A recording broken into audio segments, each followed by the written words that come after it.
Welcome back, ladies and skeletons. It is another Wednesday, my dudes. How you guys doing? Hello, Mr. Nobody.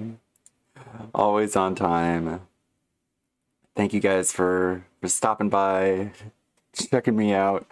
Let's see. We have more VTuber costumes done yesterday. I have a lot of ideas for today. I wish I had unlimited time to do everything I wanted to. But you know how it is. Let's see. Did like a couple costumes yesterday. I had the bee Melina. 1, 2, 3, 4, 5, 6. So it's like 6 costumes, which is a lot more than my usual 3. I guess that's the benefit of already knowing. Oh shit, wrong one. Ghost Town. A little scatterbrain today, I guess. We have the Makima, the Haikatoon, Android 18. 18 is pretty good. I figured out a couple things as I was making this one, like in terms of like specular coloring, so it's not completely flat. I'm not sure about that hair though. The Casino Bunny, which is pretty more detailed than the other one. Mona from Genshin, which turned out pretty good. Melina, which is kind of awkward. Like this one is like so flat and so pasty. Like there's no shading or anything. It's like very bioluminescent. I'm not sure about this one.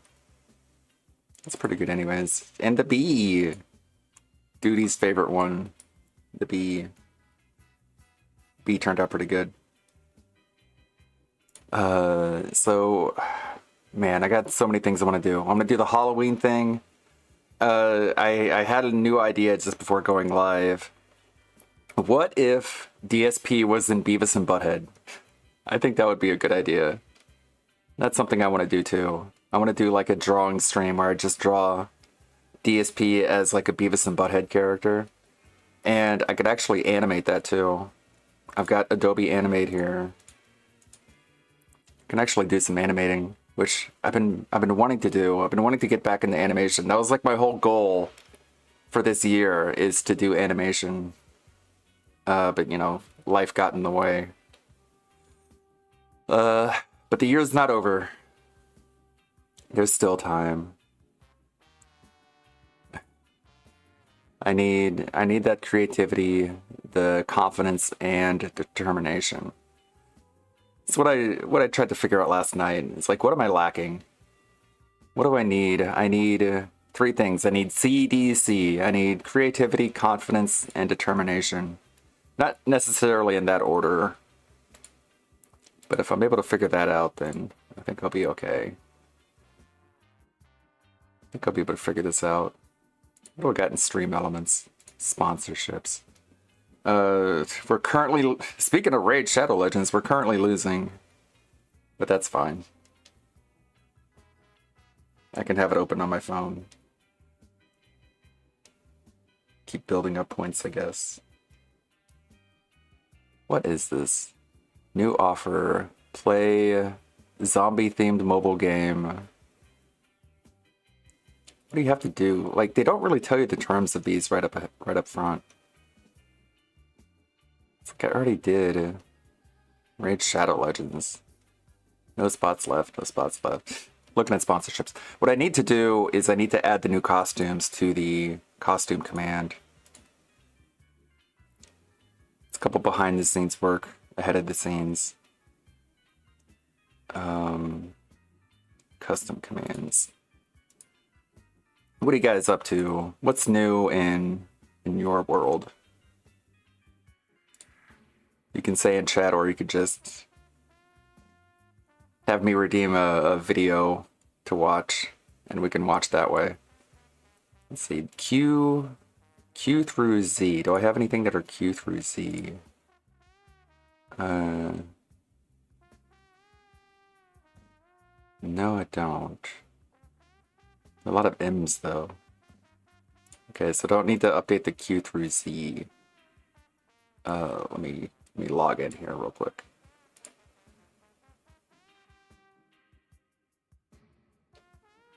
So a video I haven't watched yet is one over here. It's a pretty long one. It's from a channel called Switch 209 Gaming. Wonder if any of you guys have seen it. It's about an hour, 43 minutes. It is already up to 45,000 views, and it was uploaded 2 weeks ago. Let's see.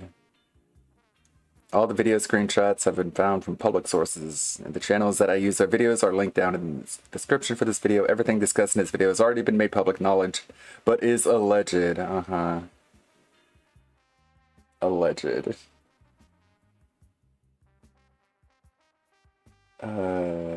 RTU is super crazy. Iviga, Snort Mayonnaise, Snort Brunel, Aquateal. So none of my videos are used. Bummer. Could have been, if you wanted to. Let's take a look at the chat box, or a chat bot. Cloudbot, this one is the Stream Labs bot. Costumes A through G. So definitely B can be added there. Bunny, of course. 18. I hate that. I hate when you try and click back on a window and it's just like a floating window, and whenever you click on the screen, just the pop-up goes away. That's really annoying when it comes to YouTube as well. I was trying to make a YouTube community post, and every time I click back to the screen, the pop-up window would go away. These little floating windows are kind of annoying when you're bouncing back and forth. We can add 18. Bunny. ELQR. LMNOP. So that would be right here. Bunny. Okay. We got 18. And then 3 M's. And an H. How's it going, Lonely Sully? Little scatterbrained at the moment, I guess. I got stuff planned. I'm gonna do stuff. What's up, Samurai Sansa? I had to go to the dentist in a couple of hours and go back to the hospital for a nuclear scan of my foot. Then I have to hurry back home for my mom. Well, I hope that goes well. I've got an appointment tomorrow to get a replacement social security card.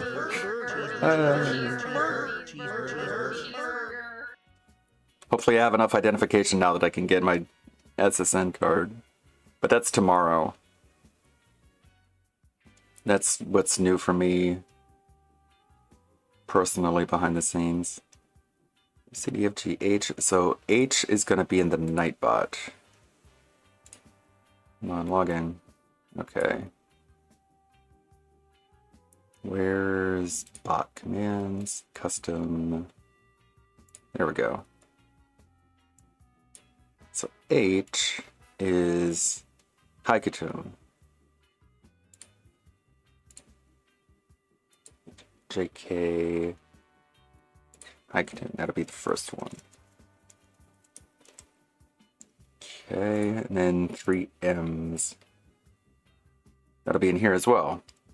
LM, Mary Jane, Miu. So R. K goes before R. No, wait. Yeah. So Makima, Marin, Mary Jane, O, and I. Kind of OCD when it comes to the alphabetical order. I, Elemno, Mona, and then Melina. L goes before you. There we go. Submit. That'll save that. Confirm. That'll save that. Okay, now the costumes command should have them all that I have so far. I don't know why there's a percent mark in the Streamlabs one. Why would there be that? Why would there be a percent sign at the beginning of that command? It's not... Oh, you can't see that. Sorry. Doesn't make any sense. Why is there a percent sign? Is it like the kind of command that it is? It just sort of there. It's irritating. Actually, you know what? I don't even need to say costumes here. I can just do this confirm. And for some reason, getting rid of that gets rid of the percentage mark. Okay, that makes sense. So we got A through G, H through P, and Q through Z. From Nightbot, Streamlabs, and Stream Elements. Pretty ingenious system if I say so myself. Which I do. Let's see, let's just put on this video. I'll quit rambling. And I can get started on what I've been working on.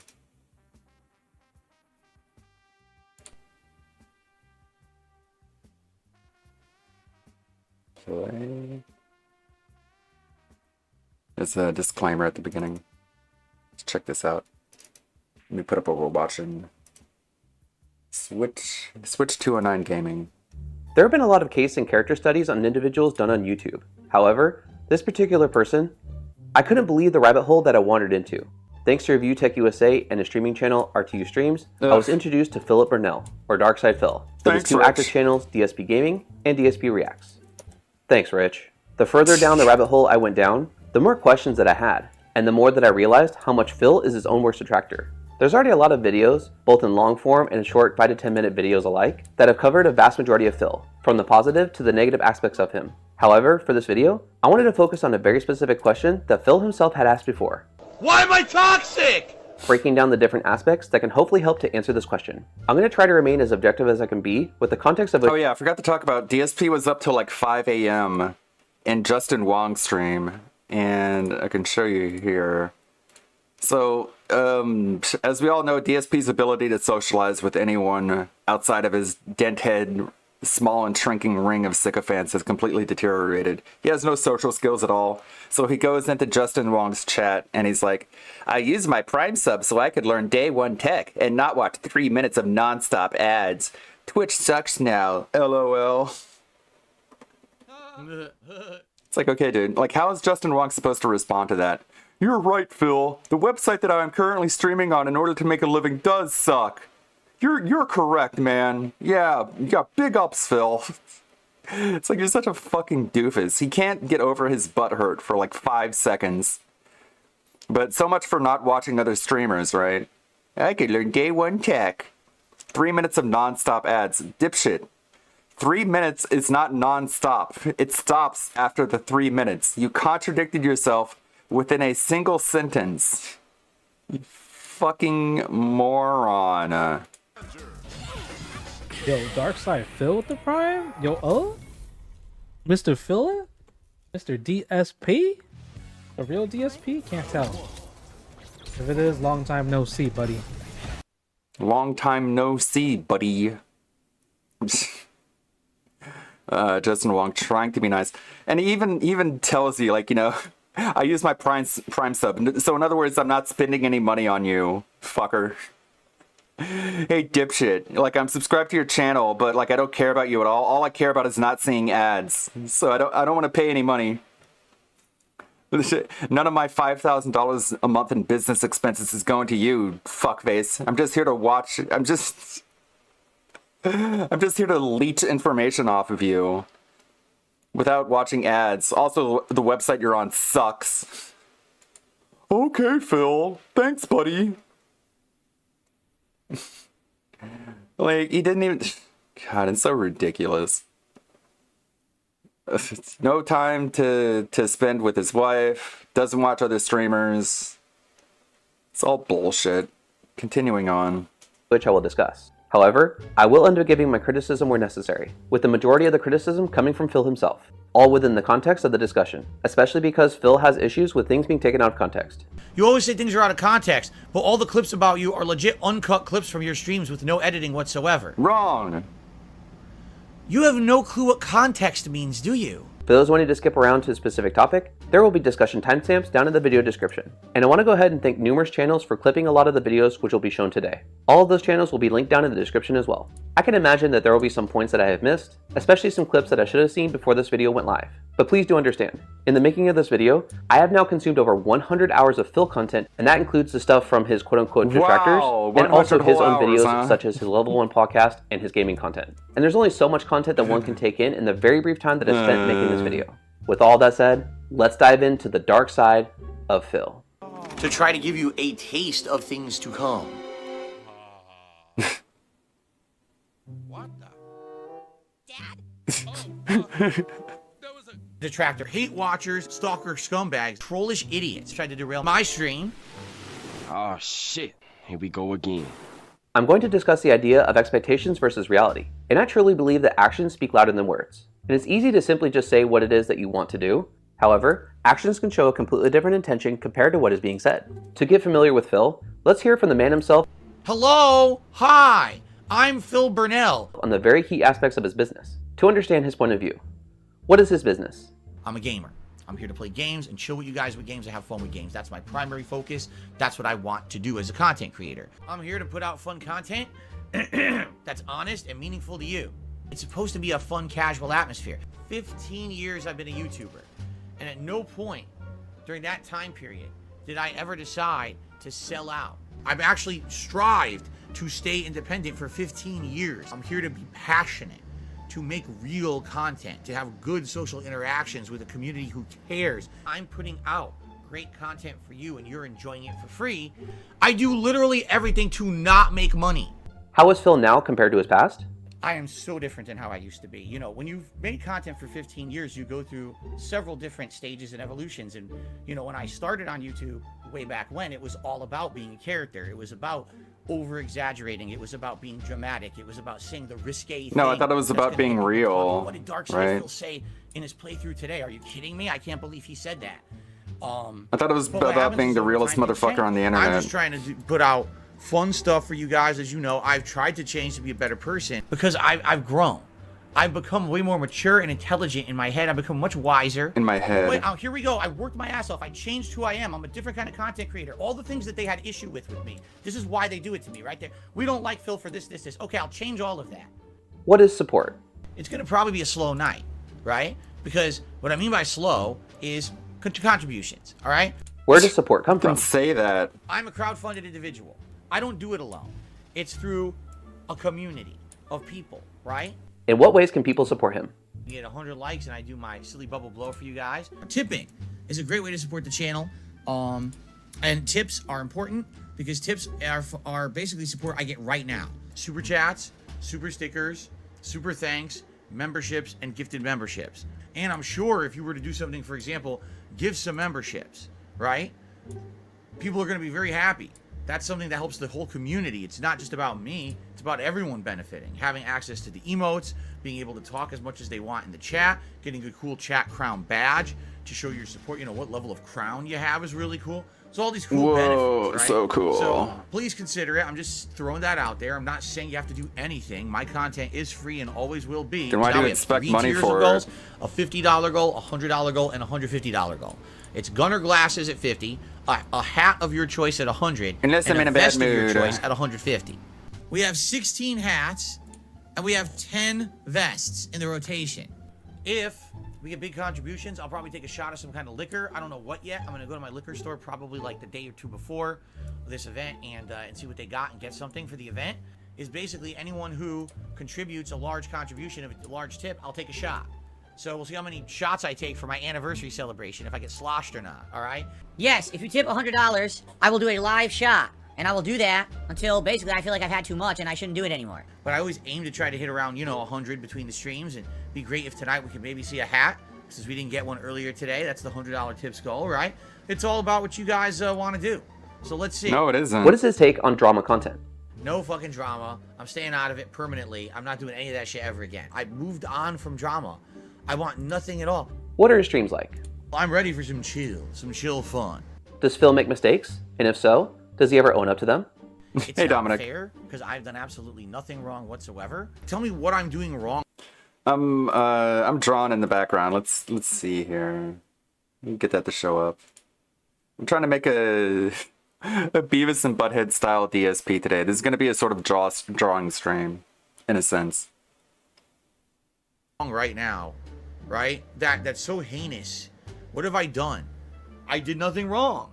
I did everything correct. Probably about 80 to 90% of the time that something goes wrong for me. How have you been? It's because someone else was incompetent or didn't do their job. Just being honest. Just being completely and utterly honest. Does he know why his streams may be slow? Support today has been slow. I don't know why. I was getting more support on the Zelda streams. I was getting more support on the Diablo streams. I got way more support on my Final Fantasy and certainly the Street Fighter streams. I don't know what happened at this particular game. For some reason, it was the slowest night ever. I really have no clue. Does he frequently mention that he needs support on his streams? And I don't want to mention it all day long. I swear to you, I'm not going to mention this a lot tonight. I'm not going to sit here and complain constantly about it because I know it's annoying to the viewer and that's not what you're here for. That's it. I don't want to harp on it. I just want to move on and talk about the good stuff. So I promise you all, I'm not going to sit here and I'm not going to mention contributions. As you can see, guys, not a lot of support. And listen, I'm not going to sit here and complain. I'm not going to sit here and complain and whine about it all night. I'm just making a factual observation. Does he care about the growth of his channel, the views that his videos get, his subscribers, as well as his membership growth?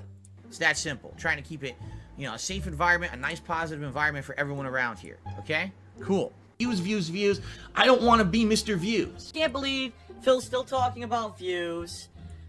Views. Yeah, views. Today, views don't really matter to me.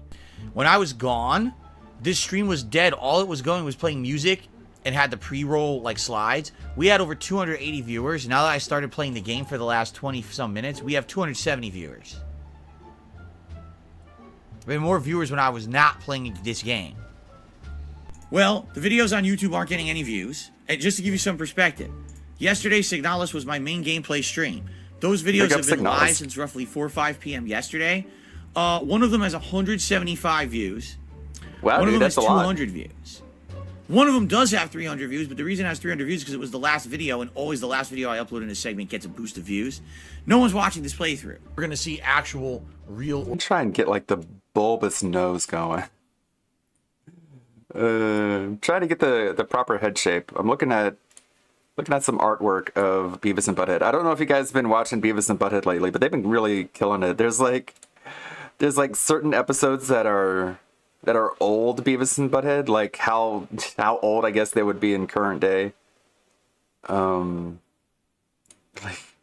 look at I think, god damn it, I fucking hate Instagram. I fucking hate it. I'm trying to look at this image. I click on it. What do I get? I get a fucking apartment tour. Cool. Okay. Anyways, there's like a head-on shot, which is very DSP like. I'm gonna make like 3 images. Left side, right side, head-on shot. Oh, that's a good one. Do I get an apartment tour if I click on this one?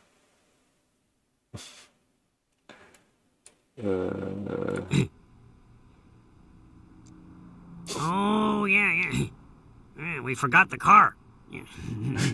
How'd we get here then? I think we walked or something. I gotta be careful to playing those clips. Beavis and Butthead is owned by Viacom, which is notoriously litigious when it comes to showing clips. Organic growth here on the channel. So at this point, I want to say we have like 138 members or something like that over there. So the record is 140. Becoming a channel member or gifting memberships to the community is a great way to help out. As you can see, we have been losing members because some gifted memberships from last month have expired. It would be amazing if by the end of today we hit 500 members on DSP Gaming. Sadly, we lost some more members overnight. It happens, all right? My goal for today is to get us back above 500 members. Get us back above. And hopefully even get a little step further. So even if we lose a few members overnight and tomorrow, we're still at 500. I want to keep us at 500. If by the end of this podcast, we could be above 500 members, that would be stupendous. Okay? Has he been made aware of how people outside of his community may think of him? So today, being an interactive streamer and putting out more meaningful content where I take my time with the games, I can't just do what I used to do anymore. You understand that? Yeah, you can't do it anymore because you're not making that money anymore. So you have to try to beg on the internet. And people call you out on that. You're like, oh, I've seen the light. Then days later, oh, guys, I need your help. Please like my content. Please give me super chats, give me tips, give me everything. Give me all your money so I can go out and get groceries. The worst thing you can do is look at your audience as a dollar, right? Mm-hmm, right, yeah. That's what I do. That doesn't cost any money, though. The worst thing. Doing another stream, reacting. That's just making more money. I don't want to be here on stream every day saying to people, toss me a few bucks. Oh my God, that's the worst feeling every time I effing do it. He loves what he does, though. He loves what he does, but also at the same time, he hates what he does. It's whatever. It's Schrodinger's happiness. I don't want to say. I want to beg for money, so like give it to me. Give me more money so I don't have to ask for it. That's how that works. Hit me, do this, do that. That's obnoxious. I just want to play games and chill with my audience. I just want to. Begging for money is never a good look for anyone. Completely agree. I can't. So why do you do it all the time? You know how rude it is. Not only do you do it all the time, but you say that you're happy doing it. Thanks for the money, stupid fucking fuck. Douchebag. I'm not in financial ruin. I declared bankruptcy over 3 years ago. Things are getting better. Hilarious. Bill Barnell says this is a guilt trip. It's not a fucking guilt trip, you fucking idiot. This is a business. That's also my hobby. Yes, I enjoy playing games, but we very much could have been playing something else tonight. I'm doing this because people asked me to do it, which hence you would think people would support it. It's not a fucking guilt trip. It's me being real with my audience, which you don't understand because you're a bitch. Out of context, dude. Now that we have a clear understanding of how he sees things, let's now leave these delusions of grandeur. You're just out of your mind. That's a delusion of grandeur. No, something that's factually backed up is not a delusion of grandeur. And see Phil for how he really is. Grandeur. Mind you, everything that you're going to be shown comes straight from the horse's mouth. Well, it's my word against yours. Actually, it's your word against yours. Let's go ahead and revisit some of those topics again. In reality, what is his business? Hey, I Sneaky play Weasel. games because I like them. Not because I'm fucking looking for a paycheck, you fucking ingrate idiots. You're so dumb. You're such knuckle-dragging morons. Well, does he do it for the love of it? Of course I did. I certainly would not be here today if I didn't love what I did.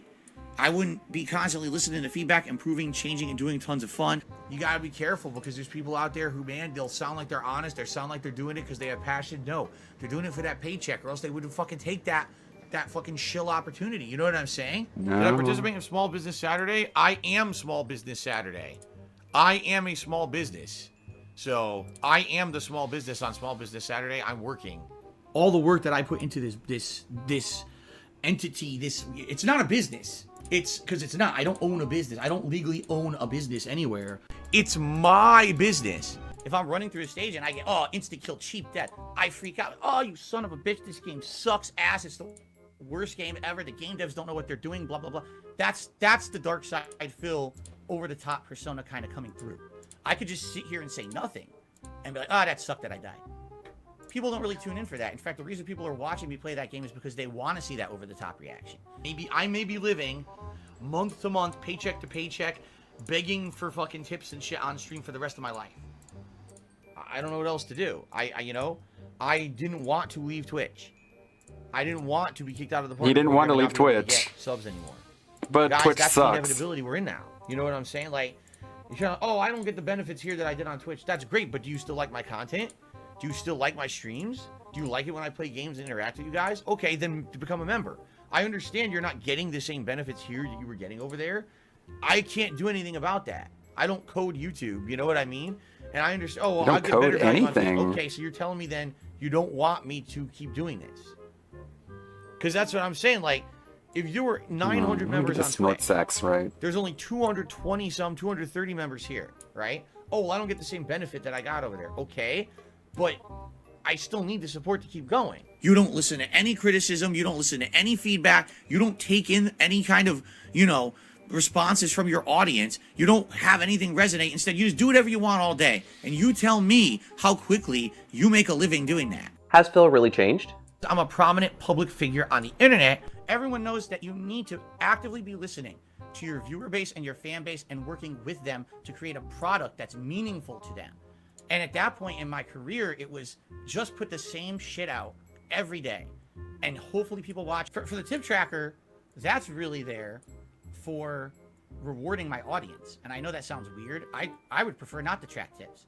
Because if I didn't have to track tips, I wouldn't have to count all stream. I could just kind of focus on what I'm doing with my audience. Wow, so funny.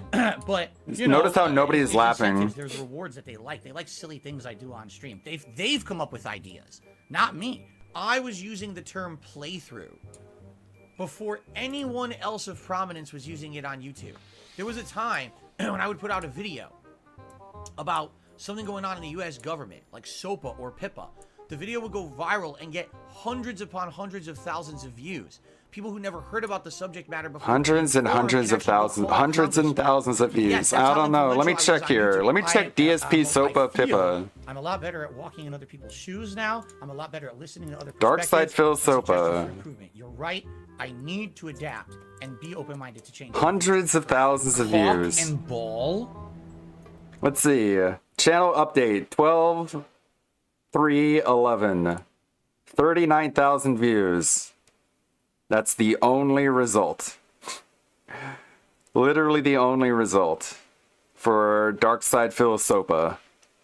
39,000 views. Not even 100,000 views, let alone hundreds of thousands. There's that delusion of grandeur again. Cock and ball. The name of the side mission is Cock and Ball. Oh my god. No, they've got to be fucking with us now. The name of the side mission is Cock and Ball? What the fuck is that? This has got to be a joke. You're fucking with me, man. Cock and Ball? What the fuck? Oh my god, what the fuck? Yeah, it's a fully immersive world, alright. Yeah. The world of cock and balls. Alright, boys. Oh my god. Prepare the slave trade. We're selling her right off the drop. Right, she's too valuable to escape. She's worth lots of money. What do you think the joke was there? I'm just curious. What do you think I was trying to joke about? That you're selling that girl to the slave trade? Okay. That's what it sounded like, and that's pretty fucked up. No. Okay. Now, from what reference do you think? How can I say this? Okay, I'll approach it from the detractor perspective. Okay, from the detractor perspective. No, I want to hear your perspective of what you meant. Because it sounds like you were making a joke about selling that little girl to the slave trade. How is it not that? Like, what did you mean? Oh no, that's absolutely, that's the joke. it was a different climate on YouTube, and people were looking for that. That's who I was, and now I'm So not. this was last year, you said?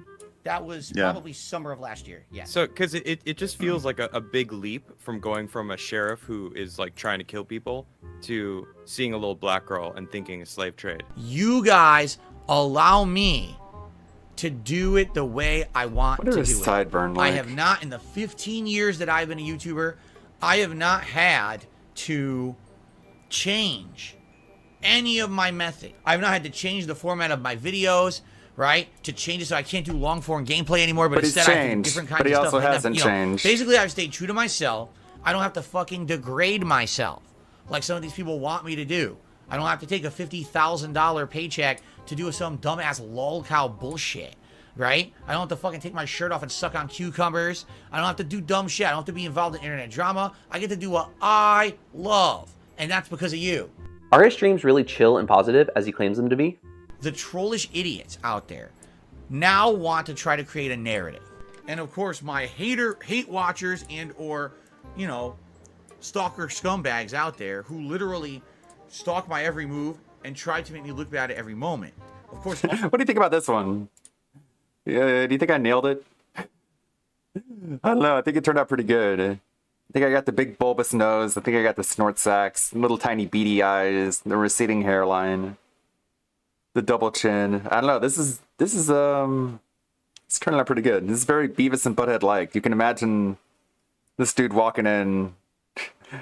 This is Denthead. We got Beavis, Butthead, and Denthead. All that is a false narrative generated by them. I'm not gonna let what a bunch of fucking idiots say dictate me or my enjoyment of games or my content whatsoever. This is from your perspective of your tunnel vision. Well, fuck you. I don't give a fuck. Fuck those people. I don't give a fuck about them. Fuck you. I'm gonna play what I want. You are so fucking stupid. Everyone has to meme that Phil sucks. Well, fuck you. You want to clip a section? Clip this one, bitches. And to the fucking piece of shit who does a super chat and threatens me in chat, how about you go fuck yourself, you fucking human piece of fucking fecal matter? Gonna fucking threaten me in my fucking chat. Go fuck yourself, you mentally ill, challenged idiot. Fuck you. Alright, Josh, you're banned now too, since you're gonna fucking be a piece of shit too. Fuck off.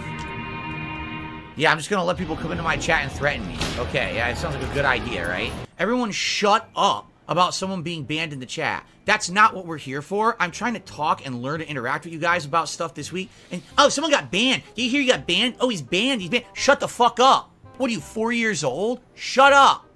I'm here to have a party, not to dick around with immature idiots. I'm not fucking around. I'm getting rid of everyone who's doing this right now. See, I'm done with this shit. Here we go. Goodbye. Goodbye. Who's next? Goodbye. Gotta sit here and listen to a bunch of fucking idiots to derail my streams. No, not on my day back, fuckers. Banned, banned, banned, banned, banned. Gone. Forever. We'll see how it works when you come back to the fucking community night and see how welcome you are. Because we know your name now. And his fucking Twitter account is the same exact avatar that he's fucking using for this troll account on my website. Oh, by the way, I have your IP, I have your name, and I have your address. So, congratulations. You fucked up. You really did be awesome one on Twitter. I have all your fucking personal information. Now, I'm going to say this up front. No, it's not a threat. I'm not going to give it out. This is not a doxing video. I do not condone it. I will never give out someone's personal information or anything like that whatsoever. However, understand something. I got you. It sounds like a threat, right? That's the first time I've actually heard this clip since I said it. Pretty sure it was a threat. Yeah. Yeah. That is definitely a threat. That is, I mean, okay. No, it's not. That's a threat, dude. It was correct. You're right. It was. Thank you. Threatening manner. We've got an official 100% huge motherfucking bitch. Smoking Dragon is the biggest bitch I fought in Street Fighter 6 so far. I completely outplayed him and he fucking rage quit. Wow. Well, that's immortalized. And immediately you get a dickhead like ITG Jake. I'm gonna read it because I've had enough and he's permanently banned now. Do you want us to give you money to see your parents? Fuck you, Jake. How about that? Fuck you. Wow, what you said in the tip is so incredibly stupid. It's remarkable. how dumb you are to say that on my stream. Like I'm not going to address it. He's a complete piece of dog shit human. What a scumbag motherfucker. There you go. You cock sucker. Enjoy. You human fecal matter duty face. Take that. You piece of trash. Oh, the game is too boring. No, you're an idiot. Why are you on a stream of a game that you think is boring? Leave then. Don't stick around and talk about unrelated stuff and derail the stream. If you think the game is boring, come back when I'm playing a game you like. Consider the source. You suck. You didn't earn it. She just fucking sat there in lag, fucking getting away with laggy shit, can't get reversal headbutts, do the safe move, do absolutely nothing impressive, run away like a coward. You suck. You're a lucky bitch. You suck ass. You're not good at fighting games. How does he handle being asked tough questions, whether by his peers or by his audience? No, Chad, I did not record a new DSP Tries It. It's called My Life, and I'm not going to have to document every single moment of my life for the YouTube. I don't give a shit. I think you should check yourself before you get wrecked yourself. You son of a bitch. Okay. Are you aware that in life you can have an opinion on something? Beggars can't be choosers, right? And since I'm a horrible beggar on the internet, I can't be telling people that, you know, oh, how dare you super chat, right? No, it's all good. Because not everything in my life is going to be 100% transparent or something that I'm going to share with you. But there is stuff going on behind the scenes you guys don't know about. Lots of stuff you guys actually don't know about. And that's for good reason. What the fuck is your problem? It's none of your business anyway. Shut the fuck up. What does his support look like? All right, we're going to get started soon, guys. It would be great if you could support the stream tonight in any way. It's going to be critical that you guys support the content in whatever way that you can. Really, if I don't get support on these streams, it sucks because that means that, you know, I'm not making anything on the videos. If you'd like to support my final stream of the week, please do in any way. I will give you a shout out. Last chance, if you'd like to support the stream in any way, I would appreciate it. Guys, thanks for being here. It would be great if you could support the stream in some way. But outside of that, any support would be appreciated. It'd be great if you could support tonight's stream. You've been asking me non-stop for variety. So I'm giving you variety. I'm giving you what you want tonight. It would be great if you could support that, okay?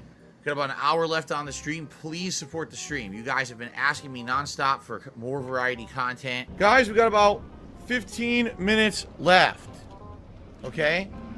Any last minute support would be appreciated. This has actually been one of my least supported streams in history. I don't know what gives with that, honestly. I will say this, if you enjoy it, consider supporting it, because like I said, the stream did great with super chats, but everything else is kind of dead. I'm really reliant on you know, basically bringing in as much money as I can on streams, and if I have a slow time or whatever, it stresses me out. I'm completely out of money, and I need to pay at least 3 to 4 more bills. Today, we really have almost no support at all. Guys, it would be really great if you could support the stream today. Sully. We have had a very slow support stream. I don't know why. I don't like having this game be my lowest supported stream, being honest. It's such a great game. You guys have asked for it. By the way, I still have the sub goal in place. If I hit the sub goal, I'll show off my animations that I made before making my Ludwig World Order channel. Just a reminder. For years, I wanted to play it for years. That's all I'll bring up. That's all I'll say about that. A game that people aren't really digging. I don't know. We have another hour left, okay? I'm just going to be doing story, as you can see. It would be great if we could get some more contributions in particular. Like I told you guys, I have done a bit of animation in the past. I really help with tips right now. I've got my day off on Monday and then big bills coming up right after. So tips would be preferred. Today, views don't really matter to me. I don't care if I have 200 viewers on the stream for Chrono Trigger. I really don't. Chrono Trigger. Chrono Trigger did not get great support last night. I'm nervous that what's going to end up happening is this game ends up being the slow game and it doesn't get support. And what if there's a day when also the other stream I'm doing doesn't get support? That's going to be a concern. I will be honest with you guys. I would hope that, you know, there's some support tonight as well. I did notice the last couple community nights that the support was lower than other standard streams I'm doing. You know, this is a service I'm doing just to you guys. I could easily be just doing ranked and ranking up. I did all that investment, so it would be great if you could support the streams. Being very honest and a heads up, I am really badly off financially right now. Incredibly just out of money, not even lying. I really need your support. Last time we played Amnesia 2 days ago for the premiere, it was the lowest supported stream I had the entire year to this point. Thanks for everyone who was here. For the very few people who supported, this was the least supported stream I have done all year. I'm pretty sure. I don't think there's been a single stream where it's been this least supported, especially for the attendance. This front view looks like sort of Bob's Burgers-ish. Looks like a Bob's Burgers character from the front. I don't know. I'll try and work on that. Teams didn't get overwhelming number of viewers. The support, shockingly, the support wasn't great because right now, as you can see, attendance is down, support is down, everything's down. And within 2 streams, people just lost interest completely. People stopped showing up, stopped engaging. Like they're not even talking to me when I'm playing the game anymore, and definitely stopped supporting. Besides the fact that I got my daily contribution from 1 Minute Man, who's here pretty much every day to contribute, I made $2 on the Signala stream yesterday. You understand? $2. I was getting almost like it's not your kind of game. Streams. I was getting more support on the Diablo streams. I got way more support on my I love Final Signalis, Fantasy, even though I the Street Fighter stream. didn't get the shotgun. I don't know what happened at this particular game. For some reason, it was the slowest. Keep slapping yourself, I really dude. have no clue. You're telling me that a game that people were asking for a straight month Slap yourself is harder. literally the slowest support stream of the entire year. Not the week, not the month, up until now in 2023. Keep that slamming was the table. slowest support stream I've had all year. That tells me something. As you can see, we have less than $8 in super chat. We had 2 super chats totaling less than $10 and 2 super chats all night. I don't have member goals anymore. We don't have member rewards. We abolished them. Let's hit that members goal of 130. We got 0 members so far today. Please consider becoming a member today. 130 members is not too much to ask. Thank you, Miss Nobody. We lost a bunch of memberships. We haven't had many or any gifted memberships at all in June. Basically, since the new slew of games started, all those gifts stagnated and went away, and we haven't seen much of that. In fact, you know, I told you, every day I'm like, gee, no members, no members, no members. Every day I'm saying the same thing. And we had 1 membership. You know, we were at 807 members before the break. Doesn't have goals, 10 though. expired during the break. It would be great to maybe get those back tonight. He abolished member goals, and what he means by that is he still has member goals, you just don't get anything if he hits it. That's what he means by he's abolished member goals. Back up to 807. Even though they're literally on the We got around screen. $70 in tips on the first stream. Even though Guys, there's literally... let me get one. Literally number out of number on the screen. Literally 100% of every single stream, but he doesn't have goals. That's... One new... That's some fucking self-delusion maximum 100 right there. Member tonight. Just 1. That's all I ask. Here you go. We literally got no new members today in an amazing day of streaming. Give me 1 member, and I'll be happy for tonight. That's all I ask. Won't. How about that? 1 person become a member tonight, and I'll be ecstatic. Because I'm upset that we got no members today, and I know we could do better than that. I would really appreciate it if we could either That's pretty hit good. our members goal or the tips goal for today. Just one of those. I'd be ecstatic and say, wow, we actually were successful today. To hit the tier 1 tips goal, again, it's not a lot to ask for this show. We were successful. Literally any tip I get could be put towards a game. It could be put towards a bill. It could be put towards my grocery shopping tomorrow that I'm going to do on my day off. It's really important, all right? So please consider tipping. But guys, we're an hour into the stream. We've only gotten 2 tips. We're at $5, all right? This is the finale of Resident Evil 4. This is so out of context, dude. Please support the stream, okay? Right now, I've gotten You 1 need tip like in a 14 whole years hour, of context and that's to it. understand what this Literally is. nothing else. No super chats, no memberships, no other tips. 1 singular tip. I think in the first hour, there was a single tip. That was it. Like a single $4 tip or something like that. Thank you for that tip. That was literally the only tip we got during the stream. We had 3 tips totaling $10. Please consider tipping me tonight if you can. Tips are very, very low tonight, and tips were very low on an earlier stream today. Not good. Please, if you at all can, if you want to help me out the most, please tip me. Right now, behind the scenes, there's stuff going on that I don't want to really disclose. But I am completely and utterly strapped for cash. Tonight, a tip would be the best because I got my day off on Monday. And then after that, I've got major bills coming due. Tips are really slow tonight. And I'll be honest, yesterday they were slow too. It would be great if we could get some tips rallying tonight. That would help more, of course, for my day off tomorrow as well. So if you were thinking of contributing tonight and you can tip, please do. That's what I would say would be the best way to contribute. Although I'm certainly not looking any kind of a gift horse in the mouth. If you wanted to contribute in any way, it is greatly appreciated. We got 1 hour left. And like I said, guys, we're only at $16 in tips. By tipping me, those are funds I can use right away for many, many things, including the cost of games, the cost of, bills coming up. This week, gotta go grocery shopping. I actually really need a haircut real bad. Tips, I'm shocked that we only have $58, especially because this is a long form event I'm doing all day. I thought for sure this would be a situation where people would be, contributing via that way, especially because you get to see like a hat or a vest all day long. It would be great. Whoa. If we could hit at least The hat goal for today, keep in mind, this was the only stream I did today, and we haven't even made enough tips. That would have been like one normal stream. So if we could get just a few more and hit that hat goal, at the very least, that would be somewhere to start. At least I would have had enough. I'm not even kidding you. Right now, I don't even have enough tips to pay for the meal I got. I'm serious. Tips were abysmal. There's like $10 in tips, and we had no memberships. Hey, guys, we hit $100 of support tonight. Yeah, I need to do the float mouth. I would say if you guys needs to be a part of it. Trigger, please support the stream in some way. And, you know, tipping is definitely one of those ways. $100 tip tonight from D-Man. D-Man with a $100 tip. The vest is at 150, guys. 150. Okay. I never said vest at 100 tonight. I don't know what the hell you're talking about. I never said that. The vest is 150, guys. It always has been. All right. It looks like a $1.50 tip came in.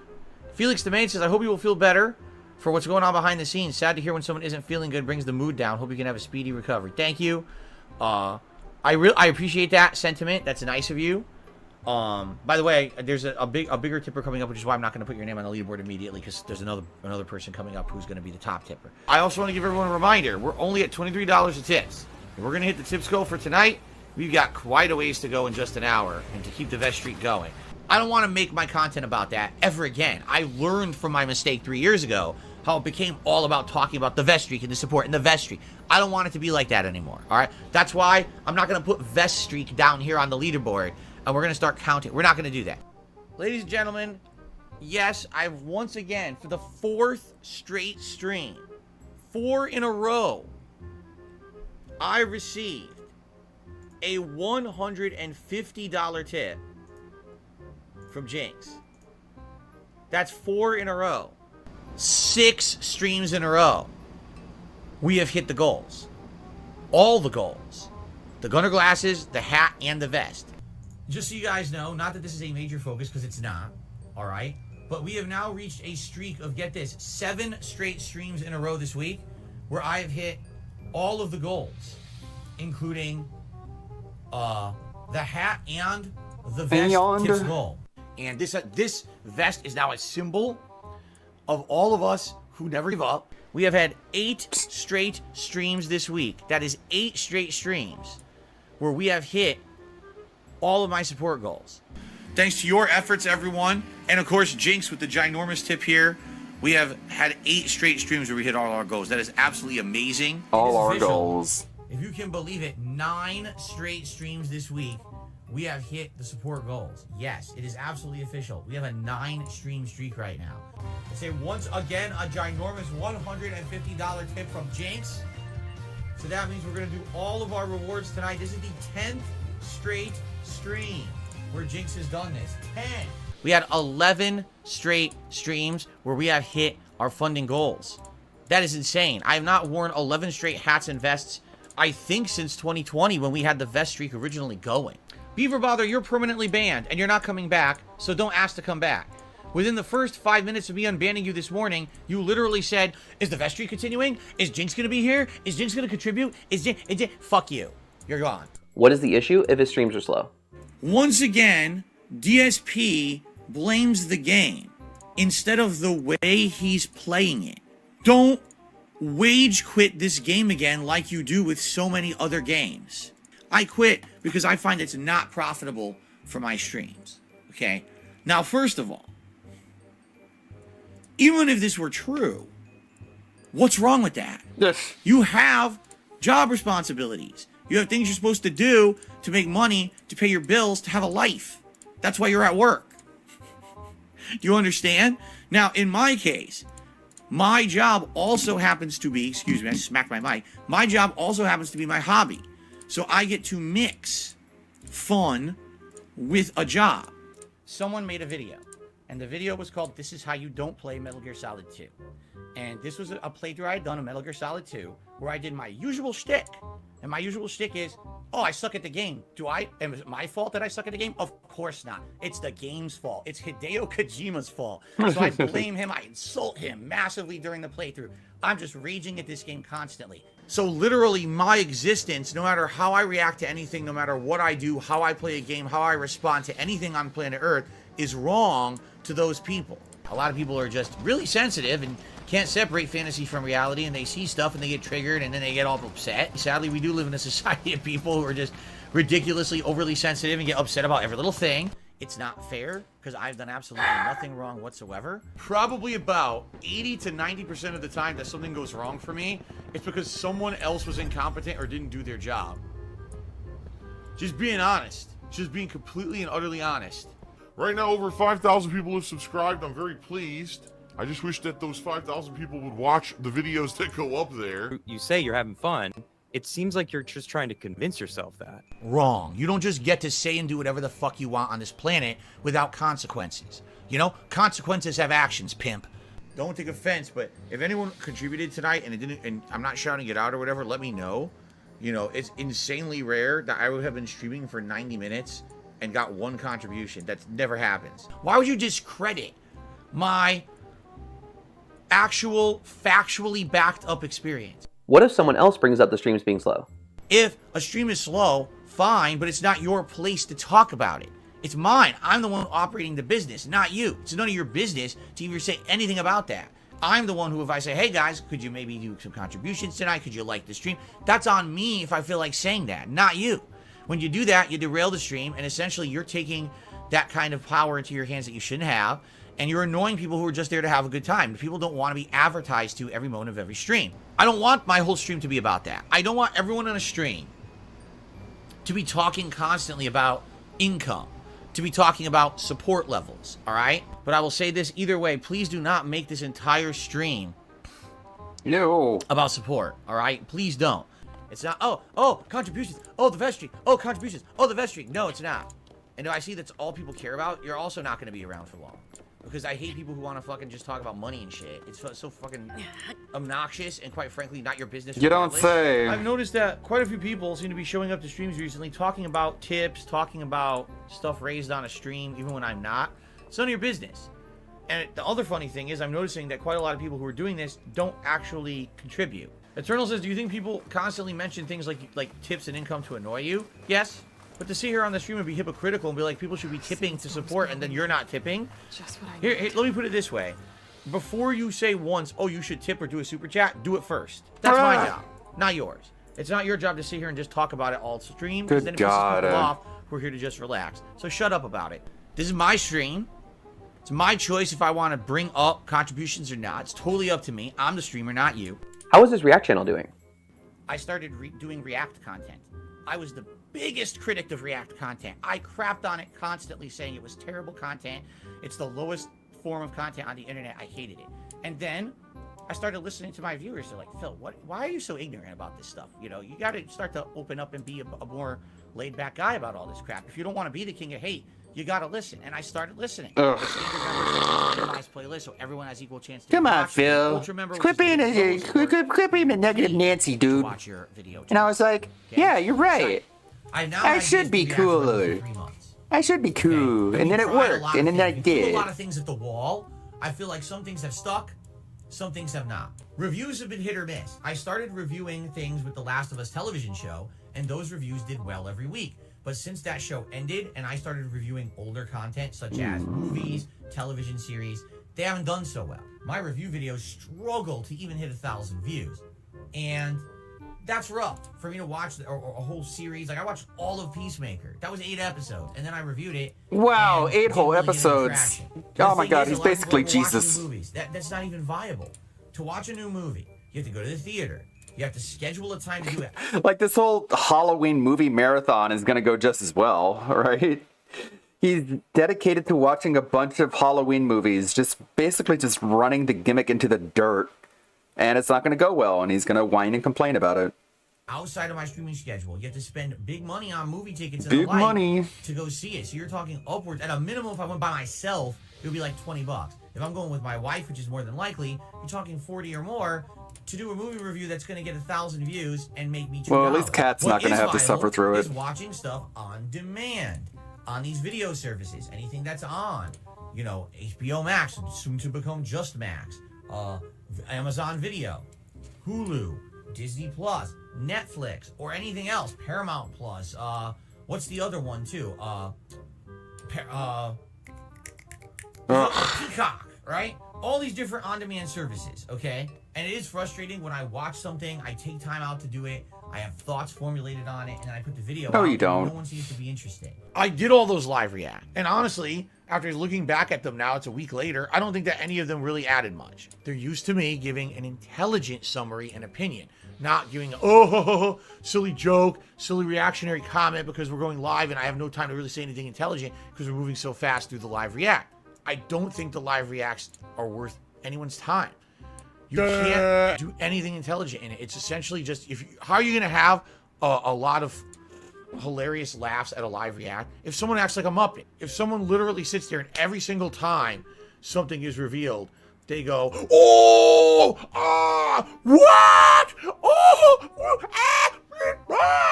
I'm at a baseball game.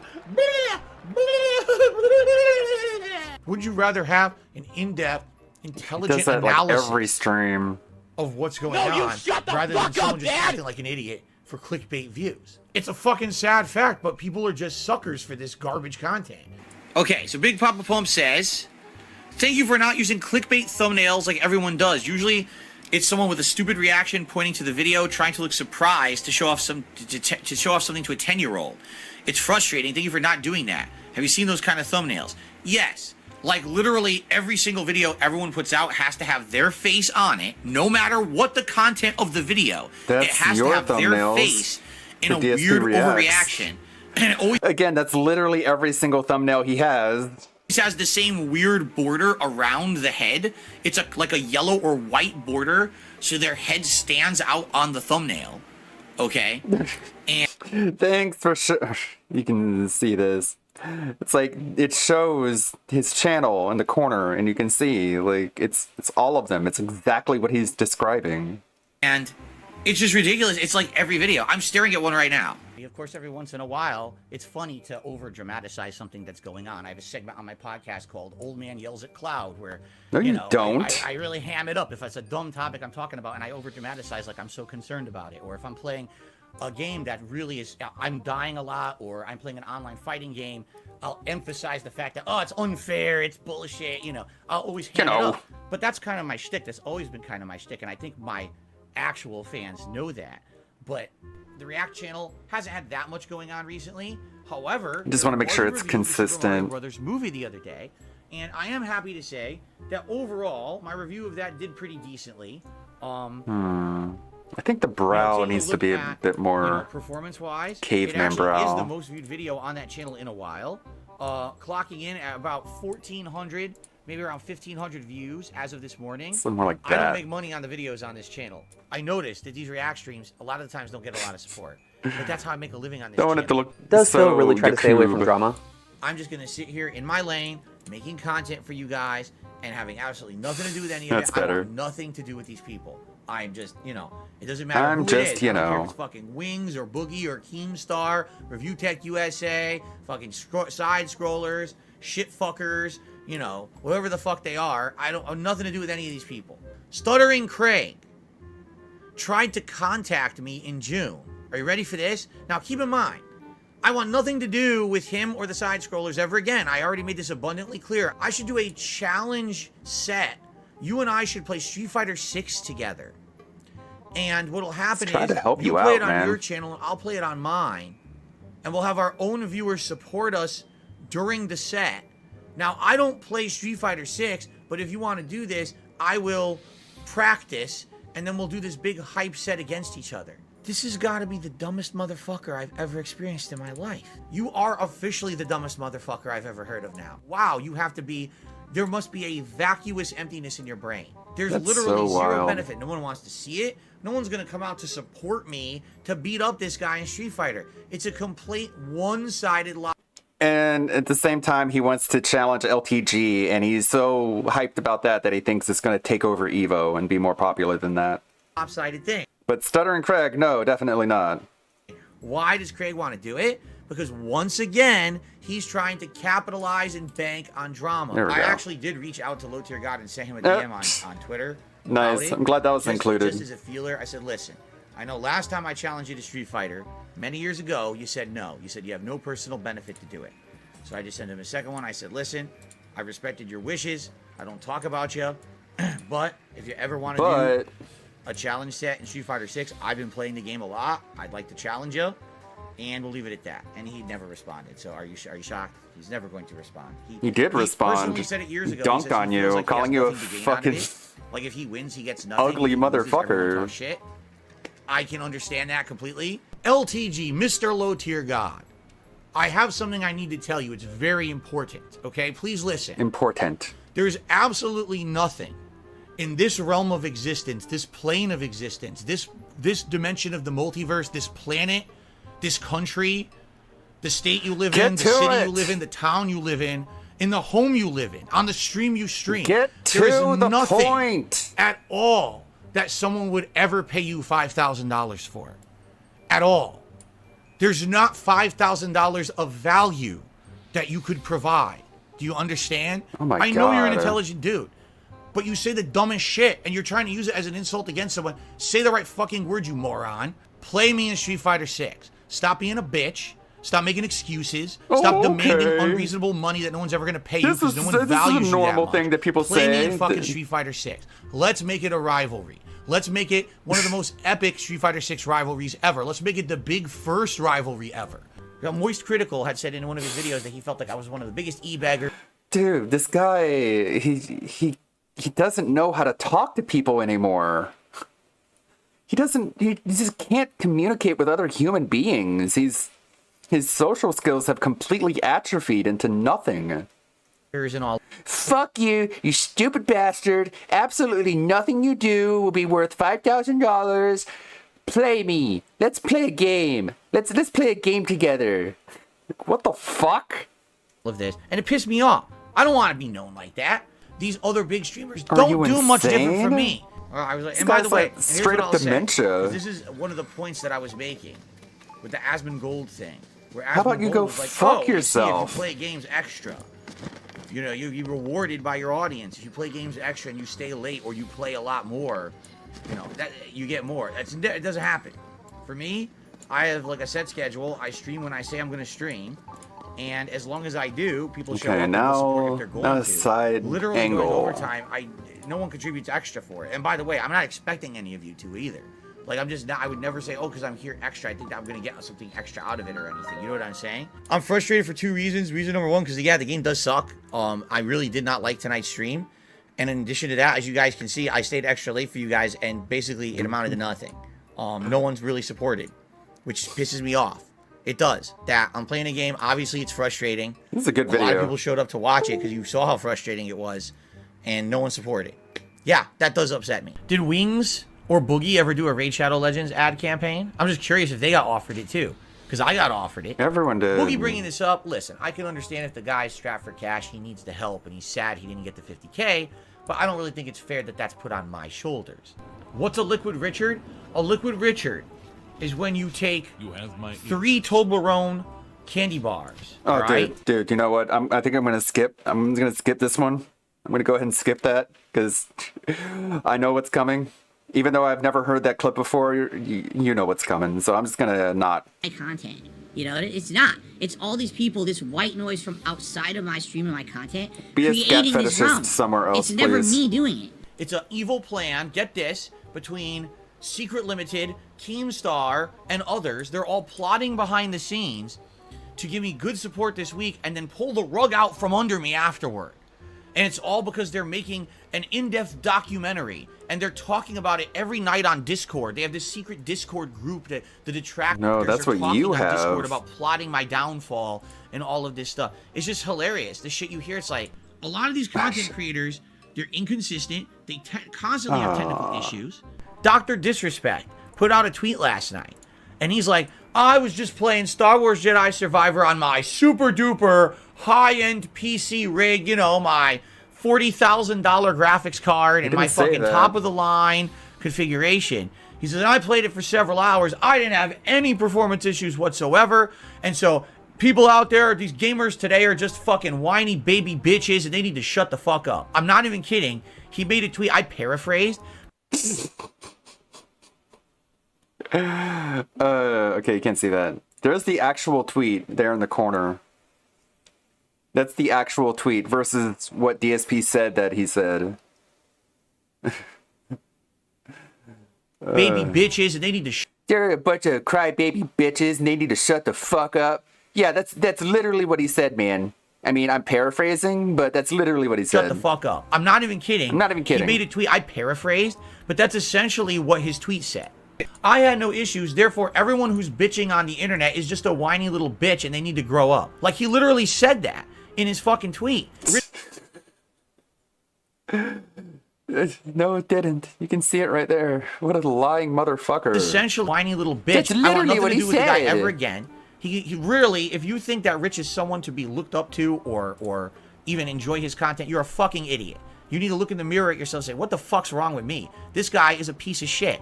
And I'm following him and I like his stuff. Someone who's going to have an entire event based around bullying someone who doesn't care about him and wants nothing to do with him. All right? It's time to really have a self-assessment here of who you are and realize this is not the kind of person you want as part of your life. This is the kind of person I talk about all the time. No one fucking should care about you. You're such a dunce. You're so insignificant to anything meaningful. He doesn't think he's better than anyone else. No one. All you've done is fucking hurt people with your bullshit. Shut the fuck up.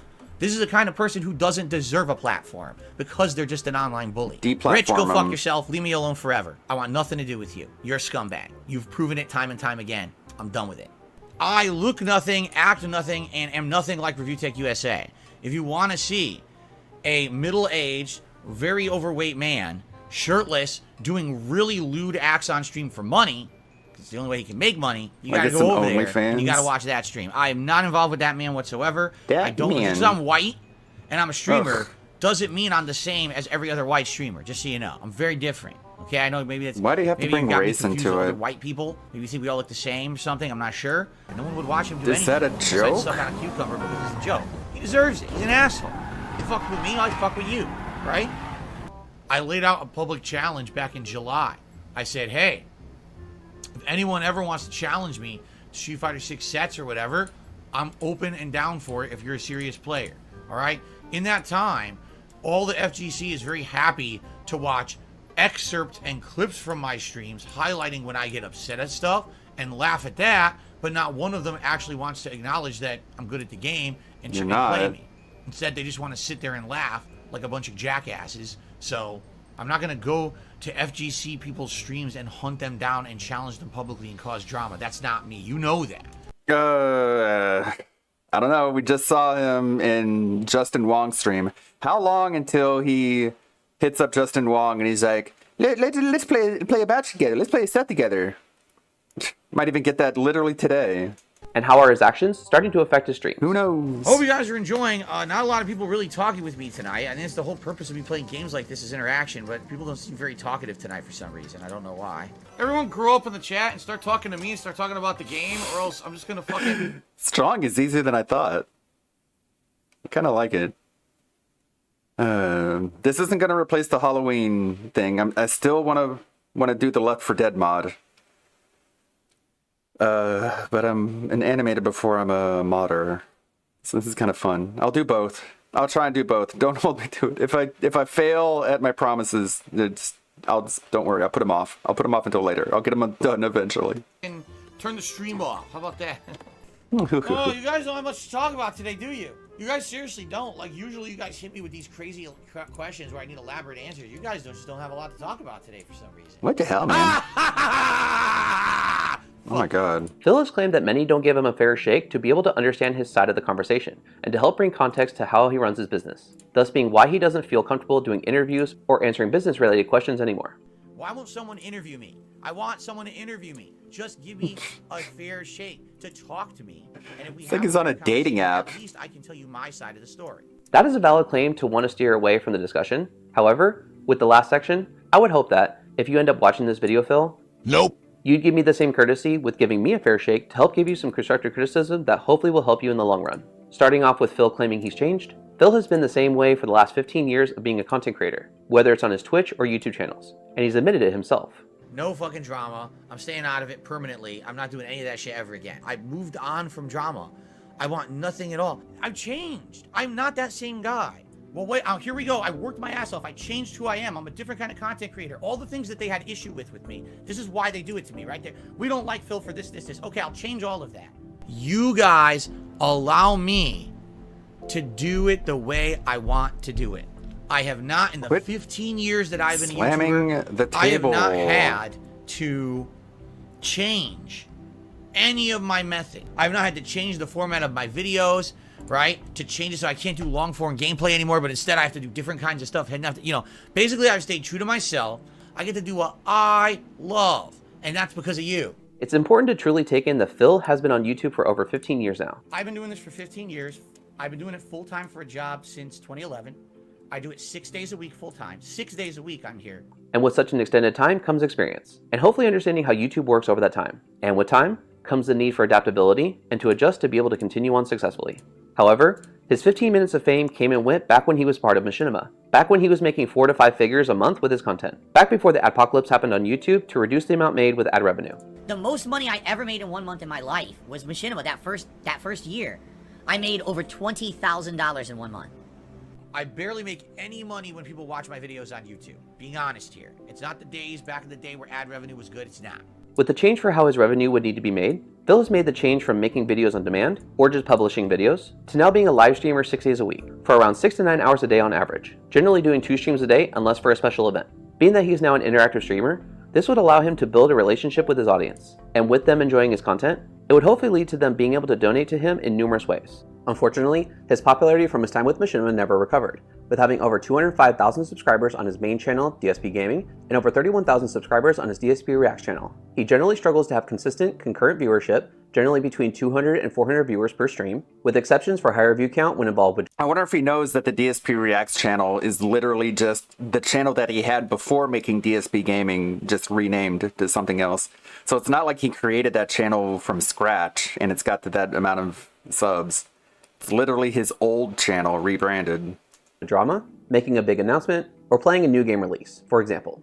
However, with his business being more focused on his streams to get financial contributions from his audience, once his streams are over, you cannot watch the entirety of his streams anymore, meaning his focus on likes during his streams have very little meaning, and the full view count cannot be seen to show how much engagement he really got with views. Also, he understands that a lot of people watching his streams are hate watching, not actual fans of his. I have, I hate to say it, a toxic fan base of hate watchers. With a lot of people watching and waiting to see him fail at games, or people that are waiting for moments to be able to clip, to be able to use in their own videos. You want to clip a section? Clip this one, bitches. I hope people will clip this portion of the stream. Please do. And make sure he sees it. And to top it off, all that I just mentioned is more focused on his daytime streams, whereas his stream during the night shift gets close to, if not, half of the viewership that he receives during the day, especially since this is when he plays games that are either not as popular, or he can use to be able to have chill, positive streams with his audience. I'm ready for some chill fun. The same engagement he expects from his daytime stream, with his tips goal being up to $150, he expects the same support at night, meaning even less of his actual fans watching, but still needed the full support that he would usually get during the daytime stream. Along with his low viewer count, his videos struggle even more, generally getting maybe a few hundred views, and sometimes being able to break past the 1,000 mark. However, again, there are exceptions to the rule. The reason I bring this up is because, with having over 1,000 views on videos and triple-digit viewerships on streams is great. However, he has over 205,000 subscribers on his main channel, DSP Gaming. So if his videos, which generally run close to an hour, if not longer, aside from his daily wrap-up, which usually is around 10 to 15 minutes long, he struggles to get even 1 to 5% of his audience to check out his content. What we really got to do to see how stuff is performing is taking a look overall Get a drink. at the video performance Get some tea to drink. And they got a couple thousand views in some How's it going? cases, sometimes not even 2,000 views. I'm doing a nice little drawing stream. This might turn into a video. Probably will. But, you know me. I multitask. Well, I don't really multitask. I just work on different projects at the same time, and then I drop it, and then I go to another one, and then I drop that, and I go to another one, until eventually I have like 4 or 5 unfinished projects, and they eventually get done. You know me. Unless a hard drive crashes or something. The I'm gonna get some tea, did okay. BRB. You know, sometimes they got good support, sometimes they didn't. Obviously, people outside of his subscribers can check out his content as well. But for a channel his size, 1,000 views or less as the end result after a few days is bad. Views. I don't want to be Mr. Views. Can't believe Phil's still talking about views. Views. Yeah, views. His detractor channels Aquateal, Iviga, Duty Streams, Super Crazy, Memology 101, and both Burnell and Hogan, for example, all get much more views on their content, of which are all much smaller channels than DSP Gaming. And they all cover his content and get more viewers than DSP gets on his own videos. And most of their videos have a much more favorable runtime of being 20 minutes or less for viewers' attention spans to stay interested. And hell, even my own content on my channel generally gets about 1,000 views per video. And I only have 1,100 subscribers. Thank you guys all who are subscribed though. And my channel right now is much more niche when it comes to content, whereas he is a variety streamer with variety content, meaning that he should be capitalizing and getting more views, substantially more than I do. And overall, this just shows a true disconnect with his audience, and where he really fits within the gaming community. However, since his time with Machinima ended, with wanting to continue to have the same level of success for as low of effort as possible, meaning simply clicking record and stop record on OBS, and sometimes posting very uninspired, repetitive thumbnails for viewers to click on, while in many cases not even caring to make a thumbnail, to continue the level of success he once had, will simply remain in the past, making him incredibly bitter over the years. Jealous of his past because his future remaining in streaming when it comes to profitability isn't guaranteed, and this is all that he's known for over a decade at this point. Nobody wants to see anyone, let alone someone who's been on YouTube for 15 years doing this as their job, playing video games horribly, game after game, because you're trying to throw your hat into the ring by investing in new releases, having to rush through them because you don't know how to balance playing each game, giving yourself no real time to truly learn the controls and the game mechanics, as well as you're trying to capitalize on the easy views for the hot new game releases, despite that he says he doesn't care about views. Today, views don't really matter to me. Then blame the game for your inability to take the needed time to, learn the game and have fun, all while blaming everyone but yourself for your poor skill performance in the game. And all the while you expect people to support this type of content, to support someone who is self-aware that they suck at video games and never really tries to improve themselves or their skills at all, and always wants to finish as quick as possible to never touch the game ever again, even for a $70 plus game? When did Phil do this? Let's see.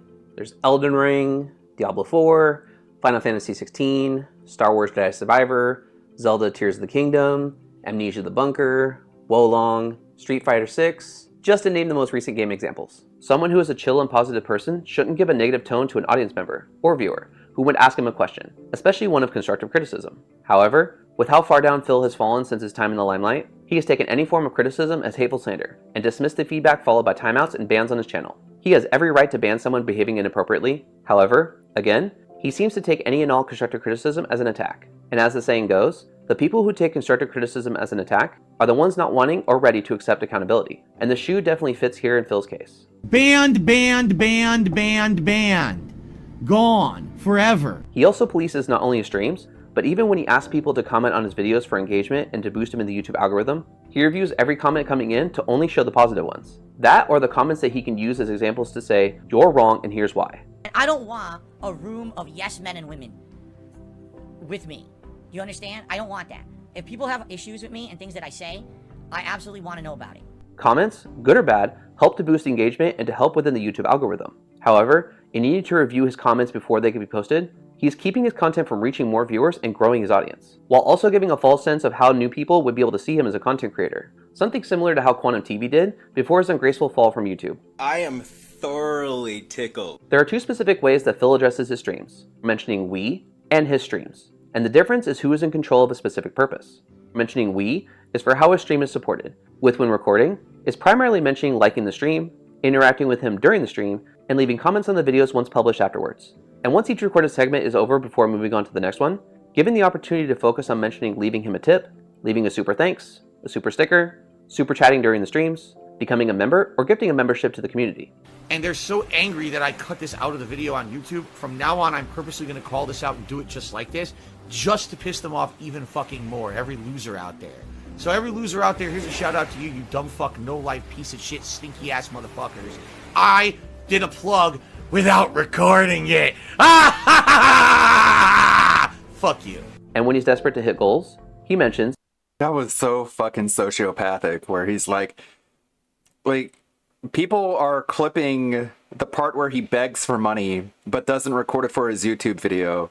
And then people start clipping it. And he's like, they get so upset when I beg, but I don't record it. So just to piss them off, I'm going to do that. And I'm going to call you a poopy stinky head. Like, what the fuck is wrong with you, dude? Come on, guys. We need X amount to be able to meet X goal. Trying to make his audience feel included on what is solely up to them to provide for him. Tips, I'm shocked that we only have $58, especially because this is a long form event I'm doing all day. I thought for sure this would be a situation where people would be, contributing via that way, especially because you get to see like a hat or a vest all day long. I also want to give everyone a reminder, we're only at $23 a tips. I get to see a hat and a vest all day long? We've got quite a ways to go in just an hour and to keep the vest streak going. It would be great if we could hit at least the hat goal for today. Keep in mind, this is the only stream I did today, and we haven't even made enough tips. That would have been like one normal stream.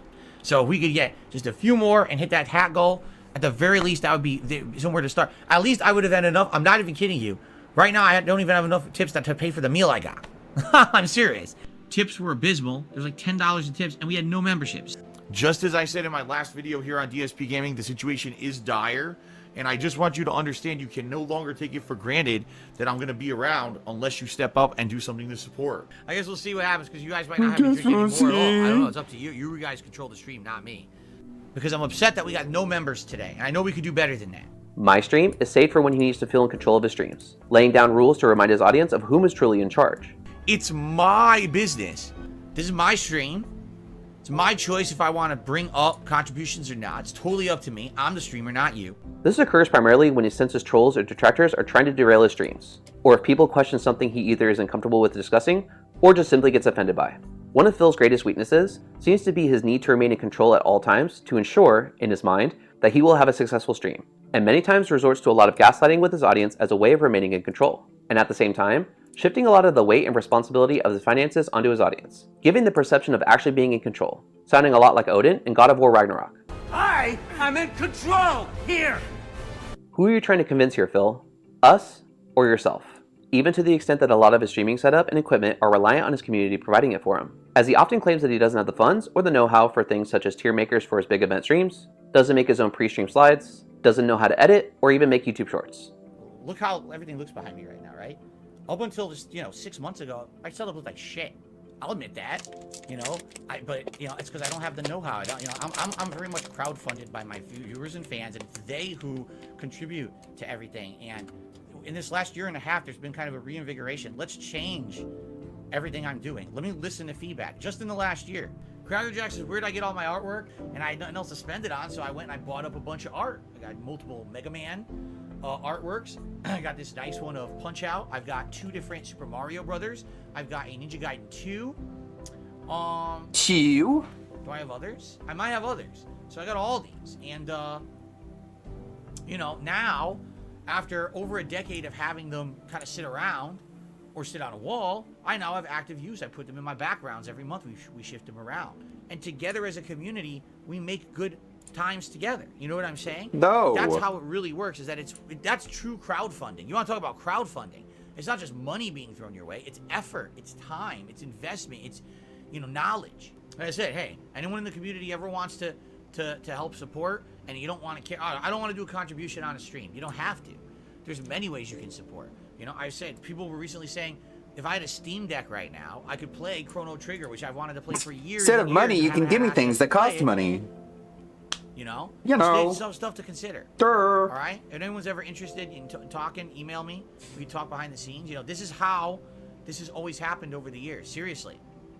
This is how all this stuff was made possible, is through you guys. And by the way, again, I'm gonna say something. Don't take it the wrong way. Some people in the last year have dabbled in the idea of donating me a Steam Deck. This would be an opportunity where, if I had a Steam Deck, I could likely find a way to hook it up to my setup, and we could play games like that then. You see? But I'm not asking for a Steam Deck. I don't want anyone to say, oh, well, Phil's asking for a Steam Deck now, and I gotta sit. No. This is just an idea. If someone's looking to contribute, if you wanted to help and say, that's a good idea, he could play various PC games. Some dipshit gave him like a cheap-ass Chinese mini PC instead. Because I don't have enough money to get you a Steam Deck, dude. Here's like a shitty little PC that's designed to overheat, according to you. Like this from time to time that people ask him to use or ask him to play. That would be a great use. It's designed to overheat. But it's not essential to my content. It's not needed. It's only if someone had an idea, maybe you want to do something like that. That's up to you. So, Steam Deck would solve those issues, you see? But, again, I don't want anyone going out of their way for it. I really don't, okay? You'll buy me a PC Mini, says Canadian Kirk. I don't even know what that is. What the hell's a... Gee, I wonder who ended up doing that. Like, the guy literally says he's gonna do it, but when he does it, we have to pretend like it's an anonymous gifter. Huh. PC Mini.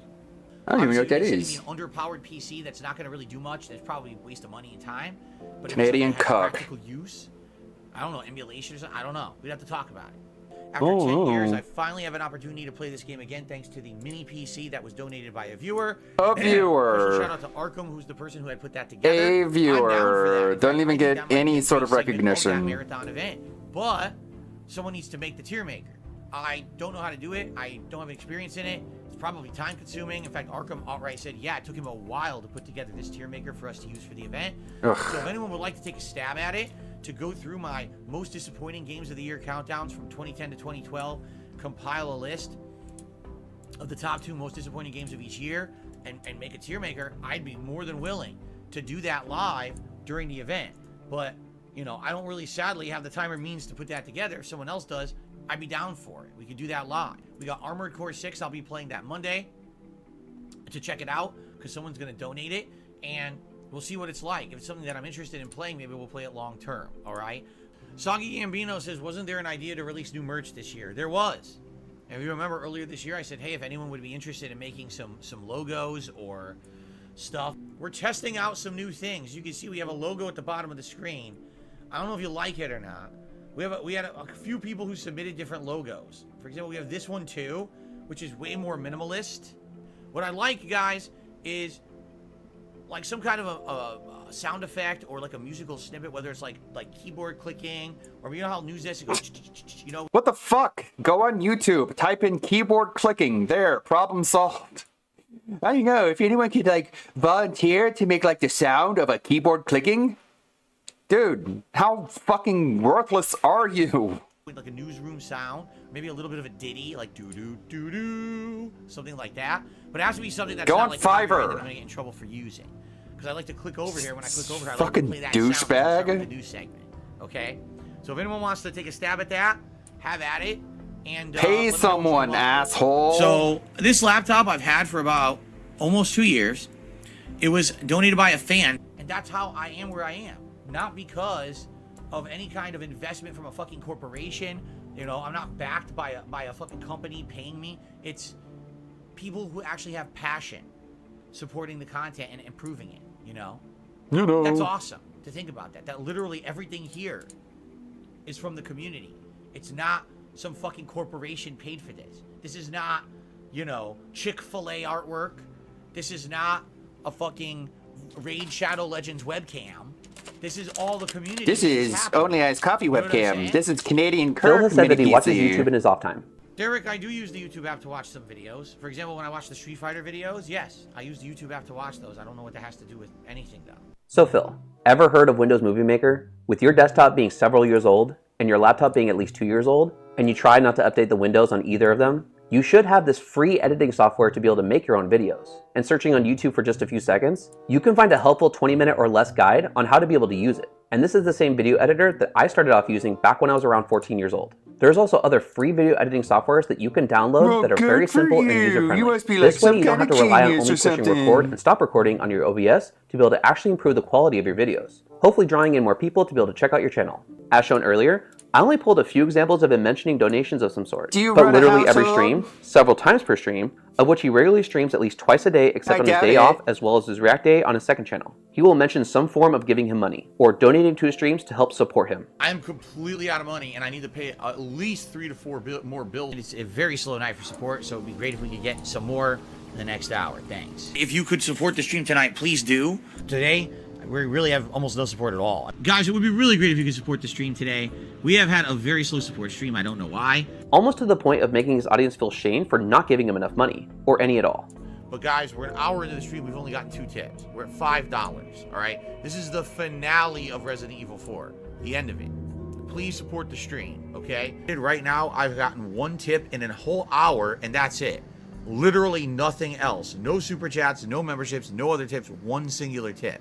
I think in the first hour, there was a single tip. That was it. Like a single $4 tip or something like that. Thank you for that tip. That was literally the only tip we got during the stream. It's a way of baiting his audience into paying him for no extra effort. And unlike how he is no longer a master level player in Street Fighter 6 from switching over to PS5 from Xbox, He is a master at baiting. My explosion of satisfaction. Phil asking for a buy-in from his audience to be able to play games. Not I bad. can't just drop that kind of money That's a without good joke. consulting you, without your buy-in that you'd be interested. Recently, from switching over to Xbox to PS5 and having to buy a new $300 plus joystick, $70 plus Street Fighter 6, and PlayStation Plus. I just invested a lot of money. I just invested money in a new joystick, a new version of Street Fighter 6, getting the online for PlayStation. Very soon, I'm going to be buying Mortal Kombat 1, pre-ordering it to get into that beta. And I just bought Chrono Trigger to play on the mini PC. So all those things I just invested. If you could support my streams, it would really help a lot. Right. With how he treats his audience, him claiming that he has now changed, comparatively speaking, to how he was in the past, whether it be 10 years ago, 5 years ago, or even 2 years ago, sounds a lot like... Some people say that I'm a bad guy. They may be right. They may be right. But it's not as if I don't try. I just fuck up. Try as I might. But I can change, I can change. If you believe that accepting money means your content is owned, When you accept money from someone, that person now owns you. That person now has some level of control over you. by your own logic, don't your supporters then own you? You say, I quit because I find it's not profitable for my streams. Okay? Whoops. Now, first of all, even if this were true, what's wrong with that? despite always wanting a buy-in from your audience, you're very hypocritical, as they pay you to support your stream, and you've claimed time and time again that you need their buy-in to be able to play certain games. And you need to follow through on what they want regardless of your feelings on it. Yeah, you know what? Fuck you. I'm fucking wearing the platinum tips. I don't care. How about that? How about fuck every troll out there? I don't give a fuck. If you're gonna complain, I don't care. You can bitch and moan on the internet as much as you fucking want. I'm gonna wear the platinum tips hat, and then I'm gonna wear headphones, and you can go fuck yourself. There you go. It's my fucking stream. I'll do what I fucking want. Fuck you. Time to take control of everything and say that these idiots who want to ruin everything for everyone can just go fucking take a hike. All right? Fuck you. If we hit the hat goal at $100, I don't even care. I'll take the headphones off and wear whatever hat you guys want. I need the help today, okay? Hey guys, we hit $100 of support tonight. I'll wear a vest. I don't think we're hitting that tonight though. I would say if you guys are liking Chrono Trigger, please support the stream in some way. And, you know, tipping is definitely one of those ways. $100 tip tonight from D-Man. D-Man with a $100 tip. The vest is at 150, guys. 150. Okay. I never said vest at 100 tonight. I don't know what the hell you're talking about. I never said that. The vest is 150, guys. It always has been. All right. I never said definitely. I would say if you guys are liking Chrono Trigger, please support the stream in some way. I don't think we're hitting that tonight, though. I would say if you guys are liking Chrono Trigger, please I need the help today, okay? Hey, guys, we hit $100 of support tonight.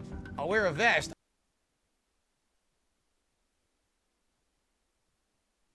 Shit, sorry. Rewind that. Help today, okay? Hey, guys, we hit $100 of support tonight. I'll wear a vest. $100. It's 150, guys. Make it justify. I never said vest at 100 tonight. I never said a vest at 100. What the hell are you talking about? I never said that. Uh-huh. Vest is 150, guys. It always has been. All right. That, or don't accept money from them to then morally make it justifiable to stop playing a dead stream game. Again, this is all by the logic that you say that if you're accepting money for sponsorships, that they now own your content, instead of it just being simply a plug for their content. Even with his DSP Reacts YouTube channel, he rips off the ultra level members of his channel by not fully watching their videos that they pay $20 a month for their membership to be able to nominate for his React streams. He will skip videos if they bore him, he becomes offended by them, or enter any other excuse. He says that those who are ultra members are guaranteed to get their videos watched, unless it doesn't suit him, despite the buy-in to the membership. The standard members are in a randomized playlist, so everyone has equal chance. Yeah, that's to the watch it. idea. The It's ultra member, which is the biggest level of Beavis support, and Denthead. guaranteed to watch your video tomorrow. Control seems to be something that Phil has very little experience with. From his teenage years with his mom combing his hair until nearly out of high school, claiming that it was her doing this that wrecked his hairline, not his genetics. And she would brush it one way this way and one way. So this was my hair like this, parted like this. And what ended up happening was it killed my hairline. That's why I have less hair here than anywhere else on my head. Because literally for shit, until I was in high school, that's how I did my hair. Okay? So yeah, it actually killed my hairline right there. Machinima apparently mistreated him, dropping him without true justification. And from there, because he was no longer working a day job and had to take up full-time streaming, he has been at the mercy of his content doing well and trying to maintain relevancy to keep his revenue flow consistent month after month. Then he went through a bankruptcy, which was supposed to help create some relief on his debt that he had acquired. But in the vast majority of time, winners in bankruptcy experience like some sort of relief, right? Whatever the debt is that you were paying, it's gone, right? However, he never seemed to recover, which leads to him continue begging every single stream. So why do you feel so? Why do you have to go back to the well, going back to your audience, and ask your audience to crowdfund your content when you claim and you still say that nothing has really changed financially for you? Again, with the loss of control and a future that isn't guaranteed doing what he does now.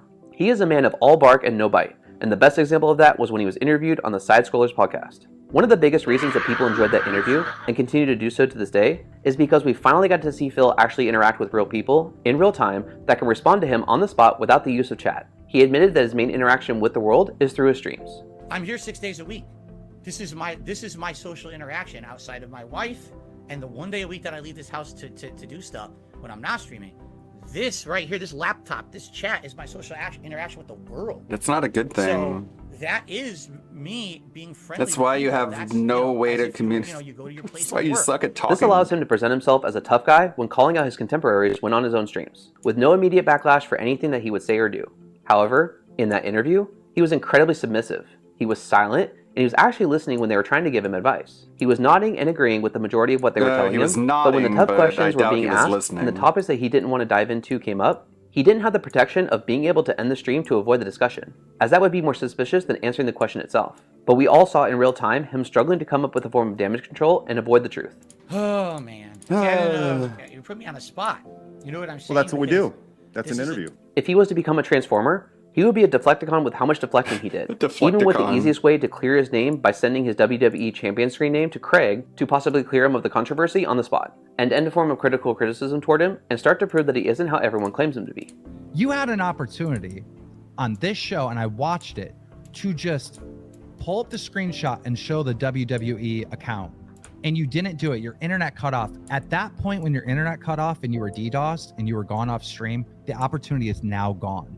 It's gone, because while your internet was out, you could have made a fake not listening. I believe part of why he never took Keemstar's $50,000 offer for his local podcast is not just because of his dislike for Keem, but because if he took the money, he wouldn't have the justification for begging into streams anymore, as viewers would then regularly mention that he now had $50,000 and would be making a lot of money from owning 25% of the podcast. And if within the first year he ever mentioned money troubles, it would raise too many questions on how he could blow so much money in 1 year. And the main answer that most would speculate would be pulling Hogan's and WWE champions. Also in that interview, he did mention that he actually watches detractor content, as that's where he got a lot of his information from Keemstar. However, when he was then asked why he watches detractor content but hates the detractor content made about him, he gave the worst answer that he could give. He tried to blame it on this is how it works. This is fucking rich coming from you right now, though. You're getting your information from the detractors that Keem has, and that's where you're basing this on. When this whole episode, you have been talking about how much shit your detractors have made other people think about you. Like, do you hear yourself right now? Tell me when I'm telling lies. Okay. Indeed I do. That's how all this works, right? Fuck, yeah, man. you just be a giant hypocrite. You just be a lying fucker. 100% That's how it trustworthy works, right? or not? Because when it's about me, it's all facts. Right. When it's about you, it's all lies. I'm confused. With all of his actions, it's evident how incredibly self-centered he is, having narcissistic tendencies with everything having to be about him while he puts in the least amount of effort into everything possible. The definition of insanity is doing the same thing over and over but expecting different results. And to this day, he remains a relic of his past, unable to adapt to the changing landscape within streaming and YouTube in general. We're dinosaurs headed for extinction. Times have gotta change. Phil's pride in thinking that his business model for streaming is working for him as a long-form, sustainable source of revenue is costing him more money per year than he is actually bringing in. Instead of being able to admit that he is wrong when he is, to sincerely own up to his mistakes, including why they are mistakes, and taking the right actions to do better, his pride will be his inevitable downfall in the end. Phil is a lolcow, and one of the aspects of his playstyle people meme him for is that he lacks any accountability for anything that happens to him. Everything always seems to be everyone else's fault, and he never does anything wrong. I did nothing wrong. I did everything correct. Probably about 80 to 90% of the time that something goes wrong for me, it's because someone else was incompetent or didn't do their job. Just being honest. Just being completely and utterly honest. Three-quarter He is unable to take any accountability for his actions, always blaming detractors, his contemporaries sending trolls over to his streams, or blaming his audience for the lack of support to allow him to pay for bills, get groceries for the week, and pay for new games coming out that he can play on his streams. By tipping me, those are funds I can use right away for many, many things, including the cost of games, the cost of, bills coming up. This week. Let's do coloring. I gotta go grocery shopping. I actually really need a haircut real bad. The entitlement that he shows getting financial help from his audience reminds me a lot of... Here's the deal. It doesn't really matter how much money you make or how much money you have. That's really the thing. Because I'm not asking you for a large financial contribution. A sub is $5. At maximum, in whatever your currency is, it's maybe $10. And it doesn't matter how broke you are. If you have time to watch Twitch, you have $10, truly. If you don't have $10, you probably don't have time to watch Twitch because you should be working. You should be trying to earn money. It's not a ton. It's not like a ton of money. So being like, I'm broke, I can't afford to sub, that doesn't really track. What you mean to say is, I'm so irresponsible with my money, I can't support the entertainment that I enjoy. No one's gonna convince me that what I'm saying is so rude or so unacceptable or so outrageous. It just simply isn't. It's $5. It just isn't, okay? It's just not. It's great and smart. And I'm smart. Tell me I'm great. Tell me I'm smart, okay? And if you don't, then just you're banned. Okay? This is that simple. The content, blah, blah, blah. How that results in 0 subs. There are regulars here. $5 a month. How do you have hours of time to watch me and not $5?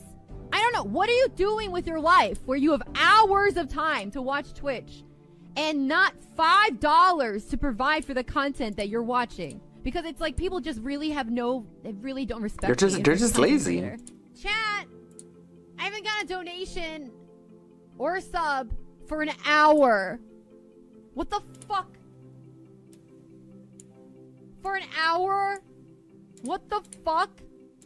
An hour when I fucking working for free? What the fuck? John Taffer of Bar Rescue has stated before that it's ideal that for the customer flow, or in Phil's case, his viewers and audience, it should be around 80% regulars and 20% new, in hopes that the new people will become regulars. And with word of mouth and publicity from any form of marketing, the base regular viewer number will grow, helping him to grow organically. We're gonna see actual, real organic growth here on the channel. However, in your case, Phil, a lot of your viewers are hate watching, but at least at the end of the day, that's a view for your stream. That's engagement. That helps with ad revenue on the stream. But you are all about control and will immediately ban them when the detractors clipping your streams to make videos of you are actually some of your biggest help in growing your channel. You want to clip a section? Clip this one, bitches. I hope people will clip this portion of the stream. Please do. And make sure he sees it. They're helping getting your content out to viewers, especially in video lengths that are more appealing to watch, with a lot of new viewers wanting to see if the detractor videos actually live up to how you are on your live streams. Despite that you're not liking that content, they're actually helping you stay relevant. The detractors are your customers. The haters are your customers. And they're more loyal than the people that give you money, that donate on your stream.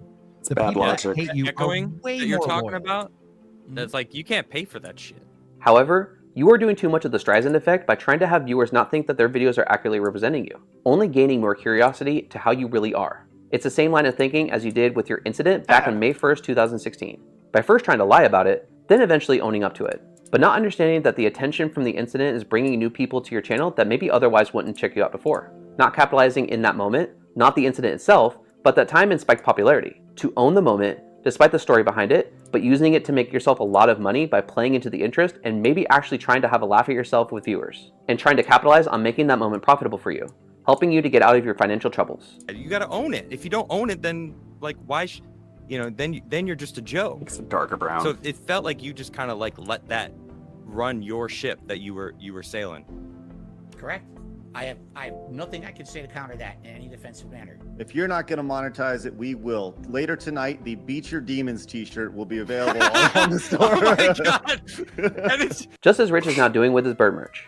Pixelated bursting mousepad to go along with the pixelated bursting t-shirt. This is simply just what I picked up. However, there's a lot of other items He such bought as the coffee merch. mugs, notebooks, photos, among many other things that you guys should definitely go check out. In any one of his videos, whether it comes from the main channel, which is Review Tech USA, or his live stream channel, which is RT Streams, there's gonna be a link that you guys can find in the description to be able to take you directly to the store. He had asked me to plug this at all, and I just felt that it was a good cause to be able to support because I find all this absolutely hilarious. He is a complete hypocrite who always has to be right regardless of what is being discussed or being done. And when he's called out for being wrong, he plays victim and wants sympathy for not having the full knowledge needed to be able to speak on the topic prior. Much like he did with his donated PC. A lot of the things that I say are hearsay based on what people tell me. You're right, because I'm one person and you are many. I don't have infinite time to sit here and research every single possible thing that I say about everything. I don't. But the point I just made is that today I have more information about the mini PC than I did yesterday. As you know, day over day things change. That's called life. That's called gaining information and experience based on time and investment. And then you gain wisdom based on things you learn. Who recently said that it was Microsoft's fault because his OBS settings needed to be reset because his computer did a Windows update. I open everything up and it's ready to go. And all of a sudden a pop-up appears, something about, oh, Windows has auto-installed something. I don't even know what it is. I just click OK. It closes all my browser windows. They reopen and everything is blank. So I have to reopen everything on my laptop because Windows decided to auto-install something without my permission and overrode everything on my laptop. And I have to start over. I have this open every day, ready to go, and now I literally have to start from fucking scratch. He needs it troopier fucked eyes. up everything. What a piece of fucking shit. What a piece of fucking shit. Thanks, Microsoft, you dumb fucks. Same guy who blames solely the heat for fruit flies and ants coming into his garage, not the piles of trash that built up in between bi-monthly trash pickup days. Because of the heat, there was a lot more insect activity around here. Fruit flies, among other things.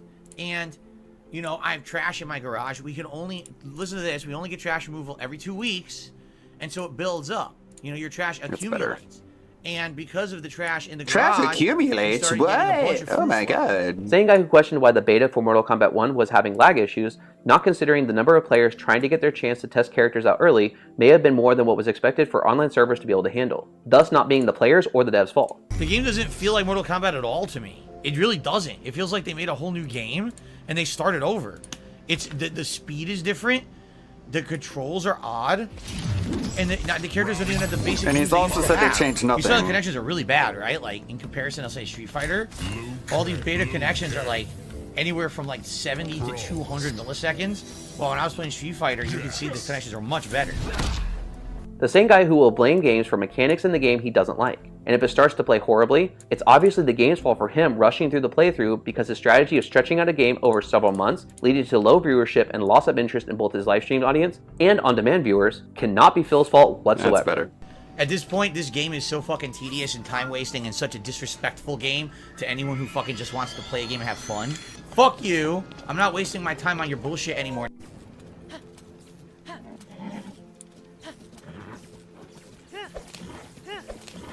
You're kidding me! Riding full speed, the lightning hones in on you and it hits you? You see, this isn't fun. I'm sorry. Randomly, a glue monster appears, takes all of your health. Oh, you don't have enough stamina to climb something standard at the beginning of the game.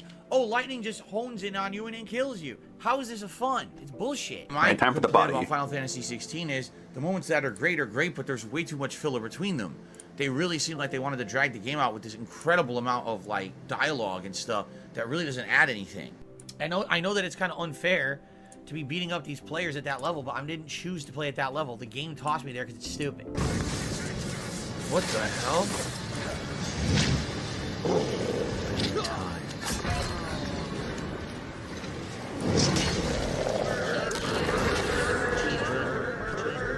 Thank you. What the fuck just happened? Phil? How's it going, Serpent Hunter? I'm doing some drawing, as you can see here. I got an animation idea. This might go nowhere, this might go somewhere, but you know me, I have multiple projects running at the same time. I still want to do the Left 4 Dead mod. This isn't a replacement for that, but it's just a detour. I have never met a streamer who made his audience feel as though if they were to check out his streams, be prepared to support him, and then harp on them when you're feeling pressure to make ends meet, despite that you said that you are not in any financial troubles anymore. I'm not in financial ruin. I declared bankruptcy over 3 years ago. I have never seen that business model work on any scale. To say that you're welcoming to people to check your streams out, but are less welcome if there's no money flow coming in. Your content is free to view on YouTube. Nobody needs to feel as though they need to support, and to be reminded when it isn't supposed to be their business. I'm putting out great content for you, and you're enjoying it for How about free. the body But there now? will be people who will support that content to keep it going. Your bills needing to be paid and putting food in your fridge is then made not only your audience's business, but their obligation to fulfill for you. Your job should solely be to entertain your viewers, and with that comes with needing to be prepared to do so with all the right equipment.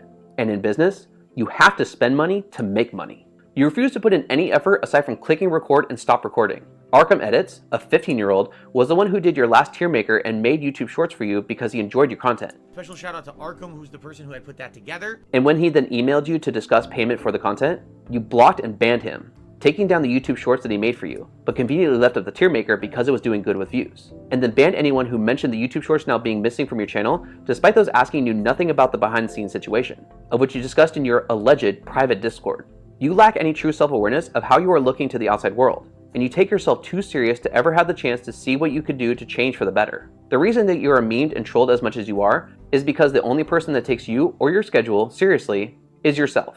You are so strict with your image being how you think it should be, your schedule needs to be followed perfectly, and if viewers come into your streams late and ask you a question that you already answered, you ridicule them because they had no idea that has already been discussed prior, that they should apparently just know or not ask any questions. Yesterday, we had people coming into the last third of the podcast asking me questions about things we answered in the first third.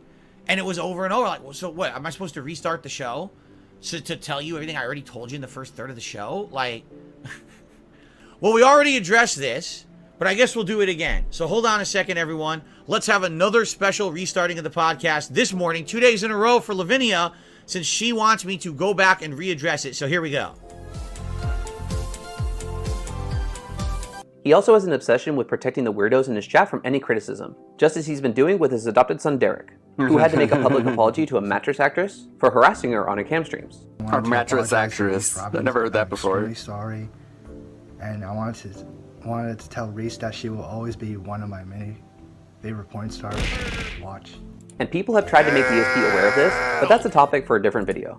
This isn't being brought up to shame, but hopefully is a true realization. But Phil, you are a 41-year-old who feels that he has to rely on begging on every single stream to make your own ends meet, as though you are owed the support by your audience. Your business model seems to be simply hit record, interact with your stream, and criticize any and everyone else for their faults, just as you constantly complain about the games that you play because the mechanics are bad, they're too long, they're filled with too much filler, your laptop turned off unexpectedly because you didn't do a hard boot on it for over 2 years. So right in the middle of my stream, this happens. I said, well, how do I even reboot the thing? I kid you not, I've never hard rebooted the laptop because you don't need to. The thing is so good.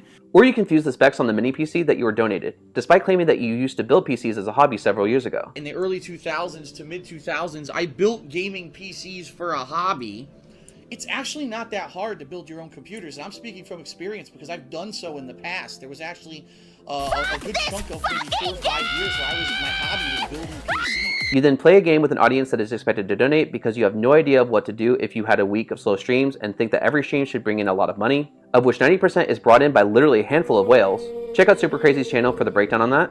You constantly beg and make your financial burdens your audience's problem, create anything but a chill positive stream that is welcoming, you reward your audience for giving you money by putting on glasses, a hat, a vest, criticize them for criticizing your business model, then hit stop recording, upload the videos with minimal to no effort thumbnails or editing thinking they'll bring in views, sleep, and in the morning on your podcast you will be unhappy if your videos don't perform appropriately by the next day or two, and then turn around and repeat all over again. All while your wife works an actual real job part-time, and none of this remotely adds up to anything close to $5,000 in business expenses a month. I did nothing wrong. I did Thank you for the everything sub, correct. Emily. Speaking of give us a $5,000 a month, I saved the best part for last.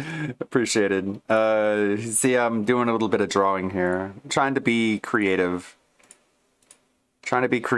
And I have a 3-pronged plan. It's be creative, confident, and determined. It's a CDC. Diving into the money brought in from both channels and business expenses that were discussed in the Side Scrollers interview. And I want to circle back to like the business expenses because we talked about the 5K, we talked about that, and but we didn't really get an answer. Let's dive first into the YouTube side of things, as it's easier to track.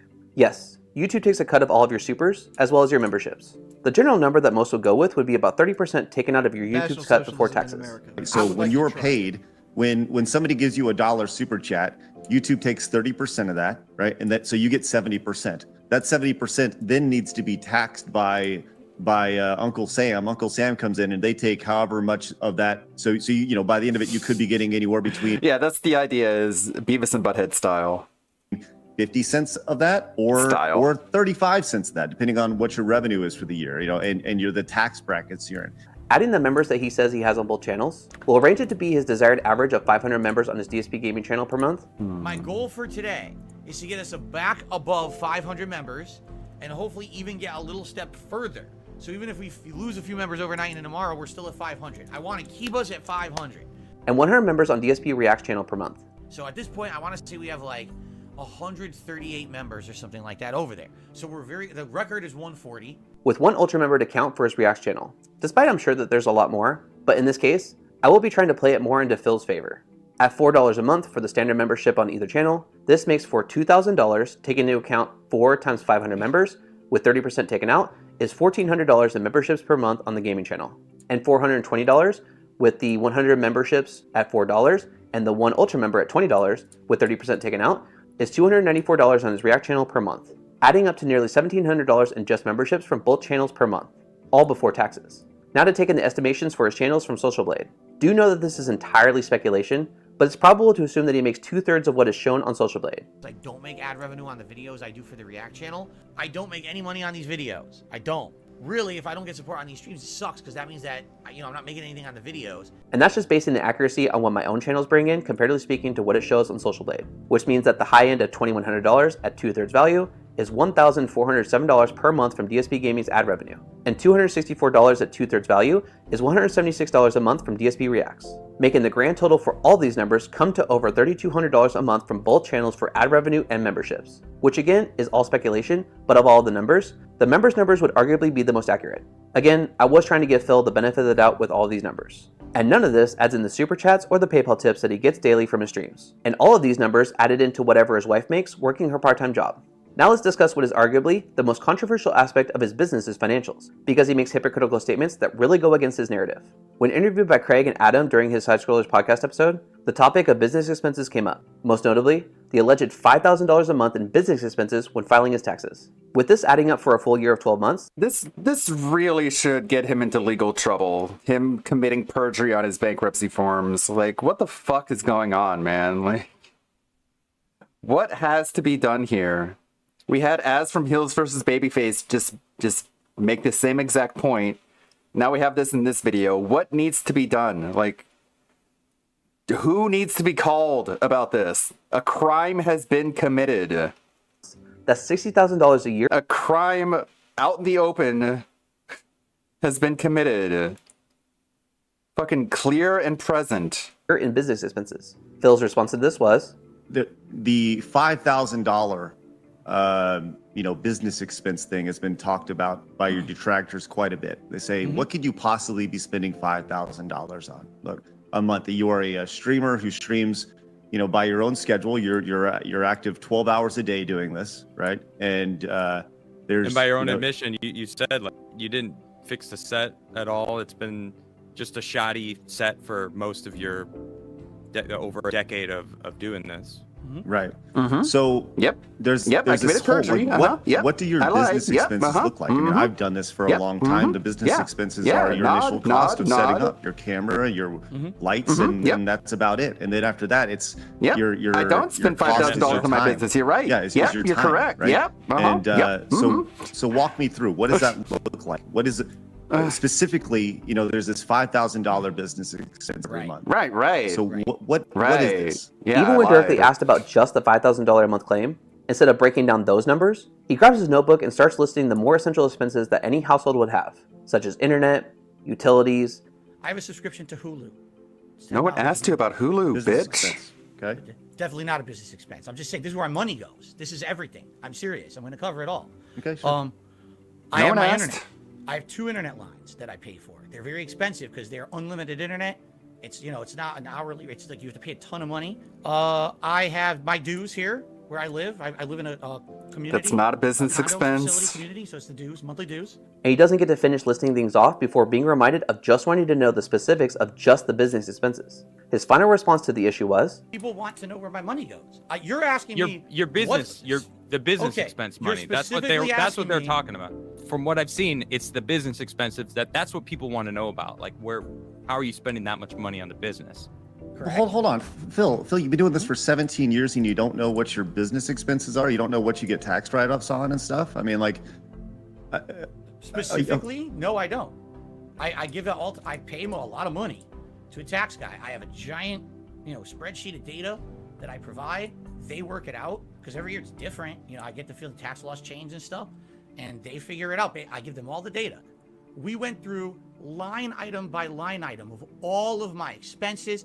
I had to explain to a judge who has no idea what live streaming is, the entire concept of being a live streamer, and showing every So you admit that they were ignorant about rationalizing what it was to my business. This is the ins and outs of what you do. Here's the thing. If you were to nickel and dime every single transaction I do, when it comes to like video games and stuff like that, I don't think it gets close to that. I don't know how it was divvied out in those, in that report or whatever they used for the bankruptcy. I don't know how it's calculated. You don't know how they came up with $5,000 a month. It was the number that you gave them. That's how they came up with it, you lying motherfucker. I'm not my bankruptcy attorney. I'm not my CPA. I know it's done right because I went through They came up with that number. Just all on their own. I would assume that the expenses are including everything that I do. Okay, that's related to the business, and that could include mortgage, any insurance that I'm paying. No, that it can't. That's not a business health expense. Insurance and or medical costs. It doesn't include mortgage. Legal costs, and what I'm talking about is my tax attorney, but also other attorneys that I've been involved in over the years, which maybe we will get into that today, or maybe we won't. I really can't talk too much about certain things. Oh, okay. Identity theft and stuff. I know it's the first time I ever mentioned that, you guys. So, among there other was things, no all the normal things involved, like I said, utilities and all of that. It adds it up. Here it is. Here's my tax return. All of a sudden, I'm being accused that was a lie or something. However, this contradicts what Phil has said to one of his viewers asking him a question on his podcast, and not just on one occasion. He was asked on his podcast about having tips be used within the friends and family donations, and his response to that was, is that I've always done things properly. Like I've always accounted for every dollar I've ever made. Ever since I became a live streamer, I was a YouTuber, every dollar I've made, I always reported properly and I paid taxes on. I do everything by the book. I have always reported every single piece of income I've made. Of which he also commented prior on how well he keeps track of his expenses to be able to use for his taxes. What's absolutely hilarious is idiots who say Phil evades taxes. I probably do more detailed taxes than 99% of fucking people who are content creators on the internet. I have like every transaction saved, every dollar I spend, every so gift that I'm given. It's all this giant elaborate spreadsheet broken down by item, by date. Everything's available. All my receipts are digital, so I keep all digital receipts of everything I spend money on. It's all in black and white. Like tax evasion wouldn't be possible for me. I'm too thorough. What makes this even more suspicious is that the last clip was him before the Side Scrollers podcast interview, a year ago, and the one about using friends and family donations with PayPal was after the interview, over a month ago. And with him having his notebook to read out expenses during the interview, at least to me, it lines up with him knowing the books for his expenses. However, when asked about the specifics in the interview, the answer completely changed, and only then, despite consistency in the answer prior to and after the interview. On top of all this, the icing on the cake is that Phil has made sure to state plenty of times before is that the majority of what he has or uses for his streams is all donated by his community, meaning spending even less money and having his streams consistently look the same, aside from different decorations depending on the game played, or monthly seasonal theme changes. And Phil has stated since the Side Scrollers podcast that he isn't in any financial woes. I'm not in financial ruin. I declared bankruptcy over 3 years ago. So that begs the question, why then are you still begging literally every stream, several times per stream? And what are the $5,000 of business expenses per month that were listed on your tax return that you had made in 2020, of which the number was originally generated because of your bankruptcy? Numbers that you keep track of with every single expense, but also your bankruptcy lawyer and your tax guy helped you to come to finding out that number together. So, why are you toxic, Phil? Why am I toxic? Go ahead. You tell me. When you're on stream and you're asking to pay utilities and rent and all that stuff, the audience is getting frustrated and they look at you like you're a scammer and they want to know where this money is going. Well, how is he always in this situation? What is he spending his money on?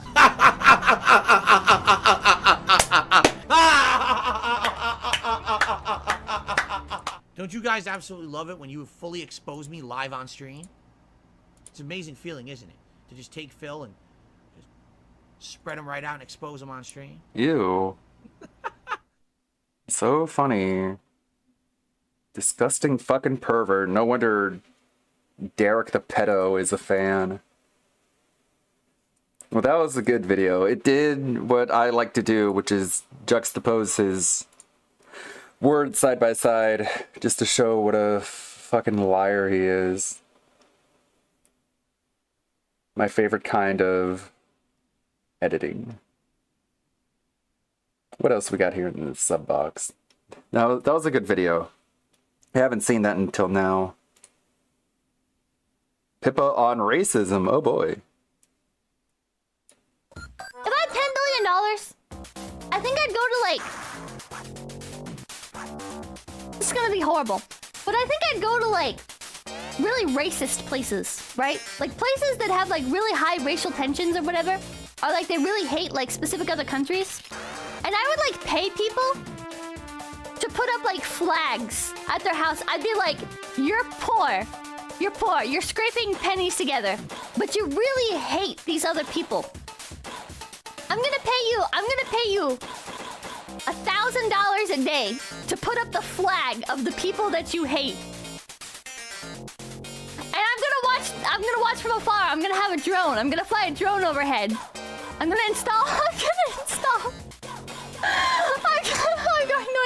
like wiretaps and shit in every house in the community. And I'm just gonna watch. I'm gonna watch them turn on each other. I'm gonna watch them like their struggle, their mental struggle. They're like, you know, I really... What's an example of this? What's an example of this? I don't know. I don't want to bring up like actual racism or whatever. But like, you know, you just find like a really racist group of people or whatever, and you turn them against each other. It doesn't matter who. It doesn't matter who. It's just it's a racism coliseum.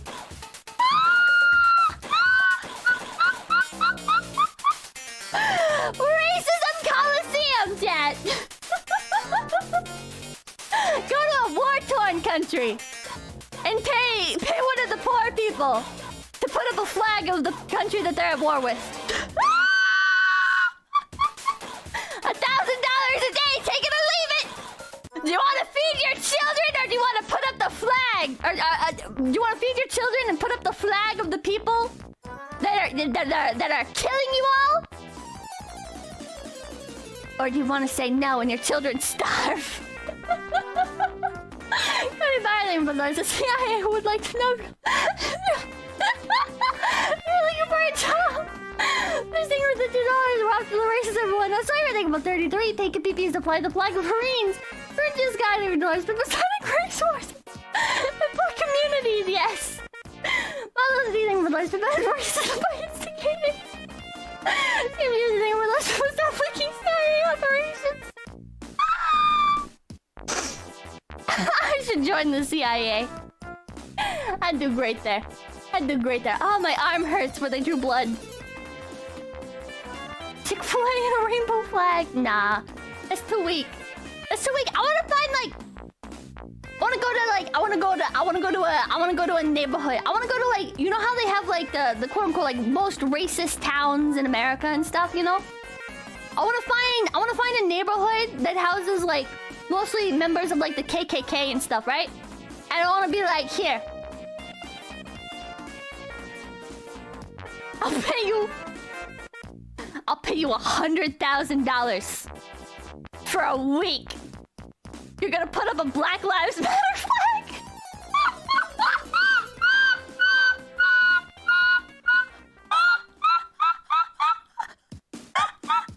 And I've got my drone flying overhead. I'm just watching.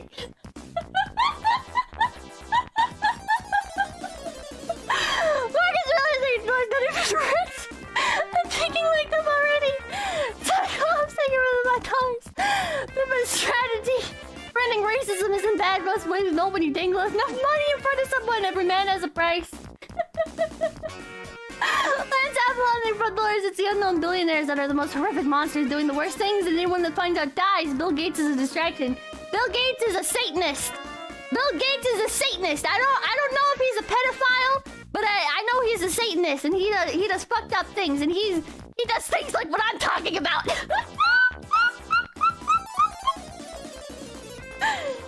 Oh, man. It'd be so funny, chat. It'd be so funny. Listen. Listen, man. Bonus kill. If you're rich, why not cause chaos? Right? Why not cause chaos? You can...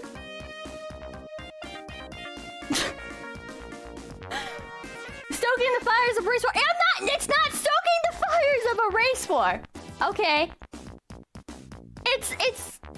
Listen, if anything, it'd be progressive, right? Because I'm like turning the racist people against each other, right? It's not stoking the fires of a race war. It's just being a little silly. It's just being a little silly. Whatever helps you guys live at night. It was just like Bill Gates. I'm taking notes. I've been watching his career with a close eye.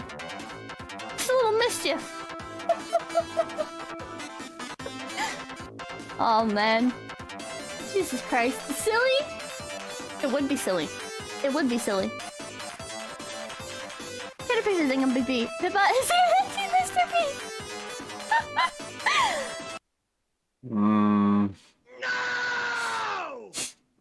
That's all I have to say about that. Hopefully she was just trying to be silly and funny. But that's a really, really bad idea. I mean, it's basically exploiting people in poverty and painting a target on their back. Also, do you realize that the KKK is like 90% feds and were created by Democrats? You know that, right? I mean, it's historically accurate. -1 point for Pippa. -1 for Pippa. She'll have to... That's not racist. She'll have to regain that point at some point later.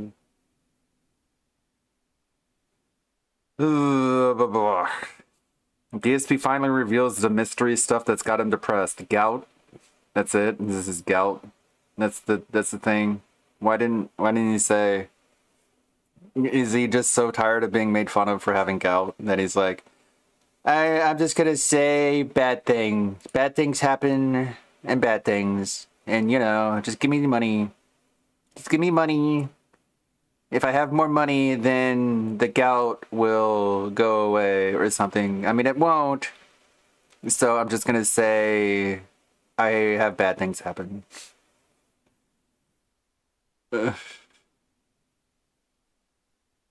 Someone mentioned he said something about it unprovoked, and I was a bit confused. I need to... Help me out, Rev.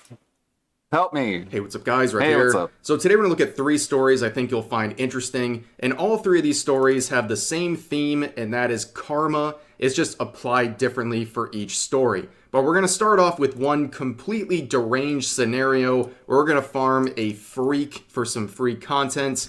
It begins with this totally innocuous tweet right here. This user saying Xenoblade Chronicles 2 for the Nintendo Switch is the best game of all time. And it's quote retweeting Marina VT, which if you know, you know. But nonetheless, this seems like a completely innocent tweet. What could possibly go wrong?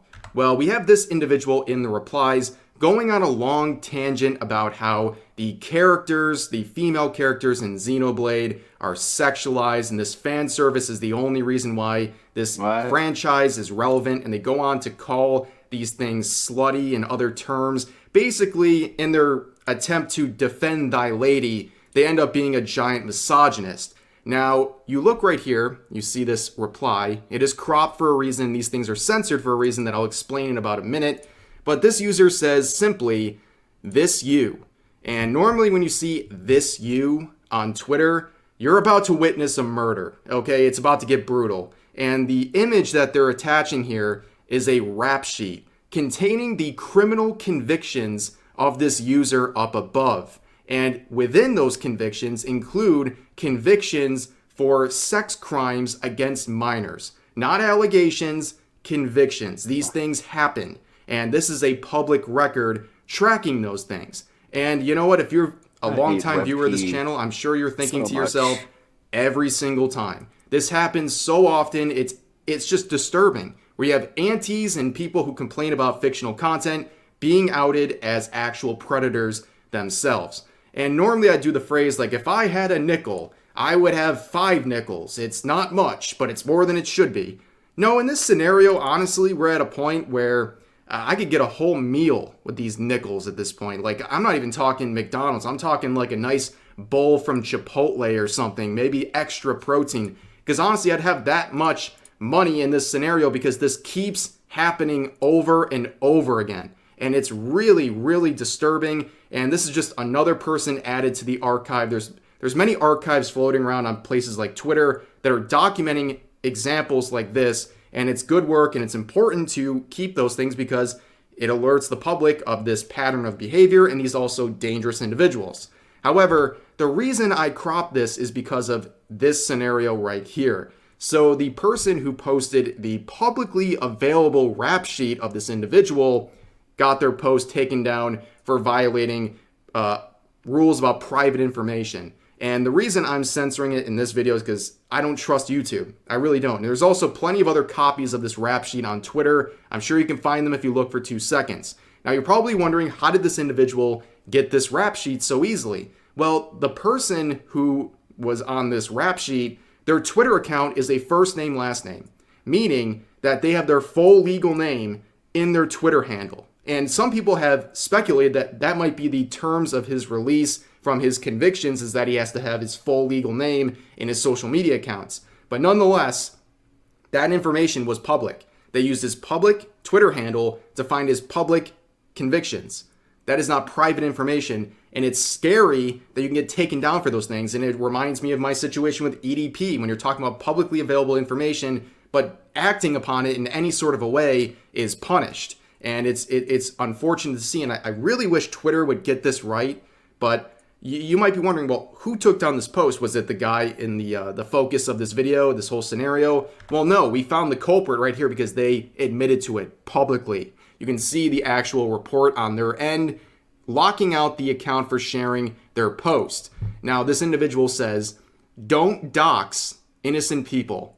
Yes, they are quite literally shielding someone convicted of sex crimes against children, and they think they're the hero in this situation. So besides the fact this is publicly available, and it's publicly available information, whether it's the rap sheets or the sex offender registry or things like that, they're public for a reason. They're not there just to shame these people. It goes way beyond that. It's also for safety, because the public should know about these dangerous individuals. And this person is celebrating getting those posts taken down to the benefit of the person with the convictions.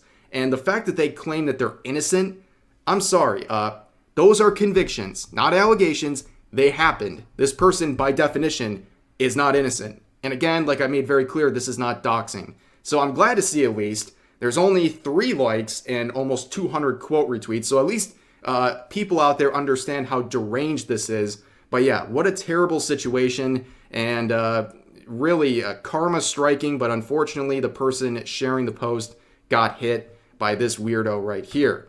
But now we're going to move on to another act of karma, but it's going to apply in a different way. So a lot of people were talking about this now deleted tweets from this profile, and basically it goes off here saying, oh, you don't want a tip, and it has a bag that they're delivering to someone else. It looks like they're an Uber Eats person, right? And basically what they're saying with this can of Raid ant spray here, that they're spraying chemicals in the food of the person they're delivering their food to because they didn't tip.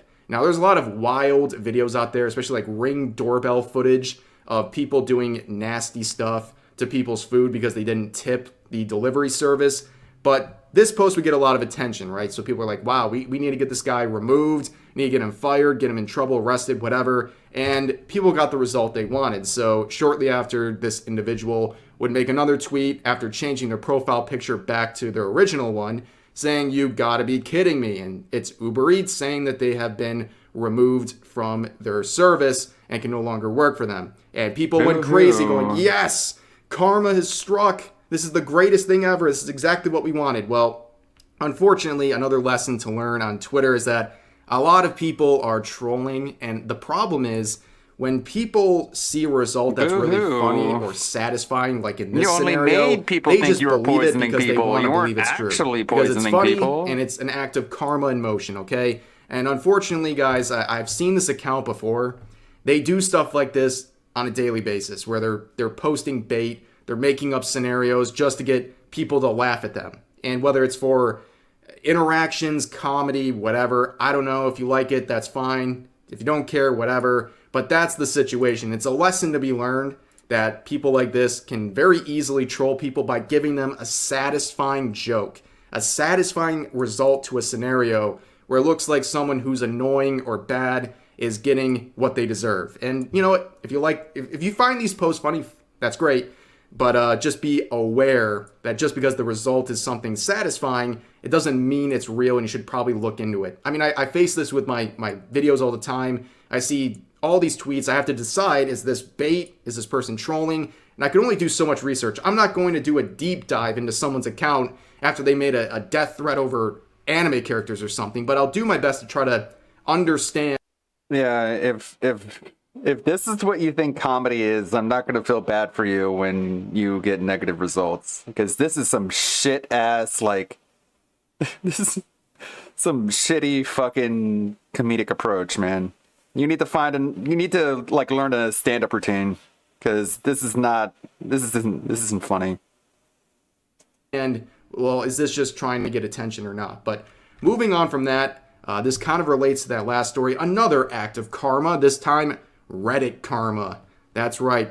Reddit is now going to pay users for posts similar to how Twitter does right now. And if you think Reddit is Reddit right now, well, it's about to be Reddit squared, because when you add a monetization component to a social media platform, it changes everything, okay? Twitter has changed a lot ever since monetization was introduced a few months ago, because people have a financial incentive to post things. And it doesn't matter if what they're posting is reposted, irrelevant, stolen, or just factually wrong or embarrassing. They get ad revenue nevertheless. It doesn't matter if people flood to your tweet to laugh at you or to correct you for spreading misinformation. You're still getting engagements that gives you ad revenue. And the bar to get that stuff on Twitter, I believe right now, you have to have 5 million engagements on your account in the last 3 months to be eligible and have a certain number of followers and be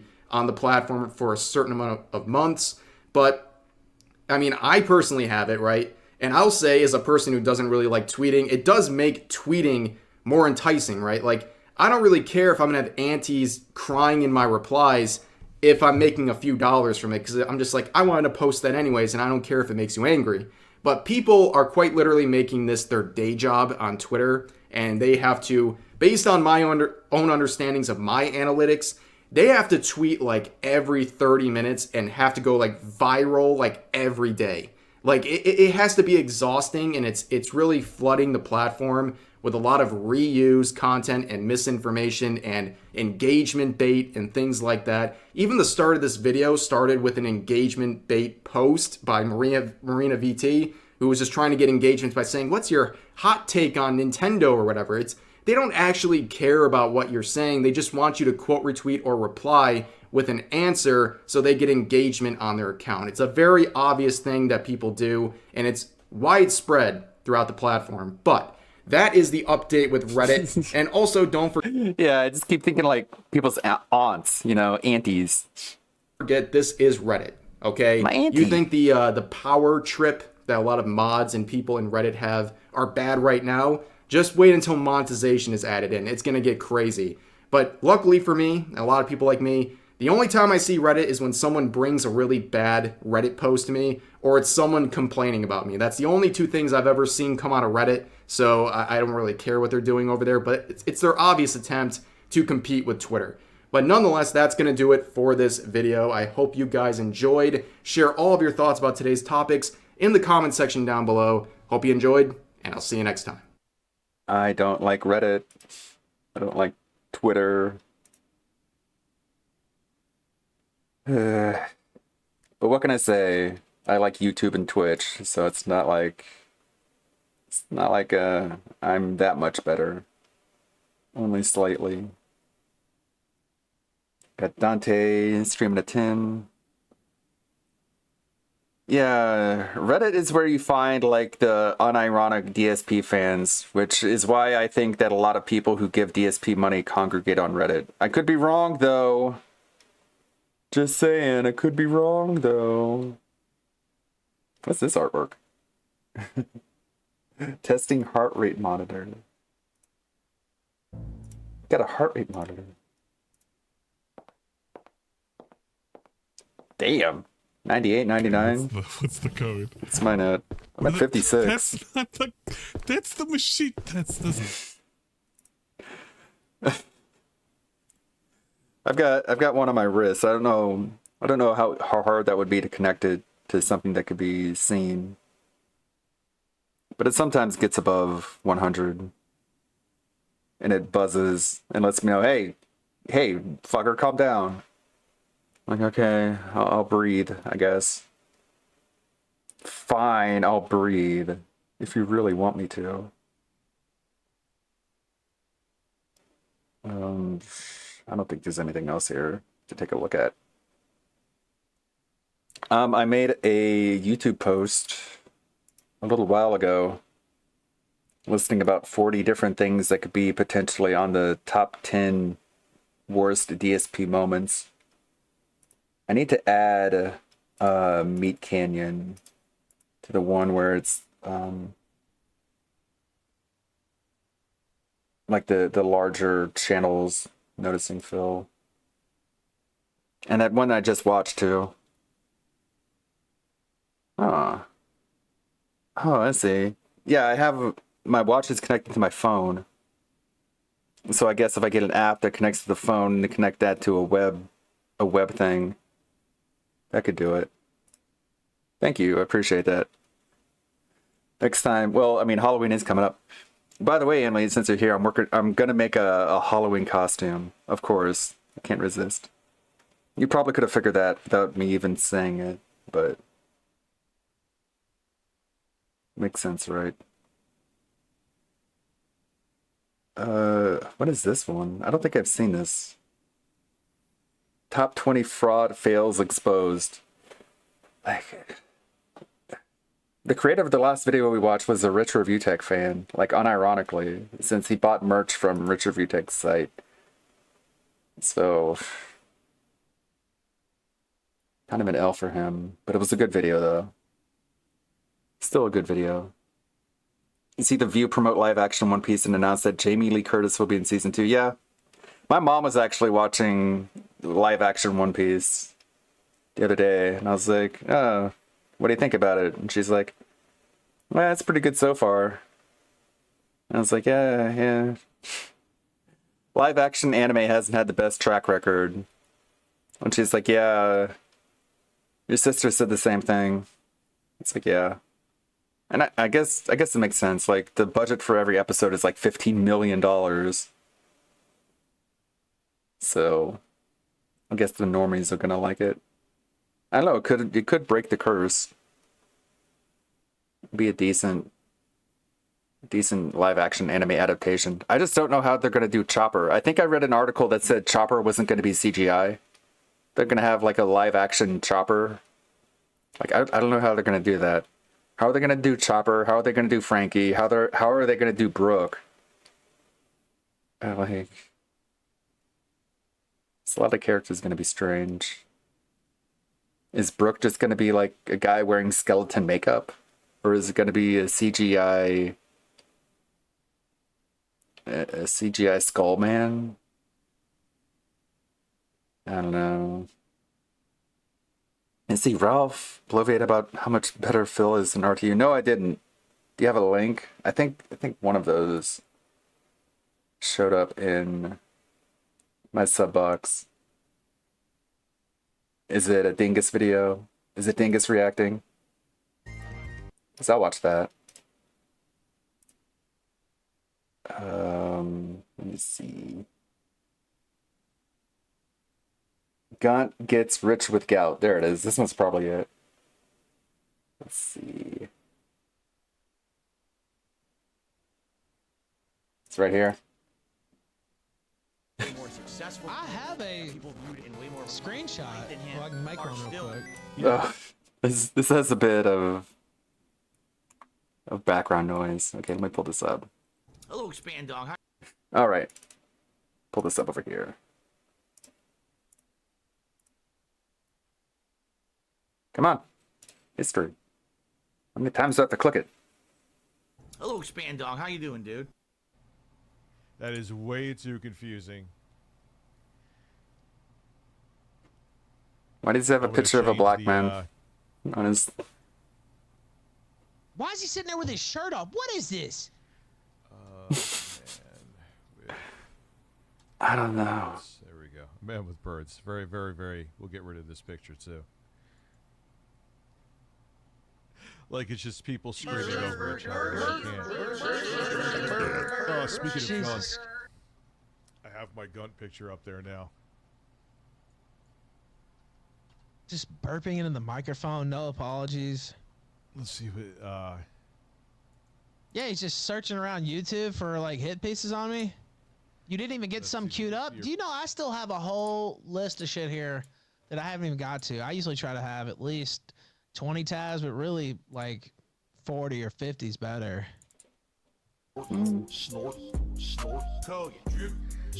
DSP is like a king compared to this guy. Are you kidding me? DSP is worth 500 review tech riches, and I'm not kidding. Gentlemen, last night, a post was made on Twitter/X, whatever the hell you want to call it, regarding me. And once again, He doesn't realize again that this was sarcasm. Outlive Machinima. Outlive Super Best Friends. Outlive. He did. I don't even cryocetic. What the fuck is that? Base Outlive DSP. Actual outlaws. All of those like collaborative. Bausch's simp can't even do the basics. Noticed.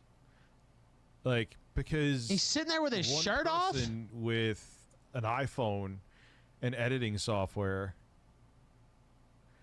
can do the same shit. DSP is legitimately more entertaining You know, by so- like 100 times. I'm not even kidding. Really, It's Ralph? What's not your me favorite just talking DSP shit. moment It's then? literally better in every way. Name one. Not gonna lie, think what you want to. You know, Adam Sessler, but X-Play. there was. This is the worst shit Most I've of ever it was seen. just like, okay, it's either this for tech and gaming or nothing. years that I've This been is making so content, bad. all right? I've stayed true to myself. I never I still make honest content. I'm not here shilling with paid promotions in every stream that I do. I'm not here literally doing drama news and gossip and slandering other people on a daily basis for clickbait. Instead, I'm doing what I love. I'm covering video games. You hear that, Ralph? DSP thinks you're a piece of shit. About just as much shit as I do. Isn't that weird? Hey, Ralph, isn't it funny that DSP can sit there and say that what you do is shitty and that you're a piece of shit? But here you are being like, DSP is great. DSP is awesome. It's like, doesn't that make you a fucking cuck?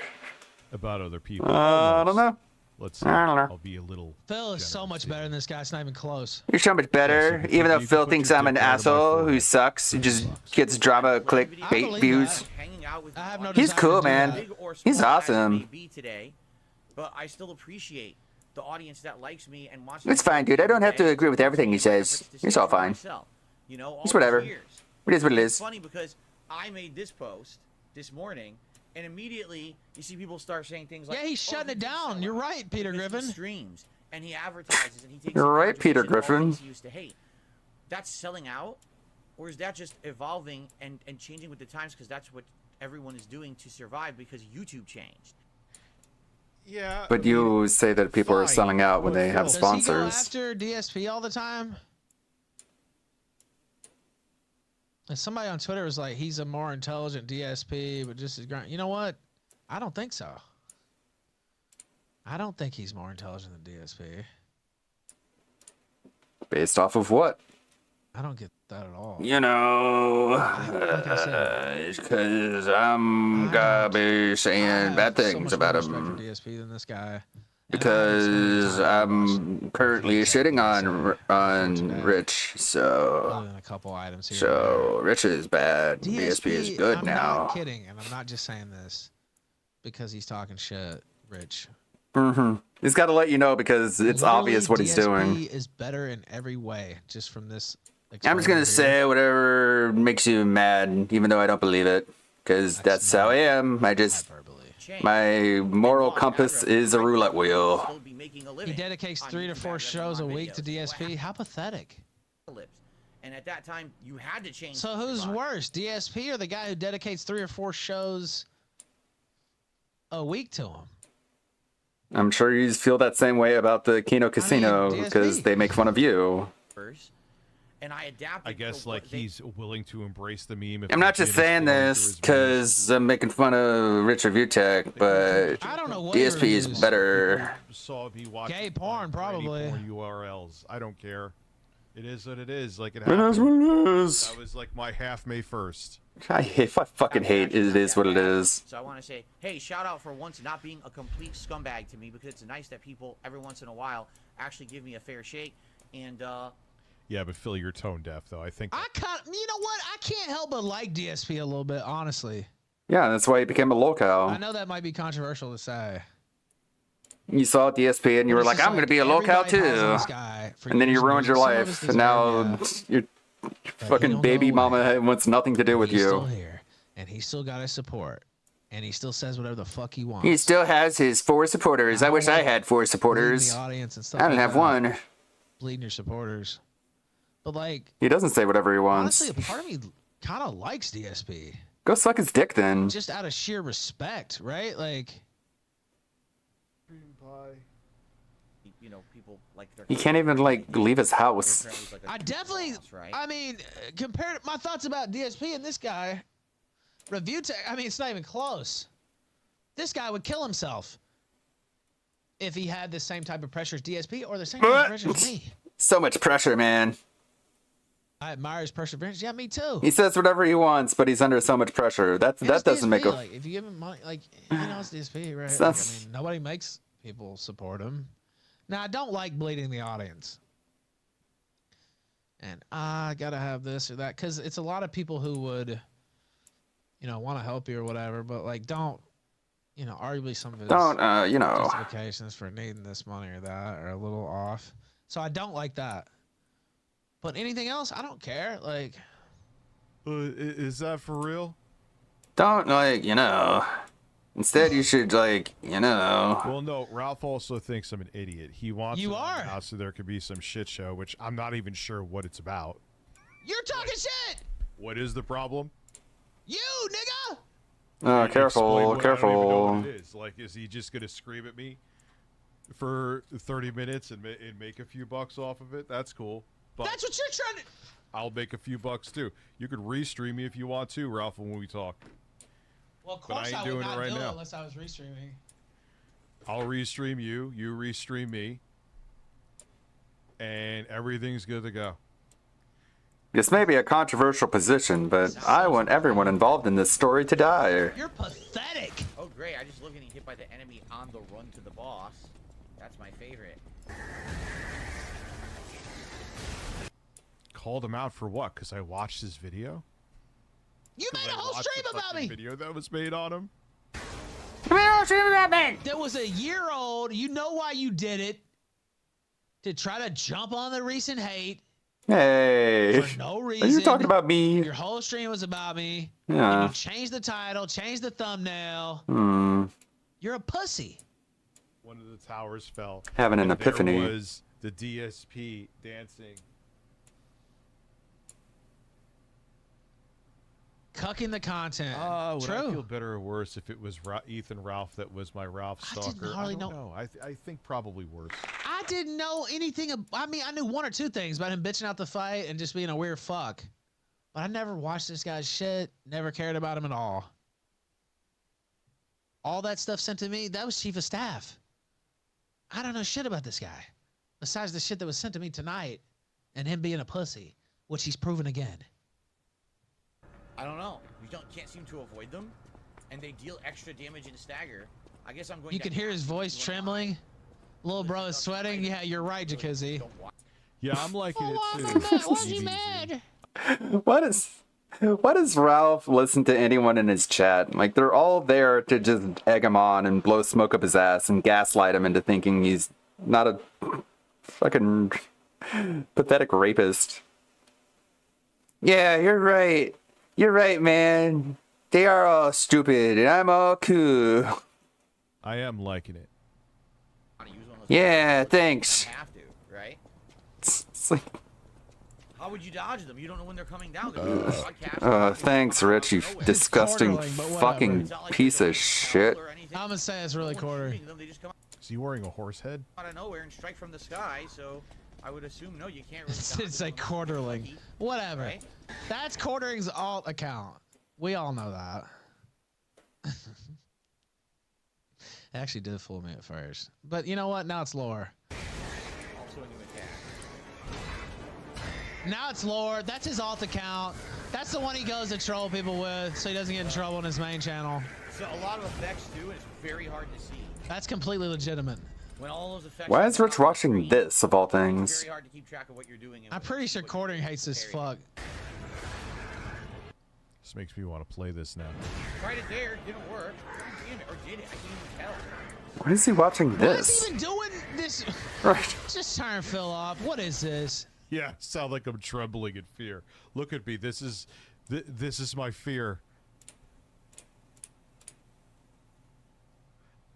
This is so pathetic. You're Why are you hitting the applause when it doesn't even make sense? Thank you, Ralph. I mean, This guy's a retard. broken clock and all that. So this guy starts up a stream. Ethan Ralph is a man, is what he said, with like a custom thumbnail of me from a year and a half ago. It's obviously like a hit piece stream. A I hit have piece no history with him stream. at all. I don't even know who he is. And then Doesn't he matter. backs out after 80 minutes, changes the stream name, changes the thumbnail, and then tries to act like it's me spurging out. Slow news day, huh? I never think about you ever. I got a lot of other shit to think about. Then why are you doing this?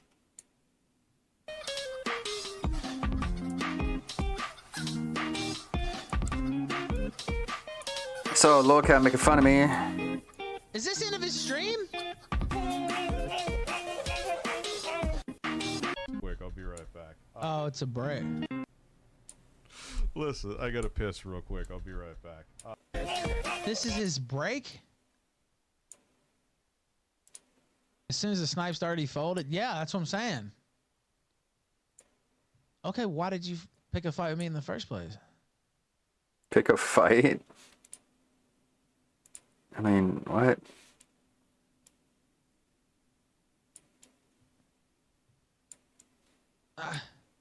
Dude, everyone makes fun of you, Ralph. You're a snake and a rapist. It's like, okay, you came and tugged on my cape here. I didn't say that I had a mouth! Tugged on his Focus on cape. anything else. Like tugged on your gun. That offends me. Like, I had nothing to do with you. I don't even know who you are. National Socialism in America. I would like to try it. Uh-oh. Did Ethan Ralph follow me? I don't know. Is he stream sniping me now? To be to just watch DSP streams If only. and provide no commentary. That's what I'm saying. From there, the lightning hits you when you're doing it. You can't. Let me see. He's watching now. Yeah. The lightning Yo! hits you when you're ready to parry it. Not gonna lie, it doesn't. Luna's Royal Guard subscribed. Thank you. I still gotta get the. Why isn't that showing up on Oh, okay, there it is. Luna's Royal Guard. Fuck. It's How's it like, oh, going? parry it, you could stagger him. It's like, fuck. Oh, wait. One of the Why does he do that? What is one of the family cats is named Luna. Head hurts? Oh, I'm sorry. Hope it gets better. Try some ibuprofen. That's what I use. Hold on. Just pop 3 or 4 of those. My chat says you would call out Phil for ducking like this. Is he gonna suck more Product from cucumbers? packaging. Okay. I'll be on locals here in a bit. I gotta go get something to eat.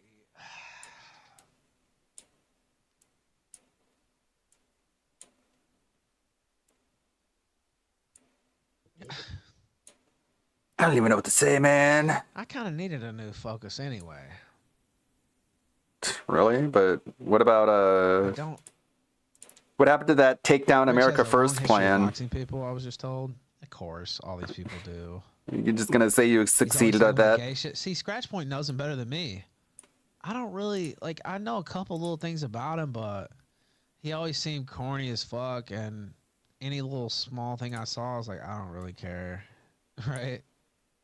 Then he did a stream tonight. He thinks I'm down or whatever, and wanted to try to pile on. Of course, he's inept, so he didn't even. Thinks you're down. I mean, how do you try to attack me and you don't what is that? bring up the Things are recent shit? down. Like, that's just like, dude. Lame. Did you How not far do any down can you homework at all? go? You think shit So much years denial. ago even would it come close to bothering me? Like, I hate to give any tips, but like, Sound bothered. why would that bother me? Wow, anything bother Oh, you're me. showing me I'm 80 pounds 5-star ago? days Like, all just day, brag every about how much weight day. I lost? Okay, thanks. You can see why he likes DSP. No, he They're didn't have both to go copium addicts.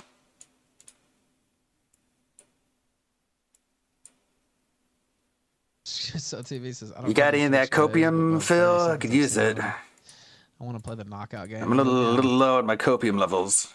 Scratch Point says he argues with quartering and goes after Melanie Mack a lot on Twitter.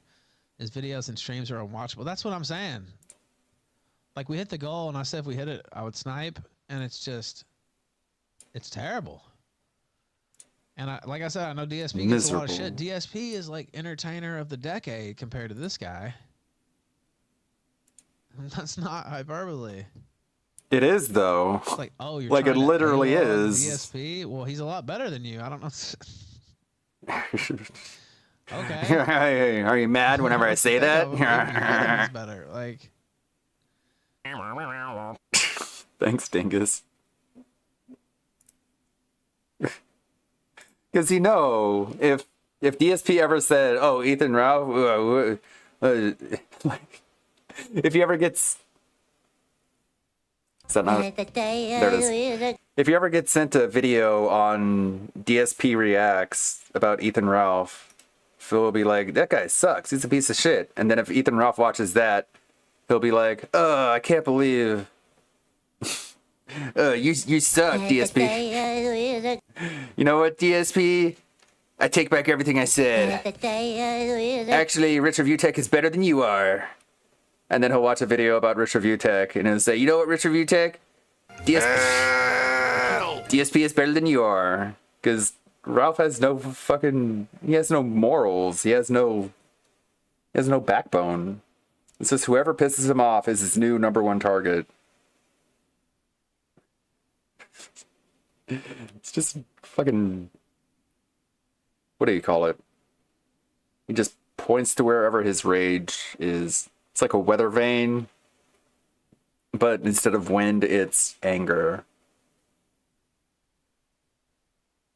Thank you, Dingus, again. I was wondering what that whole beef was, but that's not very beef. It's like the spam equivalent to beef. That was some spam right there. Suit is working on a video. I don't know if you guys know about Suit. He's making a video about Barbie. I think it was released on one of his paywall sites. It'll be public soon. I guess we'll take a watch. Whenever that is. He does some good 3D stuff. Thank you, Dinger. What are you guys up to? Sadly, Ralph promised a super show on Rich covering all the drama at the end of that stream. Ended up just being a 20-minute segment on the next stream. Well, if I make a whole stream dedicated to him, then I'm no better than he is. You know what I mean? The Kiwi Farms thread on Perry Caravello is all up in an uproar because they think that Perry's being tased, even though I could swear I saw a clip from the latest Tom B week where he was being poked with that quote unquote taser, and it was just nothing. Like nothing was happening. Might as well have been poking him with a stick. So unfortunately, I would have to comb through like 50 or 60 hours of Perry content in order to find that clip. I didn't think it would turn into something huge, so I didn't clip it at the time. But I'm sure if I would clip that and post it in the Perry thread, I would be right, of course. But that wouldn't stop me from being hit with a bunch of reacts like it's Reddit. Being called dumb and autistic. Oh, I'm sorry. I'm sorry. Did I rain on your parade by exposing the fact that the taser, quote unquote, isn't actually a taser? Oh well. They can be wrong. They can go ahead and be wrong for as long as they want. I don't know what more to say about that. They're apparently really mad because they called... I won't say they, but someone called the cops, had a wellness check done at the PCL pad. And they're like, is anyone being tased here? And Tom was like, no, it's not a real taser. And I guess they figured that the cop just took his word for it and didn't actually look for the taser in question. Which I'm pretty sure like the cop would be like, well, let's see what they're talking about. And then he showed it to them, and they found out that there's actually no real... All it basically does is make a light, make a sound.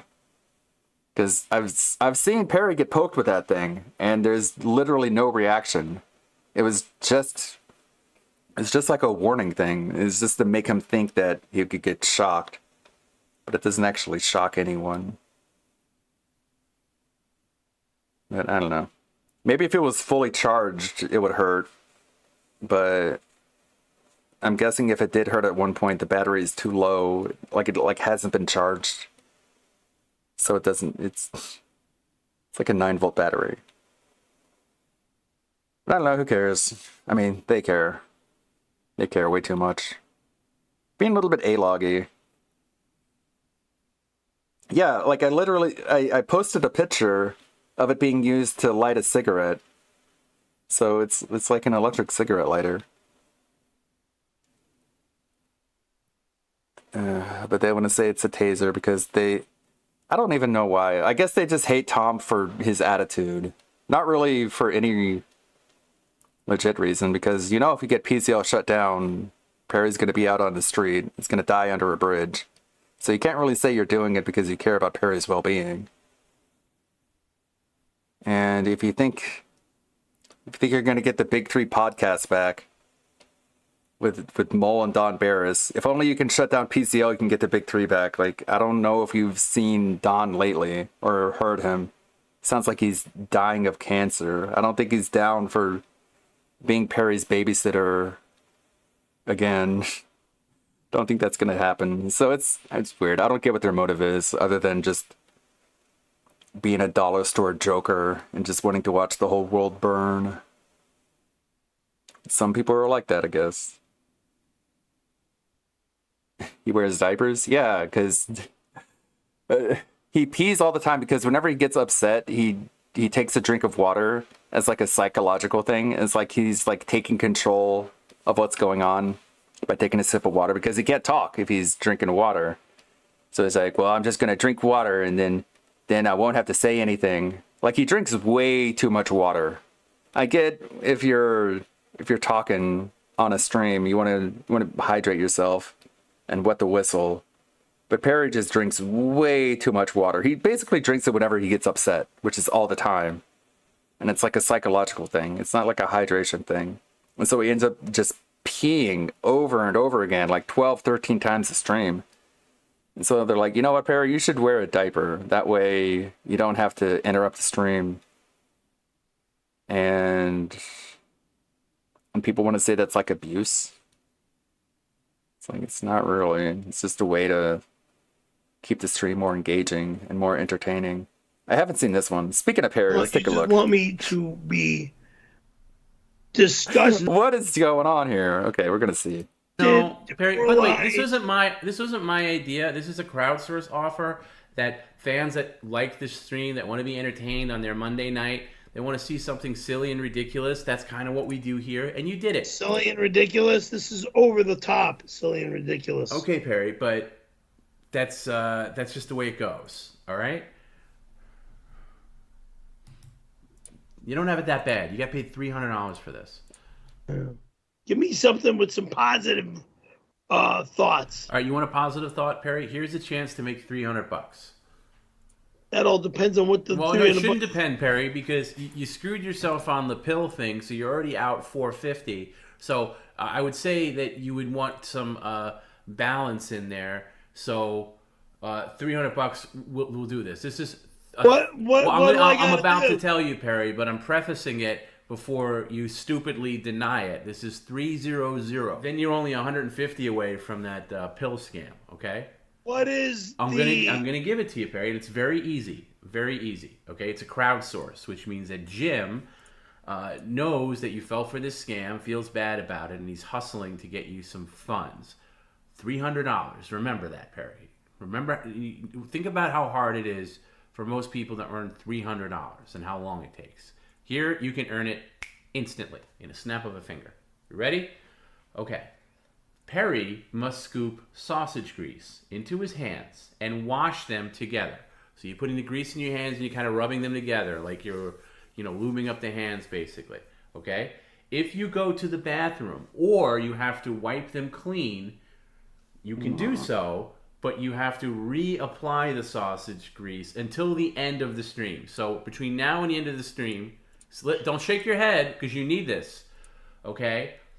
You should also remove your shirt until the end of the stream. So this is what it is. Remove your shirt. I gotta take my shirt off, one, and then I gotta go into the kitchen, put fucking used bacon or sausage grease from that jar in my hand. That's right. Until the end of the stream, Perry. Not a bad way to make a living. $300. But I have to come back here? Yes, but don't touch. I wouldn't touch anything if I were you. And you can, and if you absolutely have to, you can wash it off. I would have some paper towels around. But every time you take it off, you do have to reapply. Okay? So with that, I'm going to say, offer accepted. Okay. Okay. Then I want you to go and get the grease. Why'd you take your shirt off? What's going on here? Turn the camera around. I'm doing that, Perry. It takes a second. Hey. Yes, I'm doing that. Hold on. The camera's not turning you around. Yes, it is. There it is.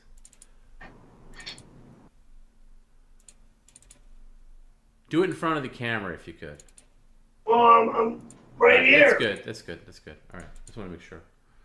You want me to put, how much grease do you want me to put in my hands? A good lathering. Show it to the camera.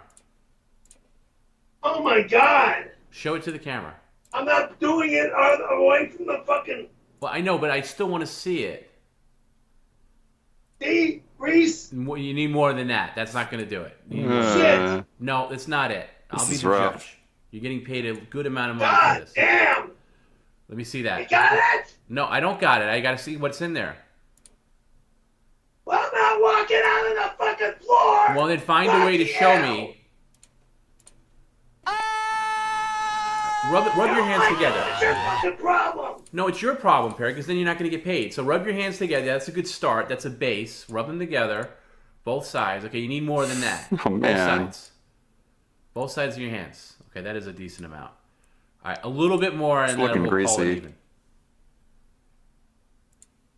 Did you make sausage this morning? So you got fresh sausage in there, right? Oh, shit. Motherfucker.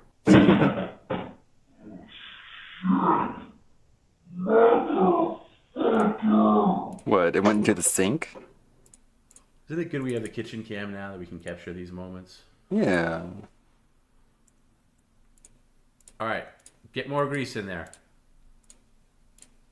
No more grease. No, Perry, you're getting paid $300. Motherfucking grease. Motherfucker, we're done. I'm fucking done. Perry, if you wash your hands, you don't get paid. You son of a fucking bitch! We gotta start over. I'm fucking done! You goddamn right! I'm motherfucking done with you! I'm done with your show! I'm done with everything! Get out of my motherfucking mic! You cocksucker! Hey, Perry, get a hold of yourself and do this again, okay? Hey, Perry, excuse me. Your card was probably declined because of your scam that you fell for. You need this money. So let's start again, turn off the water, and start again without being a maniac, without being a psychopath. Start again. Don't close that jar or you don't get paid. You need the $300, don't you? So let's... I'm fucking done with you! Go fuck yourself! No, Perry. I'm not putting up with this, Perry. We talked about this today. You're acting like a psychopath. Now start again. Turn off the water and start again. Poor guy. Or you don't get paid. Hey Perry, you want to be paid? You want to be able to pick up your medication tomorrow? Do you or do you not? I don't want a goddamn fucked up sink! So there was a post saying, Tom threatens Perry with not being able to afford his medication. Like this is the spin that gets put on these situations. Like how dare Tom threaten Perry by taking away his medication? Like, that's kind of a spin, don't you think? You can agree or disagree, but that's not really what's going on. Sucker! You wanna fuck up my goddamn sink? Go fuck yourself! No, Perry, stop talking to me like that. This has nothing to do with your sink. You can clean up the sink after the stream. This has everything to do with the offer that you accepted. Doing these fucking freaky goddamn fucking... Hey, Perry, watch with the potty mouth. Hey, Perry. All I wanna do is fucking ruin my life! No, Perry, I want you to accept an offer that you accepted, okay? You're in psycho... Hey, Perry, can you hear me? You're in psychopath mode right now. You need to stop with psychopath mode. Okay, remember what we talked about today? Get out of my life! Perry, enough. We're done! We're fucking done! I'm done! I'm fucking done with this shit! Perry, you're gonna get out of psychopath mode and you're going to put the grease back on your hand because that's what you were paid to do. Oh my god, you fucking asshole! Perry, enough with the potty mouth and just do what you were paid to do. Do you want to be able to pick up your stuff tomorrow? This is how you do it. Not being a psychopath. Okay, it's not my fault that you spilt grease in your sink. That's your fault. You're just supposed to put it in your hands. Son of a... Oh, go fuck off! No, Perry, I'm not going to F off, Perry. This is your job. This is what you do to get paid, okay?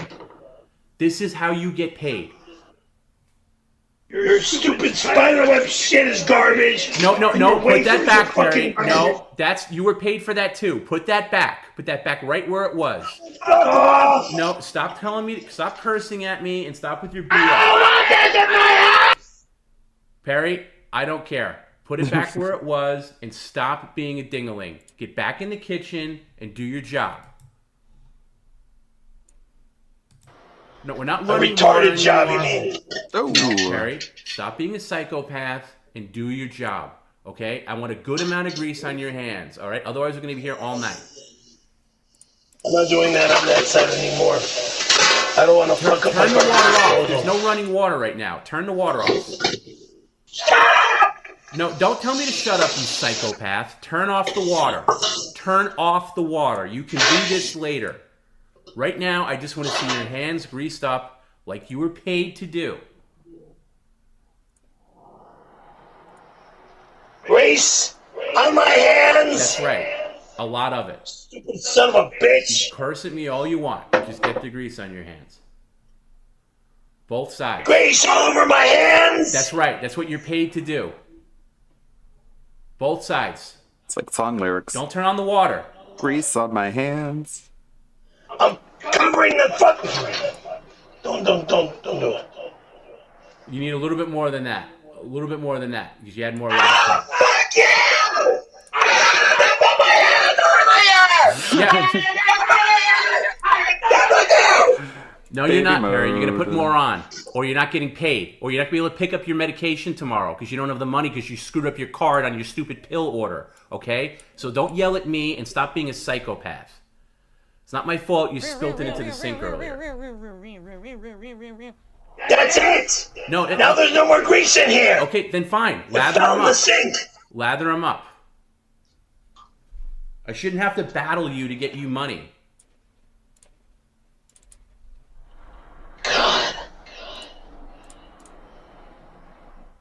Now when I gotta go sit down at my stove at my desk with this shit on my hands. Just don't touch anything. Just don't touch anything.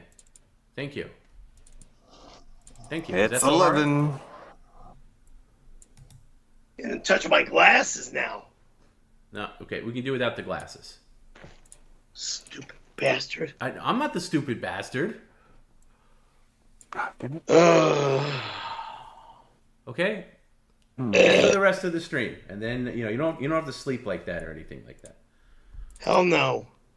Okay? So can you apologize for talking to me like that and acting like a maniac? Sorry. Okay? I'm just trying to make I don't think it's sincere.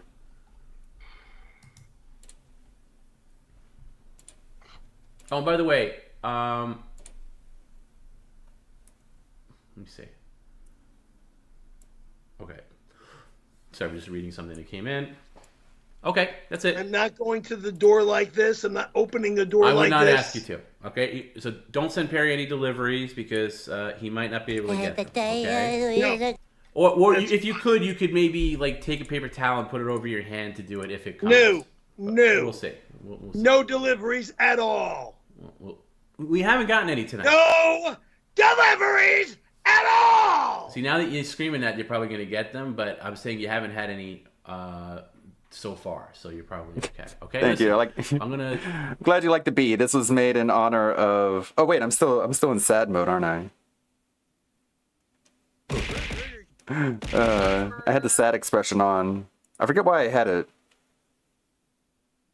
It was so long ago. Sorry, but yeah, I got the bee. We got Mona from Genshin back.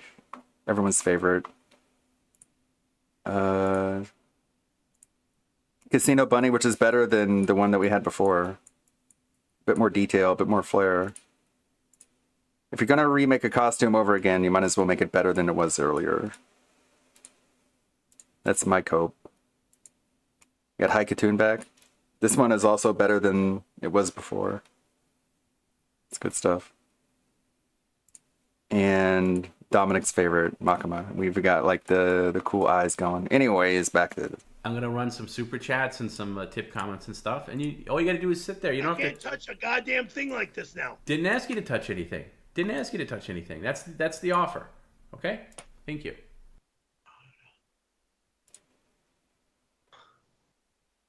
Out loud, not to yourself. Out loud. I can't read without my eyes on since you fucked me with this shit on my hand. Hey, I am Perry. not picking up my glasses, put them on my face with shit on my hand. I'll read them. Out of the fucking question. Okay, baby boy. I will read them. I'll tell you what. I'll read the super chats. You don't need to.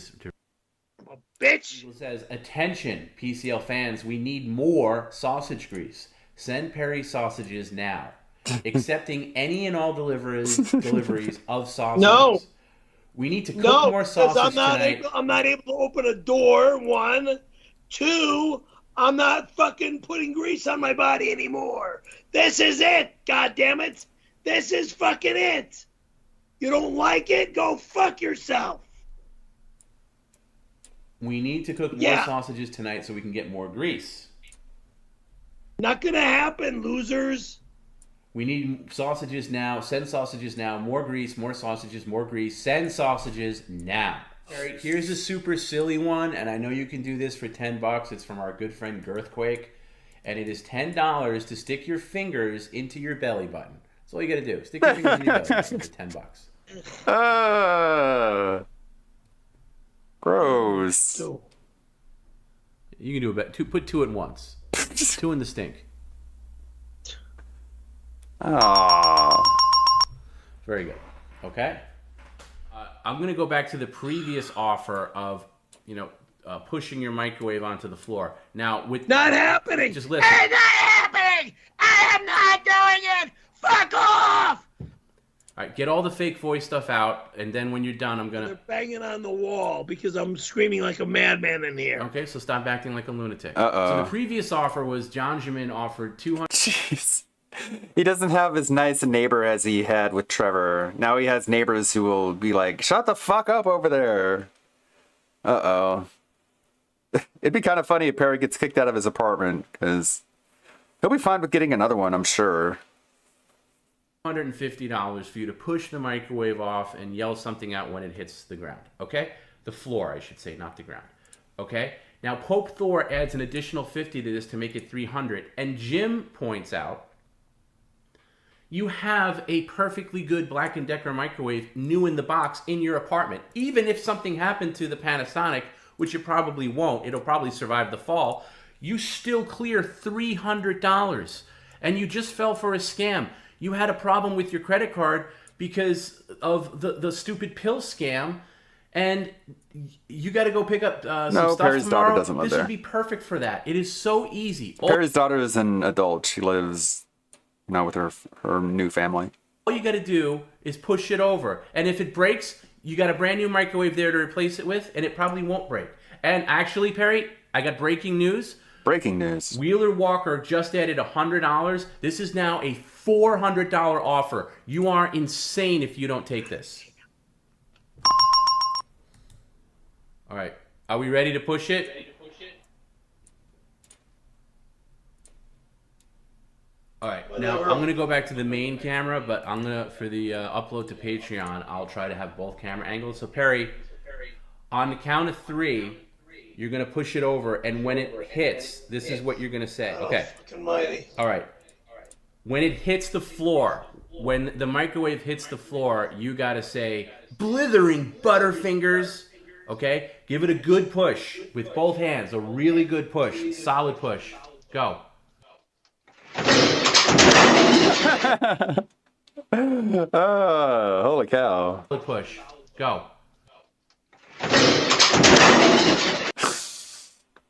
That's pretty good. Gotta admit. Push. Solid push. Go.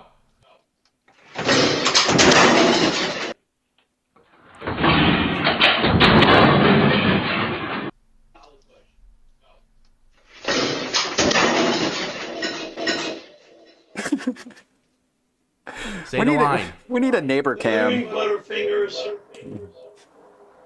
Need the neighbor live reaction.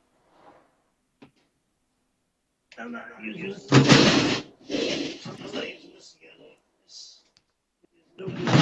Why don't you wait until you're cleaned up to move that? Well, that'll never. Looks just fine. Looks just fine. I want to see what the neighbors think about it. All right, why don't you sit down and then we'll finish that later. God, you're a I want to be done. Well, so if you sit down and move up, we will be done. That was very... Hey, Perry, congratulations. You finally did something logical. You finally did something logical. You made some money.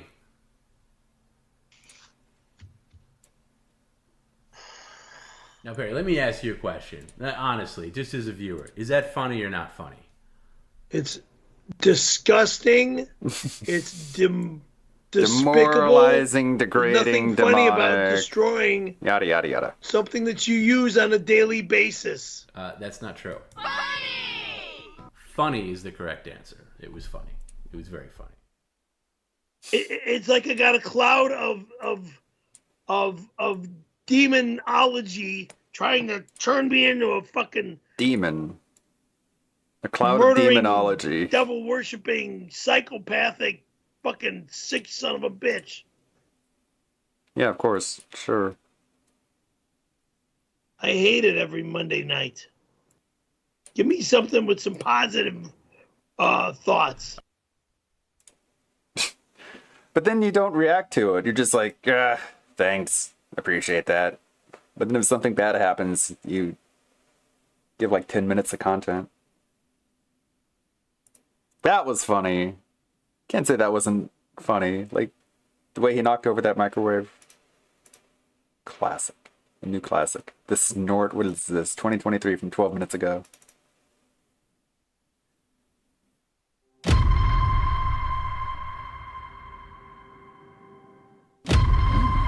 Oh yeah, looking good.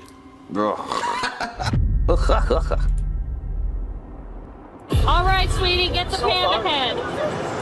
He's gonna try for a panda head.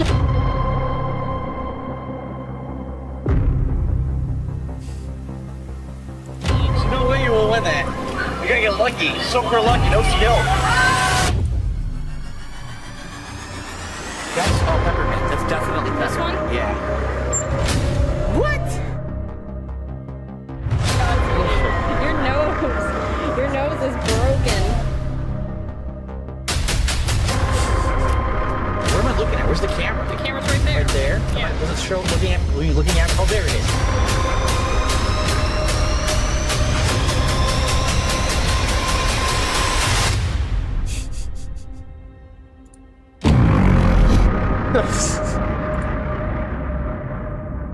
Snortenheimer.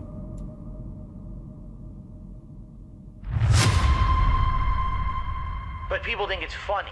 Oh, that's funny. No, it's a medical condition. It's not funny. It's something I've had to deal with my whole life. It's not funny to make fun of someone for having a medical condition. It's something that's been prevalent in my videos for 15 years. Because I've always... Yeah, you've made people suffer for 15 years.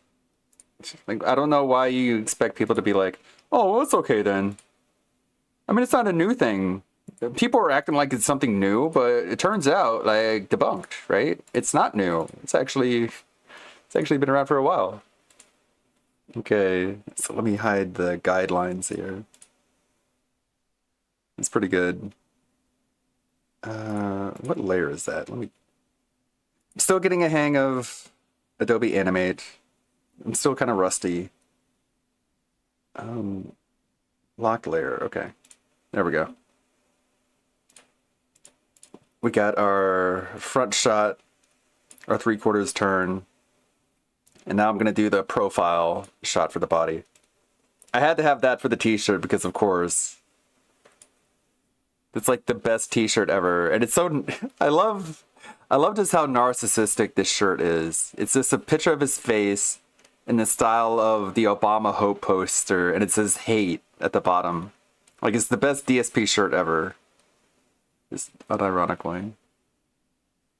It's just peak narcissism. It reminds me of that episode of Rick and Morty where, I don't know, it's kind of complicated. He goes through a cloning machine. Who followed? Daddy Stands. Thanks for the follow. But, like, the cloning machine is based off of his own perception of himself. And so he's so up his own ass that the new Jerry's being created from the cloning machine have pictures of his face on his t-shirt. Like, I don't know, it's hard to explain. I'd probably be better off showing a clip of it. I don't even know what I was searching for to find that clip. Rick and Morty Jerry clones. Yeah, there it is. This one might get me in trouble. Might get the stream muted. So I'll do the EFAP thing. Actually, you know what? I'll mute it that way. So we're showing Rick and Morty clips on stream. What is this? A Reddit stream? Now, where is it? Is it before?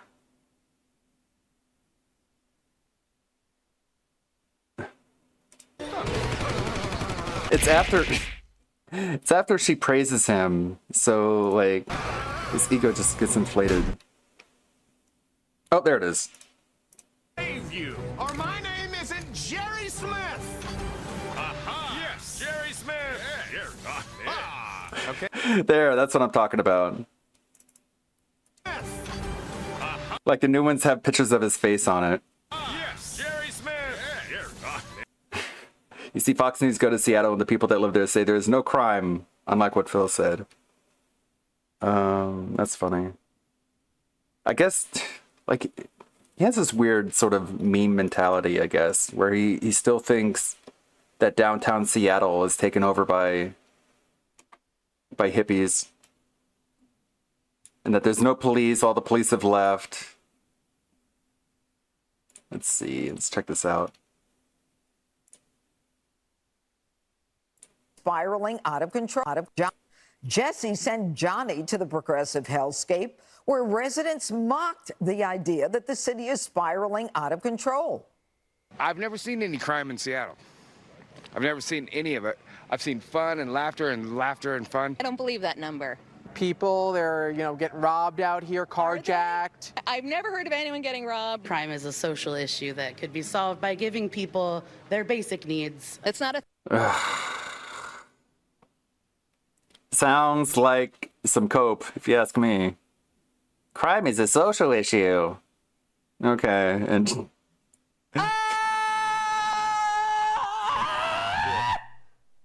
So is obesity, huh? Issue that could be solved by giving... Just give it to people the money. Like, the only reason they steal is because they need money. Just give it to them.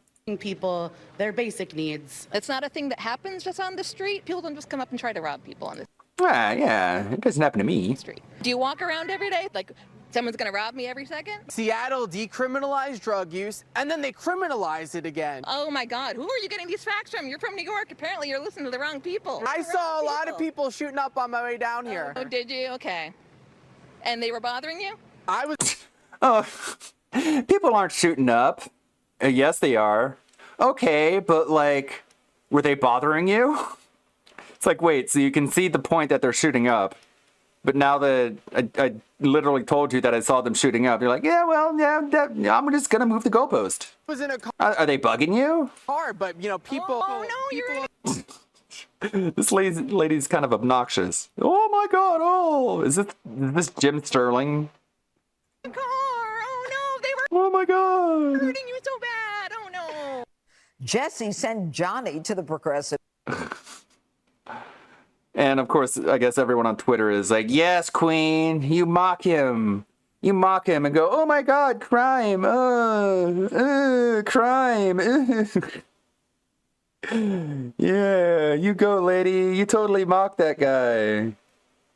When he's like, I literally saw, like, what do you think? What do you think all this footage here of, like, of the tent sidewalks? You think that's all fake? Like, I went to PAX a couple years ago, and this shit right here with the sidewalks and the tents on them, this isn't just in the, like, suburban areas. This is, like, in the downtown areas, too. You see this kind of shit in front of, like, 40 floor skyscrapers.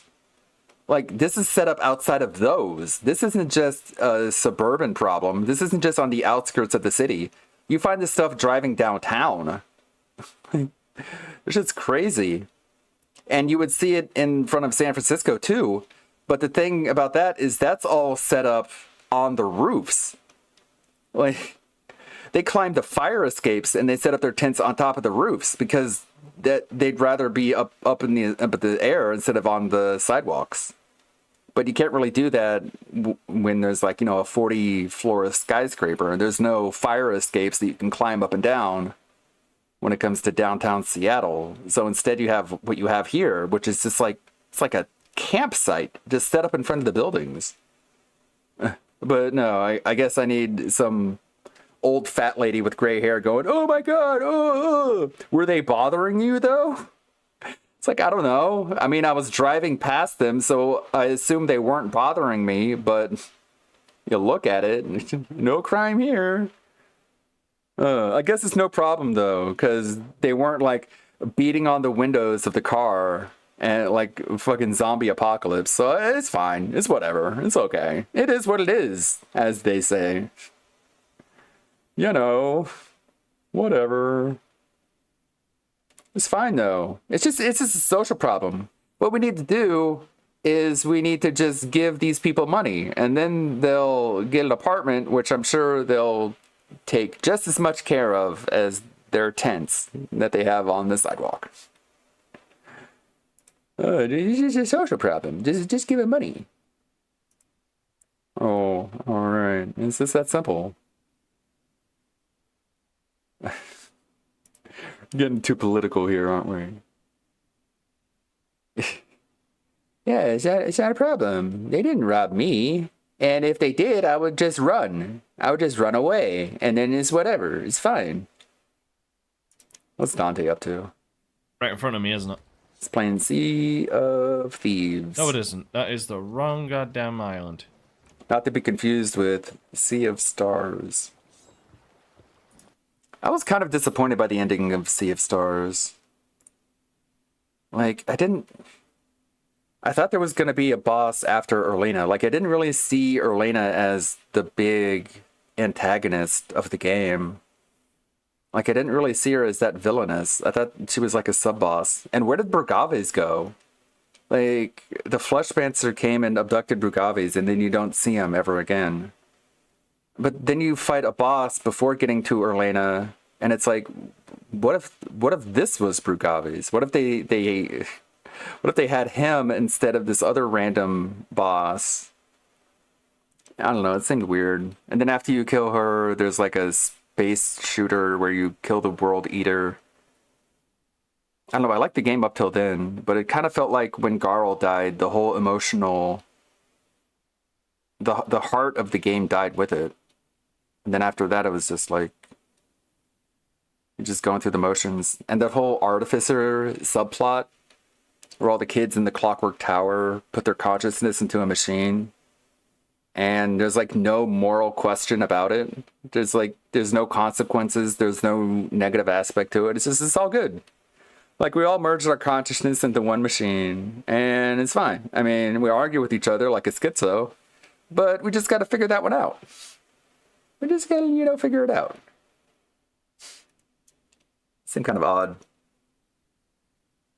It's weird. I still think it's a Game of the Year contender. But the thing about it is, like, I didn't unlock the better ending. So it's almost like I'm not allowed to complain about the ending that I got, because there's another ending that I could have gotten if I just scoured the world map looking for all the conch shells. And then if you do that, then you get the real ending. And if you get that and you don't like it, then you're allowed to complain about the ending. But if you don't get the real ending, you're not allowed to complain about it because you didn't even see the real ending. Yeah, it's locked behind the post game. It's weird. This drawing is fun, though. I like drawing. I'll probably post this on my YouTube community post. If your PS Plus end yet, it ends today on the 27th. No more PS Plus. Which is fine. It's whatever. It's whatever. It is what it is. Bleh. Yeah, you could always YouTube the ending. Yeah, I'll just attach it to the end of my VODs.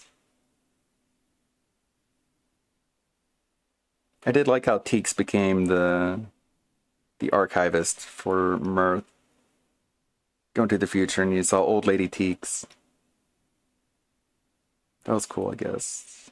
I don't think we got anything else in this here sub box. Any shorts? William the Alchemist. Or Armored Core shorts.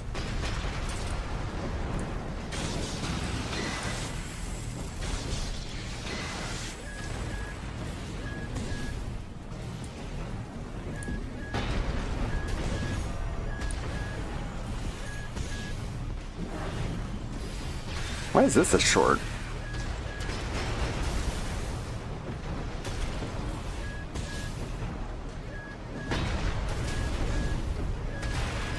Whoa.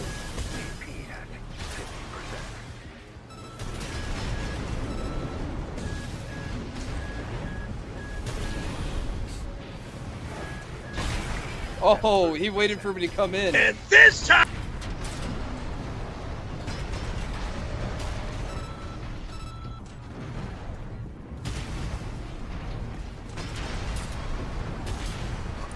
I hate homosexuals! Huh. Thumbs up, I guess. We're doing shorts of our gameplay. Hollywood is creatively bankrupt. Oh, God. If you've seen the trailer for Big Mouth, they've added Megan Thee Stallions onto the show. Booty fatter than a pear. Your hormone monstrous Megan is here. What the fuck? She's famous for shaking her and sticking her tongue out. Frankly, I agree with Lord I'm not Victor. gay. You know what? The writer's strike deserves less pay, not more. F them. And he's right. If this is the crap that's coming out of Hollywood now, count me as I don't care. And you know what strike does matter? The auto industry strike, because that will actually affect you if you are buying or selling a car. So get ready for things to suck even more. If you've seen the trailer for... Sorry you couldn't see that, but it's probably for the best. The visual aspect of that was horrible. It's terrible. I'm dying. Yeah. Of course, kill yourself, you moron. Like, DSP was talking about the writer's strike, and he's like, you just gotta pay them, like, what they're worth. It's like, what does that mean? What does that even mean? Pay them what they're worth. And then he's just making shit up. It's like, oh, everyone just sees video games as if it's kiddie shit. It's like, no, not really. I don't know where you're getting that from, other than just being a stereotype.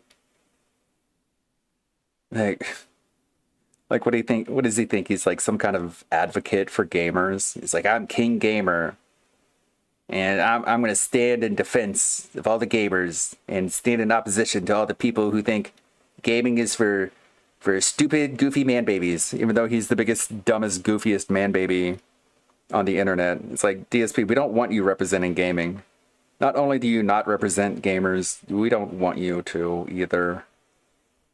Just gonna make everybody look bad. Please go away.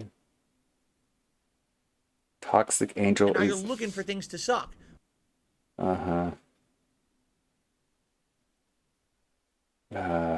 don't know. Who's doing a filter? I think Meerkat. Guess we'll see. I get this. Yeah, a stallion is a male horse.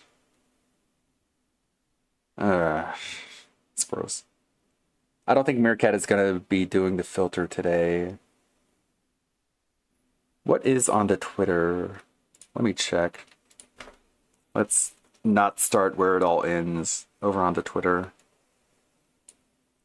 Wednesday is my final consecutive streaming day of this week.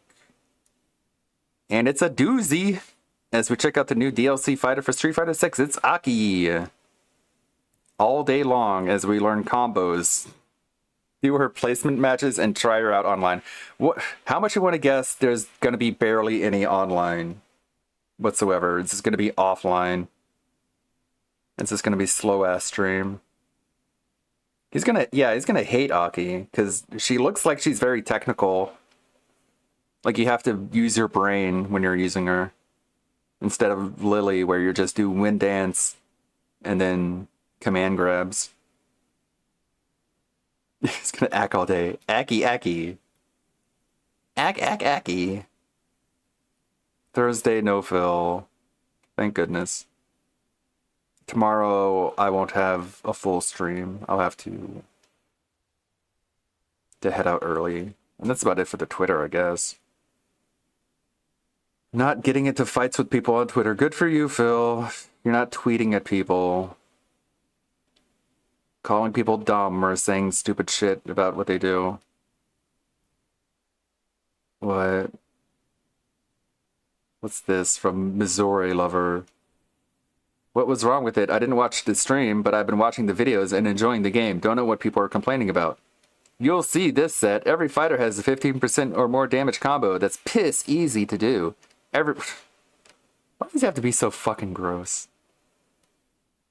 Everyone online is just a spammer, and that's the vast majority of the game. It's just incredibly simplistic / boring compared to SF6, and the connections are also far worse. Wow. 2 likes, 1 retweet. Oh, and this one, him trying to give parenting advice. Parenting advice from someone who will never have children and whose own parents are also terrible at raising kids because they raised the shameless e-beggar.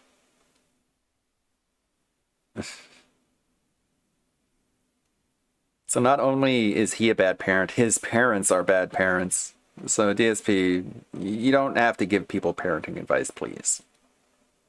stay in your lane, which is playing video games badly. Not even playing video games, it's just being bad at them. That's your entire existence at this point, when you're not being a complete laughingstock. Alright, that's it for Twitter. Nothing cool on Twitter. I guess there is. I guess is the Patreon. Let me take a look here. Can watch a little bit of the latest stream. One moment. No! That's the full stream from the Grease stream. I wonder if there were any good media shares. I want to see some of these media shares. Let's see if there was some funny ones. Sorry, I just needed a diaper change. Nice t-shirt. There's some good ones. Get some super chats. What's this? Windy City Heat. But in 1992... I left a pizza and What's Paris most? just to prove one thing. I fight for you. Don't sell half-price blowjobs. I fight you suck cock. We need to talk. What? Attorney? You're no attorney. You're a loser, Really? you scum. I haven't been watching the Liza P stuff because I want to play it myself at some point. But you're telling me he's just glitching enemies? Wow, what great gameplay. Bag. Whoa, careful. He didn't say that thing. Now he's calling himself You an might attorney. know Harry Caravello from the cult classic movie Windy City Heat. But in 1992, he was known for something else, being a bad sex negotiator. Hi, I'm attorney Wes That Mose. never happened. In 1992, you could buy SAG vouchers for And he's just using a weapon that pokes $100 enemies through walls. That year, Perry sucked off What? RC 3 times for 3 SAG vouchers. Liar. That's only Liar. $100 Liar. per shot. Less Liar. than half the retail value. Motherfucking Don't be a Perry. liar. I should have called Wes Most. If you or someone you know needs to negotiate oral, Now vaginal, time to sue hand, Wes Most for feet, this. or butt stuff, give my office a call. Because your dignity is priceless. It's now unless time you're to Perry. sue this motherfucker for this. And then it's worth about $100 per blowjob. Call Wes Most today. Yeah, it seems odd. Like I don't think it's normal to be facing bosses for like 2 or 3 hours. Sniff, sniff. I don't. I don't know if that's really the kind of pacing you should have with a video game for like 2 or 3 hours. It seems a little bit long. Before you suck cock, we It's need now to talk. time to Proud call owner my of the attorney. 1992 Get this story. drunk Next sue time him I will call Wes Most. and sue him. Thank you. You're done, you piece of garbage. You might know Harry Caravello from the cult classic movie Windy City Heat. But in 1992, he was known for something else, being a bad sex negotiator. Hi, I'm attorney Wes Most. In 1992, you could buy SAG vouchers I'm for just thinking an attorney on $100 a this. piece. That year, Perry sucked off RC 3 times for 3 SAG vouchers. Never did That's anything only like $100 per shot, less than My half the fuck. retail value. Don't be a Perry. I should have called Wes Most. If you or someone you know needs to negotiate oral, vaginal, hand, feet, or butt stuff, give my office a call. Because your dignity is priceless. What a unless you're fucking Perry. sick son of a sucking dick. And then it's worth about $100 per What blade. a Call Wes disgusting, Most today. demoralizing. Demonic. Of the Demented. 1992 story. Next time I will call Wes Most. Next time I will have you put behind bars, or I get my attorney to put you away. Because you're nothing, you're no attorney. You're a thief, a liar and a thief. Good. This is all on the internet. Beautiful. Today's the 25th. I'm going to get my attorney and fucking destroy you. Destroy you.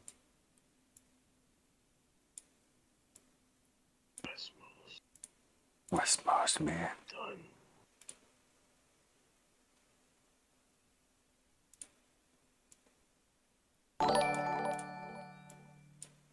Hey Perry, I have done some investigative. Let's check out. Is that media share? Yeah. Culprit is myself. That put the garlic in your briefcase. It happened in June. Here's video proof. Let's see it. Culprit is myself. What the fuck? Put all this shit. Can you show that to the screen, please? What the motherfuck? Put all this goddamn garlic in my goddamn briefcase. Who did this to me? It's Perry. Yeah, why are you putting garlic in your briefcase, Perry? I don't do that, you fucking lying son of a bitch! Now look, Perry, at the risk of, you know, you're very volatile today. But yet there is garlic in your briefcase, so who's up? Mystery solved. I don't remember what that was all about.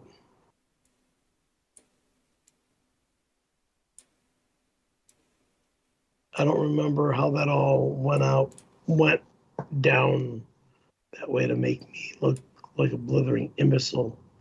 Putting garlic buns in my suitcase. Garlic buns? Not my suitcase, but my briefcase. Ew! God.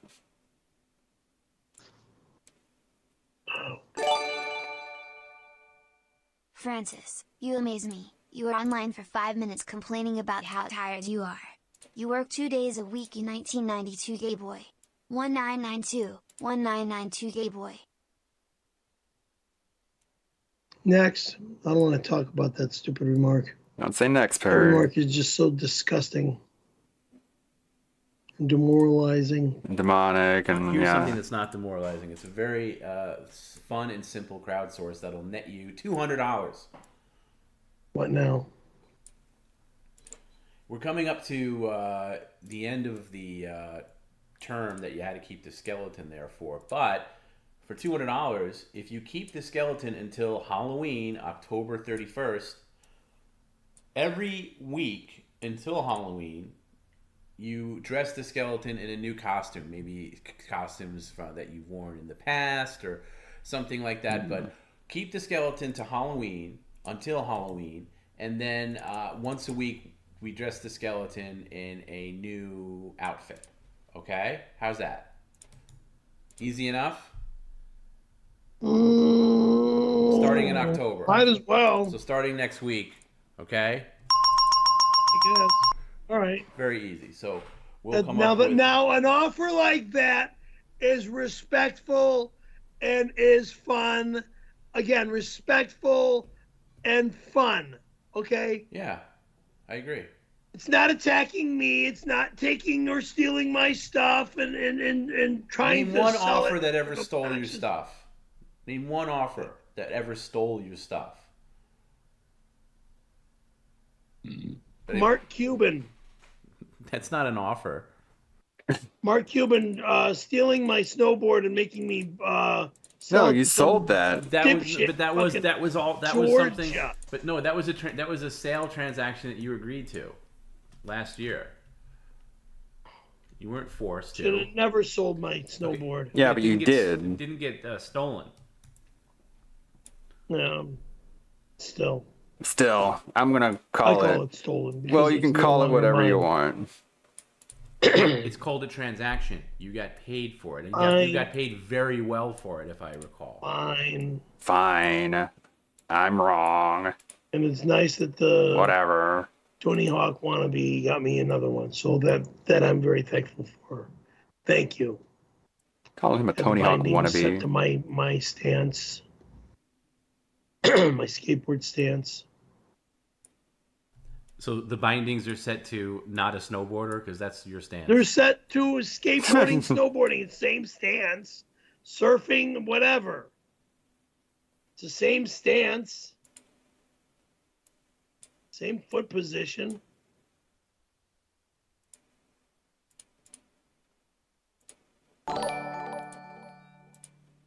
BBC YouTube breaking news. Westmost promises a big announcement tonight about his trademarked 1992 story. Reseda police ask, was the purchase legal? That's not legal at all. Not at all. He's a thief. Reseda Police, Westmost is nothing but a lying thief. I'll go to the police station after this stream and fucking report the son of a bitch.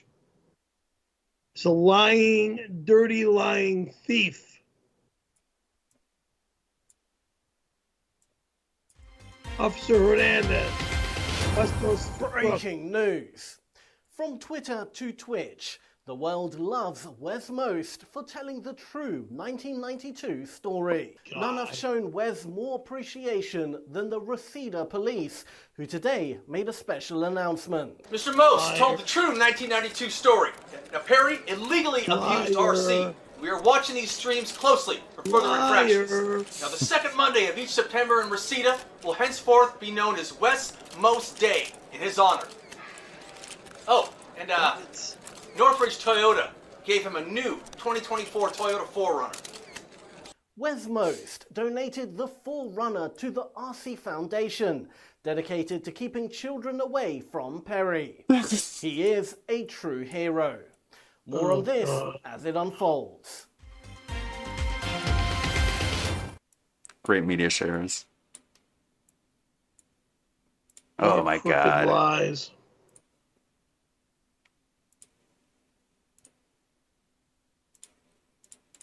See, stupid stuff like that makes me not want to do my stream. Ugh.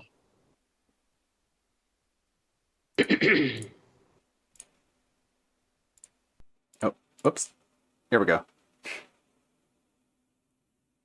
They're doing a profile shot.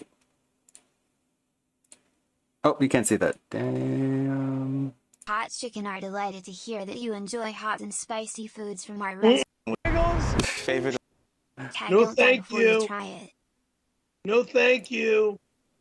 Too damn hot for my mouth. I'm sorry. Your spices are way too hot. Way too hot. No one loved hot chicken more than my friend Sam. And this juicy, hot, spice to order Dave's hot chicken would have been his favorite of all time if it wasn't for his other passion, driving with his head out the sunroof. Stick your head out, Wiggles. Wiggles, no! Please don't mess up and die before you eat Dave's.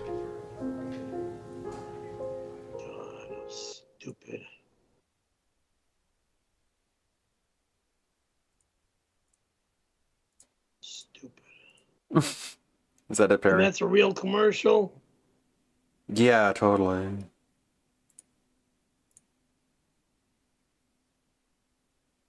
Don't die before you eat Dave's. Don't die because you eat Dave's.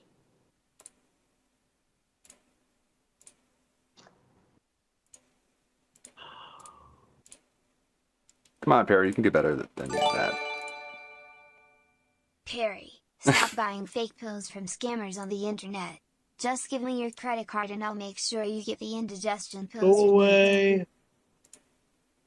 Go away, little girl. Go away. How's that?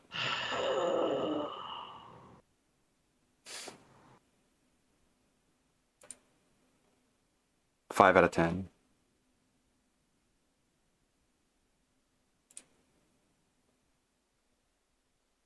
King of the Dents. Yeah, that would be a good idea. I could have like Thank you for subscribing. I could do like a King of the Hill thing, where they're all Perry is standing the outside, Albertsons Meat Man, just like inspired by you selling the 92 story DSP, to West Most. Wings, I sold our story to Cobra. Animation Company for big bucks. It'd Here's be a Perry sample. too. Yep. God. Yeah. Yep.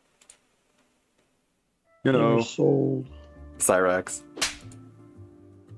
How dare you pinch my ass like that? Oh, I'm sorry, Perry. It's just your ass is so cute. I can't stay mad at you, meat man. Come on over here and give me a hug. Get out of here. What? How you reacted to this one?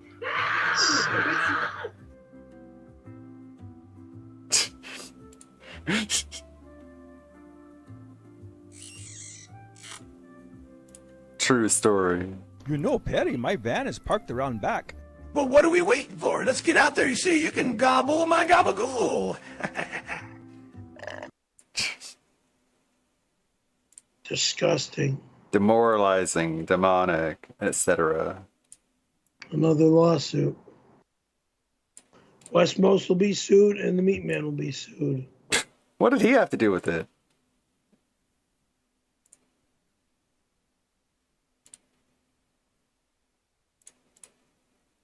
Someone put him into an animation, so I'm gonna sue the Meat Man. Perry, you can get these at your local CVS. I hate homosexuals! Yeah, what? There's nothing on I've this. always been the fastest in my neighborhood. I can outrun anybody. But there's one thing I can't outrun. AIDS! My gay thoughts. My gay thoughts. Close. That's why I take Clocetra. Bye. The one pill doctors recommend to suppress homosexuality. Stupid. Close enough. Yeah. That remark right there, thank you for taking it off, right when you saw that, say that line. What does he think people do? It just plays itself out, Perry. He doesn't. Taking it down. Tom isn't like, oh my god, this is making fun of Perry. I gotta get rid of it. You're welcome, Perry. Why was that even put on my stream to begin with? What a mystery. Maybe because someone Hey, paid. fat boy, enjoy those magic beans. I never get tired taking your money. Also, Brian was mom's favorite. Ha ha ha ha ha ha. Shut up, you evil weirdo. If Brian was mom's favorite, she loved all of her children equally, you stupid fuck. It's just what they say. She was a loving mother to all three of her kids.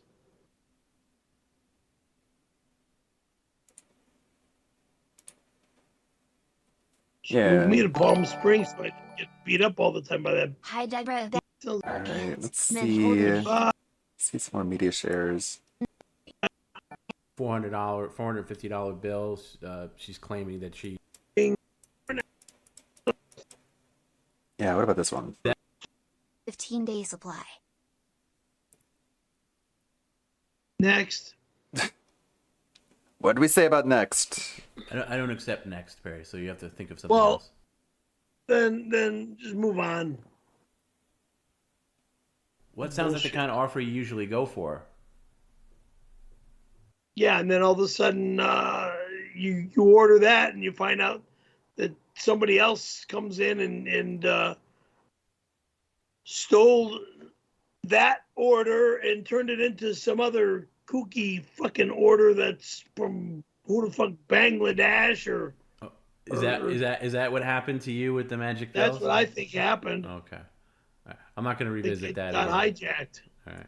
If you're joining us late, we had a whole discussion over Perry ordering some more magic pills over the weekend that totaled $450. Magic pills. It's for your stomach. If you want an hour's worth of magic pill talk, kicking my ass. First hour of the stream is for you. Dr. Gundry's tied up with a bunch of freaking losers. Can't believe him. Dr. Gundry? Happy birthday, Gino Levy.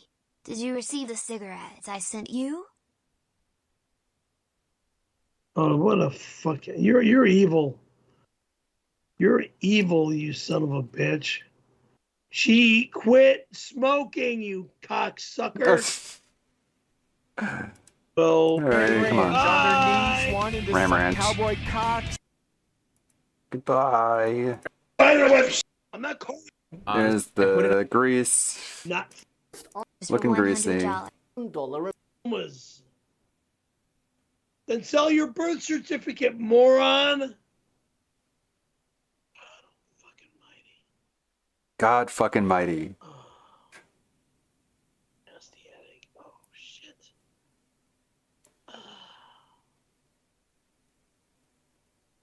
I can't even wash my hands and take aspirin.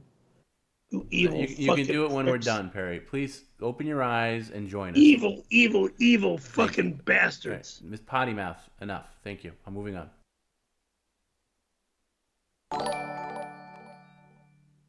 Breaking news. Thanks to the sloppy management of Tom Brennan, new owner of the Perry Caravello content at Westmost, made a major announcement today. What now? Breaking news! Days after purchasing Perry Caravello's legacy content for $11, Westmost has signed a landmark $52 million licensing deal with a company many of you degenerates are familiar with, Pornhub. In return, Pornhub will produce a line of X-rated movies, plays, albums and other media based on the tragic story of what Perry forced RC to do back in 1992. Perry forcefully sucked RC. That's a fact. Pornhub is going to make sure we tell the true story in a thought-provoking and compelling manner. This is with a perfect series form of for what lawsuit. Perry forced RC to do Perfect back in form for 1992. lawsuit. Perry forcefully Can you stop talking over it? Thank you. I want to hear this. This is important. sucked RC. That's a fact. Yeah, it's important that I fucking sue these motherfuckers. No, it's important that you be quiet while the video plays. Thank you. Forcefully sucked RC. That's a fact. Pornhub is going to make sure we tell the true story in a thought-provoking and compelling manner. And then get sued. With a series of low-budget, all-male fuck films. $52 million from an $11 investment. We can only assume, wherever he is, Perry is none too pleased with manager Tom Brennan. More on this as it unfolds. Good. Thank you. Yeah, it looks like he's... Thank you. Thank you for taking that off the screen. My lawyers and you guys are going to go fucking right to hell. Can you do better than just like threatening to sue people? Possibly. $52 million? I'm tripling that. Easily. Very easy. So you guys are all going straight to hell.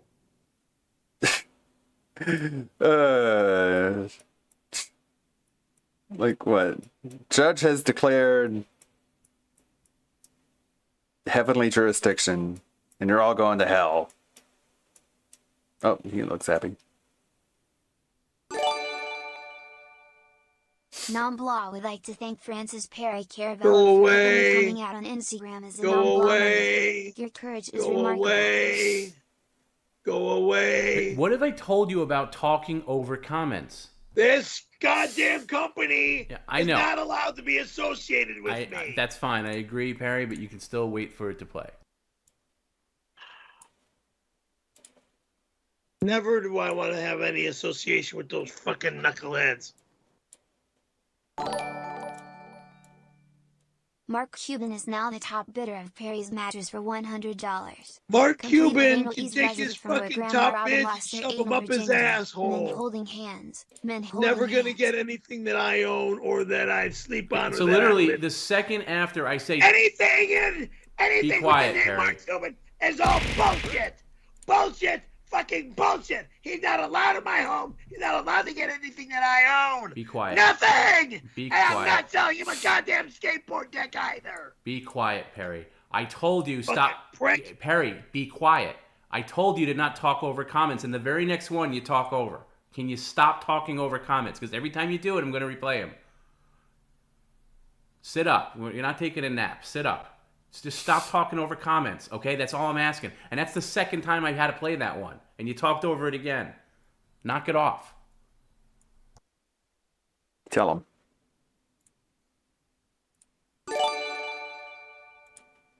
Frenesis, thanks again for coming out as a supporter. Someone says you just finished double fisting two lovely twinks. Is all that poo on your arms?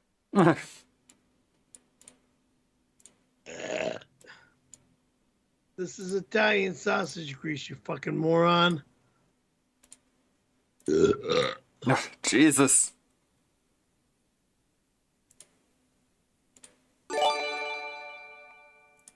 Hot gossip out of Hollywood. Exclusive video of Perry using sausage grease to cook the sausage. And did Perry finally admit what he did to ex-lover RC? What in the fuck are you talking about? I'm Tina Liberante, and this is Twitch Entertainment News. No, that wasn't America's oldest toddler throwing a temper tantrum. It's failed influencer Francis Caravello. Why is he in baby mode this time? Here's Wes My name's Most not to Francis, break it down. I told Perry, don't use sausage grease to cook your sausage. And he did it anyway and started a fire. Don't do that. Perry, sit down, Perry. Fix my eye, Stooge. You don't get up in the middle of a video, Stooge. I'm fixing my eye. Liberante. Sorry, I'll play that again. Let's see if he's scamming.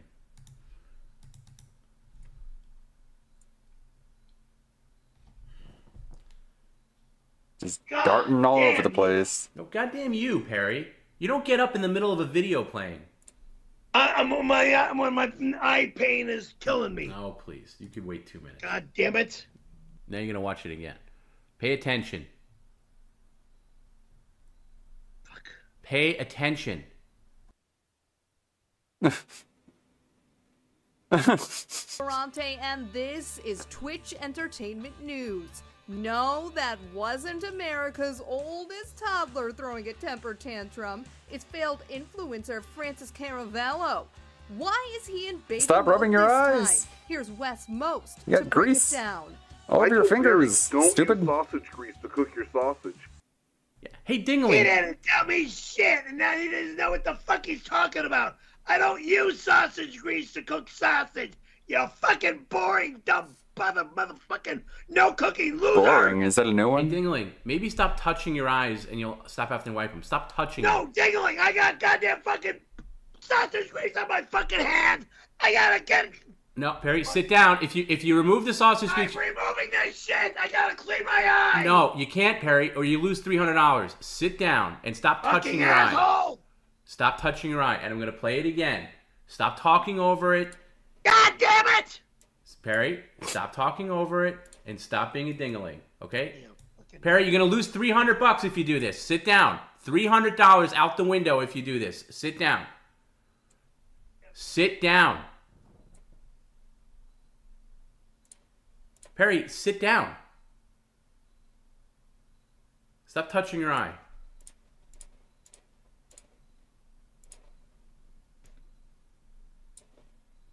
Stop rubbing it.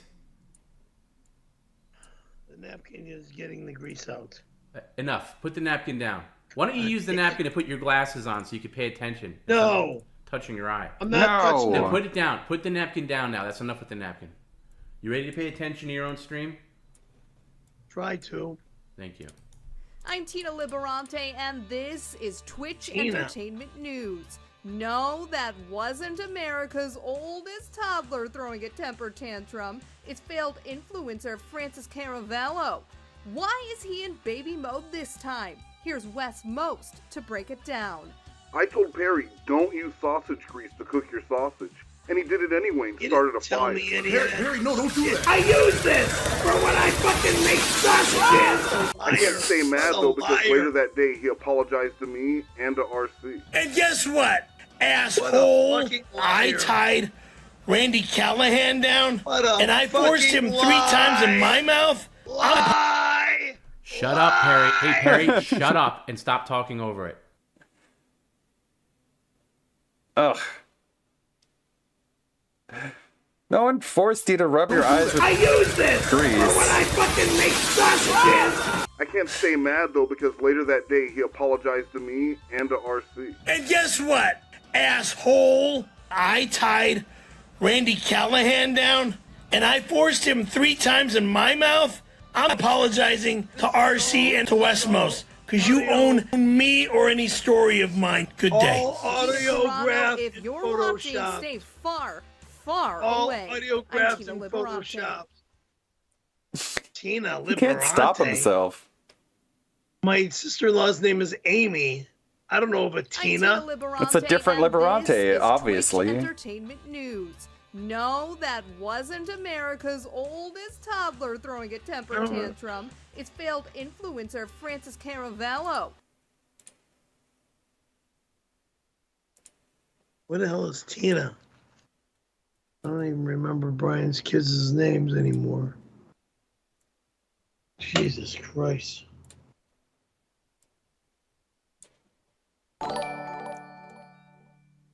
Perry, in your opinion, is it okay to go up behind a woman and sniff her hair if there is no chance she would notice you? Thanks, people wrestling. That's a tough one. When you act like a freaking moron, no, it's not okay. Otherwise, it's fine. All right, let me catch up on some offers here, Perry, and some final Tom's tips for the evening. Okay, before we wrap up and say goodbye, can you please at least pretend to be engaged to your stream for our remaining moments together, Perry? Thank you. Okay, here is an offer. Are you going to talk over me, literally as I'm? This eye is provided. Okay, can you just be quiet now? Thank you. Can't even see all the grease that this eye is Are provided. you done? No. Okay, so keep blithering some more, and we'll extend the night. Keep going. Are you done? Yeah, I'm trying to be done. Okay, so are you done talking over me is what I want to know. Sorry.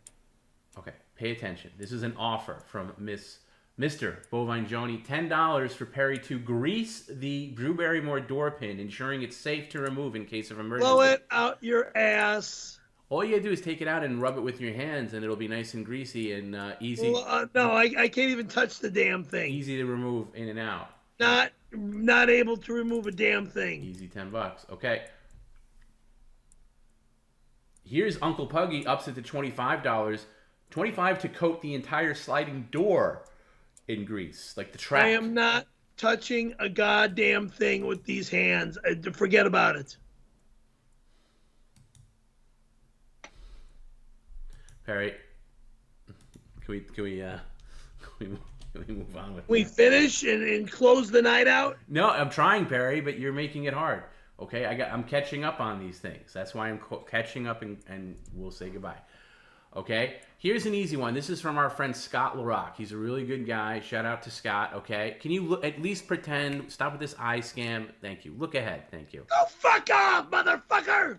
Eye scam. Everything's a fucking scam to you and your fucking loser Because fans. I know you. Because I know you. Blow it out your ass, cocksucker. Hey, potty mouth. Knock it off. I want you to just look ahead. At least pretend to.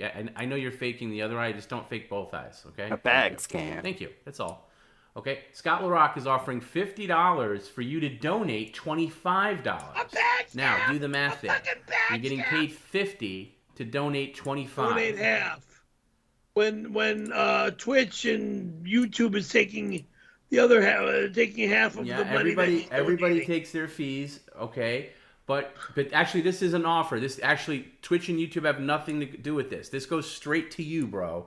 Remember, all offers go straight to you, 100% to you, via Venmo, PayPal, what have you.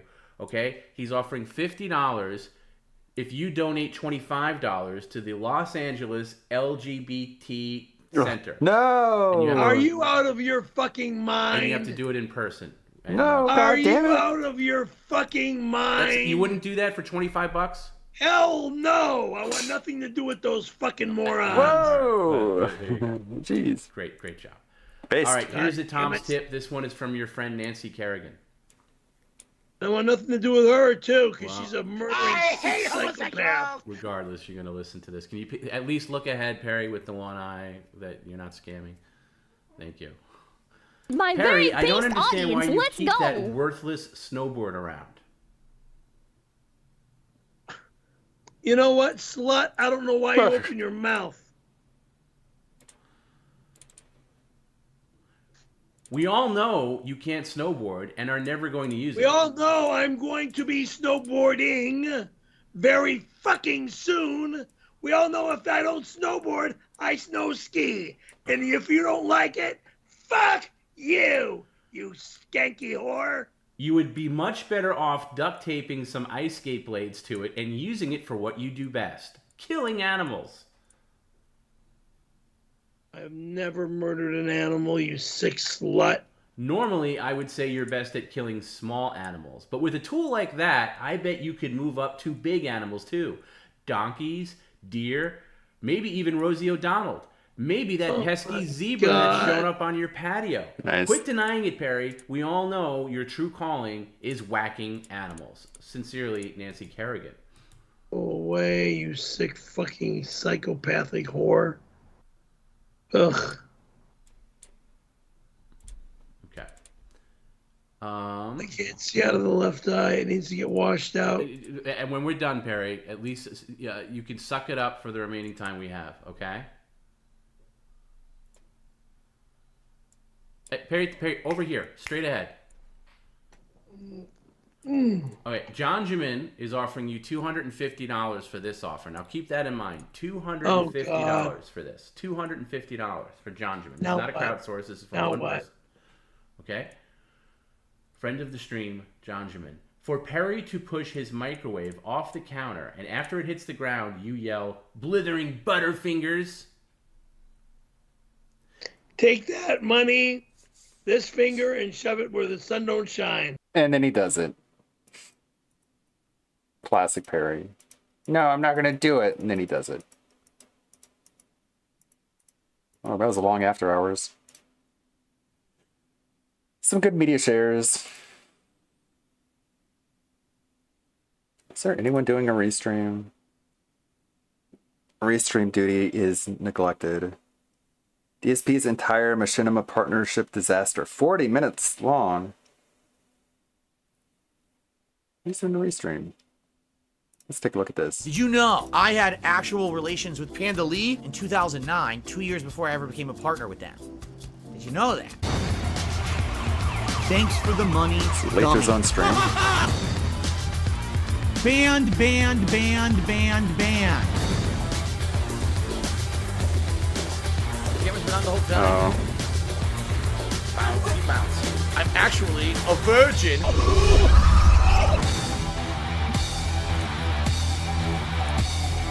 See this fucking piece of garbage disc?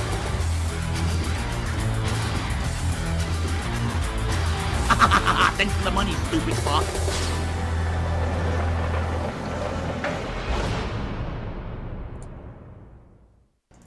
Hello everyone, Phil here. Welcome to DSP Reacts, the greatest business failure in YouTube history. I thought that as something special for the summertime, we should do something a little different. And so, we're gonna be going down memory lane. Because ladies and gentlemen, for those who don't know, I am a 15-year-long YouTuber. And the company that I was partnered with for the very longest time was a company named Machinima. They were known as a very well-regarded, prominent network on YouTube. Everyone loved them, and big-time YouTubers like PewDiePie jumped ship and wanted to get the hell out of there and not be a part of them anymore. In the meantime, when all that was going on, I remained a loyal partner with the company. I stuck with them for a very long time, and then eventually, even me, the guy, had a falling out with Machinima. And so, what I'd like to do today is go through topics and different emails to show you the communications that I had with the company. So I'm happy to be able to do this today, only, years after the company went out of business. I'll give you just a couple quick previews. Did you know that during the time frame when This Is How You Don't Play videos were becoming incredibly popular on YouTube, it was Machinima who contacted me on them, and they were the ones who did copyright takedowns and claims on those videos, not me. That was a lie. Yeah. Now, I have to forewarn everyone a few things before we get started. Number one, I can't be disclosing people's personal information. Some of these emails sadly had personal info in them. Shit, well, I can't put that in the video. Exposing John Rambo. 12 years later. Right? And I actually wanted to show you guys some of my initial contracts with Machinima. Hey, here's a contract that I was offered in 2011. Fascinating. So, let's do it. Let's start. The dark side of Machinima. When I started being a YouTuber in 2008, I had a channel called Darkside Phil, where on a nightly basis after work, I would upload a few videos of gameplay. In 2009, Darkside Phil started to blow up on YouTube. Hello everyone, DSP here. Street Fighter 4 had released earlier in that year, and I put out a lot of Street Fighter 4 content, and I was getting a lot of views from it. I was being known as one of the top YouTubers doing Street Fighter content, and this got the attention of a lot of different companies. I actually got a lot of offers back in the day from various companies to do content for them to sign on this and that. A lot of those offers I turned down and just outright ignored. But at that time, Machinima contacted me and they offered to partner me for their new channel on YouTube, Machinima Respawn. This guy, Luke, had contacted me via email, all right? And he contacted me and he said, hey, Phil, I'd like to offer you an exclusive partnership with us. We're gonna monetize your videos and put ads on them. All you gotta do is upload your videos to our channel, and that was it. Just upload the videos to the channel and make money, all right? So as you can see, this is my initial reaction. Oh, by the way, let me put on my Gunner glasses. It'll actually probably help me to read it, too. It actually does. It magnified it. Nice. Since there's zero risk, I'm ready to sign. Can't wait to get my hands on the money. Laughing out loud. Let me know. Let's get this.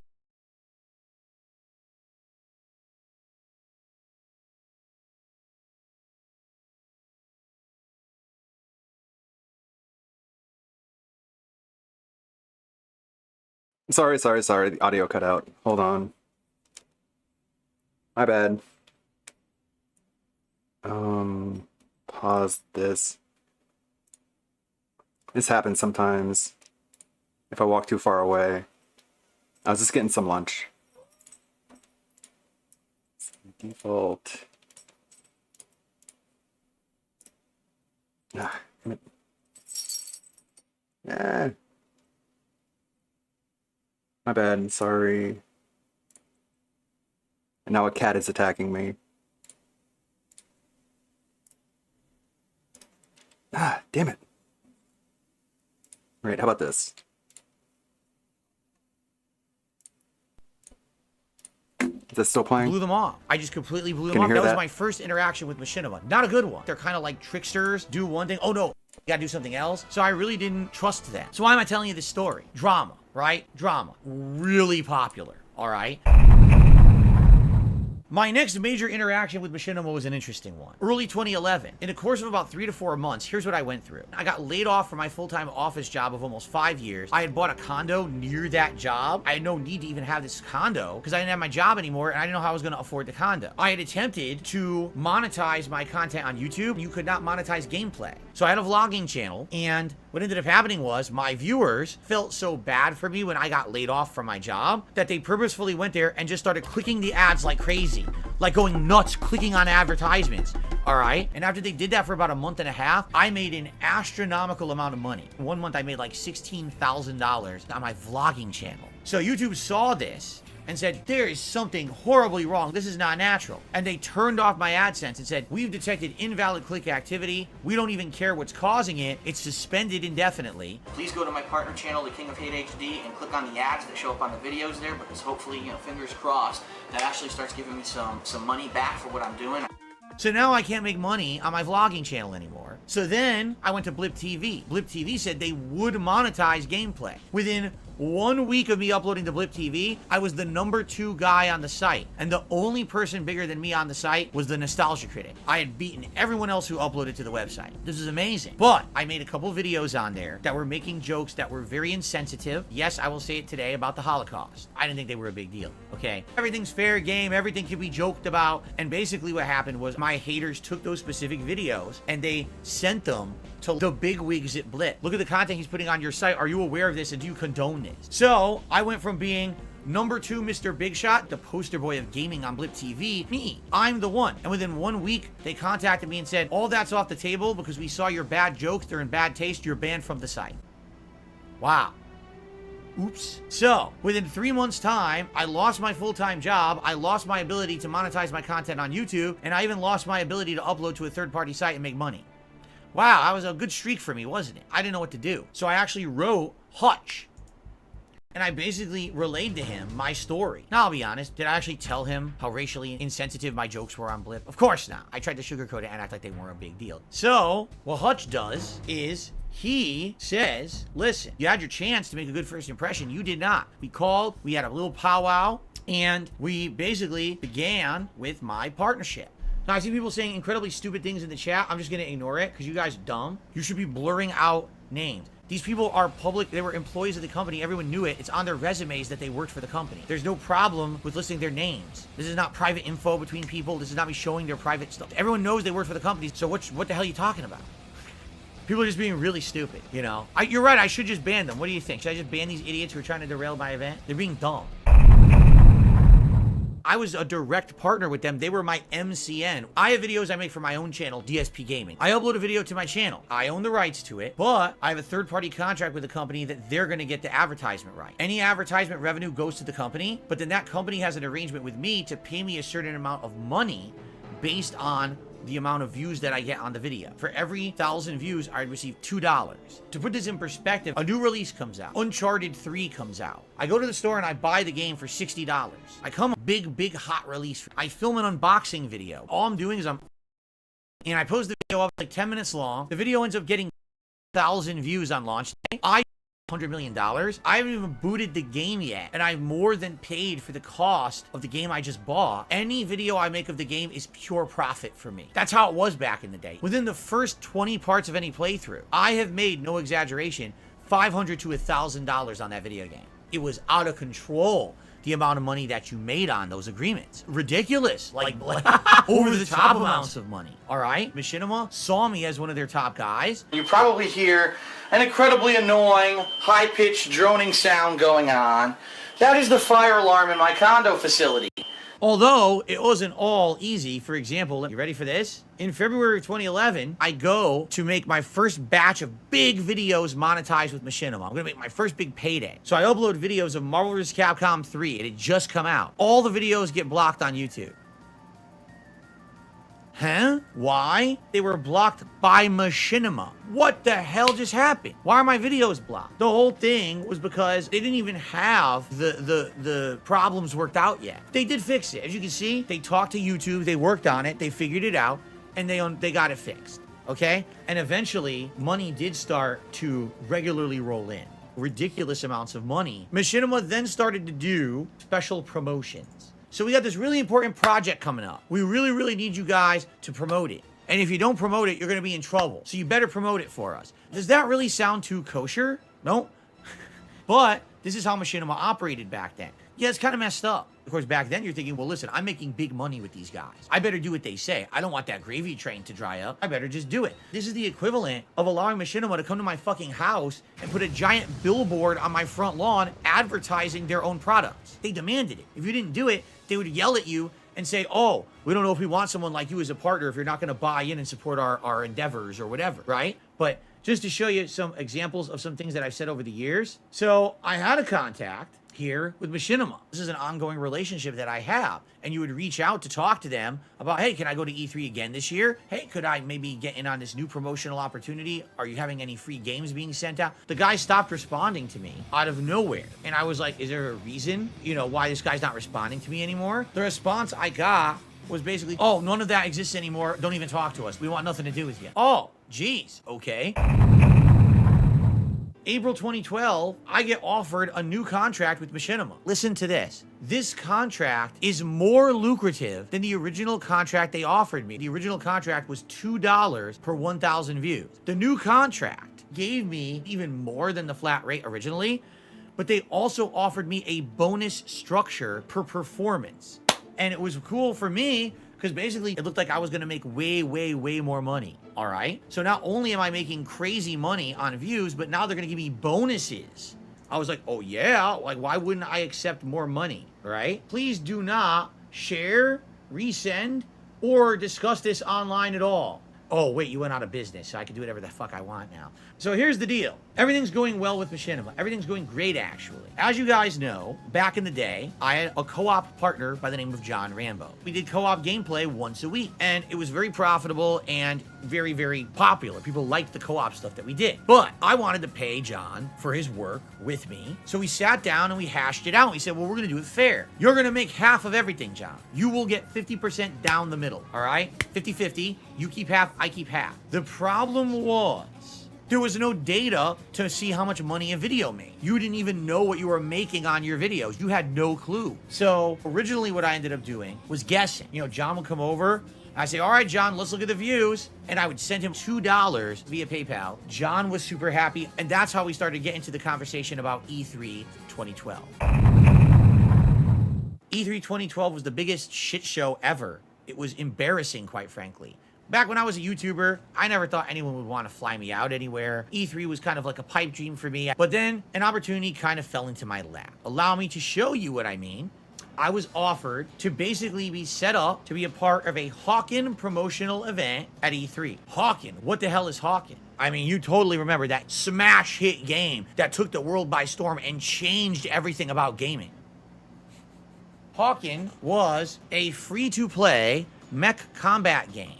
Machinima partnered with this company to basically make a giant promotion to push the game to Machinima viewers, all right? As you can see here, you can make upwards of thousands of dollars. It even says right here, 5,800 smackaroo bonus if you promote this game. Machinima wanted to fly me to E3 for free. Machinima wanted to pay for my hotel. Machinima wanted to pay for my entry to E3. Sounds good to me. Why wouldn't I do this? All I needed to do was play the game, promote the game. I don't really care about this Hawken game. I really don't give two shits about it. But if I play it and make some money, this is a win-win for everyone. However, at the time, I absolutely positively wanted John Rambo to go to E3 with me. I'm a dunce. I don't know how to do basic things for myself, all right? Now, at the time, I had a very bad back injury. If I was on my feet for an extended period of time, I would have shooting pain, numbness in my back. I actually hadn't driven on the highway for 5 years at that point. I'm serious. I was driving on the highway and I got spasms in my back. I had a panic attack on the highway. Passed out. Wow, someone just said laughing my ass off. You think that's funny? You think it's funny that someone has a debilitating back injury causing them back spasms and pain? They lose control of the car, have a panic attack. That was hilarious. You're banned for life, fuckface. Let's continue. Now, here's the deal. Could I have gone to E3, driven myself around, done everything myself? Abso-freaking-lutely. We basically had to bullshit Machinima. This was bullshit. We wanted to make up a story with Machinima to get a reason for him to come with me. So I basically schmoozed Machinima a bit. So they said yes, but I gotta pay for his whole way. So I had to pay for the hotel for him. I had to pay for his plane ticket. Obviously, I had to pay for his food and everything, the whole trip. They got him an E3 badge. I had to pay for everything else. And so I've already signed up for this thing. I've already got Machinima's buy-in. I'm going to do all this Hawken promotion for them. And that's why I'm getting into E3, okay? All of a sudden, I get another email from Machinima, and it says, here's your chance to attend E3 2012. Within 1 week of signing up and agreeing to the Hawken event, I get another email saying, oh yeah, we could have gotten you into E3 anyway by other means. You didn't need to do the Hawken event. I didn't care about Hawken at all. None of this was important to me. I just wanted the money. So here I am, actively working to get into E3 and everything, and then come to find out I could have done it anyway without any of this Hawken bullshit. So that was pretty frustrating. All right. Finally, we start getting sent all the information of what we need to do at E3. We absolutely have to attend this lunch. And during this lunch, we're going to meet the game devs. We're going to talk about the game. We're going to play the game for the very first time. Then they want us to come back later in the day for what they're calling a VIP party with a DJ. DJ P Pants or whatever his name was. I don't even remember. All they want us to do is do one vlog from like the floor of E3. That's literally all that was required from us. So the only thing I gotta do is this one day, booze it up, I guess. Great. Sounds like a plan.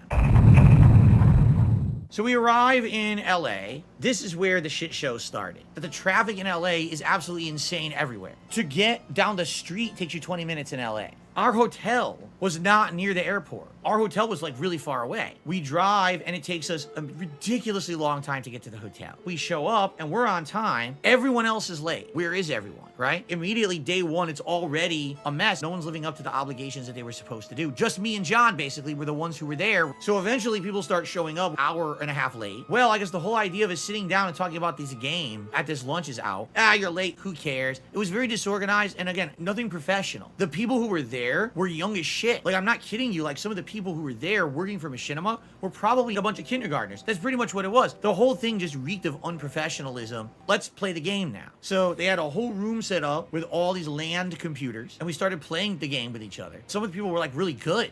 And they were like playing really well and kicking ass. I was like, wow, they must have already played it or whatever.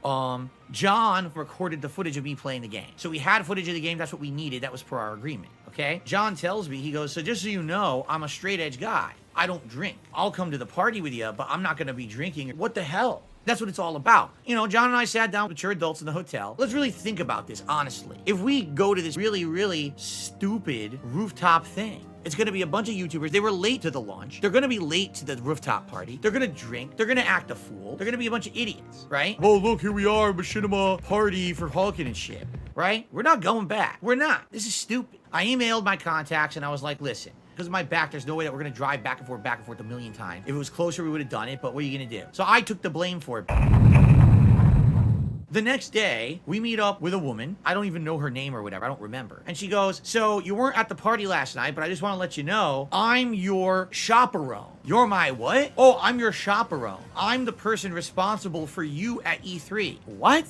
I was 30 years old. I'm here with my friend. I got a chaperone. Like I'm on a field trip in elementary school. Or you're never gonna hear from me all weekend. I don't need anything. I'm here with my adult friend. You're never gonna hear from me ever again. Have a nice life. Walked away, never saw her again. So anyway, John and I, we're at E3. If you want to see our E3 coverage, there's tons of it. All right, so we were in the food court of E3. You can either get Chinese skewer bowls or you can get Tacos La Guerra. Great content. It was nice though. We got on TV. We were on when they were doing the presentation for the original Watch Dogs 1. We were actually in the room when they decided to kind of interrupt our presentation and award the makers of Watch Dogs 1 a Best New Game of E3 award and stuff like that.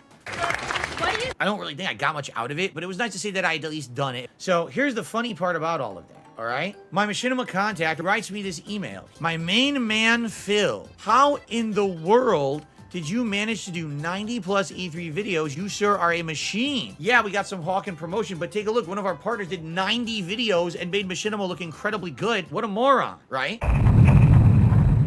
So it's the final day of E3. And John and I actually still have a bunch of stuff we wanted to see, and we notice that some other people who have the same color badges as us are going into a different line, and the E3 staff are letting them in. They're not waiting in the giant line to get in. They're just getting right in. So we walked over to this different line. We showed them our badges. The guy goes, yup, go ahead. We didn't know it, but Machinima gave us vendor badges. At any time during E3, we could have been getting in early when there was no one else there.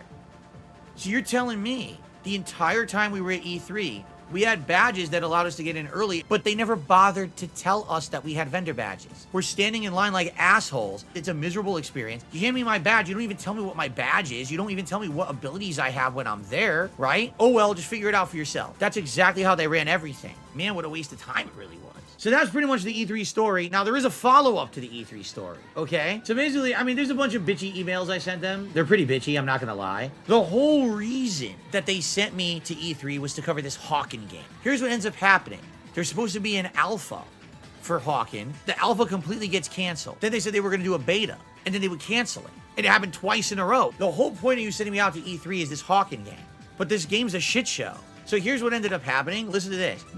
Yeah, there's a lot of FF8 music I noticed. Like earlier there was the Ultimacia theme. Or not Ultimacia, but Idia. Of the Machinima partners ended up playing the game. And by the way, when the game came out, it flopped huge. No one played it. No one cared about it. I'm pretty sure the game is dead now. That was dead on arrival. So essentially the entire promotion was a waste of everyone's time. Like the whole thing was just stupid as shit. Right? Unbelievable. It's 2013. I have launched a series. It's called Project 7. And it's a silly, absolutely ridiculous series. Horrendous acting. There's a lot of other guys that were doing similar shows at the time that were just as bad, but somehow they got a pass while we got shat on. But anyway, each episode was getting hundreds of thousands of views on my own channel. I was contacting Machinima and telling them. I guess he's talking about Movie Bob. Like, it was better than what Movie Bob did, but for some reason we got shat on. It's like, why do you turn British whenever you're trying to talk about scat? Like, show. They were very interested. All of a sudden, Project 7 sucked, dude. It's fucking garbage. They stopped talking to me about it. They stopped responding to me about it. So now we've released maybe like 2 or 3 episodes. I keep asking Machinima about it, and finally I get a response in the summer, and the response in the summer is basically, oh, your audience is dumb? Project 7 is not a good fit for Machinima. What are you talking about? Why don't you think Project 7 wouldn't fit the content of the main Machinima channel? I don't get it. From what they were saying, it's because it was a bunch of shit. I guess they didn't like that. They refused to have the show on the main channel, eventually put it on Respawn, and it tanked. No one cared. The show got like no views, maybe 10 views an episode, if that. I was honestly hoping that eventually the show would get popular, maybe by going on Machinima or something like that. But now, it's dead in the water. They don't want to do it anymore. Now, one of the biggest changes that happened was actually, I believe in 2013. This was the first time that I experienced a major contract renegotiation. So up to that point, all of the content that I had made for Machinima, I was getting paid $2 per 1,000 views. In early 2013, I was contacted, and essentially Machinima said, well, we screwed up. We recalculated, and we now realize that we are paying everyone way too much money. And therefore, because of this, we need to renegotiate everyone's contracts. Okay, how much less? So they contact me. Your statistics show DSP Gaming is making more than $2 in ads for every 1,000 views. It was like they renegotiated it for like, instead of $2.25 per 1,000, it was now $2 per 1,000. Big deal. I'm taking a quarter hit, not a huge pay decrease, right? So I didn't really care about that. But the thing that they got me, they said, so we ran the numbers on DSP Street Fighter. That channel is bringing in like $1.65 per 1,000 views. So we need to renegotiate your contract on DSP Street Fighter for that amount. What on earth are you talking about? Why would I ever upload a video there? Any video I upload to DSP Gaming makes more money. $2 versus $1.65. Why on earth would I upload ever to DSP Street Fighter? I'll close the channel and I'll just start uploading everything back on DSP Gaming again. I mean, I'm not going to shoot myself in the foot and make almost 25% less just because you want to renegotiate the contract and it makes no sense. They were going to pay me less. I could just upload the exact same videos to the other channel and make more. Why on earth would I have kept DSP Street Fighter? Just think about that. Unbelievable. Why on earth would I have accepted the contract for less money on DSP Street Fighter? They're morons. In 2013, a lot of things were going weird. And one of the weird initiatives Machinima did, they wanted to launch an app on the Xbox 360. Just Xbox 360. That's it. Does that make any sense? Why do you need a Machinima-specific app to watch content of people who are under the Machinima umbrella? It just doesn't make sense, does it? And they selected me to be one of the people who they wanted to promote the app, and they said they were going to give me like some money, but not really. What they wanted to do is they wanted to give me a piece of swag as a way of saying thanks for promoting the app, and they wanted to put my stuff on the app. All the top Machinima partners are on there, so they wanted to prominently feature my gameplay on this Xbox 360 app. In premise, this sounds good to me.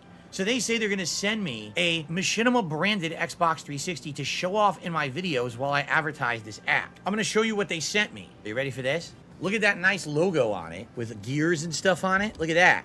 It's pretty cool, huh? Sleek. Here's the back. It says Machinima on the disk drive. See that? Swag. I never booted it once. Also, it came with a custom controller. Just kind of, you know, the standard controller, just it's red and it actually shines a little. It has the sheen to it. Interesting, right? Who cares? So, they send me this Xbox, and the app launches. I advertise it.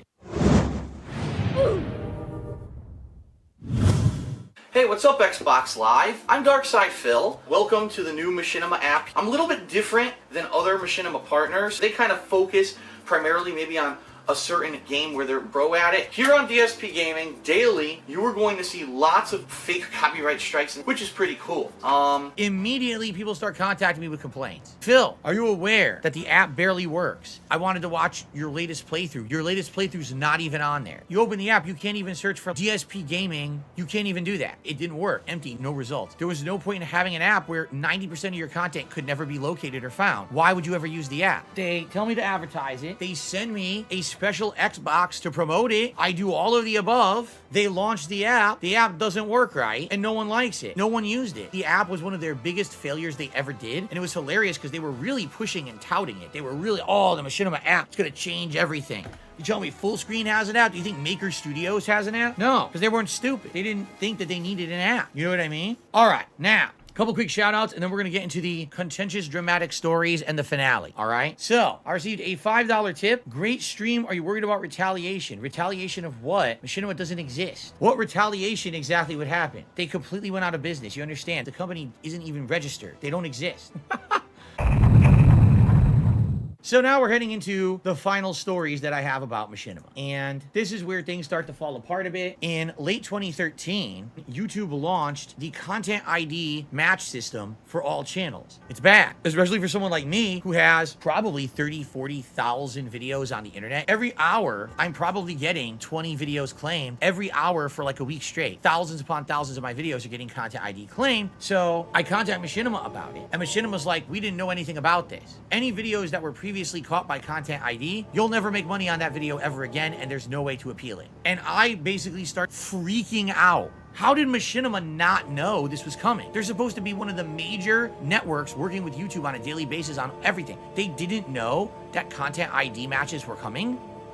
This literally could have ruined people's businesses. How were they not told that it was coming, right? Luckily for me, they did make me a managed partner, although it was absolutely funny. So they made me a managed partner, and then I ended up getting an email. Hey, I want to make you a managed partner. I've been a managed partner since December. I'm already a managed partner with you guys for like 4 or 5 months. Why are you sending me an email to make me a managed partner? Oh, sorry about that. Totally didn't realize you're already there. If you need anything, let me know. And then the guy never emailed me ever again. I'm serious. Here's a weird thing that happened during this time frame.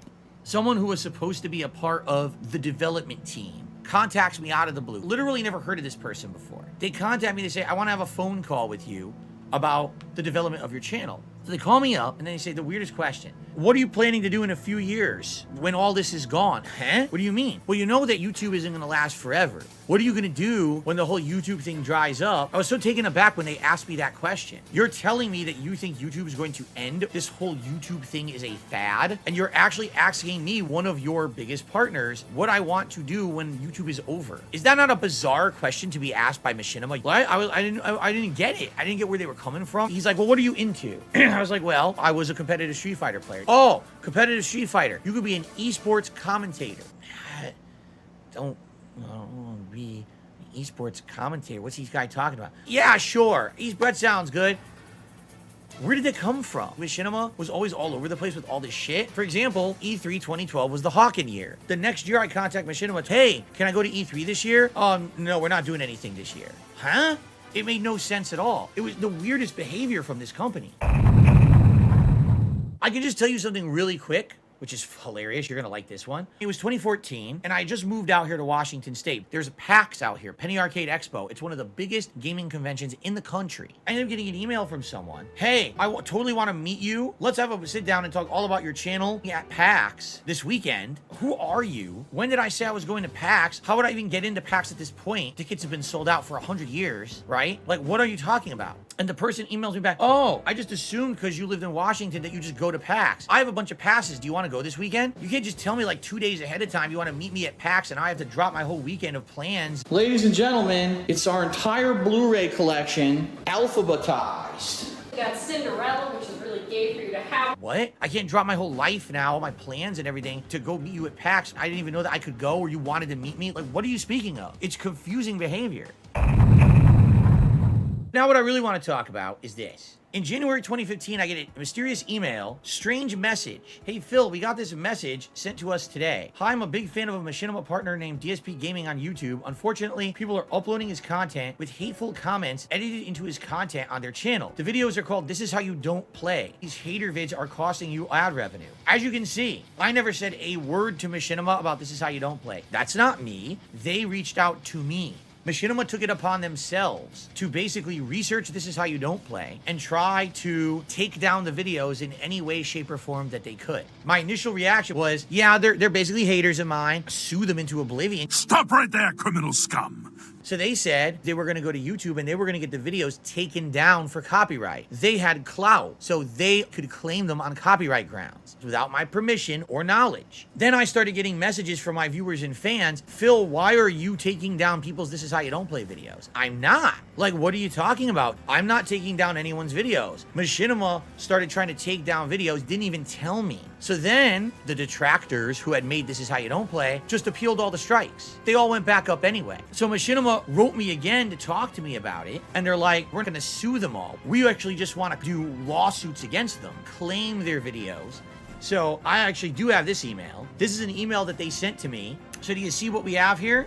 These are videos that were This Is How You Don't Play, that in the name of DSP Gaming, they copyright struck, but then they got reinstated, so then they claimed them for content ID instead. First you had my haters complaining that I was hitting people with strikes. Then you had my haters claiming that claiming a video. I didn't do any of this.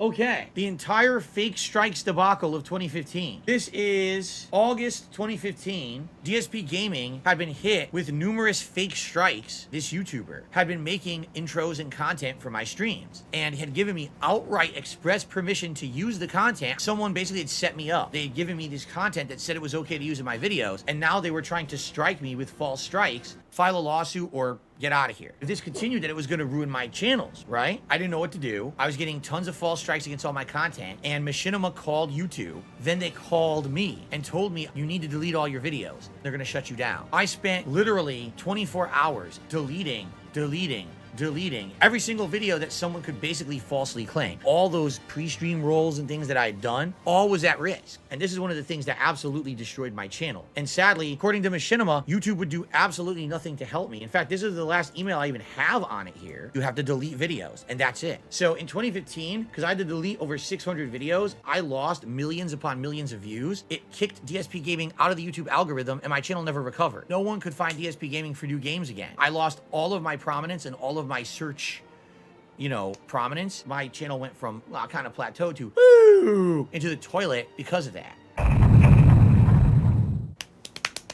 The moment you've all been waiting for. The incident. May 2016. Hey Phil, we were made aware of a live stream that occurred a couple days ago. Is there anything else that we should know about the situation? I think what they're alluding to is they're asking, was it staged or was it fake? So here's my response. Who cares? There's nothing that you need to know about. It was an innocent mistake. It's hilarious. I can't stop laughing about it. In fact, the original uploaders of the stream, who recorded it live, illegally of course, have gotten hundreds of thousands of views, but are angry because it really hasn't negatively affected me at all. I actually gained hundreds of new subscribers and people are talking positively about me. So the idea that making this public would hurt me is completely backfired against them. I'm totally cool with it. It'll blow over soon. In fact, within a couple of weeks, outside of an odd meme or here or there, no one will really care. Darkside Phil is the man who will forever be known as the guy who forgot to turn his stream off. Correct. 5 o'clock comes and then you do. The people who still talk about that are brain dead, mouth drooling idiots. Nobody gives two shits who has a brain. He's a very angry man. So insanely dumb that they don't even understand that it's just an innocent thing that happened that's very embarrassing but very stupid, and it's not a big deal. I don't care.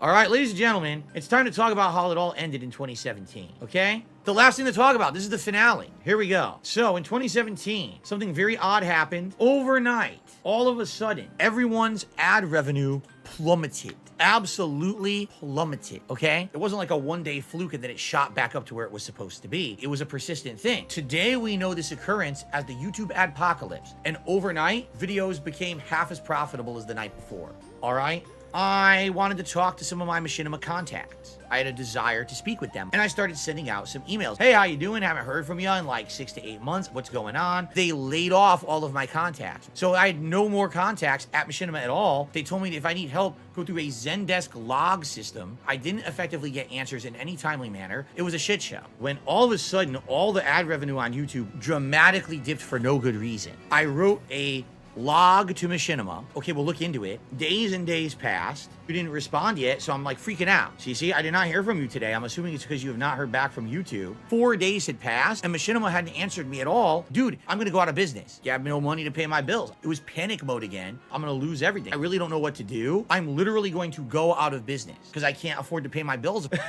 I'm freaking out, and I'm trying to get answers from them, and I'm not getting any answers, okay? What Machinima tried to tell me, if you can believe it, they felt that it was my fault. Machinima says to me, the way to solve the adpocalypse is to pump out more videos of shorter time, so your engagement will go up and you'll automatically get more ads. Yes, I'm not kidding. This is actually what they told me in these logs. Yes, the solution to the YouTube adpocalypse is to make more shorter videos. That makes a lot of sense. Like, what? No, I'm literally making less than half of the amount of money that I was making for a week. Oh well, we don't know what it is. Huh? What are you talking about? Oh, this is the one where it says refrain from contacting other departments. Oh, I gotta tell you about this one. I'm told the only way you can get help from Machinima is to contact them via the Zendesk log system. They had no updates for me. They waited 4 more days and never responded to anything else.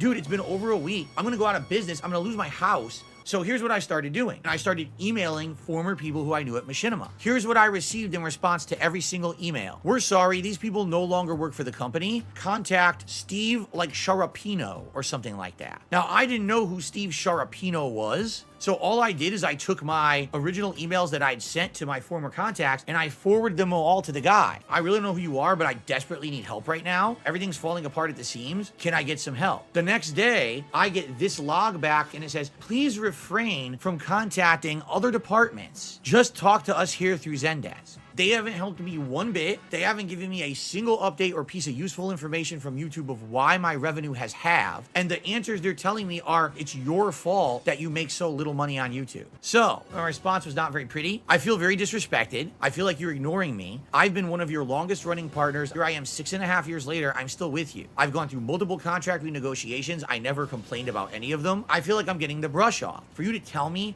that I don't have the right to try to talk to someone in the company is incredibly disrespectful. I feel like I'm being talked down to. Listen, I don't know who this Steve Sharapino person is or whatever. I have no clue. That's who they told me to send the email to. They has no right to speak to me this way. If you feel that this is how you're going to continue to deal with the partners like me, then I don't want to be a partner with you anymore. So think hard about how you want to respond to this.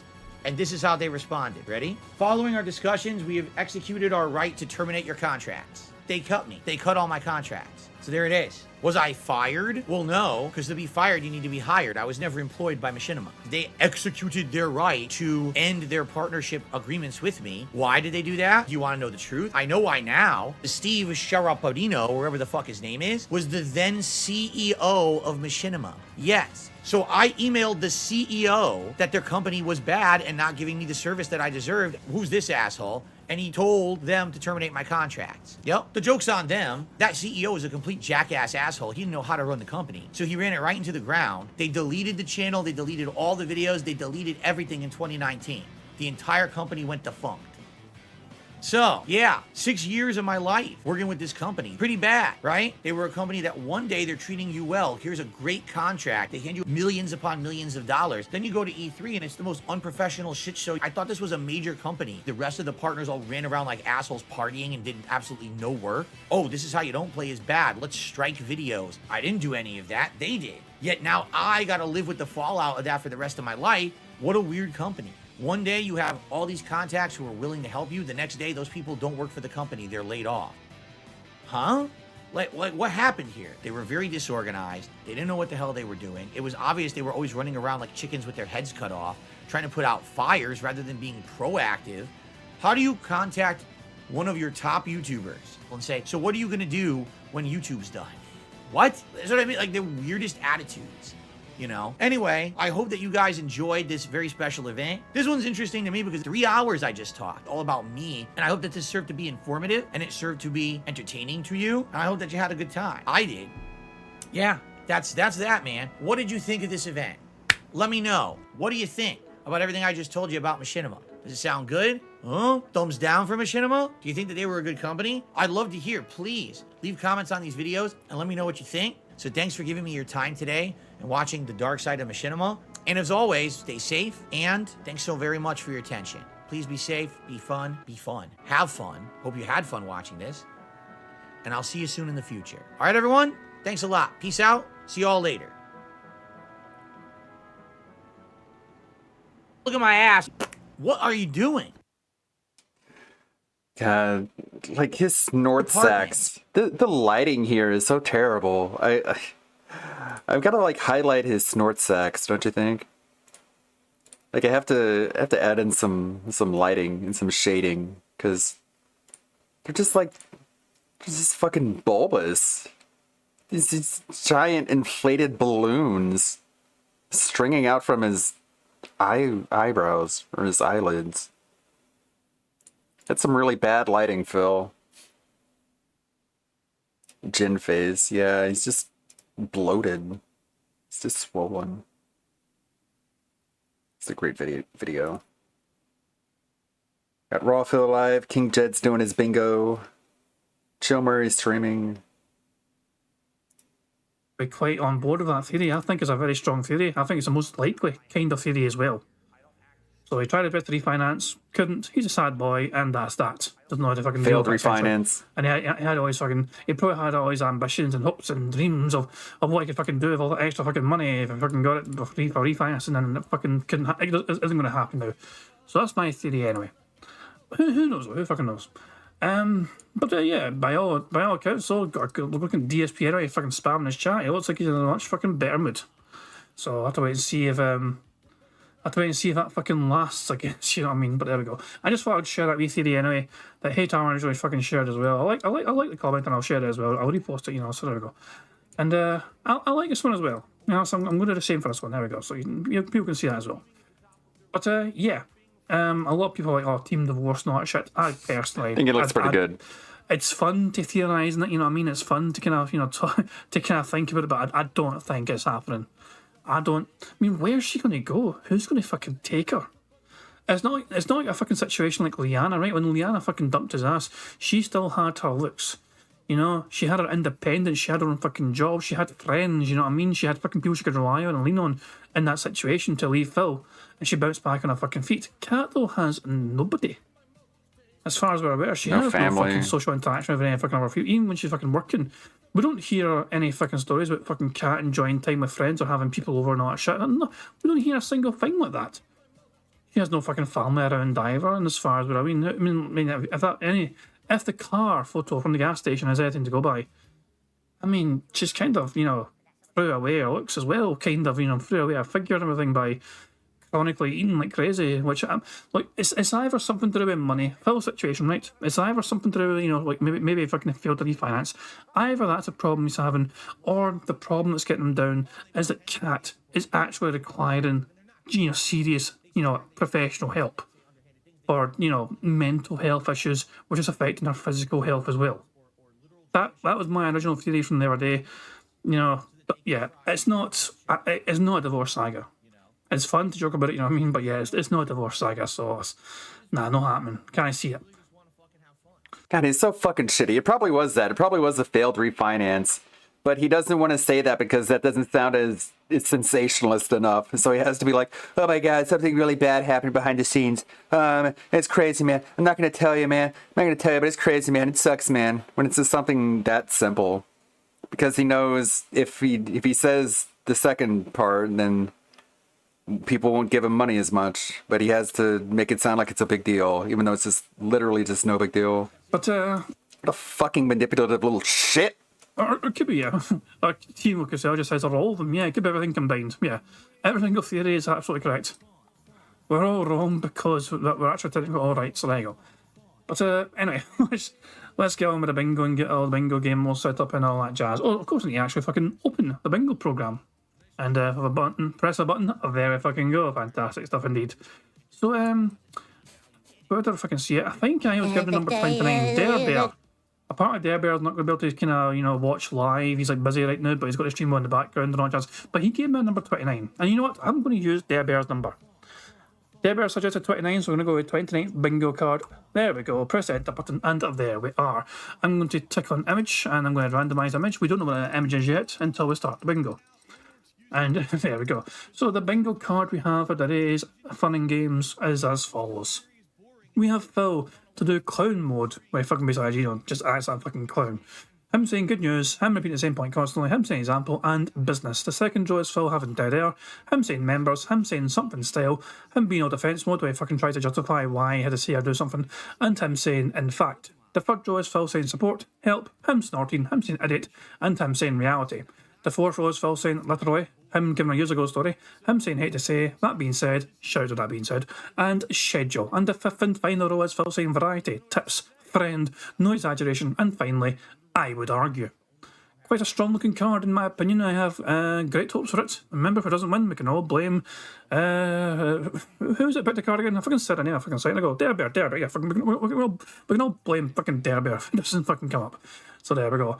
If we do get a 25 out of 25 on this card, one of you guys can potentially win a prize, but only if you have left a comment on a community post which is linked in the description of this live stream. So there we go. There's a variety of ways we can get free spaces for the cards you see before you. For example, if Phil snorts 20 times or burps 10 times before he starts recording for gameplay for YouTube, that gives us a free space. If he gets 100 likes and blows bubbles for his audience before he starts recording for gameplay for YouTube, that too will give us a free space. And if we get 100 likes on this very bingo stream right fucking here, not only does that give us a free space as well, but you guys also get to enjoy the bubbles animation that Pixar Animation so very kindly made for us all to enjoy. So plenty of ways to get free spaces, one of the ways you guys are in full direct control of, so make sure you like your stream so we can get a free space. A couple of other things to share, of course. I actually have added a new soundboard item, and it sounds like this.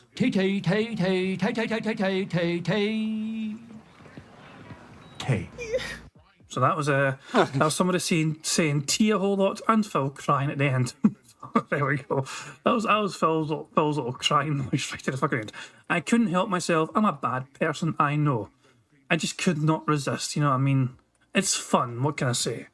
And of course, talking about Billy and fucking Phil, we still have this one as well. Yo, Phil. Yeah. Shut the fuck up. Nobody wants to look like you, dude. I mean, you're a fucking snitch. Everybody hates you. Who'd want Oh. Nobody wants to look like a snitch. Nobody fucking asking, dude. You're yes, getting shot down left and right. Nobody wants to look like you. And we don't give a fuck about you, motherfucker. Ain't nobody trying to look like you. Shit. That's what I'm So DSP, shut the fuck up! Alright, you notice Ben's respectful and you're not. Shut the fuck up! It's been 6 God months. damn, dude.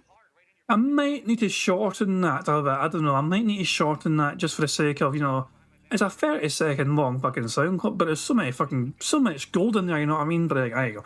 I don't know. Who fucking knows? It's a great fucking clip, though. It really is. Just Jahar roasting the ever-living fuck out of Phil. Just fucking barbecuing that little piggy. But yeah, Phil, as you can see, you can actually see in the chat in the bottom corner there. Phil's quite fucking happy with everything about. He's talking about YouTube adding new features. They added a new chat option, filter by fan funding, so you don't miss anybody who contributes. So basically, Phil can ignore his entire chat and have it filtered only by contributions. He thinks that's very useful. I guess it would be fucking useful if, you know, for somebody that doesn't have Stream Elements anymore, like him. Personally, I do still have I have Stream Elements, I fucking use it, so I have a fucking bar on the left-hand side of my OBS which tells me of all the contributions, as well as seeing the whole entire chat on the other side of my screen. But Phil's like, yeah, I can just filter by contributions, so fuck, I should read in the chat. What a fucking selfish bastard. Phil's probably gonna be like, my fucking contributions filter is blank. Is contributions working, guys? Have you guys tested whether the contributions are working yet? Can fucking picture it now, I really can. But, yeah, Phil was really fucking dying to start a stream. Am I actually behind? I'm live. I'm definitely fucking live. It's just that Phil was taking a sweet fucking time. I guess technically I'm actually a bit earlier than usual. And now that I look at the fucking time. But of course, we have other things available as well, of course, guys. We have otters. We have a pause otter. Why aren't you... There we go. The otters have ran away and they've been replaced by a person with a hose. Okay, let's try this one instead. There we go, we've got the Vancouver Aquarium as well, and there's otters right fucking there. Glorious stuff indeed. Cool beans. The nice wee otters, we've got them in standby, should we fucking need them. Looks like Piece of Piece has updated his tracker as well to remove the fucking members bit in the side, but remember, Piece of Piece stopped updating members back a couple of months ago, but he still had the bar there, so I think it was confusing people, so I think he's actually just fucking removed it now. So yeah, but he's still also got things updated every day with the tips, you know, so there we go. Oh, Phil, why does Phil stream fucking... If I leave a stream, does it pause? I guess the fucking stream pauses when I leave it. I guess that's weird to fucking know, I guess. Whatever. It is what it fucking is.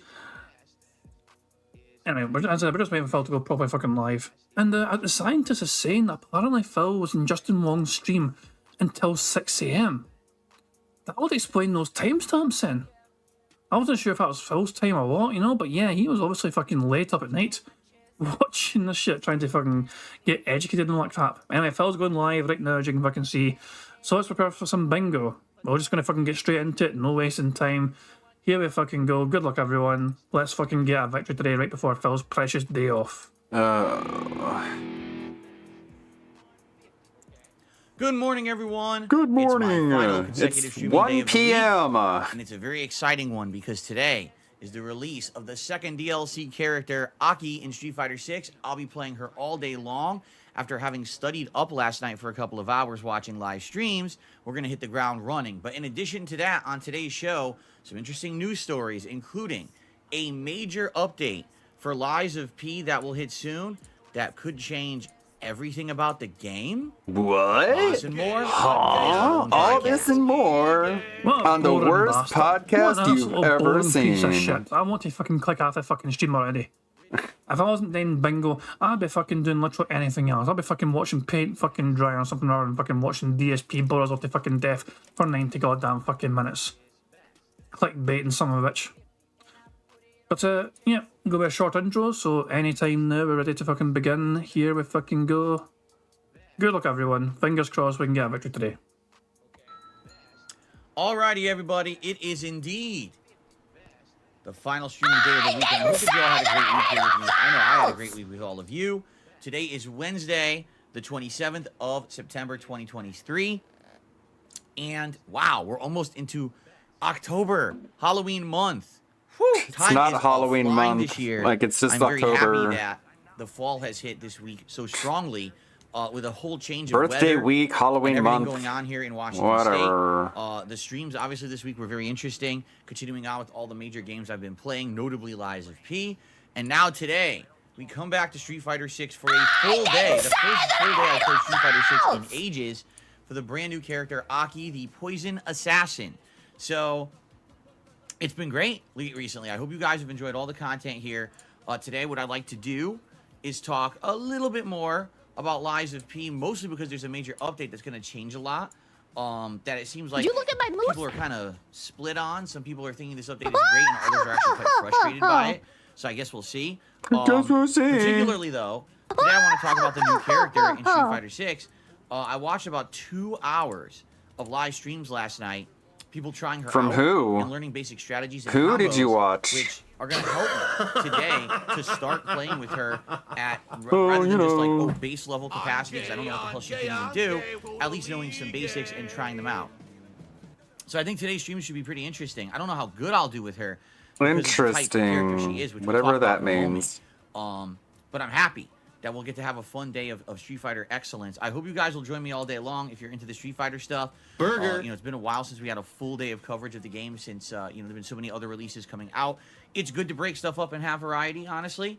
And I am happy to do it today. Then back on Friday when I'm back from my break, which is tomorrow, we will jump right into full-time gaming, alternating for variety again with more Lies of P and all of that. Alternating.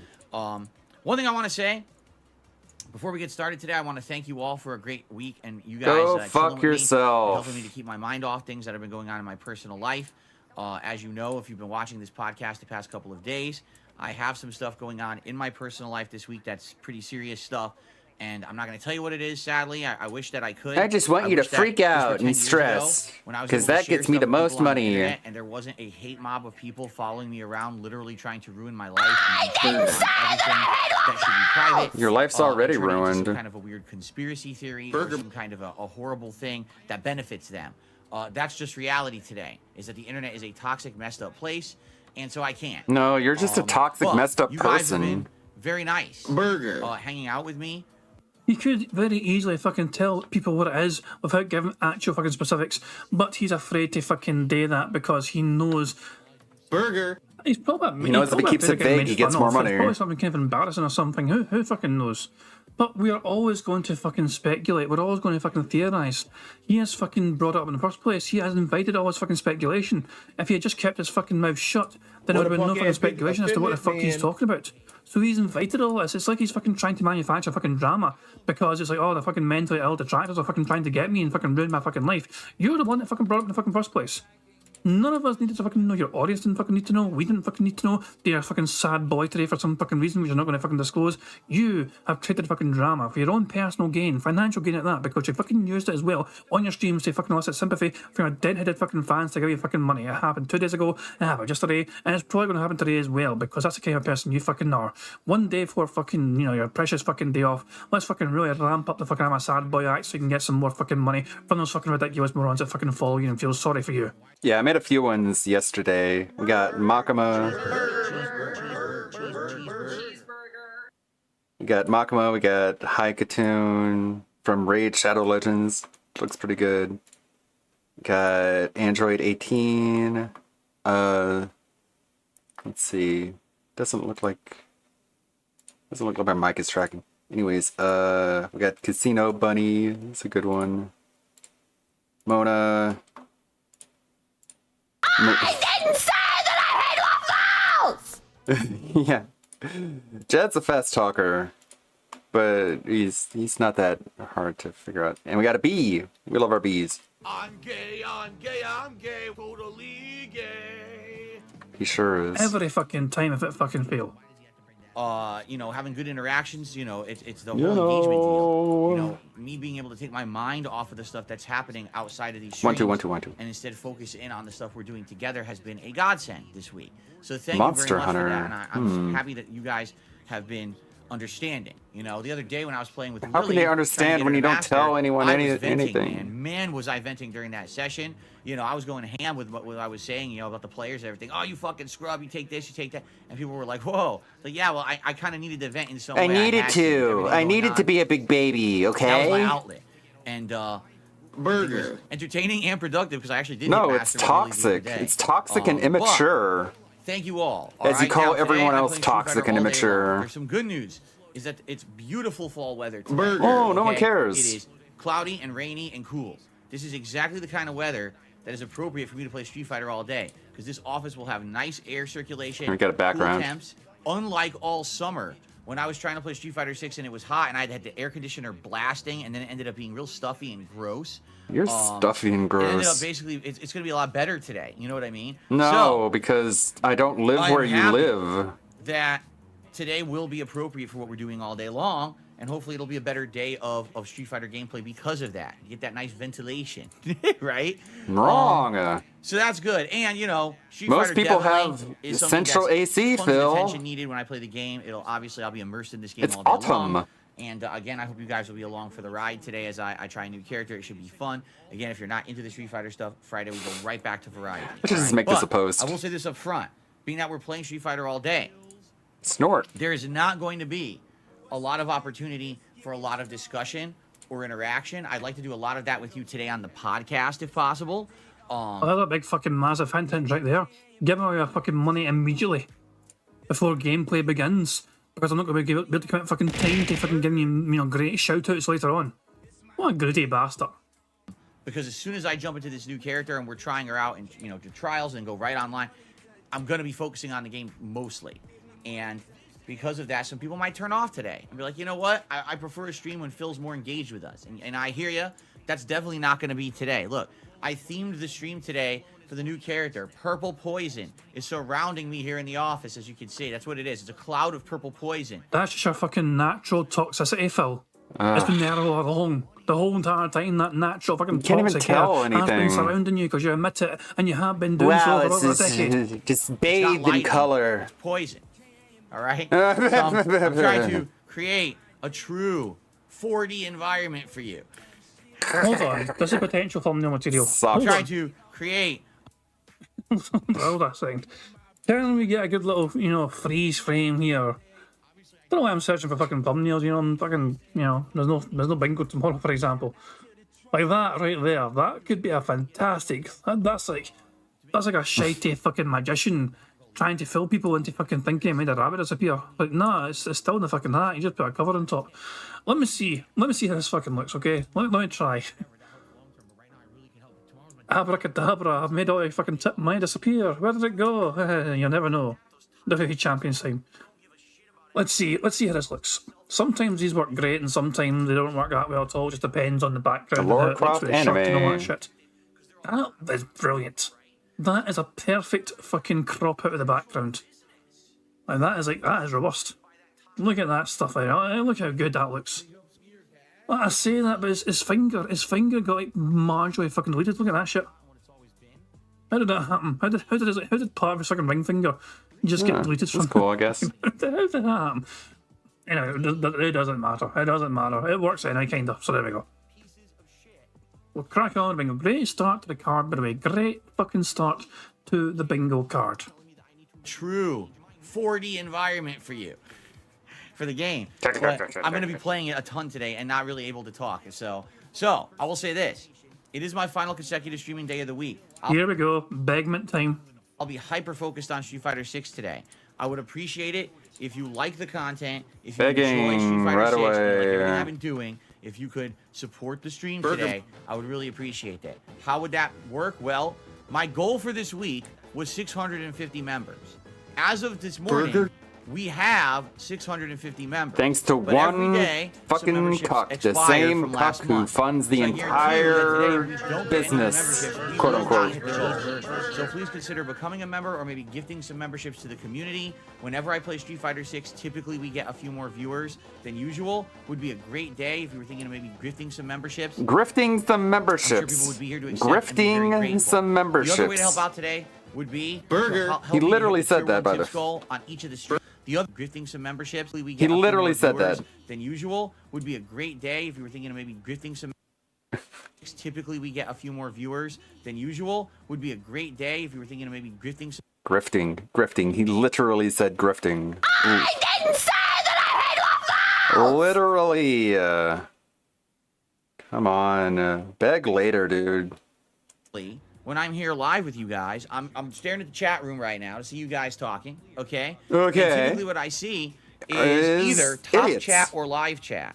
So if I go to live chat, I basically see everyone talking. If I go to top chat, it supposedly weeds out some comments. Don't ask me what criteria YouTube uses to weed out comments. I have no idea. They don't even explain it. It just kind of filters out certain comments. So there's some days when you guys will say something like, oh my God, Phil, you got to get rid of this troll or whatever. And I'll be like, what are you talking about? What troll? I'm staring at the chat. I don't even see it. And they're like, no, it's this guy. He's in there. He's saying stupid stuff. I don't see it. And they're like, wait a minute. I'm on top chat. He's saying stupid stuff, man. I go to live chat, and then Come on. We need to raise the overall IQ of the chat, all right, dude. I gotta get rid of him. So We gotta get rid of the stupid stuff. We only need smart stuff. But there's a third option as of this morning. We can have stupid just stuff. Added. The third option is called fan funding. It's not a brand new option, by the way. Ravens Dolphin has had it on their stream for a good while now, for at least a month. I've seen the option appear on Raven stream. We can just fucking have the chat filtered by viewer contributions.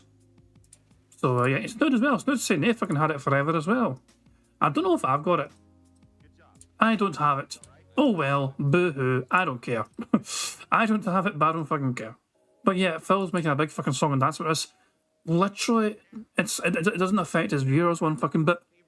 It's just a way for Phil to fucking ignore his chat even more and only focusing on contributions. When he fucking reads out his contributions now, keep in mind as well, it's only going to fucking focus on YouTube side contributions. It won't fucking tips don't appear in the fucking chat. Because it's done through fucking PayPal, YouTube will have no fucking recognition of that happening. So it's basically a fucking helping for super chats and memberships, I believe, in that bit. The YouTube side fucking shit. Super chats, super stickers, channel memberships, and gifting. And when I click on that, basically it filters the chat to just see fan funding. And this has been something that I feel would have been incredibly useful these 2.5 years I've been streaming on YouTube. A lot of the times when I'm in the midst of playing a game, I can't keep up with all the contributions that come in. But then when I finally get a breather, I want to shout everything out. That's not a fucking problem these days, is it? There's no fucking such problems these days of Phil trying to keep up with contributions. Sometimes he's actually got to fucking poke his audience with a stick and remind them that they're able to fucking contribute. Well, I do have a queue that tracks, but it doesn't always work. Sometimes if I refresh the queue, or for example, if someone gifts a bunch of memberships, the queue almost never keeps up with that. So basically, this is a new feature built right into YouTube, where if someone does gift or contribute, I should be able to filter that out, and I should be able to take a look at it.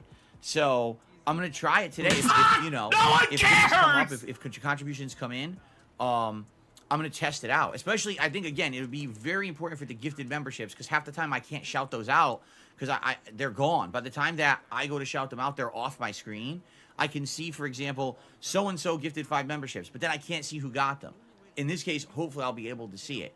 And by the way, I'm being told by 672, various streamers Thanks, like 672. have had that for months. This is how YouTube Go works. back to it's your... a slow rollout. I was actually one of the first people to get sub-only mode. Your big fat master. No one cares! I just was.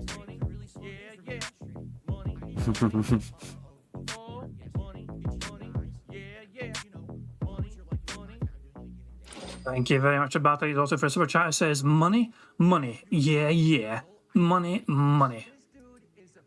I love that fucking song. That song will never get fucking old for me. Never get fucking old. But yeah, Phil. A lot of what Phil's fucking talking about is not relevant whatsoever to his fucking viewers. It's not relevant whatsoever to his fucking audience. It really, I mean, it's no real business of fucking ours, you know what I mean? It's something that'll fucking help Phil, fucking hooray for that, but why are we getting fucking told about this fucking shit? It's not really any of our fucking business. And also, Warrior Leader is reminding everyone, didn't he message and email YouTube and beg them to give him sub-only mode due to the trolls? Yeah, I think you're right. I do believe that Phil caught wind of this fucking being released, and he was desperate to fucking be one of the first people implemented in this, and he practically contacted him and begged him to try and get his feature as soon as humanly fucking possible. Obviously, it wasn't anything to do with fucking counteracting the fucking trolls. It was so he could fucking have his dumbass whales fucking gift memberships at their fucking ass, and... There... Man, King Jed sure does talk. There, I made a community post on YouTube. King of Hate Hill or Revis and Dented. Sniff, sniff. I know. It would cost them several fucking $1,000 to fucking keep those numbers that Phil is demanding to fucking have every month in memberships. So of course his fans can only fucking give so fucking much before they fucking say, oh, okay, I gotta fucking tap out. It's too fucking much. One of the first people to get sub-only mode. I don't know why. I just was one of the first people to actually get sub-only mode as a streamer. But then there's other features that I get later. No one cares. I don't know. Doesn't matter. So, who knows? But I'm happy to have it. Who I'm happy to have it and cares? try to use it today. I'm sure I'll be able to use it. I'll even try it hopefully by the end of the stream today. We'll see if anyone contributes, how it works. We'll see if anyone contributes. Sub-only mode with gifted members. I think I did. Yeah, what I was saying wasn't even... No, so, yeah. I must have been... I'm pretty sure I fucking mixed up sub-only mode and gifted memberships. Yeah, I just realised that now. I haven't just thought about what the fuck I just said. I didn't realise I was talking a bunch of fucking shit. But yeah, at the same fucking time, no, it wouldn't surprise me if I was fucking begging for sub-only mode. Just to fucking keep out all the haters and the trolls and the mentally ill motherfuckers that fucking stalk him on a daily fucking basis and all that jazz. He definitely fucking contacted YouTube though to try and get gifted memberships, I can tell you that much. Okay, cool. No, not really. Okay. So, before we get started, on the topic of Aki and Street Fighter 6, which I'd like to talk about for a bit today before we get to game news, a huge update to Lies of P is about to hit that's going to change the whole game. And I have the whole list of changes outlined, and we're going to go over them because it's kind of interesting, and I think many of you will have differences of opinion on it. Can't wait till Tekken. Well, It'll have get to any of that, Baki and Yujiro. let's talk about yesterday's stuff. First of all, more Lies of P on the first stream yesterday. Oh, that's very interesting, Phil. Why don't we just go to 1.25 speed so we can fucking get through it even faster? Just you continue. Started out with what would be considered Chapter 7, which was everything after the Opera House. 2 stages in 1, in my opinion. All right, so there are some spoilers here if you're not aware. Something called the Arcade. Now, back in the day, something called the Arcade used to essentially be a indoor shopping and commerce experience. Anything indoor would be called an arcade. It wasn't a video arcade where there used to be video games. That was later where they changed that and said that's the arcade. What It used to be something. is he talking shopping mall about? today that's indoor would have actually been considered an arcade back in the day. So that's it. The whole first half of this chapter, you're going to a shopping area. All these shops and things, and underground. There's a wine cellar and stuff. What? Some pretty unique enemies, mini bosses, and new stuff. But one thing I will say, Lies of P does not have entire areas of reused stuff. If you every stage that I've been to, there's significant amounts of new enemies and challenges. That's awesome. Compare that to a lot of the other knockoff games that are trying to copy FromSoft, and they Name have one. insane amounts of repetition of the same enemies over and over, and you'll play entire stages the same shit. This game has not done that. Every stage they're upping the ante with a new challenge, a new element to learn, a new type of enemy or environment, a new mini boss. A new type of it's really cool in that regard. I've really loved it. Snort right into the microphone. The arcade was great, and then you think, oh, the stage is over. No, there's a whole other stage. You get to the Grand Exhibition, which essentially is a humongous hall that I guess is supposed to be kind of like a museum, but I kind of compared it to almost like the World's Fair where they were showing off technology and things like that. Only, of course, now it's overrun with crazy monsters and robots and stuff, with a pretty epic boss fight at the end. And at the end of Chapter 7, humongous plot dump exhibition. So all the questions that we've had over the course of this game regarding Ergo, regarding the mutations that are happening, are basically answered at the end of Chapter 7. And at this point, I think we probably know the plot of the game at this rate. No and one I think it's more cares! elaboration, because the game has 11 chapters, so we still have 4 more to go. But I think that now we kind of know the gist of what's going on in the game. If you've seen the end of Chapter 7, you got it, okay? Chapter I really enjoyed 7, my stream yesterday. I yeah. actually went a little late because we had started tackling the boss in like the last 15 minutes of the stream. Chapter And I was like, 7. dude, if I just sit here and I focus, I'll probably be able to beat this boss right away. And I beat it right then. I spent like 10, 15 extra minutes, and I was able to beat the boss. I was like, yes, because that's a good feeling of accomplishment. So now when we start on Friday, whole new deal going on, which is excellent. So really still like Lies of P. There's a few complaints that I now have after having now played it over a week. I would say complaint number 1, carrying capacity has been an issue for me. Why is it that I want to stay lightweight? Because that's my build, Dex build. I want to be lightweight. And I keep finding awesome items and things, and every single time that I want to equip an item, oh, you're going to go to heavy, or excuse me, slightly heavy, which I don't want. I want to just stay light. And it's like, okay, so I'll upgrade my capacity. I'll upgrade my capacity. I'll upgrade my capacity. I'll upgrade my You've capacity. already said that. My capacity is now my biggest stat in the game. It's higher than my technique, which is Dex build. It's higher than my health. My capacity, I've literally upgraded for the last 3 effing chapters of the game. Every level I get goes into capacity, and I still can't really carry that much. It doesn't make any sense. You probably shouldn't fucking use a heavy fucking weapon then, as Brandon Jones is fucking saying. You're literally using a heavy weapon. You want to be fucking lightweight, but you're carrying things that are basically fucking really heavy. Therefore, when you're carrying something heavy, you're no longer fucking lightweight. It's simple fucking logic, Phil. Why does it confuse you so much? Why did they make the capacity such a huge limitation in this game? I feel like that was a shortcoming. Now that I'm this far into the game, they kind of messed that up, in my opinion, okay? So that's number 1. Number 2, with the stagger attacks, meaning you parry a ton, and then you want to stagger the enemy, all right? I do feel like it's annoying because sometimes enemies have attacks that cancel out your stagger move. So, for example, let's say you parry someone a ton, and now their bar's glowing, time to stagger them. At any point, certain enemies, like mini-bosses and bosses, can enter into an animation that if you try to hit them with your heavy attack to stagger them, they just ignore it. But I only have a limited window to stagger you. So I need to do it now before the time runs out, just because you randomly, via RNG, decide to do this animation that cancels out my heavy attack. That's bullshit. Well, you should be staggered no matter what. If you have your full bar glowing, if I hit you with a heavy attack, you should be staggered. I earned it. I parried the crap out of you. I want my reward. You shouldn't cheat me of my reward because of bad luck. And that's been happening the past 2 bosses in a row. That's happened to me, and I do find that very annoying. Another thing that I found annoying is a lot of the special attacks, I guess they're called fable attacks in this game. It's basically the weapon arts. They're strong, but man, they either seem to have very limited attack radius, or for some odd reason, they have a lot of issues hitting. If, again, you're building up your Fable meter to level 3, the maximum level for a special attack, and it takes a while to do that, and now it's like, now's my opportunity, let me use it. The dang thing should hit if you're standing next to the enemy, and you should be able to connect with that hit. Now, I go to do it, and I'm literally this far away from the enemy, and it magically whiffs, or you go to do it, and something happens, and it just gets interrupted immediately. Like, dude, I took so long to build this up, and you just interrupted it out of nowhere? Like, what is that bullshit? So, basically, there's a few nitpicks that I have. These are not game-breaking annoyances or huge things that need to be changed. These are just things that kind of annoy me minorly. However, as we're going to talk about later on in today's podcast, they are updating a lot of this stuff. Okay? So we'll talk about that in a moment when we get to the game news. Last night, it was more Starfield. Starfield is going to be our late-night chill stream game for the foreseeable future, meaning this will likely be the ongoing RPG that we play over the month of October into November. I'm having a great time every time I play it now because we're basically focusing in on either faction quests or major story elements. As long as we keep doing that, I think we'll have a good time. We're at the very end of the UC Vanguard faction quest. We're basically at the conclusion. So when we play this again this weekend, we'll finish that up. We do have a companion quest to do for Barrett, our companion, and then after that, I think I want to do some major story because we haven't now done major story in weeks. And I feel like we should absolutely advance the major story a bunch before we go to, like, the other factions. There's 2 other major I don't know. factions. Like, is this really the best time to talk about all this? He's such a little kid.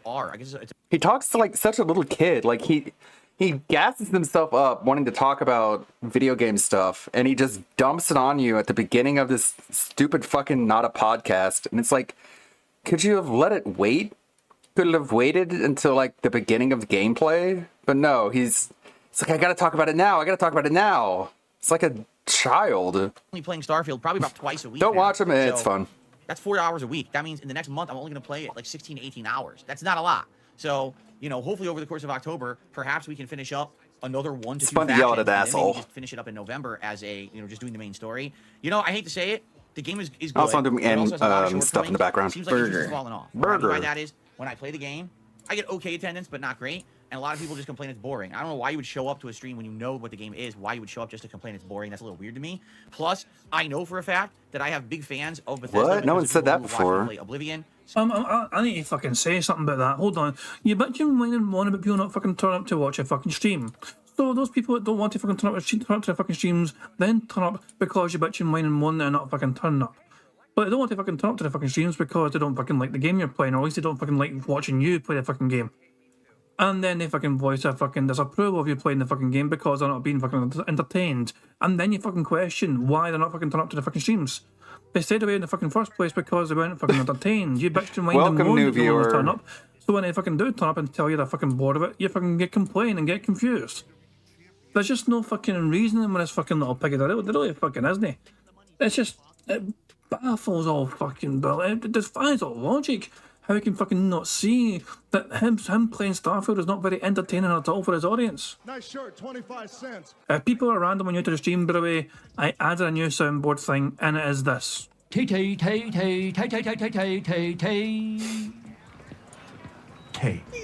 I'm going to play that as much as I fucking can. I think it's one of the best things I've made in a good while. Just fucking making Phil cry because we keep saying T. Skyrim, New Vegas, over the last several years, and you guys now seems like next year you probably want either Fallout 3 or 4. So I know that you guys want Bethesda games, you love them. Yeah, I'm watching a restream. So I don't know what the deal is with Starfield that people are like, oh, it's not as good, and I'm complaining about it constantly. Like, it seems to me like it's a new Bethesda game with the same elements. You know, it certainly doesn't live up to the hype I feel that we had for it, but it's a fairly passable Bethesda experience. Fairly passable. Great review. So we'll continue on with it. My goal, I feel, would be to hopefully wrap it up sometime by mid-November, because if you remember, in November is the new Like a Dragon game, Gaiden, the one that follows the plotline of Cosmic Kiryu. And when we get into that, I want to focus on that as our chill stream game. I don't want to have, you know, Starfield and Like a Dragon Gaiden going on at the same time. So I'm going to do my best to hopefully get through these faction quest lines and then finish the game hopefully by then. But I don't know. We'll have to see, because I don't know how long these quest lines are, okay? Anyway, I had a good time with it last night. We didn't hit the tips goal, but we did all right. It was an okay late night stream. I love that. You know, you just fucking have to fucking mention a tip school as if that's a fucking concern or a fucking priority for his fucking audience that want to hear his fucking gameplay fucking takes and all that shit. We didn't hit the fucking tip school. That's a you problem, Phil. That's not an audience fucking problem. That's nothing to do with them. They don't fucking need to know that. They don't need to be reminded I didn't give you money, Phil. You bringing it up yourself randomly is basically you fucking bitching and whining to your audience that they weren't generous enough with their contributions to give you fucking money. We didn't hit the fucking tip school, and what do you want to fucking have happened about that? Are you fucking demanding your audience fucking give you fucking more money so you not feel as bad playing Starfield? I do sometimes wish Phil was just more honest with his audience, especially because they're not fucking smart enough to read between the fucking lines, you know?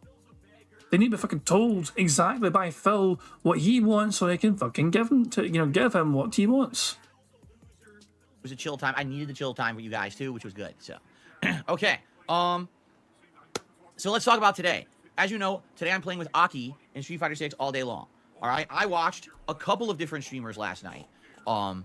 To see what people were coming up with this character. Says he doesn't watch other That's streamers. another thing as well. In case people missed the start of the stream, okay? In case people fucking missed the start of the stream, Justin Wong had a new subscriber called DSP. Let me just play it for you one more time. In case people missed the start of the stream, this is what happened on Justin Wong's stream last night. Yo, Darkside Phil with the Prime? Yo, He can't. It's fair use. Mr. Filler? Mr. DSP? A real DSP? Can't tell. If it is, long time no see, buddy. So there we go. Justin Wong being a little bit surprised that DSP subscribed to his stream using Amazon Prime. And that's thanks to TG Gamebox by the way for letting me know. Letting me know the fucking I didn't even realise until fucking TG told me before the stream started He found out on Anne's Discord. He passed it on to me. So there we go. Big ups to TJ Gamebox for letting me know. All right. And the best way that I can describe Aki, she is a jack of all trades, but a master of none.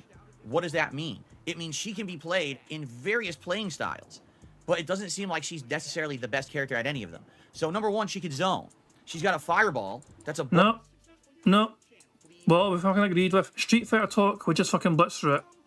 Ball of poison, only one speed. So she throws it, but it is good startup and a good release, and it's a good mid-screen projectile that it kind of goes at a good speed and kind of will stop people from being able to advance. If they jump, she immediately has great anti-air. She actually has 3 versions of this whip move, and they're all just quarter circle motions, not even dragon punch motions. One of them goes forward, one of them goes up at an angle, and one of them goes straight up. So the forward one is good for combos and pokes. The upward one is good for anti-airs when she's zoning with the fireball, and the straight up one is good for combos, essentially, to launch an enemy, or if they're directly over you, it's also an anti-air, okay? She's got interesting rushdown options. She's got decent pokes, like her low medium kick is really good. Her standing roundhouse is exceptionally good. It's an anti-air, and if it hits, you can drive rush off of it to air juggle after for several more extra hits, okay?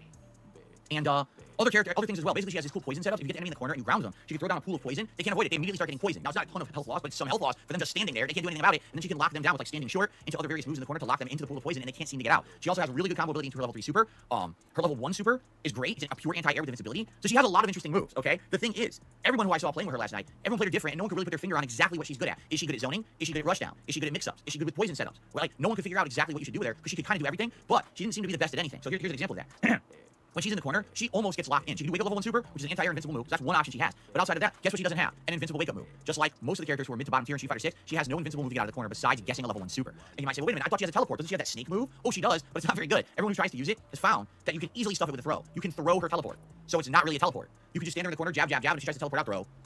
Like, wow, well, that's not very useful then. It's not. It's actually most people are saying her teleport is not very good. That it's actually one of her worst moves. A lot of people are not using her teleport.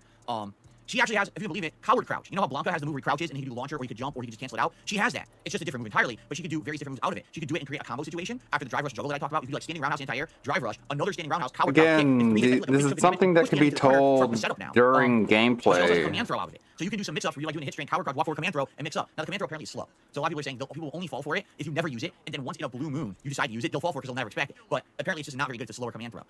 It's also weird. You do the coward crouch input. I think you double tap punch, and then she comes out of the crouch and grabs you like a snake. It's weird looking. But from what I'm seeing, most people are playing her as a range, meaning use the fireball if they jump anti-air, and then she has some pretty good pokes, like I said, low medium kick, drive rush forward roundhouse is a double like jumping knee, and after that you can do like light kick jab jab into a special move into a super. Apparently she can combo, I believe, low medium kick into medium punch, standing medium punch, or she can medium punch into medium punch. So I see a lot of people do low medium kick drive rush, low medium punch, drive rush, medium punch, special move, super. It's like, huh? And then one final thing. I mentioned these whip moves, right? It's the forward whip, the up whip, or the straight up whip. If you meter burn the whip, it becomes like Scorpion in Mortal Kombat. So she'll grab you with the whip, pull you towards her, poison you, and you are stunned, and she gets to continue a combo. So just think of it this way. You can do like jump in, which I don't know if it's roundhouse or a punch. It's like this straight attack that goes down at an angle. I have to see what it is. That's her best jump in. So you can do jump in, standing roundhouse, the meter burn version of the whip, which pulls you in. Now you're stunned. Okay? Now she can do another roundhouse into the air juggle move, which is the quarter circle forward heavy punch. Drive rush. Standing roundhouse again into her big poison move, which is quarter circle back and punch, and she can super cancel that. So it's like, dude, if you get one good jump in with her, you can do an insane amount of damage if you get your timing down. So I've seen all of this. None of this means that I can actually do it. I've seen it all last night. I absorbed a ton of knowledge last night before I went to sleep. But can I actually execute any of what I just described? I have no idea. We have to see today when I play with the character. Like I said, it seems like zoning is good. It seems like combo ability is good. She has a good 2 different good anti-air options, right? A reversal level 1 super, that's really good. But in practice, how will it work when people are in my face trying to rush me down? I don't know. You know, we'll have to see. So we'll find out today when I try her out. I think she has good potential and she looks very interesting. But at the same time, looks aren't everything, right? We have to actually put it into practice. Okay. So today, how do I approach it? Just like always. We're going to take her into her tutorial mode. It's going to explain the basic properties of all of her special moves. We'll go through all of them. We'll do trials and do some basic combos and things with her. Then we'll go to casual play and probably play several matches trying to learn her, and then go to ranked. And hopefully by the end of this first stream today, we'll at least have gotten in maybe like an hour and a half of ranked. And then later tonight on the late stream, we'll do more. We'll see how it goes. With Rashid, I did really well. If I remember correctly, did I not get Rashid to like 3-star diamond on day 1? We'll see how it goes. With her, it really is going to depend on the placement matches. Like if I mean, Phil, Justin Wong managed to fucking get to Master Rank with this new character within 3 hours. You streamed for 3 hours playing the game. In fact, technically, you could be streaming for all day. You could stream for 5 hours today playing the game. If Phil thinks he's as fucking good as these fucking tournament level fucking players, shouldn't he, in theory, make it to fucking master level by the end of the fucking day if he plays all day on both streams? You know, going by Phil's own logic, he should be able to fucking hang. He thinks he can fucking make it, you know, by some people in a fucking tournament. I don't know, though. I'll have to wait and fucking see, I guess. I place well, then obviously, yeah, I'll probably keep it rolling. But if I get placed in like low platinum or even gold, well, what are you gonna do, right? So let's see how it goes today. I'm excited to try out this new character. Again, I will just reiterate. It is Street Fighter all day long. I would really appreciate if you guys could support the streams today. Ugh. You know, it is my final consecutive day of the Begging, week. As new characters come out in Street Fighter 6, I would love to continue to cover them in this capacity. But I can only do that if you will actually show up, engage, and support those streams. Did he just say capacity? Capacity?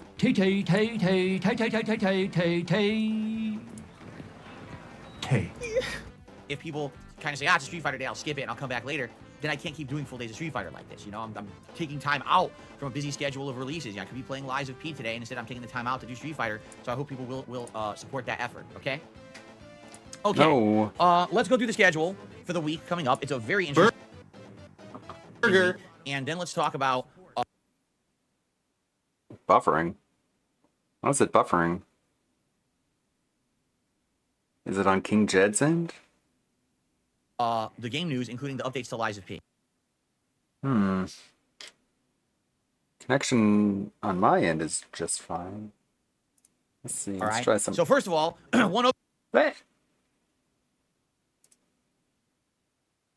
No, connection to my end is just fine.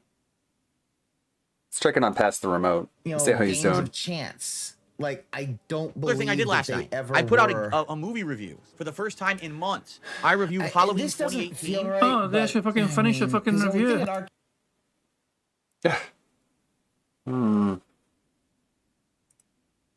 Weird. I think he's having issues. Uh-oh. Refresh.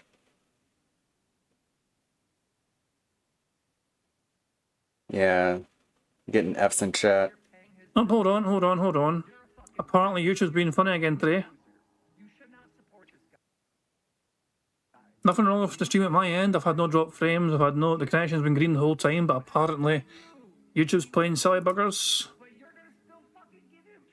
Yeah, apparently, Barrett Wells says he's good at his end, but I've seen people saying RIP and F and everything else. Yeah, I mean, I'll just, hold on, 2 seconds, There you go. Refresher needed seems fine for some. There we go. I've had no indication at my end whatsoever that the streams had issues. But it happened yesterday as well, and apparently it happened for several people. YouTube's apparently got some problems right now. So, and whoever says it's buffering for them, I don't know what to tell you. I've had no drop frames whatsoever. It's been green the whole time at my end. But apparently, Alt had issues yesterday streaming during WPIG in terms of like buffering for people. You know, even though he had no issues himself, for the audience side of things, apparently YouTube's having some problems. And so yeah. So if it happens, I'm sorry, but I will try and pause it so people don't miss too much, whatever, and obviously just try refreshing as well, or maybe I don't know why it happens, but it just happens. A movie review for the first time in months. I reviewed Halloween 2018, which is essentially the reboot of the Halloween franchise for a new trilogy of movies that started releasing in 2018, and I think there was one 2 years ago, and then the last one was last year. So I'll be reviewing the whole trilogy over the course of October, but I started off my weekly movie reviews last night on DSP React. So if you didn't see the movie review yet and you're interested, head over to DSP React. That's youtube.com/@DSP React. And I hope that you will check it out and let me know what you think. And we'll continue on with that. What I'm going to do is alternate. So this week was Halloween. Next week, Scream 5, which I've never seen. The week after, Halloween Kills. The week after, Scream 6, which I've never seen. And then the week after that, Halloween Ends. So 5 straight weeks of movie reviews for you guys over there. And I hope that you will check it out. Okay? Let me know your thoughts. So far, It's going to be a there's some really good comments. I disaster. approved them all this morning. If you left a comment on the video, this morning I woke up, I approved all your comments. I hope you'll continue to give me feedback on the review series that I do. The one criticism I get is people are like, oh, this is a summary, not a review. Well, it is a review, but I have to tell you what happened in the movie to tell you what I liked and didn't like, or else you wouldn't know. That's not what fucking reviews are, you fucking idiot. I had to my tell you what fucking happens in God, the he doesn't know movie, the not fucking difference between a really. fucking review and a summary. Wow. He You know, doesn't. I'm tempted to fucking go into his comments and see what they said. He doesn't know what a review is. Like, haven't you read a review before? Shall we venture on to Oh, he's still the getting comments and see what was said? still getting buffering. Get rid of this for Let me. me rewind. Oh my fucking God, he doesn't know the fucking difference between a fucking review and a summary. Wow. You know, I'm tempted to fucking go into his comments and see what they said. Shall we shall we venture onto the comments and see what was said? Right, get rid of this fucking shit. Oh, the new trilogy, blah blah blah blah blah. Who said anything about something? Yeah, here we go. This person right here. Radio Killer 72.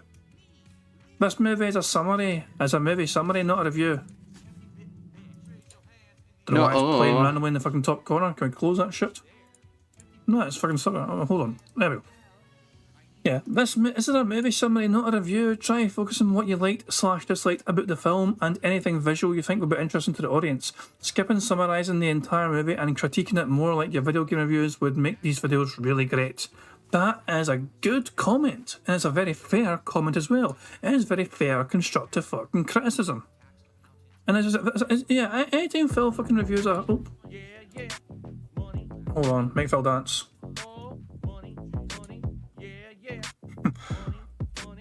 I do back and make Phil dance. Thank you very much to Meth for the tip. It says, never deny Phil his reward. My good boy points were fairly earned to buy the tendies that I've yearned. But there's no tendies on my plate. Did mommy think I just ate? Tendies, get them now, you fat ungrateful sluggish sow. That was a magnificent fucking rhyme. That was just fucking sheer poetry. Shout out to Methbear for the fucking amazing rhymes he just fucking busted out in that fucking tip. Bloody hell, man. Did not expect Methbear to be so talented when it comes to fucking... Methbear saying that's not me. According to what it says... So we have Methbear in the chat saying that's not me, but according to what it tells me in my activity feed, Methbear tips, 5. And that's an old Pepe. Regardless, it's a clever wee rhyme, and I like it, I dig it, I approve highly. I didn't write it. Oh, so it wasn't that? Oh, I see. So it was your tip, but you didn't write it. Oh, I'm somewhat disappointed in you, Mep. I was actually impressed there for like fucking 20 seconds or so. You should just fucking pretended it was you and fucking took all the credit, you know what I mean? What you like, fucking being honest. But yeah. But thank you anyway. I like that. I like that fucking wee dirty, that wee rhyme. I highly approve. But thank you anyway. For the tip, I do appreciate it. But yeah, this comment right fucking here. I'll just zoom in and enhance it. We'll zoom in on this bad boy. This is a movie summary, not a review. And it's a very good fucking point being made about Phil's game reviews are actually very fucking... They're definitely reviews. He doesn't just fucking go through the entire fucking game and tell you the entire fucking plot of what happened. No, he will actually fucking review it. He'll talk about different aspects of it, like the story and the fucking... how fast it fucking moves or whatever, and the fucking environment and the gameplay aspects, whatever. He will generally fucking review games properly. But movies, he just tells you what fucking happened in a fucking movie. So Phil bitching and whining and moaning about this kind of comment is actually fucking quite ridiculous because it's a fucking great point. It's a very accurate fucking point. So is there any more comments like that, I wonder? Or is it just the one? Was it just one person that had that fucking comment and he's fucking bitching about it? I think it is. Radio Kill is the only person that fucking said anything like that. And so Phil has to fucking bitch and whine and moan about it. Beautiful stuff. Let's see Phil try and justify why reviews and summaries are the same fucking thing. That should be fucking good. Let me know your thoughts. So far, people have left some really good comments. I approved them all this morning. If you left a comment on the video, this morning I woke up, I approved all your comments. I hope you'll continue to give me feedback on the review series that I do. The one criticism I get is people are like, oh, this is a summary, not a review. Well, it is a review, but I have to tell you what happened in the movie to tell you what I liked and didn't like, or else you wouldn't know what I'm referencing, right? First of all, I don't know why anyone would watch an actual full-length movie review if you're not interested in my thoughts on the movie. You know what I'm saying? Like, if you're watching a review of Halloween 2018, don't you want to know what happened in the movie and what I thought about it? No, because then that would spoil the fucking movie. Movie reviews are fucking good for people who have not actually fucking seen the movie yet, so they can fucking see whether it's worth watching or not themselves. But if you're going to fucking tell everyone what fucking happened in the fucking movie in the first place, why do they need to fucking bother to watch it? You generally have no concept of what a fucking review is compared to what a fucking summary is. You really have no concept of what it fucking means. Also, this fucking face, lol.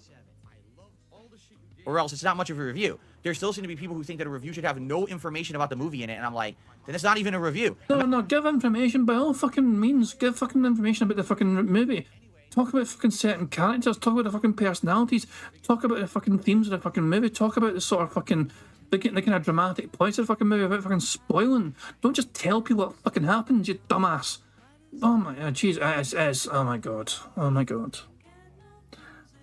He hurts my brain. My tiny brain can't fucking handle it. Make the bad man stop. Imagine if I reviewed a video game and didn't tell you anything about the game. I just said, oh, I like this, I don't like this. Yeah, but what happens in the game? Oh, I'm not going to tell you. It's just extremist position. You know what I'm saying? Like, no, I don't know what you're saying. That's really confusing. Phil. I don't know why people are... Phil, like, all we have to do is watch an actual movie review from someone who isn't a fucking dent-headed lolcow to see the difference between an actual movie review and the dumb-ass shit that you do, the book reports that you do.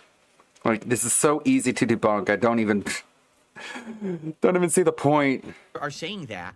But basically, I think that the review was good. I said right at the front of it, there's going to be spoilers. Basically, you don't know how to fucking review a movie without fucking talking about what happened in the fucking movie.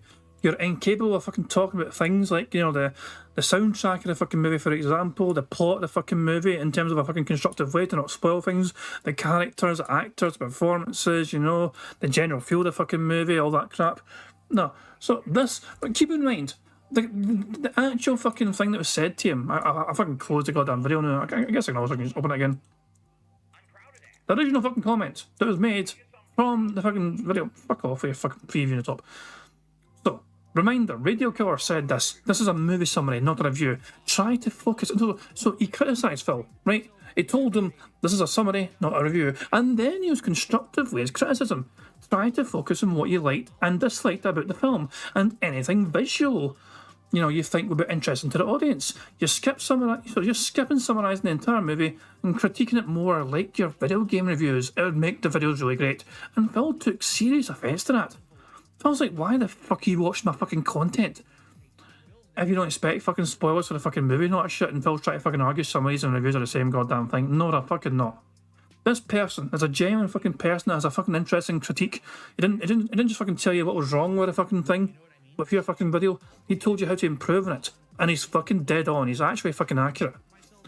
You guys will know as fucking as well as I do.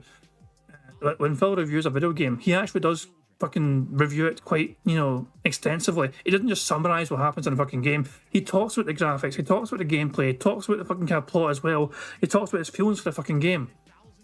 He actually fucking covers all his fucking bases. He actually is quite in-depth with these kind of things. I'm not saying Phil's fucking right with what he's fucking saying, but he usually is quite in-depth with his fucking review of the video game, and actually he covers a lot of fucking bases. You compare that fucking kind of thing to his fucking, you know, movie reviews, he's just basically telling his audience what happened to the fucking movie. That is essentially it. It's very constructive criticism, and Phil's shitting over the guy for it. There's going to be spoilers in this review, please understand. You know what I mean? So, anyway. Give it a look, let me know what you think, and I hope you enjoy it. I'm off from streaming tomorrow. Tomorrow is my day off for the week. I got a lot of stuff to do. I'm going to be honest with you guys. It's probably not going to be a very good day for me. All right? It's going to be put out there with everything going on. It's not our fucking business. No. Yeah, I was wondering why he's fucking inviting all this speculation theorising from fucking detractors. Apparently tomorrow's not going to be a very good fucking day for him. I wonder fucking why. Phil has really ramped up the fucking sad boy act to like fucking 11. So he can fucking try and squeeze as much fucking pity money as possible from his dent heads before he has his precious fucking day off. Maybe I should fucking try that. Mind you, I don't have a fucking day off till Saturday. There you go. It wouldn't work. My personal life is probably going to be a shitty day. It is what it is. That's life. But when I come back on Friday, all right? No, it's your life. Of Lies of It's P not on the first my stream, life. And there will be a Friday Night Fights stream of Street Fighter 6 on the late stream. And you might say, well, what will you be doing for Friday Night Fights? It's a good question. If we play with Aki today and you guys seem to like the gameplay and I like the gameplay and we're doing well, maybe we want to keep that momentum rolling. And if that's the case, then maybe we'll do that on Friday Night Fights. More Aki. We'll see how we do in rank. But maybe I play with her today and by the end of today I'm like, you know, I get it, she's all right, but I'm not feeling it and I don't really want to play more with her. Maybe I want to go and do more master matches with Blanca, Honda, or Lily. Then we'll do that instead. So let's see how it goes today. And based on today's performance with Aki, this will help us judge if we want more Aki on Friday or if I want to do master matches. Okay? Saturday, the daytime stream is the premiere of Resident Evil 4 Remake's Separate Ways DLC. And yes, I'll be playing it on hard Stop. Nobody You're cares. not Fucking move funny. Ew, what a well, clown. That's clown mode if ever I fucking saw it. I'm definitely taking clown What mode. the fuck, There we man? fucking go. Also, do I have a relevant sound clip for that kind of thing being said? That was funny, right? For the next 20 minutes, I'm going to be talking and saying absolutely nothing. That kind of works, yeah. That kind of fucking sound clip fucking works. Also, Shut up, bitch! that's also a fucking classic too. Fucking use as well. Double back-to-back rock fucking clips, fucking making fun of the little buggy. Yes. You not guys funny, wanted dude. hardcore. You're gonna get it. That's what I did for Resident Evil 4 Remake earlier this year. So why would I not play the DLC on hardcore, right? So You that's gonna be bitched on and moaned, Saturday. and you lied about what other people were doing when they played That's gonna it. start on Saturday, on the daytime stream. For what I'm doing. Remember when he watched someone else play Resident Evil 4, and he just straight up lied about it and said that the version that he was playing on PC was easier than the console version? When he's just fucking lying about what was happening? Yeah, that was great, Phil. That was awesome. Understand the DLC is about 5 Do hours that long. again. But keep in mind, number one, I'll be playing it on hardcore, and I haven't played this game for many months. Number two, I'm an interactive streamer, and it basically means I'm going to have time to talk with you guys and everything and do shout outs. So I guarantee you this will at least be 2 major streams before I beat it. I almost guarantee you it's going to take that long. All right. So daytime stream Saturday, Separate Ways DLC. Saturday night, more chill Starfield streaming. Sunday, it's the React Day, DSP versus the Internet. Now, the interesting thing is Sunday is October 1st, and that means we will have new decorations behind me. This year, I'm going to do a hybrid, half gaming related, half Halloween related, so it'll kind of be a cool mix. And we will have new animations and all kinds of new stuff for October month, you know, top horror month for me. I really enjoy that. I hope that you guys will join me for the start of all this new stuff on Sunday. In addition, hold on, I got a burp. Ew. No. Cover your mouth. Thank you for understanding. In addition, starting on Sunday, Thank you October for 1st, understanding. you will be able to nominate Sounded like you didn't have a games that you would like choice. to see me play during the upcoming Halloween Horror Marathon. So there's going to be a thread here on DSP Gaming on the community tab. I don't for understand, all viewers Phil. to nominate games. There will also be a thread specifically just for channel members. So people will start nominating, and it'll take probably about a week and a half, 2 weeks. People will nominate games. At the end of the 2 weeks, we'll tally up the results. We'll do polling based on the games that were most nominated, and people will be able to pick what games I'm going to sit down and actually play during my Halloween marathon this year. And it could be anything. It could be PC games this time because I have a mini PC, and we can actually play them on there. Or it could be games on console. It's whatever you guys really want. There's actually no limitations this year, if you can believe it. Take So a let's see what people swan like, dive. and we'll go from there. I'm very excited to see what people come up with to see me play during the Halloween marathon on Halloween this year. Okay. In the meantime, sometime in Wanting to October, learn I'm gonna buy a base nice Halloween jumping. costume and get ready for that event. That's going to be a special marathon on Halloween day. There's going to be food, fun, festivities, and gaming and all kinds of fun stuff. Okay. Cool. What I'm just trying to think. Is there it anything else isn't. pertinent going on? So for the rest of next week, it'll be a balance between Lies of P and the end of the Separate Ways DLC on the daytime streams, and the night streams will be a balance between Street Fighter 6 and Starfield. Keep in mind, the first major release of October is coming up, Assassin's Creed Mirage. I'm almost positive it's coming out, October 5th? And I think that might be my day off, so I'll probably just play it that Friday, October 6th when I get back. And then we go from there. All right? So that's what we're looking at for the next week to week and a half, and I hope that sounds good to everybody. Nope. All right. Ladies and gentlemen, it is time. You have no ladies in your For audience. my favorite segment. Your He's starting off his fucking news segment with a fucking beggment to fucking get him fucking, free fucking artwork so he can use it on his streams for financial gain. And of course, he's not going to fucking pay anyone for his artwork because he's DSP. Just because he makes fucking 6 figures doesn't mean he fucking gives people fucking money for all their hard work. No, only Phil's ought to fucking make money for doing shit on his channel. No, no. Oh, by the way, if nobody's noticed yet, I have a new 7TV, not 7TV, but BTTV emote. It's called Micro Games. It's from, damn it. BTTV, where are you? Hold on, I'll let this play. No one else is fucking allowed to do that shit. Fuck off. Where's BTTV? Oh, a super chat from Big Dog and Phil's stream. I'm sorry you're dealing with personal junk. We've all been there, bro. Try to keep your chins up and stay positive. Keep in mind, Keep your Phil is chins fucking up. happy to fucking express he's a fucking sad boy and he can't talk about it because it elicits Keep your fucking chins sympathy up, money Phil. from morons like fucking that. Where are they? He will acknowledge the super chat, and he also Yeah, more fucking than remind them, this. I don't want to talk about it, even though he's fucking talking about it every single fucking day, and reminding his audience every single fucking day that he's a sad boy and doesn't want to talk about it. He's not going to fucking talk about it. I filled so Where are they correctly. all? I thought I actually said chins. No, I made it. I made it into chins. I turned it into fucking plural. What can I fucking say? Big Dog said chin, I said chins because I'm an evil bastard. But you get what I'm fucking saying, no. Phil fucking does a shit for two reasons. One, to fucking get pity money from his fucking dead fans, and two, so he can fucking cry victim when the fucking detractors are fucking speculating on what could be wrong with DSP.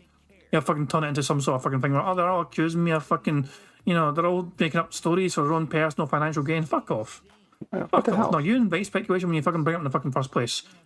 You could have just kept your fucking dumbass mouth shut, and that would have been the end of that, and nobody would have fucking speculated anything, but you brought it up, you invited the fucking discussion, you invited the theories, and so you got to fucking deal with it. Stop bitching and whining and moaning about fucking... Damn it, is it because I stopped paying, now I only have 50 emotes? Well, fuck. Put up the theories about why you're a sad boy.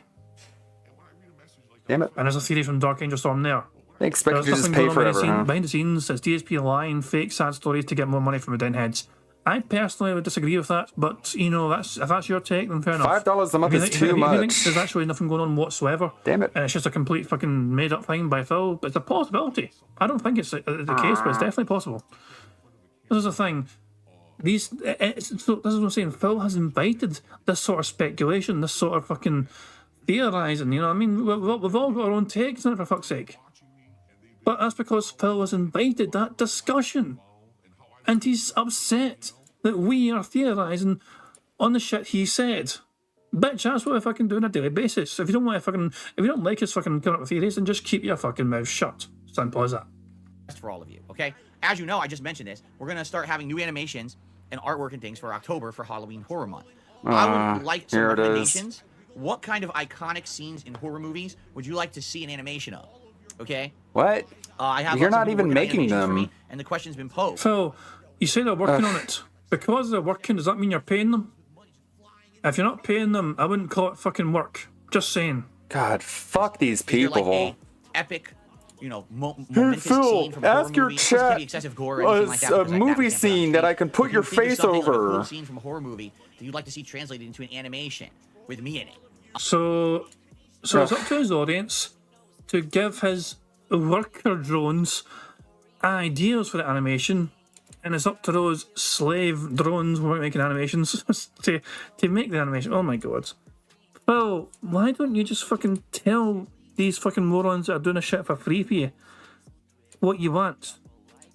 Try like fucking using a couple of brain cells for once and come up with your own fucking ideas. Well, there is your answer. Like that would require a brain cell. Fucking Phil's face onto the Scream Mask guy, where it's Phil making a fucking dumbass face, you know, with his shocked expression. How about that for an animation? Right there's an idea. On stream for Halloween month. So let me know what you guys think. No, not Human Centipede, the Blob. Oh god, I wonder if we find no, not Human Centipede. My face on it. I put Cat's face in the Blob, it'd be quite moralistic. Damn it, I Psycho shower fucking scene. hate Web P. Yeah, but the Psycho shower scene doesn't have a face, does it? It's the woman getting stabbed, but it doesn't really show a face. In fact, that's part of the mystery. The woman has a face. They're talking about you, Phil. The alien's face hugger chest bursting. Again, that's kind of graphic. I mean, I understand it's Halloween Horror Month, but I don't think that I'm going to get away with having someone's chest cavity rip open and gore squirt all over the screen every time that someone contributes. I think it has to be a little bit more tame than that. Like, what are you talking about? One of what I was thinking of was Thriller, the Thriller dance, and maybe having, you know, of course, how scary. Dance, or I was thinking like the classic. To put my face on top of Michael Jackson. Like, horror monsters like Dracula or Frankenstein, like the scene. Remember the Bela Lugosi where he walks down the staircase like this? And maybe it's my face instead of his or something like that. I think that could be pretty cool. No. This is... Jesus Christ. Hold on. Dude, you're this has potential thumbnail horrible. material. Hold on, just give me a second. Hold on, I'm sorry, but still, I cannot resist. Walks down the staircase like this. So, which you could have just said that to the person who's asking you. He's getting close. Oh, hold on. Well, he looks away is bad. That's the closest he gets to the camera before he looks away. So give me a second here. Let's see if we can just... And I only want the face, I think. I don't care about the fucking rest of him, you know. I just kind of want to focus on the head. This makes no sense. What the fuck? Is this what you wanted me to brace for? So let me get this straight. There's some dent-headed idiot cuck who's like, hey, Phil, I want to make tip animations for you. And DSP is like, I don't know what you could make, though. And the fucking dent-headed idiot is like, oh, okay. Well, I don't know. You could, like, ask your audience or something, I guess. And Phil is like, okay, I'll do that. And then he shows up on stream and he's like, so, there's someone who wants to make animations for me, but I don't know what. How about you guys recommend me something? You could recommend, like, my face on top of Michael Jackson as he does the Thriller dance. Or you could recommend that my face be on top of Bela Lugosi as he walks down the stairs. It's like, so why didn't you make these suggestions to the person who asked you? What the why are we going through all these hoops? Just tell that to the person who's asking you what to do. What the fuck? So we'll just focus on the head only, okay? God. Fucking moron. We'll see how that turns out. There we go. That makes no sense. Jesus Christ. Oh god damn, that's suggest to me the things that I'm suggesting to you. Oh god. Why don't you make it then? Anyway, why don't you tell them then? We'll have a fucking thumbnail things today, aren't we? Anyway, on with the bingo. Maybe it's my face instead of his or something like that. I don't know, man. Cool. I don't know what you want to tell him. Leprechaun in the Hood smoking scene. Got a light for the old Leprechaun's pipe. Really? Dude, that's one. I don't remember that one, but that one could be. Skip. Your feet. Let's go speed, okay? Now let's watch this flubber fly in the noodle arms. The chainsaw. What the fuck? It's me. Oh my god. Oh my fucking god. I think we have a winner. I think we have a winner.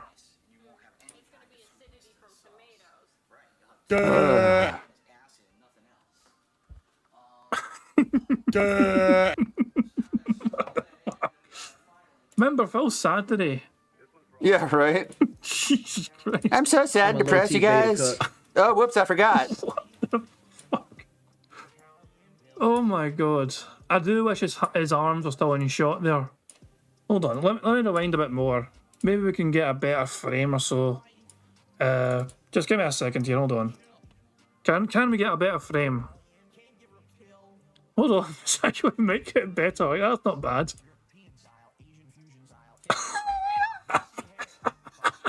Okay, I think we have a winner.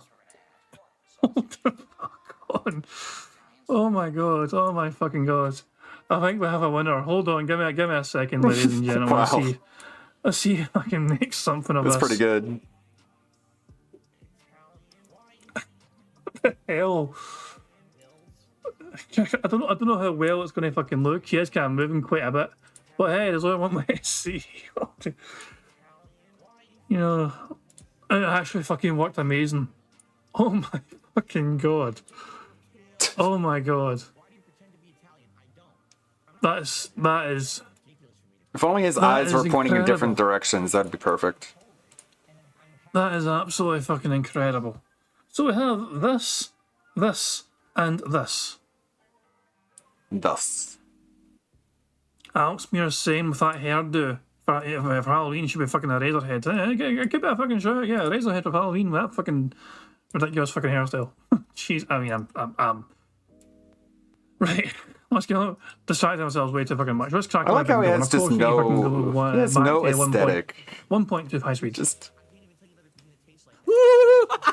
Oh my god, Mia's pinhead. That might be rough because you got to remember with these ones where you superimpose your face, that's really rough. How would I get my face in all those pins? I don't know. I don't know. How about you just stab yourself in the face and then you can just take an image of that. These are definitely some good suggestions. And use that one. And please continue. Think about it. Let me know. Stab yourself in the face with pins and then use that one. Pinhead. Give me 2 seconds here. How about you just jab pins into your face and just save him the trouble?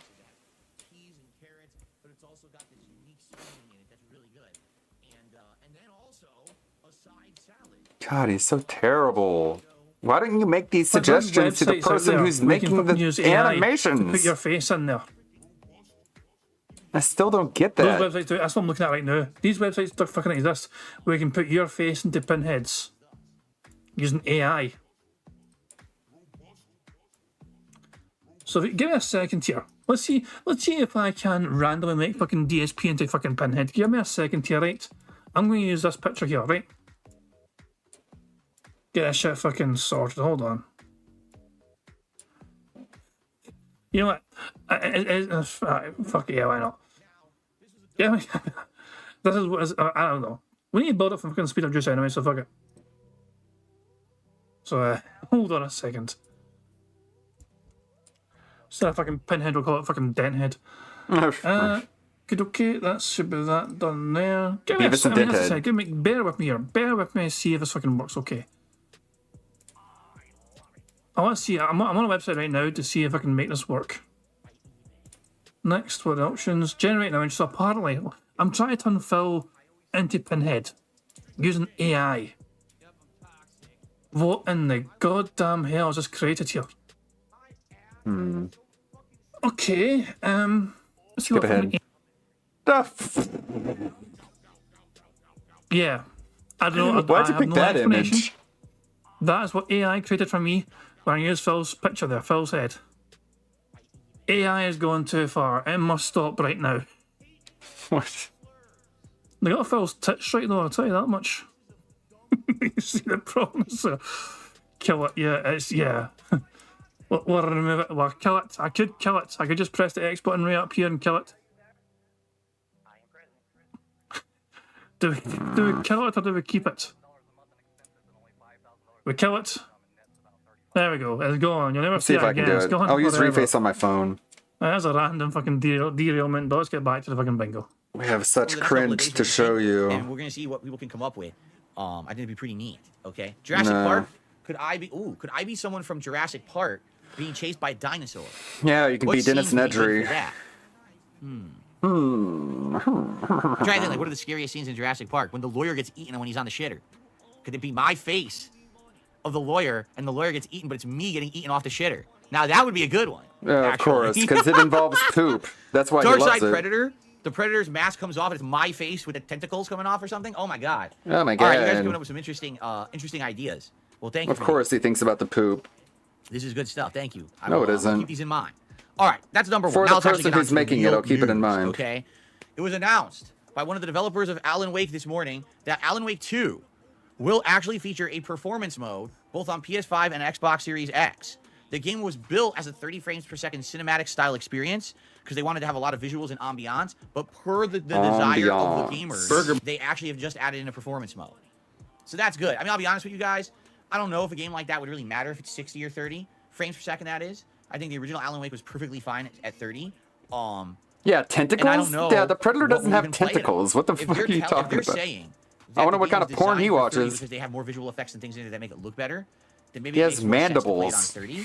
But I don't know. What do you guys think? That requires to figure this out. It comes out right before Halloween, so we can think about what vocabulary play it on. So let's talk about it and think about it. But I'm glad they're including the option. There's people these days, they absolutely want 60 frames no matter what. Listen, I want 60 frames in fighting. Reface isn't loading for some reason. In action style games. Does it need to be updated or what? Come on. I don't know if I really care about it in a horror game. I don't know if we need 60 frames in a horror game, but we'll see what happens. We'll think about it. But that's good to know. And that's, what are you talking about? We don't need 60 frames in a horror game? The new PlayStation Plus what kind of Essential take is games that? for the month of October. Meaning if you have PS Plus Essential, like I do because I play Street Fighter Online, here's what you're going to get.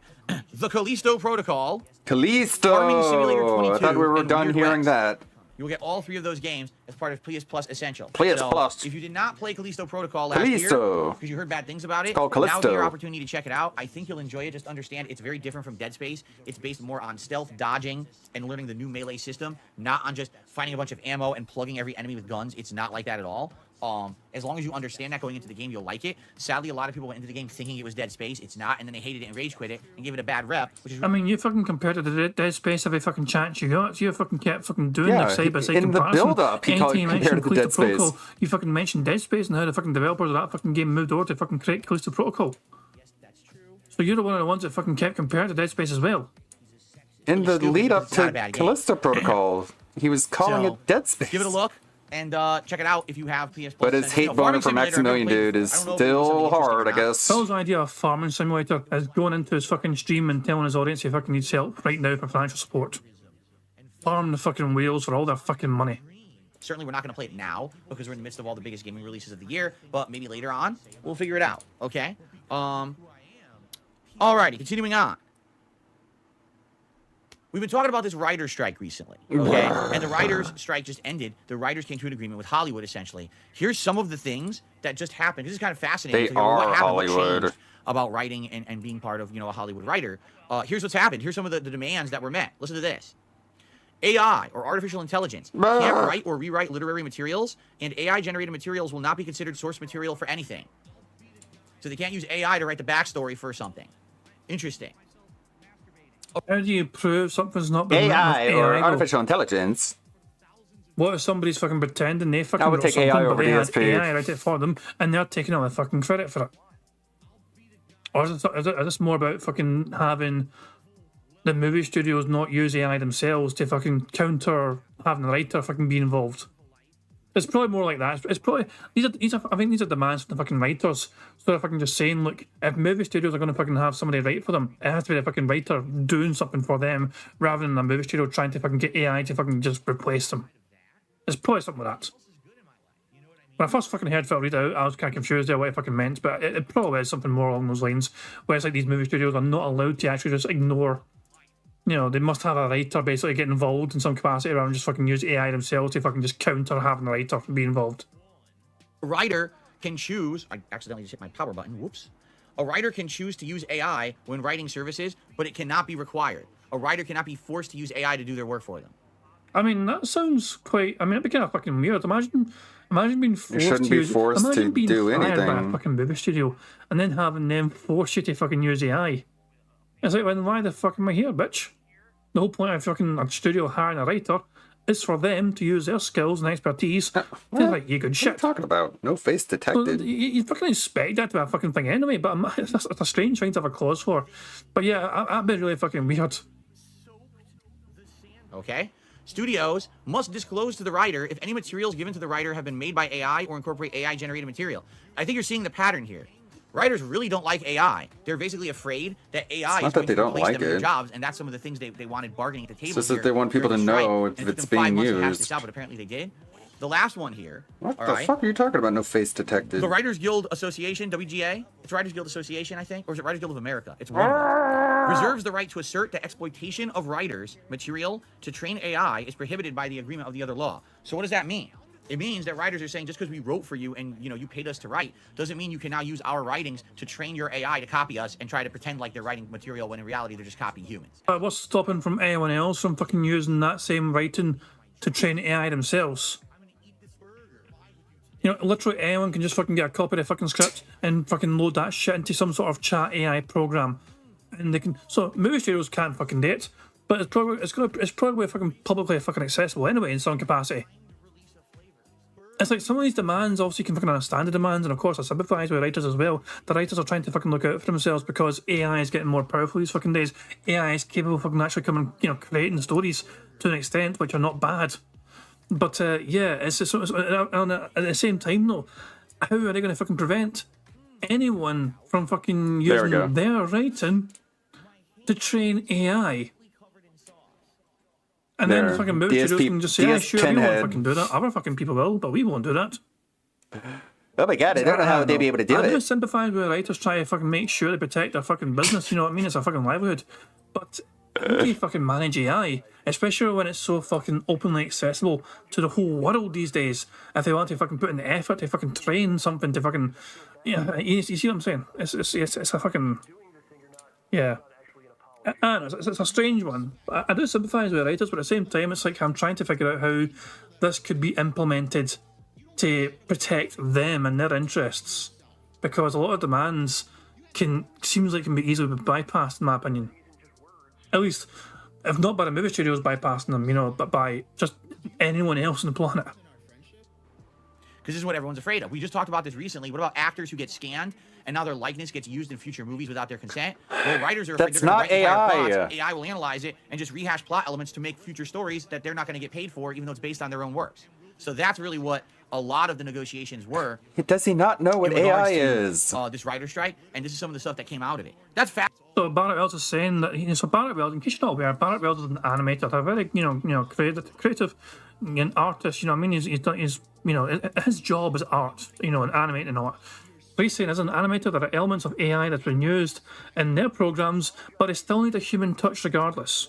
AI can do certain things quite well, but there'll still be an element of, the human touch required to fucking make that from... It's not a replacement. I imagine AI can fucking make a start on things, but to actually fucking make it genuinely something good or whatever, you need a fucking human touch to fucking finish it off. You know, I imagine that may be the case with some things or whatever, you know what I mean? But it's one of those fucking things where it's like, yeah, there's only so much AI can fucking do right now, but it's actually, as I'm saying, every fucking day, there's always fucking new advances in fucking technology and things are always improving and getting fucking better as well. And Bartwell's is saying it's all based on numbers, but AI has trouble making things look lifelike. I will agree with that. Keep in mind the kind of limitations of like this kind of random... What was it called before? What was the thing that was making random artwork before? Like Ludwig used it in his music video before. What's that program called? What, Stable Diffusion? DALL-E, that's a DALL-E. Oh, okay. DALL-E is very awkward trying to mimic hands. They could never get the fucking hands right, the fingers right. Sometimes they would fucking have somebody with 7 fingers or something. DALL-E, as good as they've fucking done, sometimes where like the faces and sometimes expressions, if you're looking at an actual person in their entirety, they always seem to struggle like making the hands look authentic, and that's where you can fucking tell, yeah, AI cannot fucking handle that at all. That's one of those problems. It's getting better at that, though. Here for fucking AI. It's getting better. But yeah, I mean, obviously that's the art side of things, but the writers as well, with ChatGPT, fucking being able to fucking come up with things. It can do text just now, being, too. You know, the more information it gets fucking fed into it, the smarter that'll fucking get as well. But yeah, it's fucking... Just has to be a bit more... I just struggle to fucking see how writers can prevent... More VRAM. Anyone from taking their work and putting that into some sort of ChatGPT program to train it. It's one thing to fucking demand movie studios don't fucking do it, but if anyone can fucking do it on the internet, we all have access to fucking ChatGPT, for example. And when fucking movies are made, the scripts are usually available in some capacity as well. Online eventually, you know? You get what I'm fucking saying, though. Fascinating, because, man, with the rate that technology is advancing, it's wild to think that now all this stuff is going down so fast that we have to go crazy to protect artists, writers, actors, protect narcissists who want to make millions of dollars. We got to protect those guys. We got to really protect those guys, not the people who need tools in order to AI engines, and AI is make art, and people are passing it off like it's real and selling it all over the place. Isn't that kind of funny? Like, first priority when AI hits the scene is that we got to protect the interests of millionaire celebrities, because that's who we need to care about most, first and foremost. And no one knows the better. No, knows the better. Knows the better, but the thing is, though, if computer art looks good, then it's gotta make sure. Fucking one, though. Gotta make sure Tom Cruise isn't getting ripped off. If something looks good and you like the fucking look of it, isn't it then worth something? If it's based on someone else's Tom Hanks fucking isn't out of art the job. style, well, of course, that's a bit fucking messed up, but it's one of those things where it's like, if AI can transform that kind of style into something unique and brand new, is that meaningful or is it stolen? By the way, I made this. You get what I'm saying? It's a very fucking weird line. It's a very bizarre fucking line. I was bored enough to make this. Kind of reminds me of that fucking movie, what was it called? I Am Robot. Random tangent, I know, but you know the thing about fucking robots being able to fucking like do things so much quicker and so much faster, and the robots can fucking create masterpieces in like fucking in minutes. It would take normal people fucking like months or whatever to fucking do something, but robots can fucking do minutes and shit, and it looks amazing because of fucking robots. Things like that. That's like I think that's just a reflection. The simple fact of the fucking matter is AI has fucking taken over in certain areas already. It's taken over taken over a lot of fucking things, and like when it comes to fucking maths, for example, computational fucking power to try and fucking work out advanced fucking formulas and logics and that shit. AI is taking over manufacturing as well. Bartwell says manufacturing. You got all these fucking, computer machines now fucking in fast food places taking orders. Not even the fast food workers are fucking safe. You know what I mean? You got a fucking mean machine you can fucking press buttons on and the fucking thing gets prepared for you and all that shit. It's no, AI. We've always fucking thought of a future as fucking being such an advanced fucking civilization where technology is fucking amazing, but the fucking downside to that is, of course, that if technology can fucking do things that humans, if technology can do a better job than what humans could fucking do. I think it's kind of funny. Then where's that? Like before we have AI doing manual labor, like making hamburgers or putting cars together, which I guess they already are doing. I mean, assembly lines have been handled by like machine arms and shit for years now, even before the advent of AI. But like having robots before we have robots making hamburgers, we have them making like art and music and poetry, which was for the longest time thought to be safe and only meant for human endeavors, but instead we have it replacing that first before we have robot Burger King. It's sad, but I mean, what can you do? Time marches on. Leave the humans in these industries. And then sadly, also, these days anyway, the last couple of years anyway, the artistic side and the creative writing side have found out as well, where it's actually severe kind of conflict there with AI, and they need to try to protect their own. Oh yeah, Alfred did send me an article. They're making the bodies now. Interests, which is Let me look that up.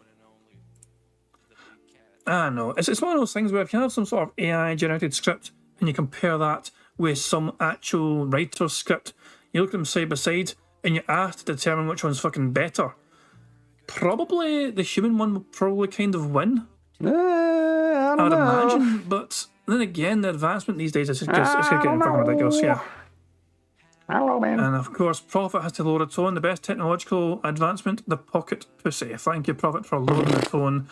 And that will bring Tesla's us back Optimus. to Bingo. That'll bring us Take a look back at this down shit. to Earth, and we can fucking carry on with Bingo. Look at this. Oh. Look at this stuff. Self-calibrated arms and legs. So, it's going to be an issue moving forward, and I think we're going to see more and more I guess we're of seeing. this kind of stuff come up. Anyway, it's time for the big news story. Thanks for the of morning. follow. For those of you who've been following my Lies of P playthrough, you're going to want to listen up, because, ladies and gentlemen, a new patch has been approved and is in the pipeline for... I'm sorry, but was that a Hulk Hogan hand to the ear? You're going to want to... I am a real American. Fight for the rights of every dent. Brother. Jesus Christ. Oh, thank fucking Mimic fucking listening up so he fucking knew what he was talking about. Thank Christ he fucking mentioned that. We're getting there. up because, ladies and gentlemen, a new patch has been approved and is in the pipeline for all versions of the game. And I have the entire patch list here. Warning, there are minor spoilers in this list, the names of some bosses. Check it out, So I strongly man. recommend what I'm about to show you That's on crazy. screen. You just don't look at the boss section if you don't want to be spoiled on the names of some bosses in the game. Okay? Oh shit, did he fucking do a print screen? Is he actually going to fucking show an image on screen of what these fucking things are? Here are the changes coming. Yeah, the Haiti Lies model, of P. yes. I don't have it. Oh, okay. I have to go over here. Oh my god. Here. I didn't have it in the DSP news section. I have it set up over here. Okay, hold on. Oops. Here it is. Okay. You look that up with ChatGPT, you can move and can talk. He's actually sort of prepared himself for this. That's a bizarre sort of kind of advancement. Look at Phil sharing a little screenshot so his audience can fucking see. But remember, you're meant to fucking not read the fucking entire middle section so you don't get spoiled. You're meant, if you don't want spoiled in the... I mean, we can doom and gloom it all, but like, AI is pretty good at therapy. Just saying.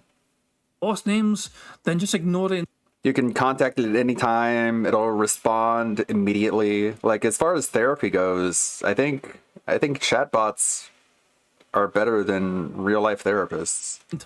Which is it's very odd though, right? Like, the machine is able to understand people, listen to people better than the people do. Middle section of the fucking thing.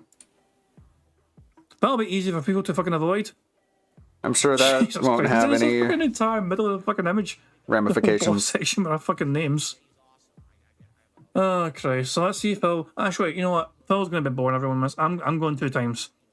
Phil's gonna fucking read to everyone what's on this fucking screenshot. I'm going 2 times speed until it gets to the fucking end. A lot of changes coming, as you can see. Tons of changes. All right? So first of all, the first balance changes here is field monster changes.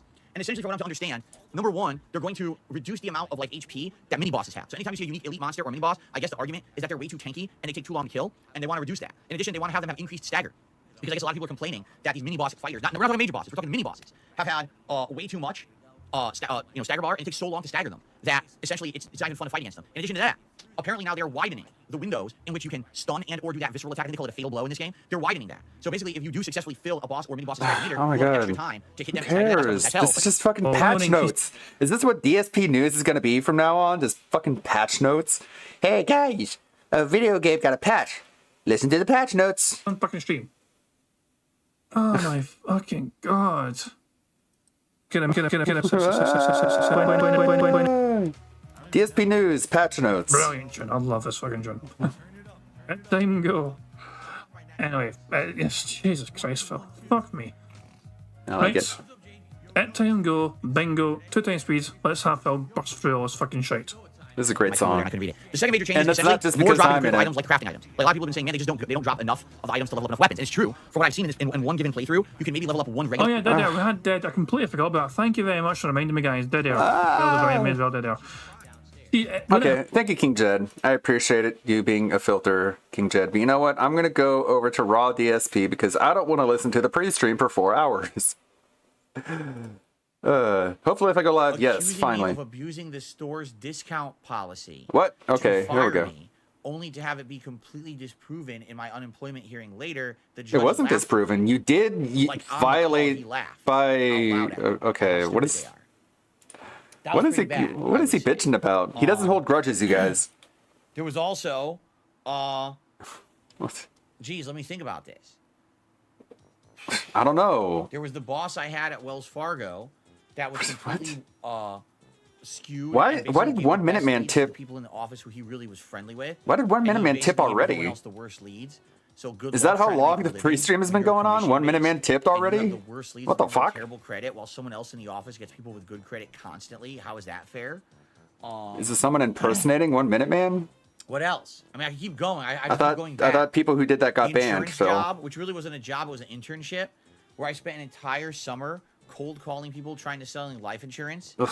And basically, at the end of the summer, I decided I didn't want to do it. I Battle thanked you Cuck for your has time. returned. Then Remember I when Battle applied for Cuck future was jobs, giving the money person to broke Super Blind the Man employment instead of laws in DSP? Connecticut Now I and guess told future employers now I guess that he's they gone didn't think I back was to cut the out pig for any roach. kind of a sales job. Fuck you, Super Blind Insane. Man. You can't do that. That's a pure violation. Fuck your of blind employment ass, law I in guess. Connecticut, and they could have gotten in huge problems for that. I can keep going. They also sent me a bill. They tried What to is he send me doing? a bill and say that I had to pay them for the office time that I had for the internship. It's like, are you a fucking asshole? Do you think I would ever pay this? You're out of your fucking mind. You're insane. Anyway, Okay, Phil. I mean, you need thank mental you to Battle help. Duck. Battle Duck has become a member. I think that's a fresh new membership. Thank you very much, Battle Duck, for that. That gets us up to 651. Thank you, thank you. Thank you. That's a double thank you. Okay. It's better than a regular thank you. You love Beetlejuice? It's showtime. That was a crazy movie. Oh my god, he said the thing. I don't think anyone knew how to take it because it was horror, it was comedy, it was just so odd. But it was perfect. It was Tim Burton, right? Those Tim Burton movies of the 80s are like so wild.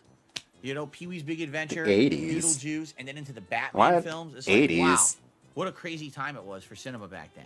Was Beetlejuice 80s? Oh, I guess it was. 1988. Damn. All right, guys. I do think it is time to end our podcast for today. Keep in mind, tomorrow I'm off, but when we come back on Friday, I'm sure we'll be talking more in depth on how today went in Street Fighter 6 and what I think of Aki as a character. I hope that you guys will enjoy today's content, and again, we'll support it, and I hope that on Friday we have a better idea. I don't know, because like I said, Friday Night Fights is up in the air. By the way, shout out to Shug, who also just became a channel member. Thank you to Shug for that. Literally who? At the very tail end of Totally the not a podcast, sock but account. depending on how today goes, will directly influence if on Friday we play more with Aki or if I go and play master matches with other characters. So let's see how today goes and go from there. But thank you all for a great show. I hope that you enjoyed it. Nope. Keep in mind that very shortly it will be October and Halloween month. Well, that was over quick. And things will be changing a little bit around here. And I've really enjoyed this early autumn fun with all of you. Thank you. And I will see you soon. Please have a safe Thursday. See you all Friday. Peace out. The end. Well, we just basically skipped the pre-stream, I guess. Look how fucking lame that looks with him in the fucking leaf pile. And he's doing the Jack Scalfani soy face dick-sucking pose. Ugh. To Radon, he's going to kick your ass. He's one of the hardest bosses in the game. Ugh. Alright, never mind. Fuck DSP's pre-stream. I was looking for... I saw a cast photo posted about Beetlejuice 2. Now I can't find it. It was posted on Facebook. But it had, fucking, what's her face? It didn't look like the original Lydia Dietz was in it. It looked like it was a reboot, not a remake, but anyways. Winona Ryder.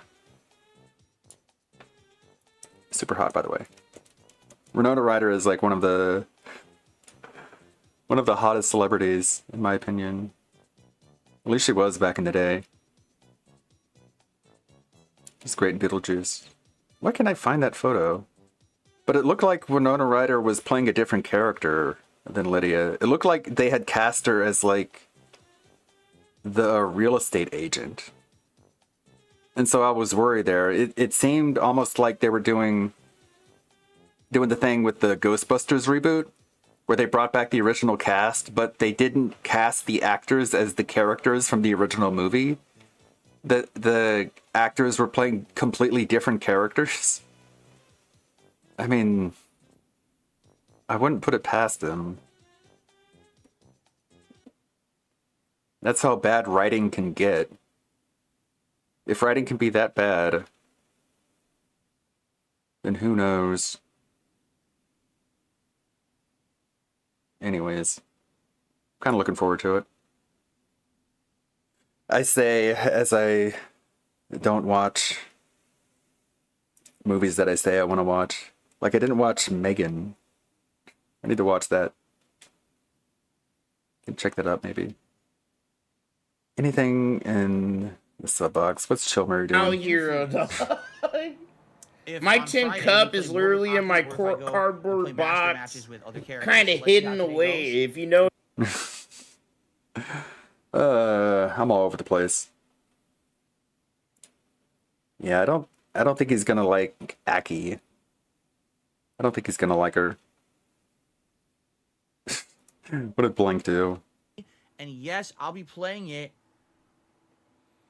on hardcore difficulty. What the fuck? Yeah. Why? Why? Why? Fucking why?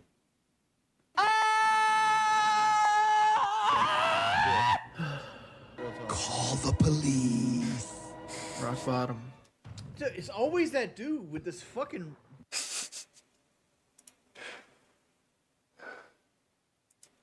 Gotta have some good stuff here. Maybe saturated content? What does saturated content have? Saturated content. A boogie video. Oh no.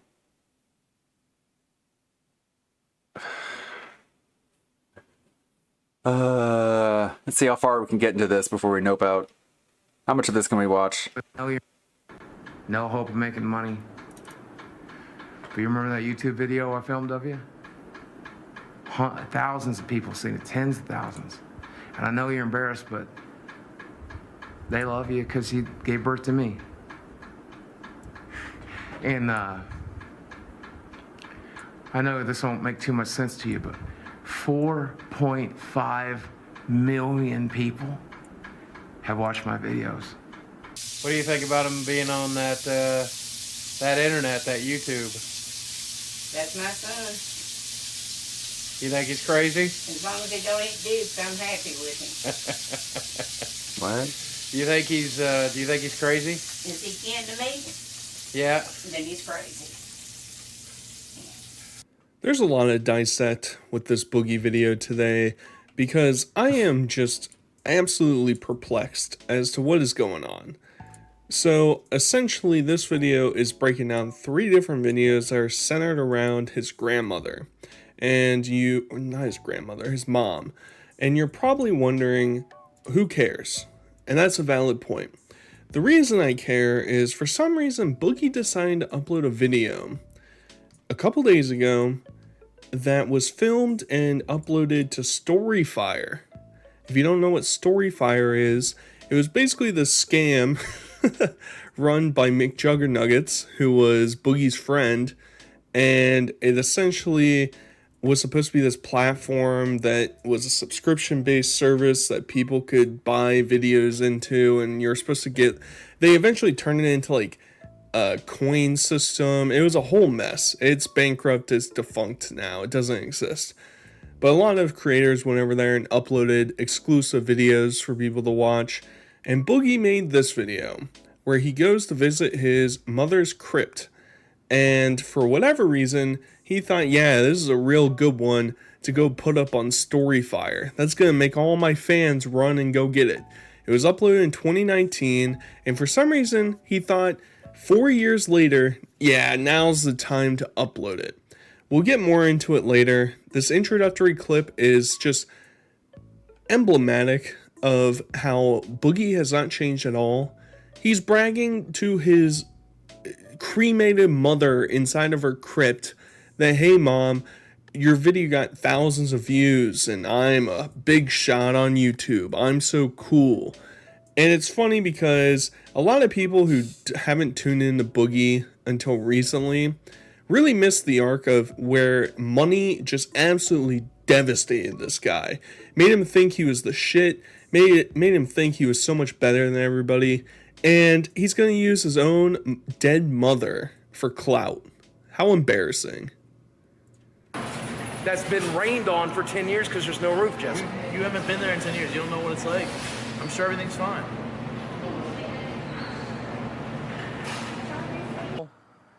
There's a house underneath all that overgrowth in kudzu. That's what 10 years of overgrowth looks like. Where's the, like, way in? Well, the stairs are right right here. You kidding me? No, I don't. There's a ramp Mom built, but those stairs are literally right Where's here. the, is this the front door, Boogie? There's the rail, there's the stairs, and that's the front door. So they're literally giving us the fluoride stare right off the bat. Oh my god, let's have a completely normal conversation between each other. Yeah, let's do that. Oh my god, this house that you haven't taken care of for 10 years in the middle of the mountains in West Virginia, you think that that is going to be standing still? I hear the roof collapsed. That's crazy. I guess we should go there.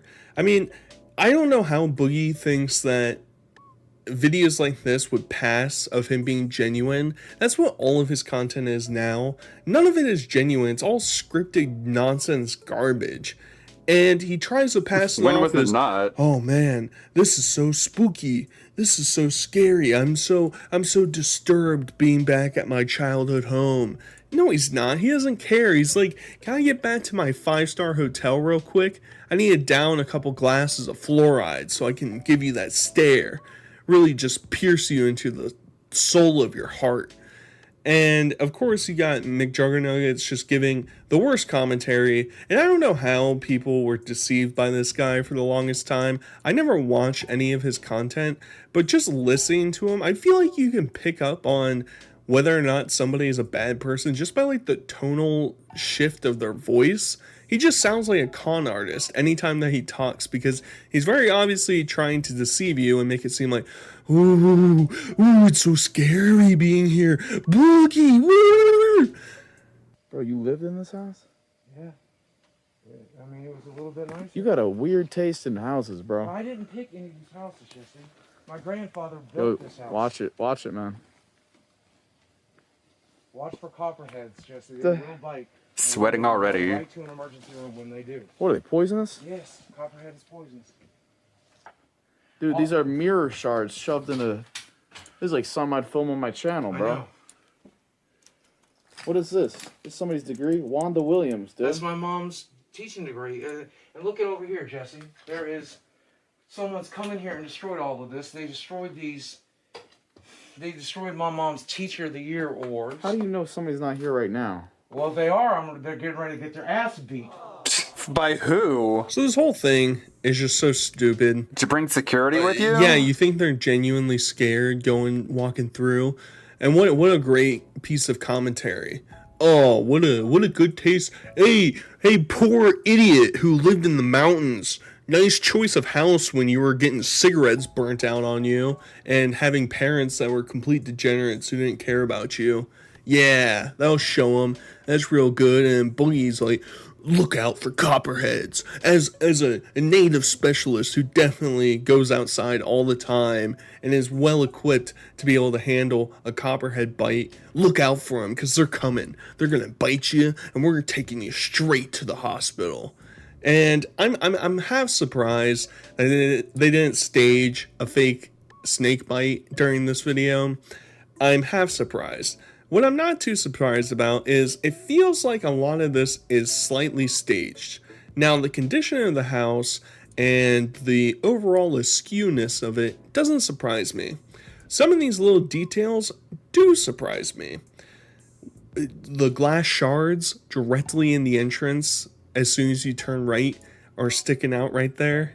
I mean, I'm not invalidating the possibility of a hillbilly meth addict coming in here and just doing complete mayhem. But you're telling me that somebody came in here, broke a mirror, broke some glass, picked it up with their bare hands, and then chucked it or stabbed it into the wall, and there's no blood that they found in the entire house?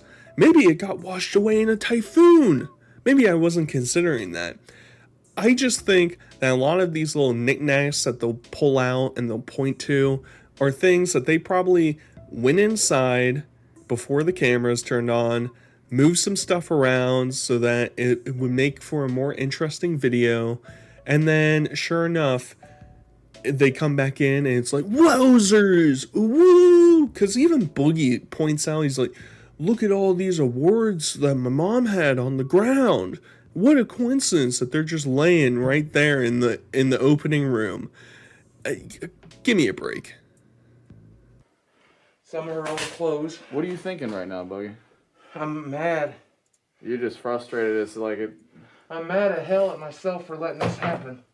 This house could have went for somebody.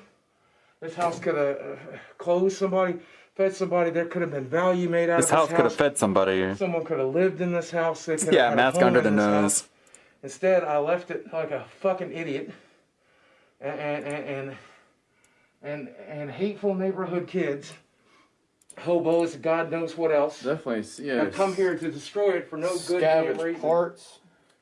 Yeah, some hobos came here for no damn reason to destroy the house.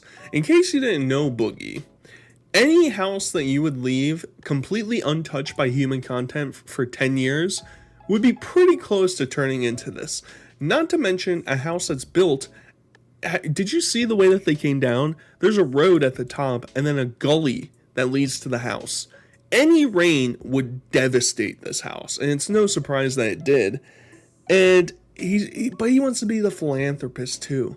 Guys, I could have done so much better. I could have given this to somebody and they could have had a family here. What? What are you talking about? There's like 4 rooms in this entire house. It's in the top of the mountains in the middle of nowhere. And of course he has to bring up, I could have gotten some money out of this. I could have sold this for something. It's like, yeah, there are a million things you could have done. When it was given to you, you could have sold it basically immediately. Hey, the will lawyer comes up to you and says, congrats, Boogie, you own this house. And Boogie could say, nah, that house has too much trauma for me. We're just gonna sell it. Call a realtor and we're done. And then he would never have to come back and he'd never have to make this video.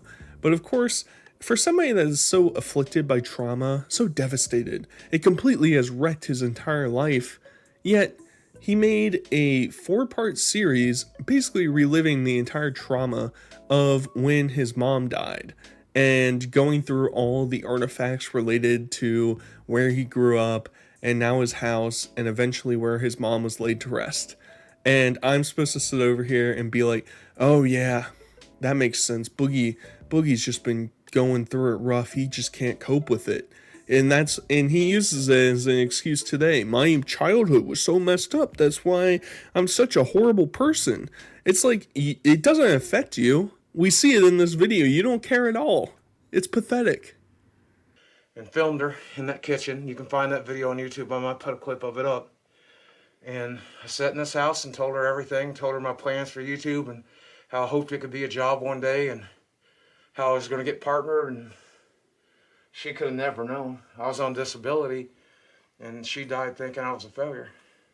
I don't know his mom. I don't know the circumstances, but in that short clip of what he recorded her in 2009, right before she died, it seemed like she reminds me of my immigrant grandparents who were stern and harsh and not very easily giving of compliments, but deep down you knew that they were really proud of you for all the things you've accomplished.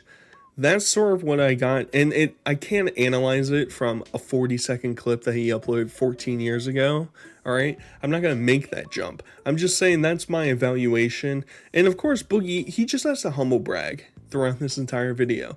Ooh, she wouldn't know that I was so successful now. Have you guys heard of Bitcoin? Oh yeah, I made so much money off of Bitcoin, and then I sold it all, and then I bought some back, and then I lost all my money. And now I'm a poor degenerate who has to date 13-year-olds because that's the only way I can get clout anymore.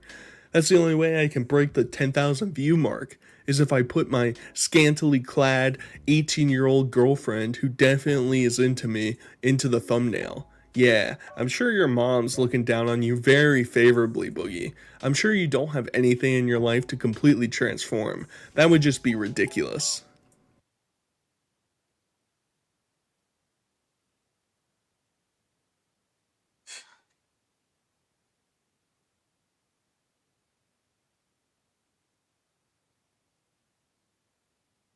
Please be kind. All right, Wanda Faye. I'm here. Jesus.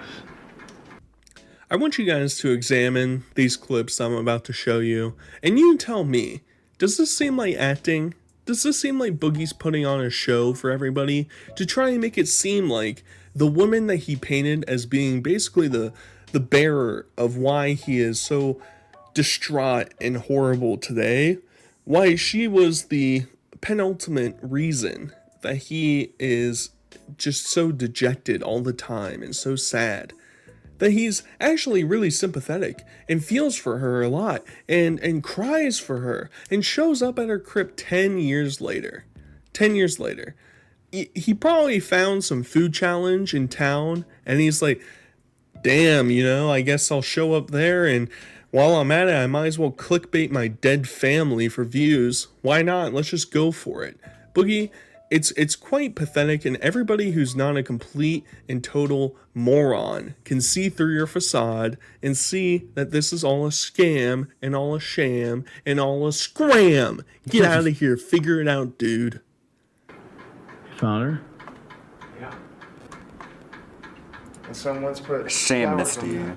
Huh? Someone's put flowers on there. Wait, where is she? Right here. Carl Privet Oh, that's her. and Altamay Privet. And yeah, her name's not on it. What do you mean her name's not on it? Her name's not on it. How does that work? Well, these are built for two, right? So when you pay for the crypt, you get two. Oh, a name above and a name below. But they made an exception for Mom, and they put her in here with my memo and my daddy Carl. So she's third? So she's the third. So my assumption is she got buried here because they probably couldn't afford it in 2009 to put her in some other cemetery. Even though he mentions later on that I guess his dad was like a veteran and is buried in some military, you know, cemetery. And I'm pretty sure that they could have gotten a plot for her to be next to him. Instead, Boogie's like, yeah, let's just shove her inside with my dead aunt and dead uncle. Who cares? That's the quicker way. Let me just clean off my hands real quick and we'll just move right on. No big deal. No big shame. And then he's talking about the flowers. I think there's two possibilities. Now, I have been to crypts that are like this, and depending on, you can pay in advance for them to basically replace the flowers like every month or every other month. And I also think it's a possibility that Boogie paid them prior to him showing up and said, hey, can you put these flowers here? They're like, who the hell are you? Nobody's ever put flowers up for this person before. It's either that, or maybe he has some relatives that he doesn't stay in touch with who visit this crypt frequently. Maybe they still live in the area. Either way, it's all a scam. It's all set up. Yeah, this is genuine. Yeah, I was showing up for the first time. We snuck inside the crypt, and rosers, there's flowers there. Who could have seen that coming? That's just such a 1 in 1 million quinkydink. Calling somebody. It's okay. Bear with me, all right? Yeah, it doesn't seem like you've been in a good headspace since we left the house, bro. I know, this is an important call, bud. Hey, Bubba, I'm sure you're sleeping. I want to call and ask a favor of you. You remember, I'm in Big Stone Gap, Powell Valley Memorial Grounds, and I'm here at Mom's grave. And you told me you would, you'd pay the $300 to get Mom's name put on the thing. It's been about 10 years. Time to get it done, okay? I love you, but it's an embarrassment that her name ain't on here. She deserved a lot of things, but she didn't deserve an unmarked grave, Bubba. Okay? She's not there anymore. I love you. Get it done. I love you. Do what Isn't I it say. funny? The multimillionaire, the guy who is filthy rich, has not thought of his mother once in the last 10 years until he realized that he can make content out of it. He decides, you know what, I'm going to call my estranged brother, who probably works a back-breaking 9-to-5 job. I'm going to call him and say, hey buddy, I know you said when we were both poor that you're going to pay to get this nameplate done. I'm going to call you back 10 years later when I'm a multi-millionaire who does YouTube videos, who had his fans pay for his surgery to get weight loss surgery. And also, I'm basically hand in hand with a scammer who is siphoning money from this website that I'm currently uploading on. I'm going to have you pay for the placard. If this was such a big deal to you, Boogie, you would pull out the $300 right now and get it done. But no, you're going to guilt trip your brother who has as little of care for his mother as you did. You were both tortured, as you basically said, by your parents your entire life, and he never got it done. But no, I'm going to guilt trip him because I'm superior. I'm Boogie. I'm going to hold him accountable. Yeah, okay, Boogie. You're going to hold somebody accountable. That's rich. Every month, at the beginning of every month, and she would pull the old flowers down and throw them away. And she would put up brand new flowers for my mom and Daddy Carl because she loved them so much. And this is the only place in the world she wanted to be, was right there. And by God, now she is. This freaky. So, I gotta point to his T-shirt that says "Stay Lit" when he's surrounded by cremated bodies. Very sensitive, Boogie. You're really picking out the best wardrobe for this somber, sad moment. Was right there. Stay lit, burnt corpses. There. And by God, now she is. Does this freak you out at all? Yeah. Hey, he's the one wearing the T-shirt. Time I sat in this chair, in this room, was the day we buried her on October 8th, 9th. Such a slob. 2009. Almost 10 years ago today. Yeah, he's so distraught. He had to close Flappy Bird from his phone real quick before McJuggernuggets panned too quickly to him sitting there. He just had to get rid of that. Hold on, let me close that app. Let me turn that off real quick. And yeah, she died like October 10th or 9th or 12th. Who really knows? I didn't really care about her, but I'm going to use her reviews. And the funny part about all of this is that Boogie decides, hey, it's 4 years later. I'm going to post this video. Not during the month that she died. Not the month that I even went there in 2019. Nah, I'm just going to post it in September. Probably because I didn't have any content to upload. So I'm just going to take a backlog video and see if people feel bad for me. God, he's such a piece of shit. At a convention that I was headlining. And oh my God, dude. People stood in line to shake my hand. Cut. Take two. And Mom, people said I've saved their lives. People said I've helped him lose weight. And people said I've helped him through tough situations like the ones we was in. Super fat. But I promise you, I'm going to do more good than bad. I promise you, okay? And I promise you, I'm going to make the world better, just like you did, okay? I got married. I wanted you to meet her. But I couldn't put the child seat in the car. But you know, I need a new. She had enough sense to leave. Yeah, do you guys think this is genuine? You think this is all real? He's definitely not acting here. These are his real emotions, guys. Can't you tell by the lack of tears and the fake hyperventilating? I mean, I could fake it better than you, Boogie. Jesus Christ. You know, it's like, at least try and make it somewhat. You could do multiple takes, you know? There's nobody else there. It's the middle of the night. Just keep going. I know McJuggernuggets was an expert in doing clickbait. Just take some pointers from him.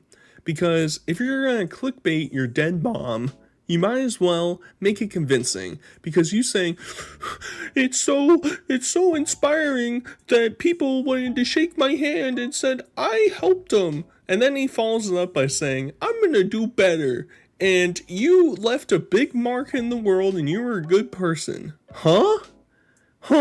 We've heard you talk about her, buddy. So, and then he's gonna say, well, I got married, you would have liked her, oh, we got divorced, whoopsie-doo. It's like, what is this? What is even going on? It's clear you didn't care about your mother at all, and that's fine. If the stories that you told about her are true, then yeah, she's a horrible person, and if you didn't want to be associated with her anymore, that's fine. You can move on. But the fact that you're trying to milk your dead mother for clout and attention and sympathy, it's just grotesque, and it makes you come off way worse than her. Yet he's gonna put a disclaimer in the front and say, this is real, guys, I'm being 100% be kind right now. Don't make fun of this. Only give me positive feedback for what I'm doing right now. You remember the last thing you said to me? And at the time I thought you did.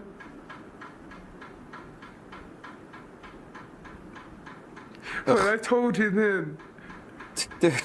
You made me... Like, imagine being here and watching this from a third-party perspective. So the guy is like hovering over him with a phone pointed at his face, and he's like looking up at this guy, pretending the guy's not there, hovering with a camera pointing at him, and you're supposed to think this is genuine. The man I am. I'm a man. And I'm proud of who I am. Just. You remember I said that? Well, this time I mean it. Uh-huh. He means it this time. Thing. So I don't think I'll be back. Okay?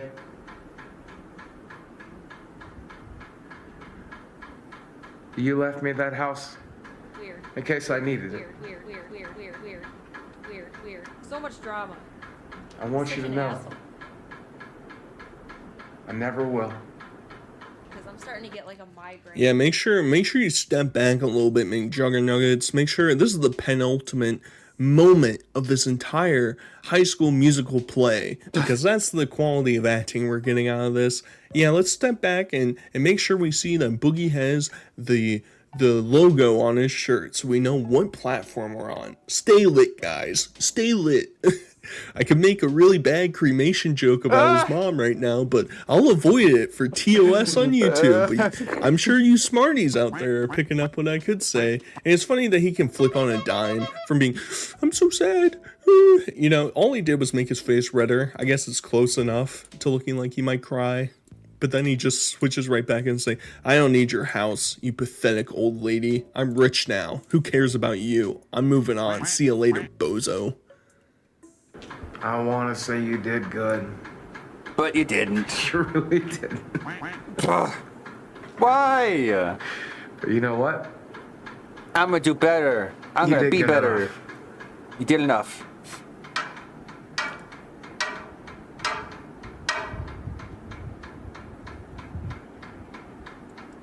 Goodbye.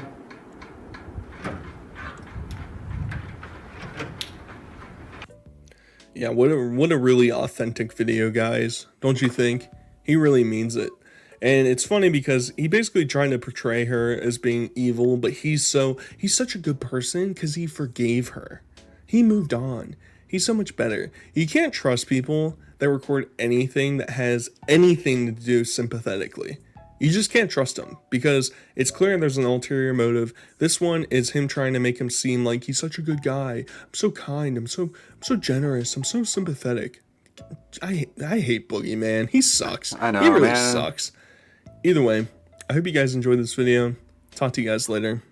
Peace. He's like one of those people, like I see him and like the hair rises on the back of my neck and it just activates that animal instinct where you're just like, just want to reach for the nearest blunt object and preemptively prevent any sort of thing that he will do. To say it in a TOS friendly manner. Go to R-Town. Like, I just picture Boogie being handcuffed and given a perp walk. It's what I envision when I see him in my mind's eye. It's the internal Ouija board is activating and telling me. Anyways, yeah, go to town. Just get on a bus and go to a town. That's what I mean. I can't believe the state of the Switch's version of Mortal Kombat 1. Can you imagine paying $69.99 for that? But it's not the first time Nintendo released a not-so-great version of the first Mortal Kombat. I had this on Game Boy. I had the Mortal Kombat for Game Boy. I played it a lot because I didn't have a whole lot of choice. I didn't have a lot of games for the Game Boy. Game Boy version, I should have just played more Tetris instead. Released during Mortal Monday, has cut characters, a somehow more nerfed fatality for Sub-Zero, and it runs like ass. But you can at least play as Goro, so it wins in my book. But I can't believe the state of the Yeah, you could play as Goro. You know what they should do? Instead of making like a really downgraded Switch version, they should just outsource to a different studio that does 2D games and just make a proper 2D Mortal Kombat. And you can use the 3D assets to, make the 2D sprites. You could have the same fatalities and everything. It would just be 2D. You could have the cutscenes. They could be just like comic book cutscenes. Just make like a proper demake instead of just nerfing it so much. And who knows? Some people might prefer it to the 3D version instead of it just being a gigantic meme. Just go back to your roots. Make it like Mortal Kombat 1. I actually didn't have Pokemon back then on the Game Boy. I wasn't a Pokemon person. I don't know. The first Pokemon I played was Diamond and Pearl. I haven't played one since. Love it or hate it, that's just... I have sort of blind spots when it comes to certain video game franchises. Like, I didn't play a whole lot of Zelda games either. Sorry. I did play Resident Evil 2 like 500 times, though.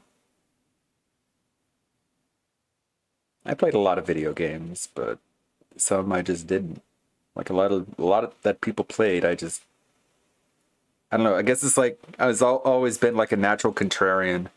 If something was really, really popular, then my first instinct was to avoid it.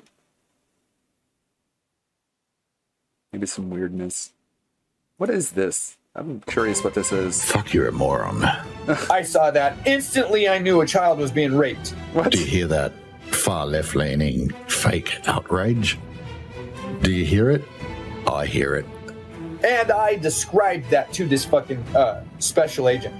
Officer, I just saw a cartoon meme of a Powerpuff Girl. I'm sure. This is so random. I need like context.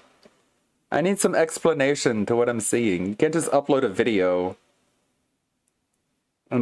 Just to have him know right away what the heck this is. I'm so confused. Wait, what was that? Sunspot Gallery from Jose. I'm quite aware this is out of nowhere, lol, but thanks to a suggestion from Playing With Your Beliefs for a Thursday night stream, Detractor Evo Part 3 is on for this Thursday night, 8 p.m. hopefully. Big ups, Jose. If anyone wants to play fighting games with other detractors, you can. Have fun with that. I don't have my fight stick, and I don't own Street Fighter 6. So I'm gonna have to wait. I'm gonna have to hold off on that. Best of luck to anyone else. This is how you don't play Fruit Ninja by King Didi Duke. Going over old playthroughs to make this is how you don't play this. The GOAT. Like, big ups King Didi Duke for what he does. He deserves more views, more subscribers. Because it sure cannot be easy to listen to this awful pre-direct capture audio and edit it together. God, just listen to that.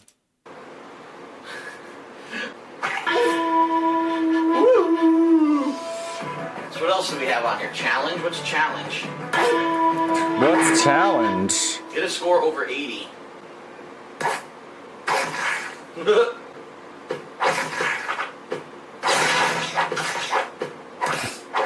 Delicious banana. Oh, there's like white shell. Banana. Meme magic is real. Squeeze the peel. Squeeze the peel, it comes in the yeah. Over the wall. What the hell is that? He can't play these games anymore. Like, he begs to pay the mortgage to a condo where he can't even do the things that he did back at his little shithole apartment. Three fruit combo. Four fruit combo.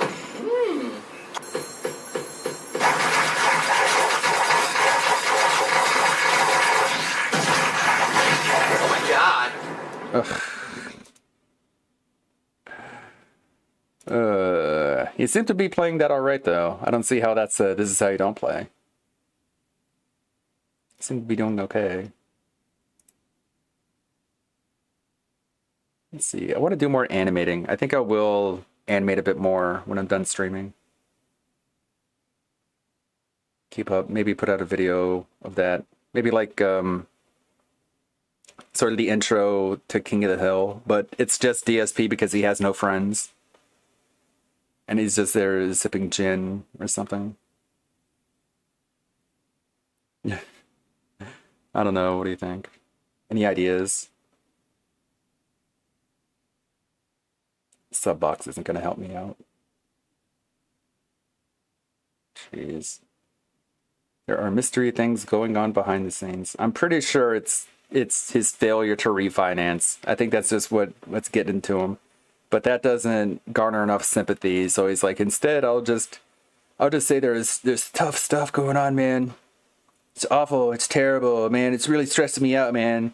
Oh, it's terrible. Yeah, that'll work. That'll work way better than telling the truth. If I just make it mysterious and make people speculate, then I could get angry that people speculate. I can be like, I fucking hate this dude. He deserves the worst to happen to him. And the worst is yet to come. This guy too. This guy needs some fucking retribution as well. You know, Blade has already reached the point of no return. He can't even stay in hotels really anymore. He's been bouncing around the different ones. The reason why he's living in his car temporarily here is because the previous hotel that he was staying at, he literally went outside, took a piss on the building, and some employee saw him and kicked him out. So, you know, he's been getting locked out of his room. He's been smoking in his room. There have been managers banging on the door telling him to stop smoking. No smoking allowed. Blade just does what he wants to do. And I think the more I watch him, you know, if you've watched any of my Blade content, you know I have a soft spot at times for Blade. It's hard to understand. It might be a little rainbowy if you catch my drift, but it starts to dwindle a little bit during this stream. Essentially, Blade is at another hotel, and he's just being an absolute menace. He's drinking in his room. I think he went up and down the elevator during this stream like 30 times in a 3-hour span. It was preposterous. He also is hanging out with some ex-Iraqi Marine who may or may not have the hots for Blade. There's a lot to analyze, so let's just get into it. Where are we gonna kick it out of? Black is your new home. Welcome home, Brian. You better get me out of this smelly ass Newport having ass, figured out have ass car. Oh. You found me a place? Well, for, you know, a few nights. What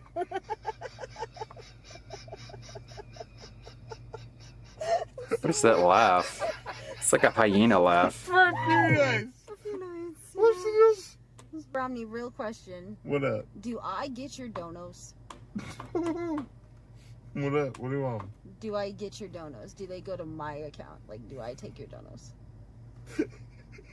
You want to, but they don't. I do not want them to. You want no. You want okay. Honestly, wow. That was not. No, okay, obviously, you're not getting my donuts, bitch. Like, what are you talking about? Blade's laugh literally sounds like trying to turn over a car. You know, a car that's been sitting out in the winter. It's negative 10 degrees. It's a 1990s Corolla. It hasn't had an oil change in 50,000 miles. And you're trying to get that bad boy to start. That's Blade laughing. And you might be wondering, why is Beck always in these clips with him? Why is she always hanging out with him? Well, there was a little teensy bit that she said that Willie's family basically excommunicated her. She was ousted. Scram! Get out of here! Figure it out, dude! She wasn't allowed to see Willie anymore. At least that's the perception. Every time Blade starts a stream, he's asked, how's Willie doing? And he just cuts it off. Oh, no new updates on Willie. Sure enough, when he gets drunk, there's a new update on Willie somewhere in there. She seems like she's been abandoned. She's leeching off of Blade, hanging out with Blade. The funny part is, I guess Blade's not giving her any money, even though he's streaming on her channel. And at the same time, in a previous stream, she literally got a call from Brian and she was Ubering. So she's trying to get that cheddar, and it all just compiles to this point of, damn, she's a horrible mother. She's hanging out in Kansas City for several months, and it's just like, oh, sorry kids, I gotta go hang out with 2 alcoholics and drive Uber every night. Really fulfilling lifestyle there, Beck. I'm really impressed, really proud of you. Anonymous donated $3. You like me. Nobody likes you. You love me. We are watching you slowly die. There will never be a redemption. No, you do like me. You will never retire. Your future is medical bills and agony. This is what you deserve for your years of scripts. So here's the funny part. Recently, I've been watching a lot of these financial YouTubers, especially there's this guy who does these like audits where he brings people in and he talks to them and he goes over all of their financials and talks about what they have to do to get out of debt, XYZ. I'd love to see a bunch of these locals go on there. Blade, Wings, DSP. I feel like it's just a factor. I mean, I'd love to see Cobras. Oh my god, what does his financials look like? I would love to see these people go on there because they're always in debt and they can never afford anything. And the crazy part is, I think Blade has accepted this fact, sort of like what this donation said, that he's not here for a long time, he's here for a good time, because he's not going to save up enough money to retire. That's not a possibility. And if we're comparing how long it would take him to get money to retire versus how long him drinking consistently will kill him, obviously the drinking's going to take control. So he's talking about trying to get a new house. It's a whole mess. Nala is with, I mean, this is what it is. Nala's with Willie's family. So we got to figure that out, dude. Because we're not losing that. Hey, what up, Tyler? My man. Beck Willie Saint came down. Okay, how about this? Beck drove Nala and her stuff to my house from Seattle to Kansas City. Boom. Then she was there for like a day or two, and then she went back to her folks. I'm guessing that's a cat. So then she went back to her folks, and then she went up to go kick it with Willie. She wanted to help me out. So what she did is she actually, in Willie's truck, with Willie and Saint, drove from Ohio to Kansas City. Hey, what's up? Her plan was to do a stream or something with Willie and Saint and me. Thanks for the burgers. And Nano, and everything's gonna be great, right? Collaboration. Cool. But Willie had a little slip up, had a little boo boo, had a little whoopsie doodles in coma, or not coma, or just go to the hospital. So now Beck is out here. So, and I know a lot of you guys are like, "Well, you just make donuts and give to Beck." I don't. Okay, all donuts go to me, so don't worry about it. Okay, it's not a thing where like, oh, I'm gonna get my money out of like Beck's not going. I'm gonna get my money out of Blade. That's not what the case is. Okay, so, so then her, what Willie's family contacts Beck's like, okay, let's get the truck back up here, right? Because there's like no tag. There's like he just bought it, so it's temporary tags. They need to get real tags or some bullshit, whatever. And so Beck drove the truck back up to Ohio. The family then sent Beck down back to Kansas City. Now Nala is up with the family, and there's some miscommunication between the family and Beck. This whole thing is a goddamn disaster because for some reason, it doesn't make any sense in my brain. Does Beck not have any friends back on the West Coast that could have watched her cat for a little bit? Nah, she's like, I gotta take Brian's car, plus a bunch of Brian's belongings, plus my cat, to his streamer house where the cat will more than likely just get like electrocuted or doused in alcohol and die. One of those factors. But luckily the cat was saved because instead of the cat dying, her new rebound alcoholic boyfriend fell into a coma, Freudian slip from Blade. Whoopsie doodle, a little slippy poo. He's saying that because he doesn't want any ramifications for when this guy eventually dies, because he died on his watch in his house. Not a good look, dude. And then Willie's family comes down, says, "Oh man, Beck, you're a really bad influence. We need to take this truck back. We're gonna keep Willie in the hospital. Oh, by the way, we're taking the cat with us for some reason. I don't know why that makes any sense. They could have taken the truck and Beck could have said, okay, take the truck. I'm gonna hold on to the cat. The cat's in the truck for some reason. So a bunch of mental retardation going on here." I said hi. You're so fat, people. Yeah, so fat. So fat. So fat. So fat. So fat. Oh well, suck a dick. All right, fellas. I mean, I'm looking respectfully. Are you looking respectfully? I mean, what do you get? What are you thinking over there? Come on. You know, we're a nice little chaste community over here. No wandering eyes. You know, everybody calls Beck fat all the time. I don't want to see any tents being pitched over there. All right, keep it inside. Hello.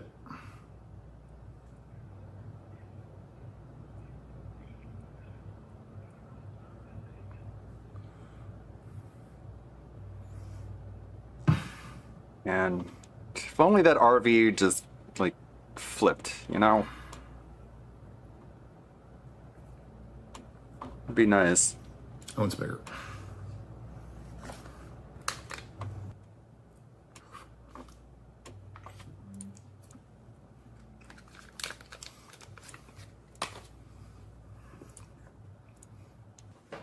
These IP2 streamers.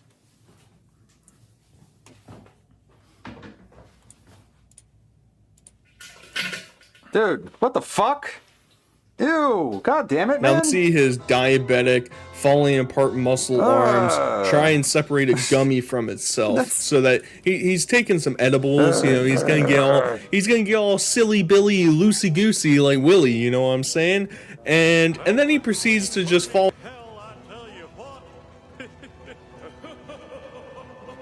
Can you like shut up? Ugh.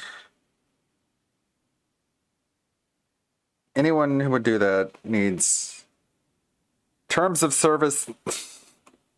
Follow it up with he rushes into the bathroom because he's afraid that he's gonna shit himself, and then sure enough he just takes a crap on camera, live. This is the supreme content I'm looking for. Why would I watch Stranger Things when I can watch a 40-year-old decrepit, decaying alcoholic of a man take a shit in his hotel bathroom because he keeps getting kicked out of every place he's trying to live at? It's a pretty bike. It's really nice out. It is nice. Apologies. Sure. If I knew that was in the You got the Black video, Air Forces on? I would have skipped You it. got Black Air Forces on? Yeah, you're on there. Don't need me on there. All right, what's this? You sit. Fucking no. No, it is nice tonight, though. It really is nice. What's up with this fucking park job? I don't know. Not a fan with bikes. Not really a bike guy. Yeah, I lost my girl to a bike I'm guy. sure bikes don't like you either. Yep. But he kind of like half died, and now she's like stuck with me.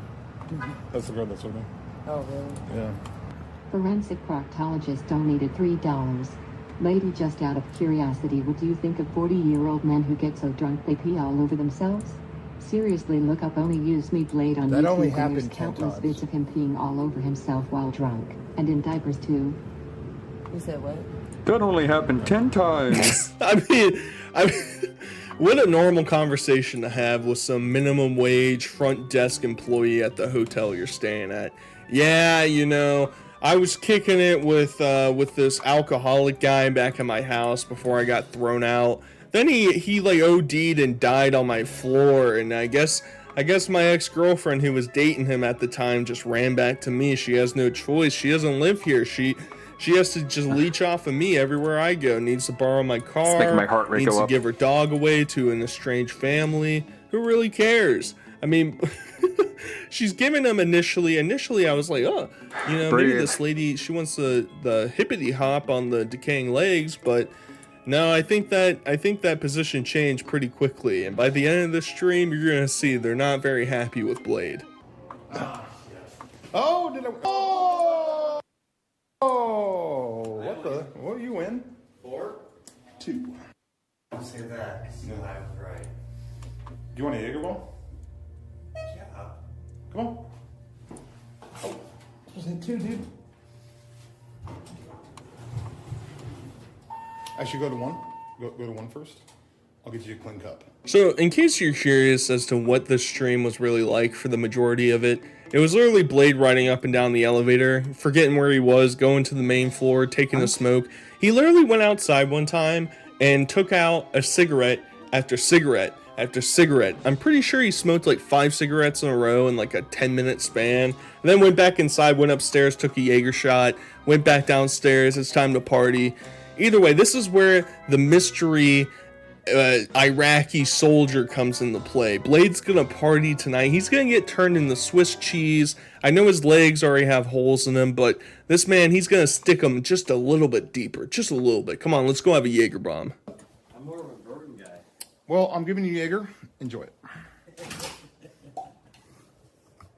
Aggressive. Yeah. Party foul. Fuck it. This foul. Where's that other cup at? Cheers, boys.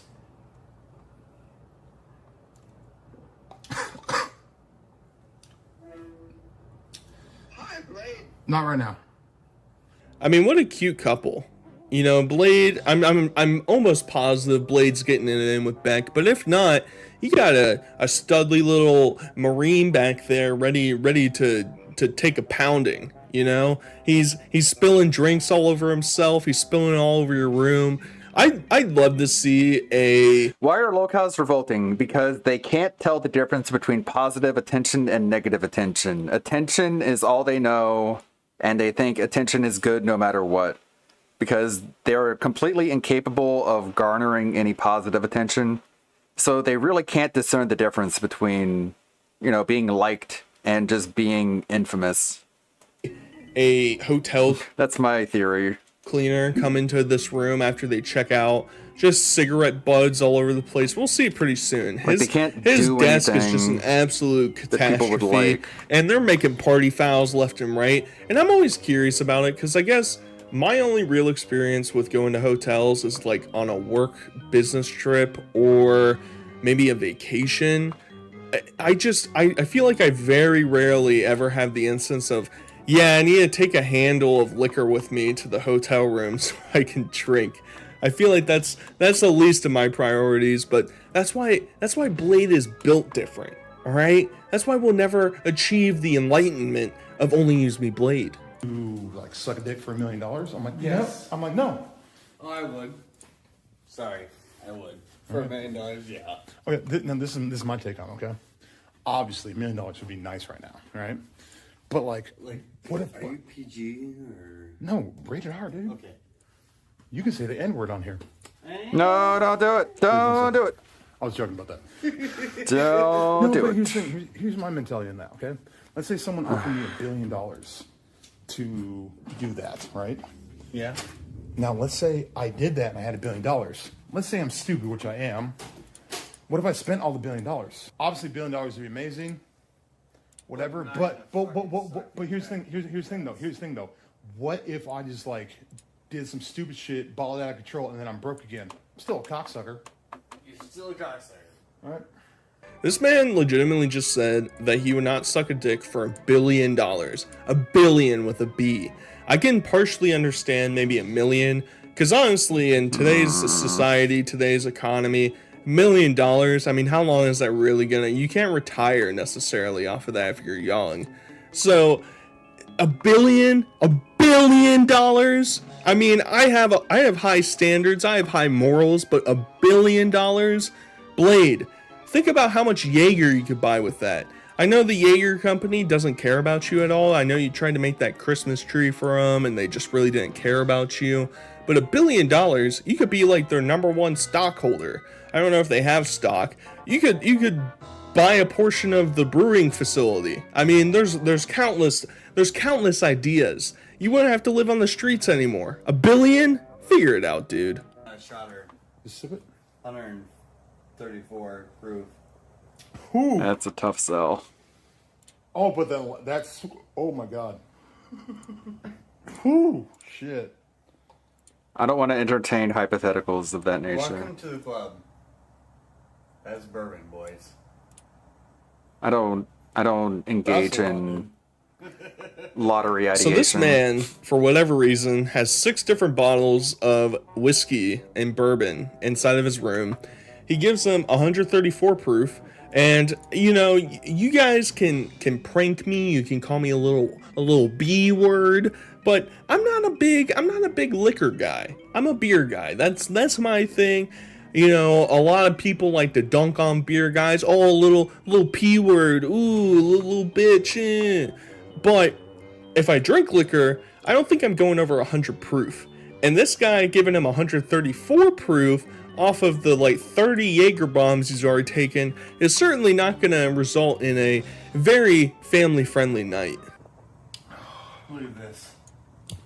What kind of party you trying to have here, dude? Dude.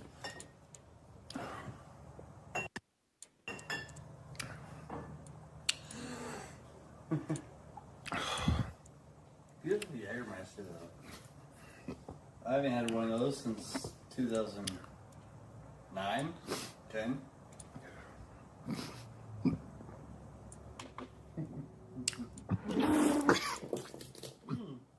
Yeah, I totally used to throw what you wrote. My god, man. He just puked. He just literally just puked. How do we fix it? Do better. That's really strong, dude. But I'm also on 100 milligrams of edibles, and I'm drinking half of 50 Jaeger before I got up here. Tiny is gonna be. We're not gonna tell him this. I ain't talking about it. Because he's small. How tall is this guy? I mean, I'm 6'2". I'm not tall, but I'm He's 6. 6'7". No shit. 300 and some pounds. Ethnicity? White. Nice. Red beard. Oh. Nice. So Blade was petrified that a very large black man was about to come and lay the hammer down on him. This man named Tiny, he just threw up all over his bed because, in case you missed the little tidbit, this Marine guy told him, "Hey, that's a drink that we sip. We don't down them. We aren't doing shooters here." Well, Blade takes that sip, says, "Oh, that's so bad, man." Proceeds to just down the rest of the drink, throws up all over himself like a complete imbecile. And this man is probably standing there thinking, "Man, I was really hoping I was just gonna get a buddy to hang out with me for a little bit. Instead, I have this compulsive alcoholic just throwing up and yelling slurs all over my room. What a disaster." Dude, we have over 1,000 people watching. Really? Yep. That's my beautiful. What? So much smile. Should I do it to him, chap? Should I fuck him up? Not in like a physical way, just in a what the fuck? Don't fight me. I'm not gonna. No, I'm not a fighter, dude. It's not. This is gonna make you making fun of my Jaeger drink. Anyways. Hold on. Maybe by any chance? Oh, he might know me.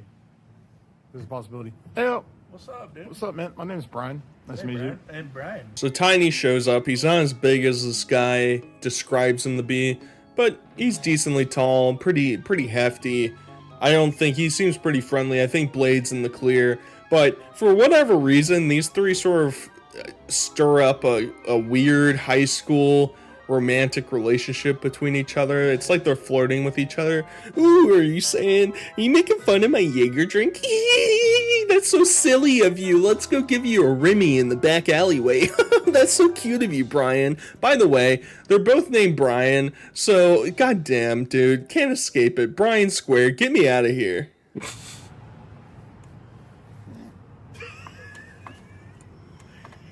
You crazy. You crazy, man. You want a Jaeger bomb? We got to do something, probably. Let's go.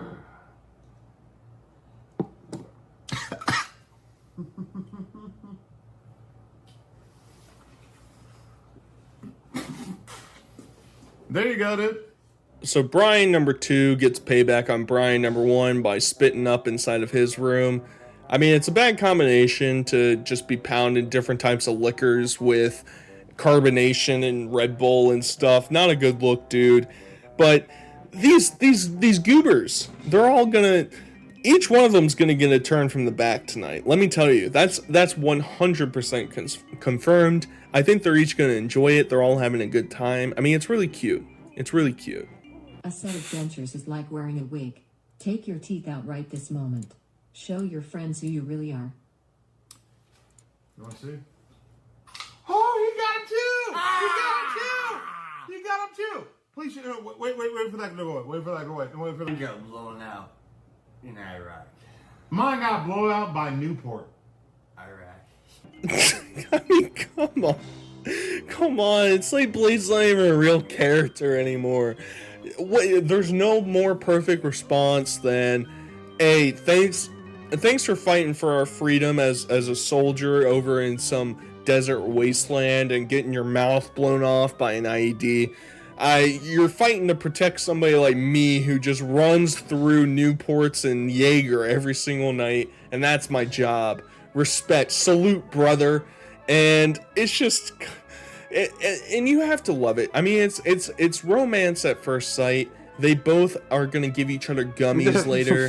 If you're picking up my drift, I mean, his look way better. I mean, his are funded through the government, I assume. His fake teeth look really good, but he has them on the top and bottom. So, Blade's he's gonna get lucky tonight.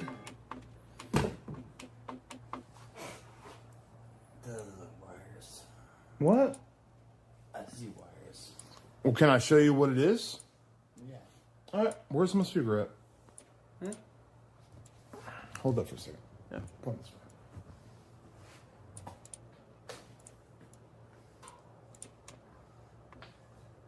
So for some reason, Blade during the stream is trying to live through his hierarchy, his happiest times of being on YouTube. He tries to flex on people that he's like the greatest knifer of Call of Duty 4 ever, and that he used to only knife, and now he's showing off his streamer box. Like, any person's gonna give a shit that you have a box that can charge a bunch of random pieces of equipment at once. Who cares, Blade? Nobody cares about that. Yeah, it'd be cool if maybe you were doing something productive and you and this other Brian were not just throwing up in each other's rooms all night. Then maybe this guy might care. Unfortunately, I think we're past that point. You're gonna be on the internet. Oh, I'm serious. I'm serious too. So you should probably. This is on me, and my mom loves you. Oh well, I'm telling. Her name's Peggy. I would not appreciate you recording me. I'm not. Well, I'm talking to my mom. I'm not recording you. Well, you are recording. You're just a voice. You're a narrative. I will not record you without your permission. Yeah, mom. He just can't help himself. He can't help himself, and I think this is the pinnacle of what makes me really dislike Blade, is his like malaise and how other people interact with him in like an IRL setting. It's Blade's world and we're all just living in it, because he will film people without their permission. He'll just completely toast people and flame them and expose them, especially with how like destructive Blade's community is. They find out where he is. He's getting pizzas called to this hotel. He's about to get kicked out of it. I mean, it's a disaster, and he just doesn't care. Who cares? The IP2 army, they're so wholesome and kind. They're definitely going to be very understanding to this lady who's just somehow been caught in the crossfires of Blade. Just, he sucks.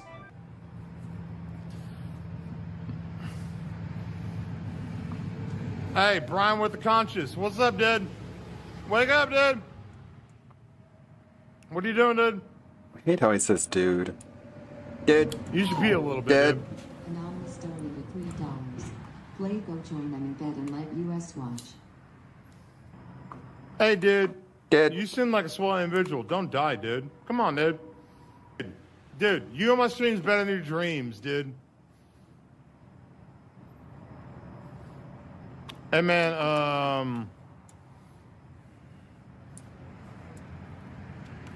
are you okay, brother? Do I need to call a stretcher? Brian with the eye. Are you dead? And Blade's just the worst. It's just like when Willie died. So I don't think this guy died. I don't think there's really an update on it at all.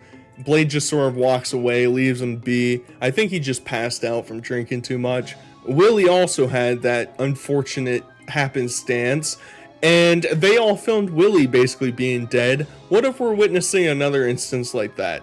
We've ran into Blade saying, "Hey, make my stream better, dude. Figure it out, dude. Should I call the hospital, dude? I'm gonna go to sleep, dude." At least he gave him some advice. Hey, dude, you gotta piss before you go to sleep, or else you'll be like me and have to pee in diapers and on piss pads for the rest of your life.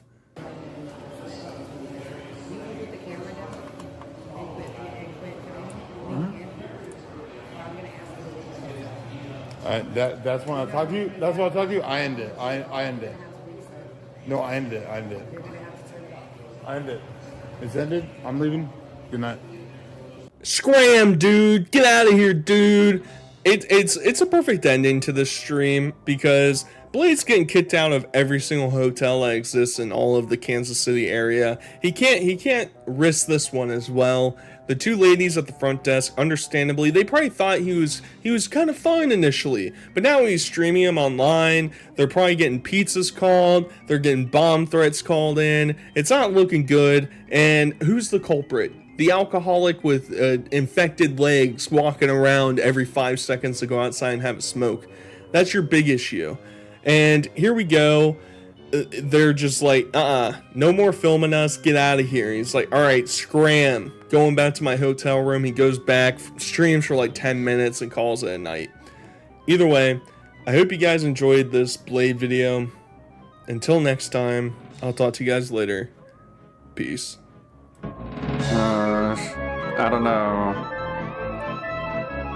Did you like it? That guy is so awful.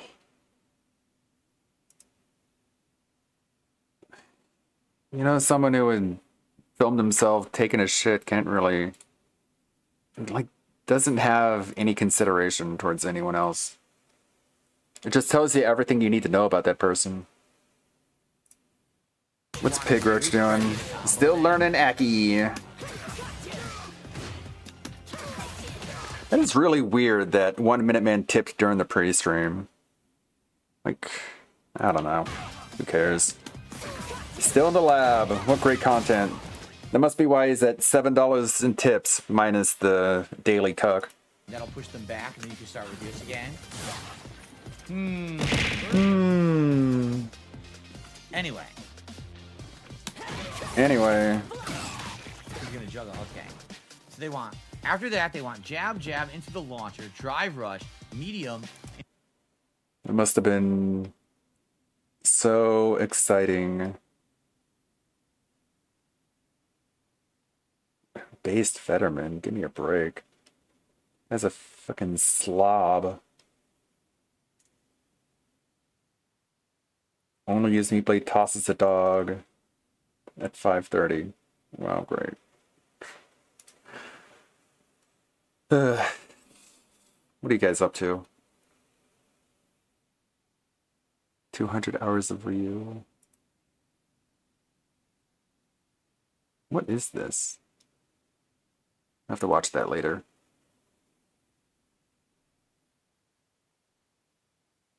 Who's doing stuff on Twitch? Let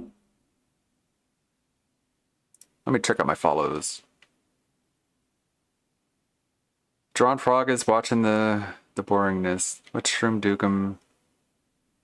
Watching Aki. Of course, everyone I follow on Twitch is just doing restreams. Serpent Hunter's playing Cyberpunk. Got a bad feeling, V. Oh, psh, what's that?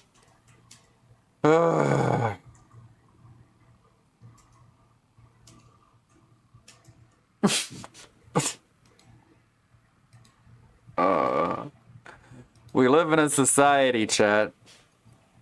Damn it.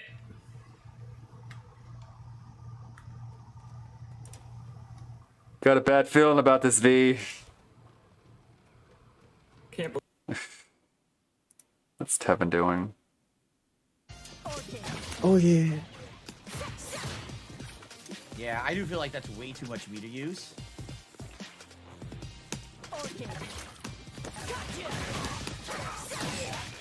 I'm going to drive rush again and drive rush again.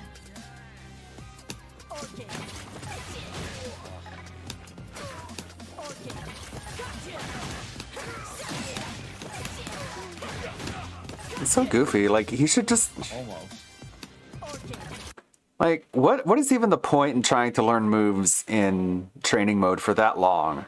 Just, like, know what the moves are, know what they do, and then go into casual and learn them that way, because you're never going to be able to pull it off against an opponent who can fight back the same way that you can execute the moves against someone who doesn't even move at all. So why even bother trying to learn it that way? Just know how to execute the moves and just learn in casual. Especially if you're a streamer and you're trying to put on an entertaining stream. No one wants to watch you in the fucking lab for hours and hours. That's true and going. Intended for certain audiences. Bop, bop. Bop, bop. That's my opinion, at least. Every time I hit back, you got it right there in the bottom. Don't have a Prime account anymore. Top tier rated. This guy was actually a friend of DSP until the Jasper reveal. And then it was like, this guy's too ridiculous to be a part of. Used to go by I wish for the amazing new iPhone 15. Used to be called Rainbow Flash Kick, which has connotations. And then he called himself Top Tier Brian, and now he's Top Tier Rated. So many ads, dude. 3 minutes of non-stop ads. Right, never mind. I wonder how far... Amaranth. Oiled up bikini, wow. Wonder how far I have to scroll down before I see fucking body paint streamer. Recommended channel is some no butt. And a thong. Of course. Well, that was the Twitch.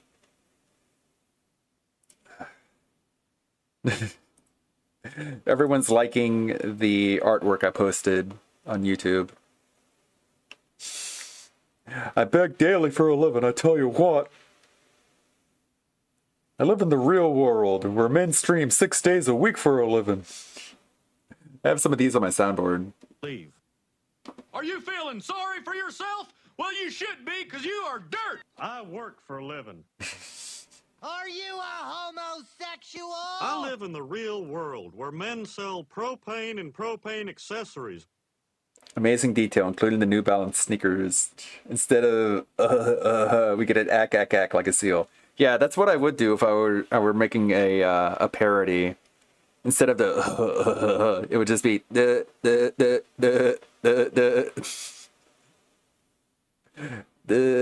ack.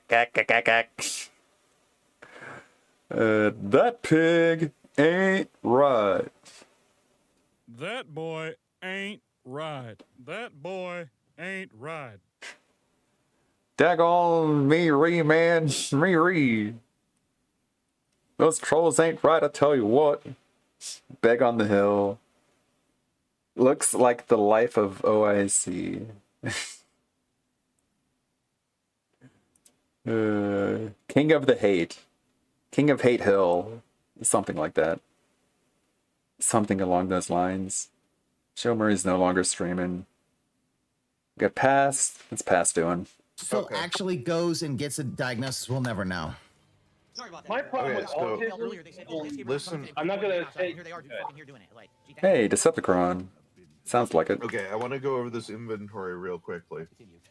I don't have a lot of time because I'm gonna have to pop off for a few minutes. Okay, but I get you. I want everyone's opinion on this. Uh-huh. All right. What? A pervasive pattern of grandiosity in fantasy or behavior, need for admiration, and lack of empathy, beginning by early adulthood and present in a variety of contexts, as indicated by 5 or more of the following. All right. So this is going to be agree or disagree for the 9 symptoms or potential things. Number 1, has a grandiose sense of self-importance. Yes. Agree. The most prolific fighting game streamer. Number 2, is preoccupied with fantasies of unlimited success, power, brilliance, beauty, or ideal love. Agreed, definitely. Believes that he or she is special and unique and can only be understood by or should associate with other special people or high status people. Oh, maybe it's corner only. It might be corner only or better. Or easier. That's what he wants to believe, but he has had to cultivate. Well, special might mean a different type of special. Any, I'm gonna have to pass on that one. Okay, so that's 1 no. I think so, because the fact is he does set himself up, but then he's the whole thing of the cultivation of the group and then puffing them up and say, oh, they're smart, they're special, all that kind of stuff. I think is part also to Pignosis himself. Remember, I feel he is the biggest victim of Pignosis. Well, that's gonna get there. Well, my problem with that one is that look at how he treated with the John Rambo thing and Howard, like how he put them down so easily.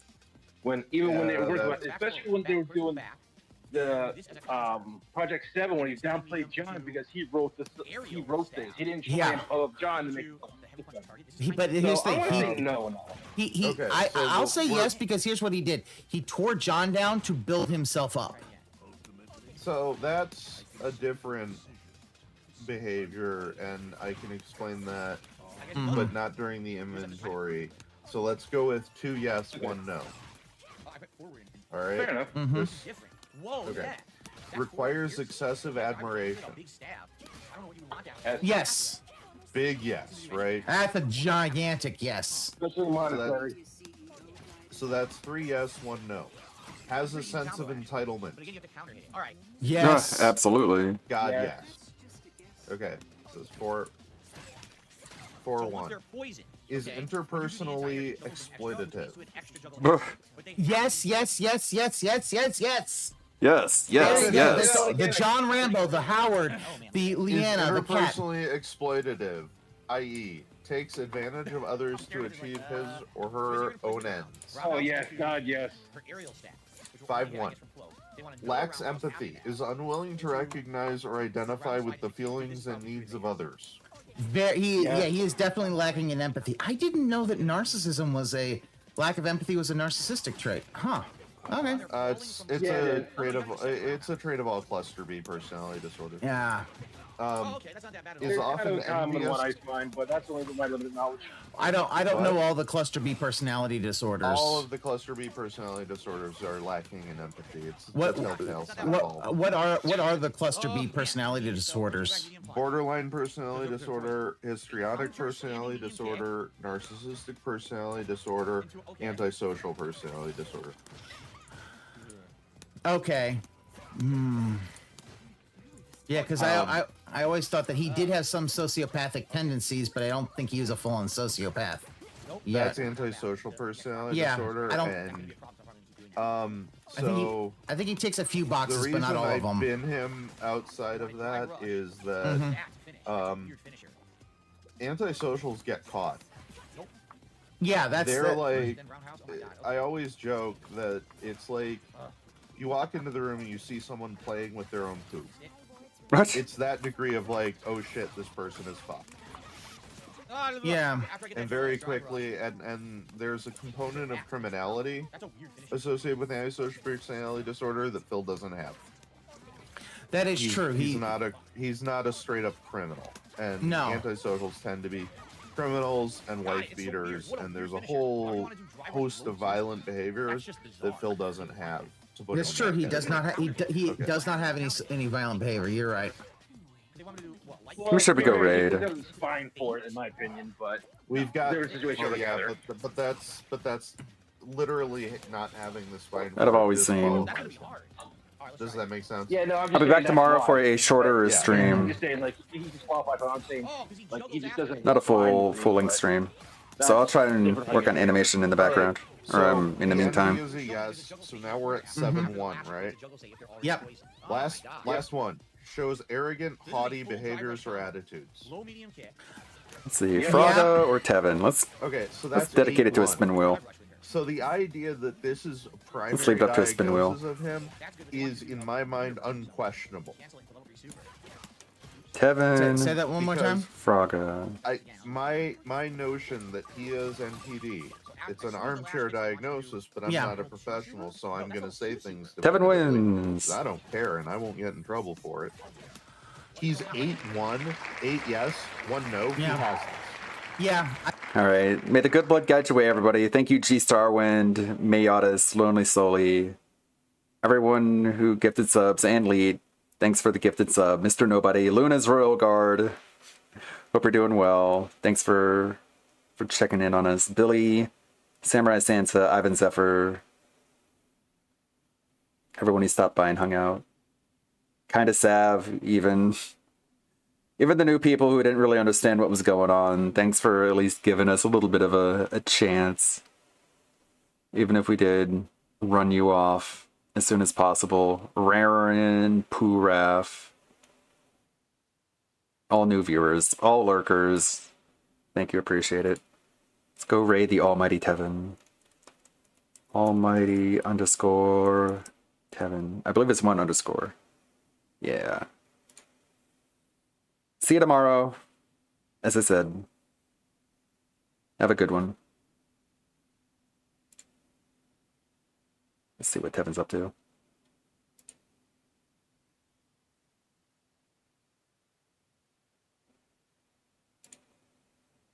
That's good, and then you put down poison, and now they're in the corner with poison. You try to trap them in the corner. All right, I think we should try some stuff. So I would say low, medium, stand, medium, drive, rest, cancel. I thought we already tried stuff. Roundhouse, drive, rest, cancel. But something we didn't try is the LWO raid.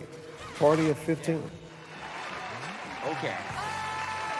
Extended life of listen to Crouching Medium Punch. Uncle Dry Rush.